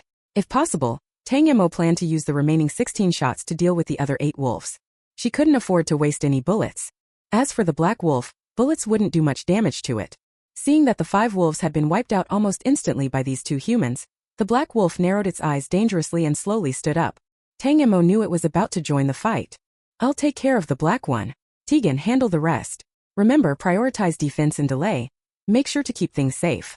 Tang Mo tucked her gun into her waistband and gripped her knife tightly.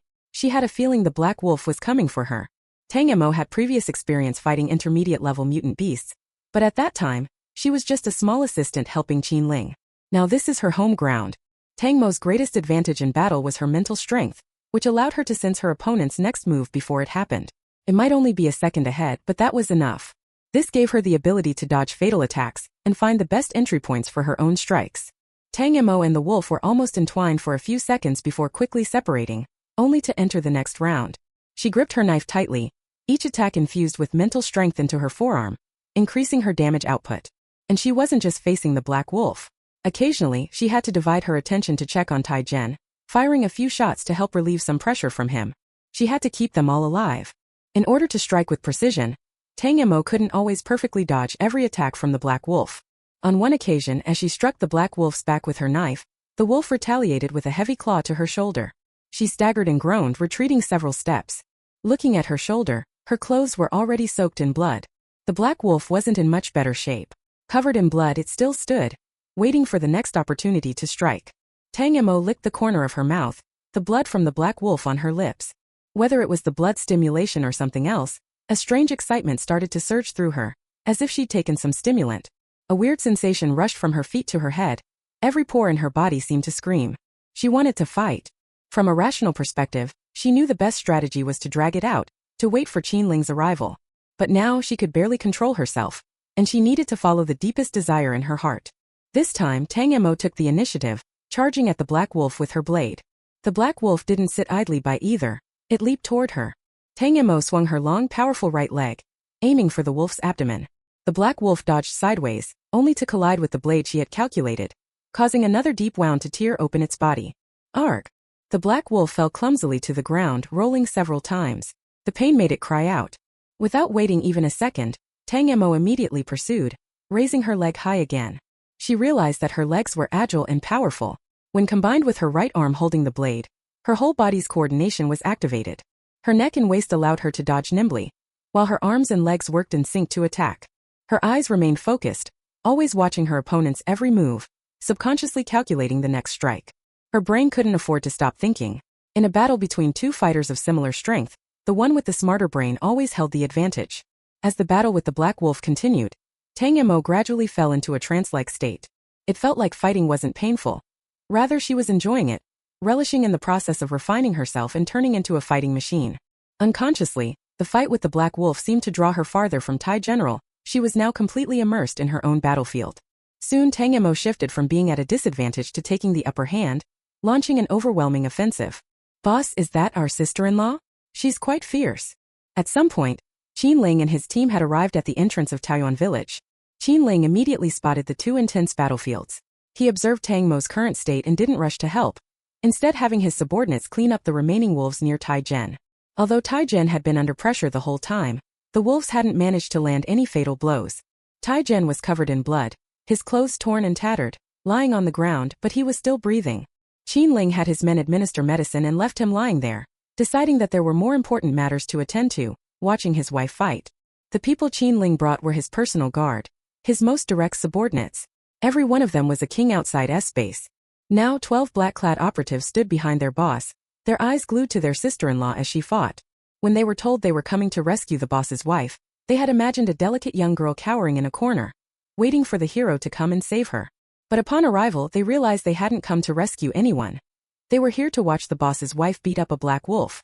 Each of them silently assessed their own strength against their sister-in-law's, only to helplessly realize they couldn't even match up to her. If any of them fought a middle-level mutant beast alone, they would die. They might struggle a bit, but the result would certainly be defeat. Unlike their sister-in-law, who was treating this black wolf like child's play, as if she were bullying a large black dog from next door. How was their boss's strength so abnormal, and his wife's strength so ridiculously powerful? How could they still live with this? The group silently glared at Qinling's back, now realizing he'd brought them here to deliberately provoke them. How sinister. Meanwhile, Qinling's eyes were bright as he watched Tang Mo's every move, with only one thought in his mind. His treasure was so stunning in battle, he needed to marry her as soon as possible. He had seen her use a knife before, but now she was far stronger than back then. As he watched, Qinling suddenly noticed something wasn't right. He saw the bright red blood on Tang Mo's shoulder. That was blood. Qinling's face quickly turned cold, a chill emanating from him that even the dozen men behind him could feel. He was no longer waiting. As he moved forward to help Tang Mo end the battle, Tang Mo pulled her knife from the black wolf's belly and kicked the massive creature's body away as she withdrew the blade. Now that Tang Mo's mental strength had greatly improved, it was enough to support strengthening 3 areas of her body during a single battle. Her eyes, her right arm holding the blade, and her right leg. This time the black wolf didn't get up again. It struggled briefly on the ground before finally going limp, signaling the end of the fight. Tang Mo, still in battle mode, walked up to the black wolf and used the blade to slice its throat several times. She always made sure to finish decisively and cleanly, never letting her guard down. This was her usual habit in battle. Only after ensuring everything was done did she finally relax, dropping the knife and sitting down on the ground. This battle had almost drained all her strength and mental energy. If the wolf had held on a bit longer, the outcome would have been uncertain. But the immense reward from exhausting herself was clear. Tang Mo could feel the changes this battle had brought to her. It was as if she had suddenly realized something, and her combat abilities had immediately risen to a new level. I'm late. Qinling crouched down, looking straight into Tang Mo's eyes. He truly felt guilty. If only he had come earlier, Tang Mo wouldn't have been injured. Why didn't you protect yourself? On the other hand, Qinling was genuinely angry that Tang Mo used her body to fight. Anyone could see that Tang Mo was fighting recklessly, throwing her life away. If she had been a little more cautious, she wouldn't have been so badly hurt. Tang Mo wasn't just injured on her shoulder. Later, when she became red-eyed from the fight, she forgot about the pain in her body and let the black wolf leave numerous marks on her. This was the first time Tang Mo had seen Qinling with such a low pressure. In her impression, Qinling was always smiling and joking, rarely this serious when talking to her. I can't get up. Knowing she was in the wrong, Tang Mo used the trick she learned from Qinling. She looked up at him with watery eyes.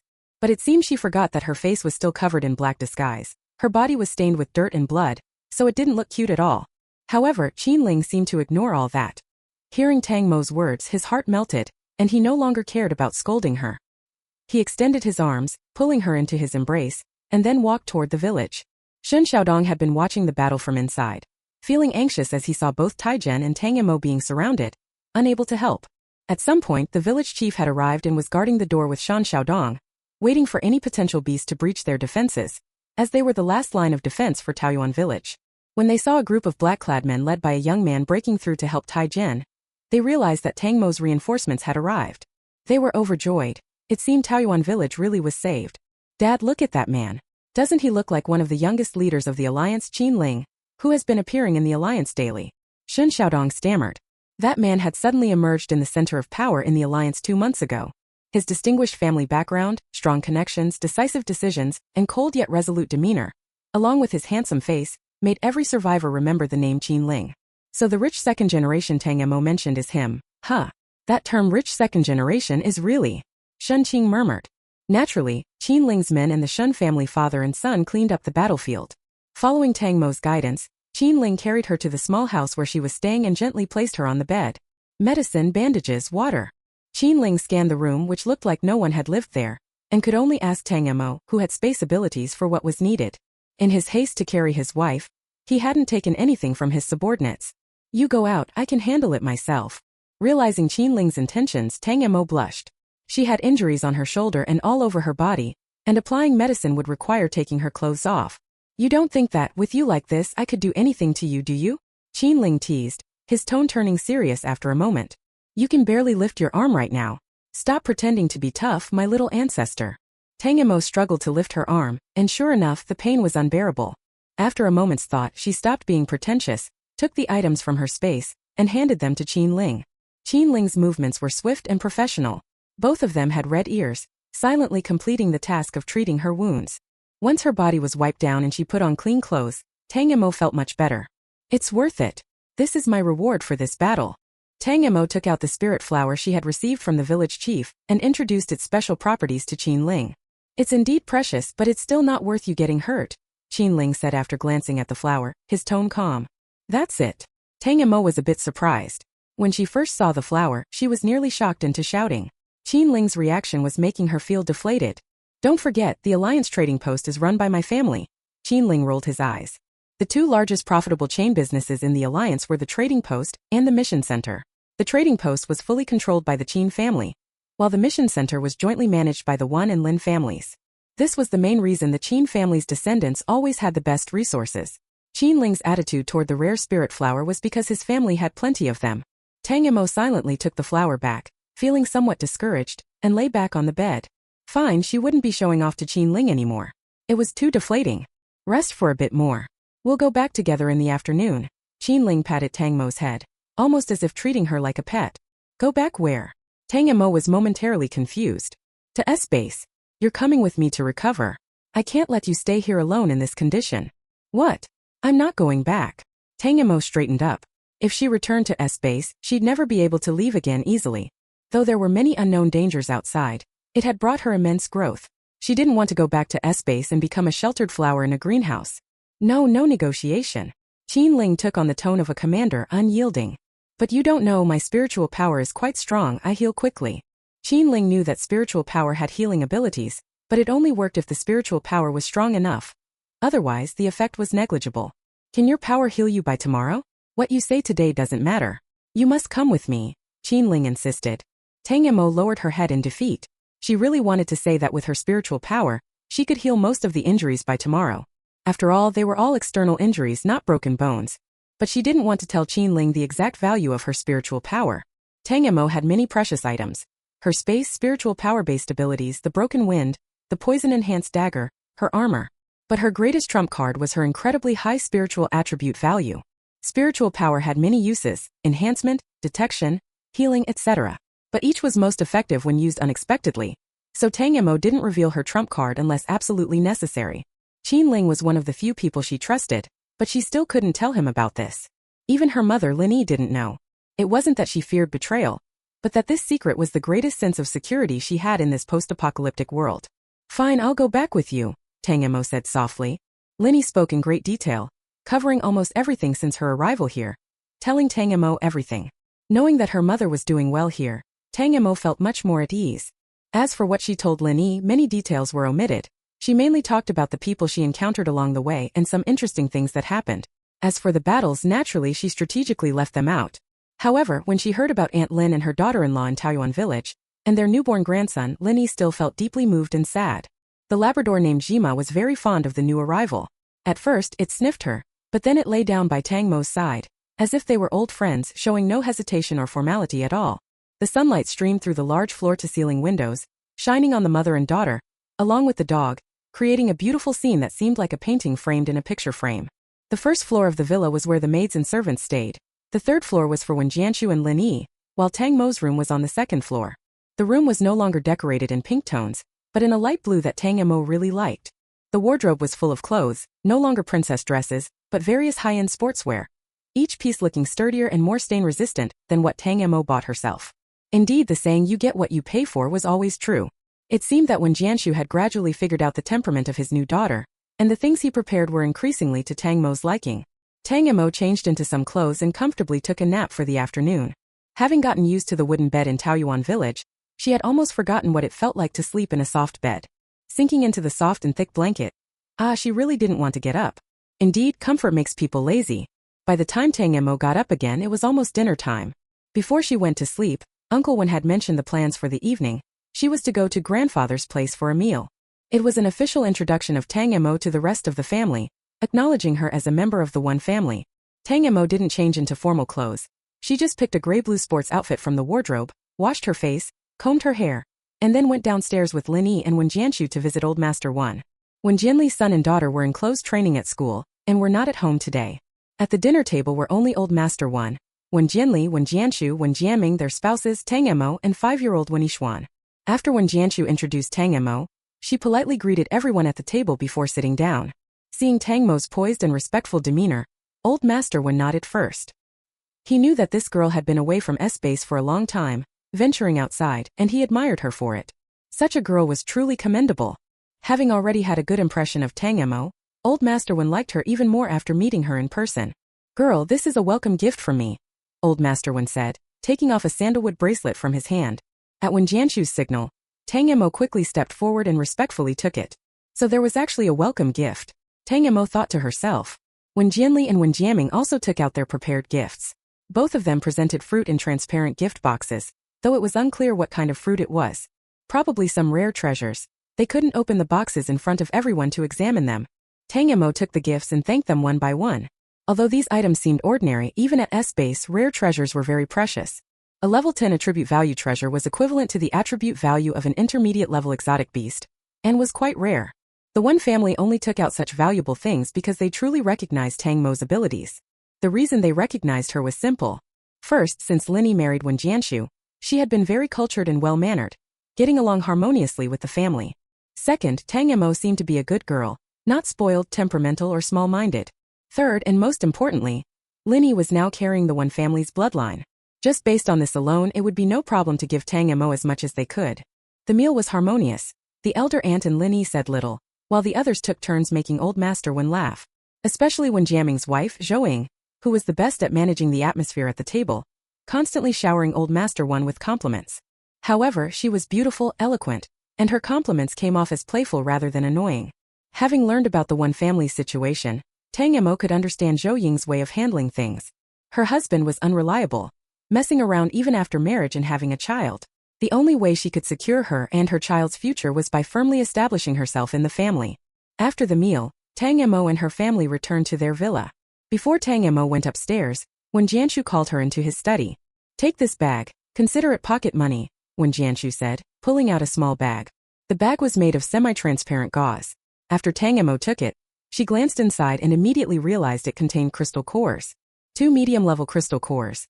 One white with a mental attribute, the other blue with an agility attribute. There were also over 30 small, colorful low-level crystal cores. This was really quite a generous allowance. On the way back to the one family, Tang Mo had already gotten a rough sense of the prices in S-base.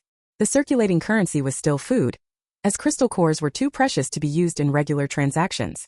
At least Tang Mo hadn't seen anyone using crystal cores to pay at street vendors.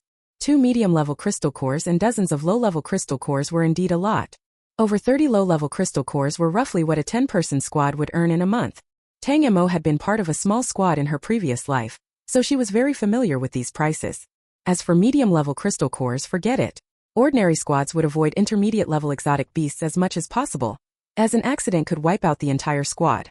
Mo, Uncle knows you're a girl with ideas, someone who strives for power. What I want to talk to you about today is how to use these crystal cores and rare treasures, Wen Jianshu said seriously. Use? Tang Mo thought she already understood how to use crystal cores and rare treasures. It was a simple matter, so she didn't know what Wen Jianshu was about to say. You are a member of the one family. Rare treasures may be scarce, but you'll never lack crystal cores. However, Uncle hopes you will be more restrained in using them. Don't blindly rely on external forces to increase your attribute values. The thing about attribute values is that they are not always better the higher they are. Wen Jianshu's expression was serious. He genuinely saw Tang Mo as his own daughter and wanted to talk to her about this, hoping to help her improve. Attribute values aren't always better the higher they are? Tang Mo was really surprised. She had lived 2 lives and this was the first time she'd heard this. Had she been wrong all along?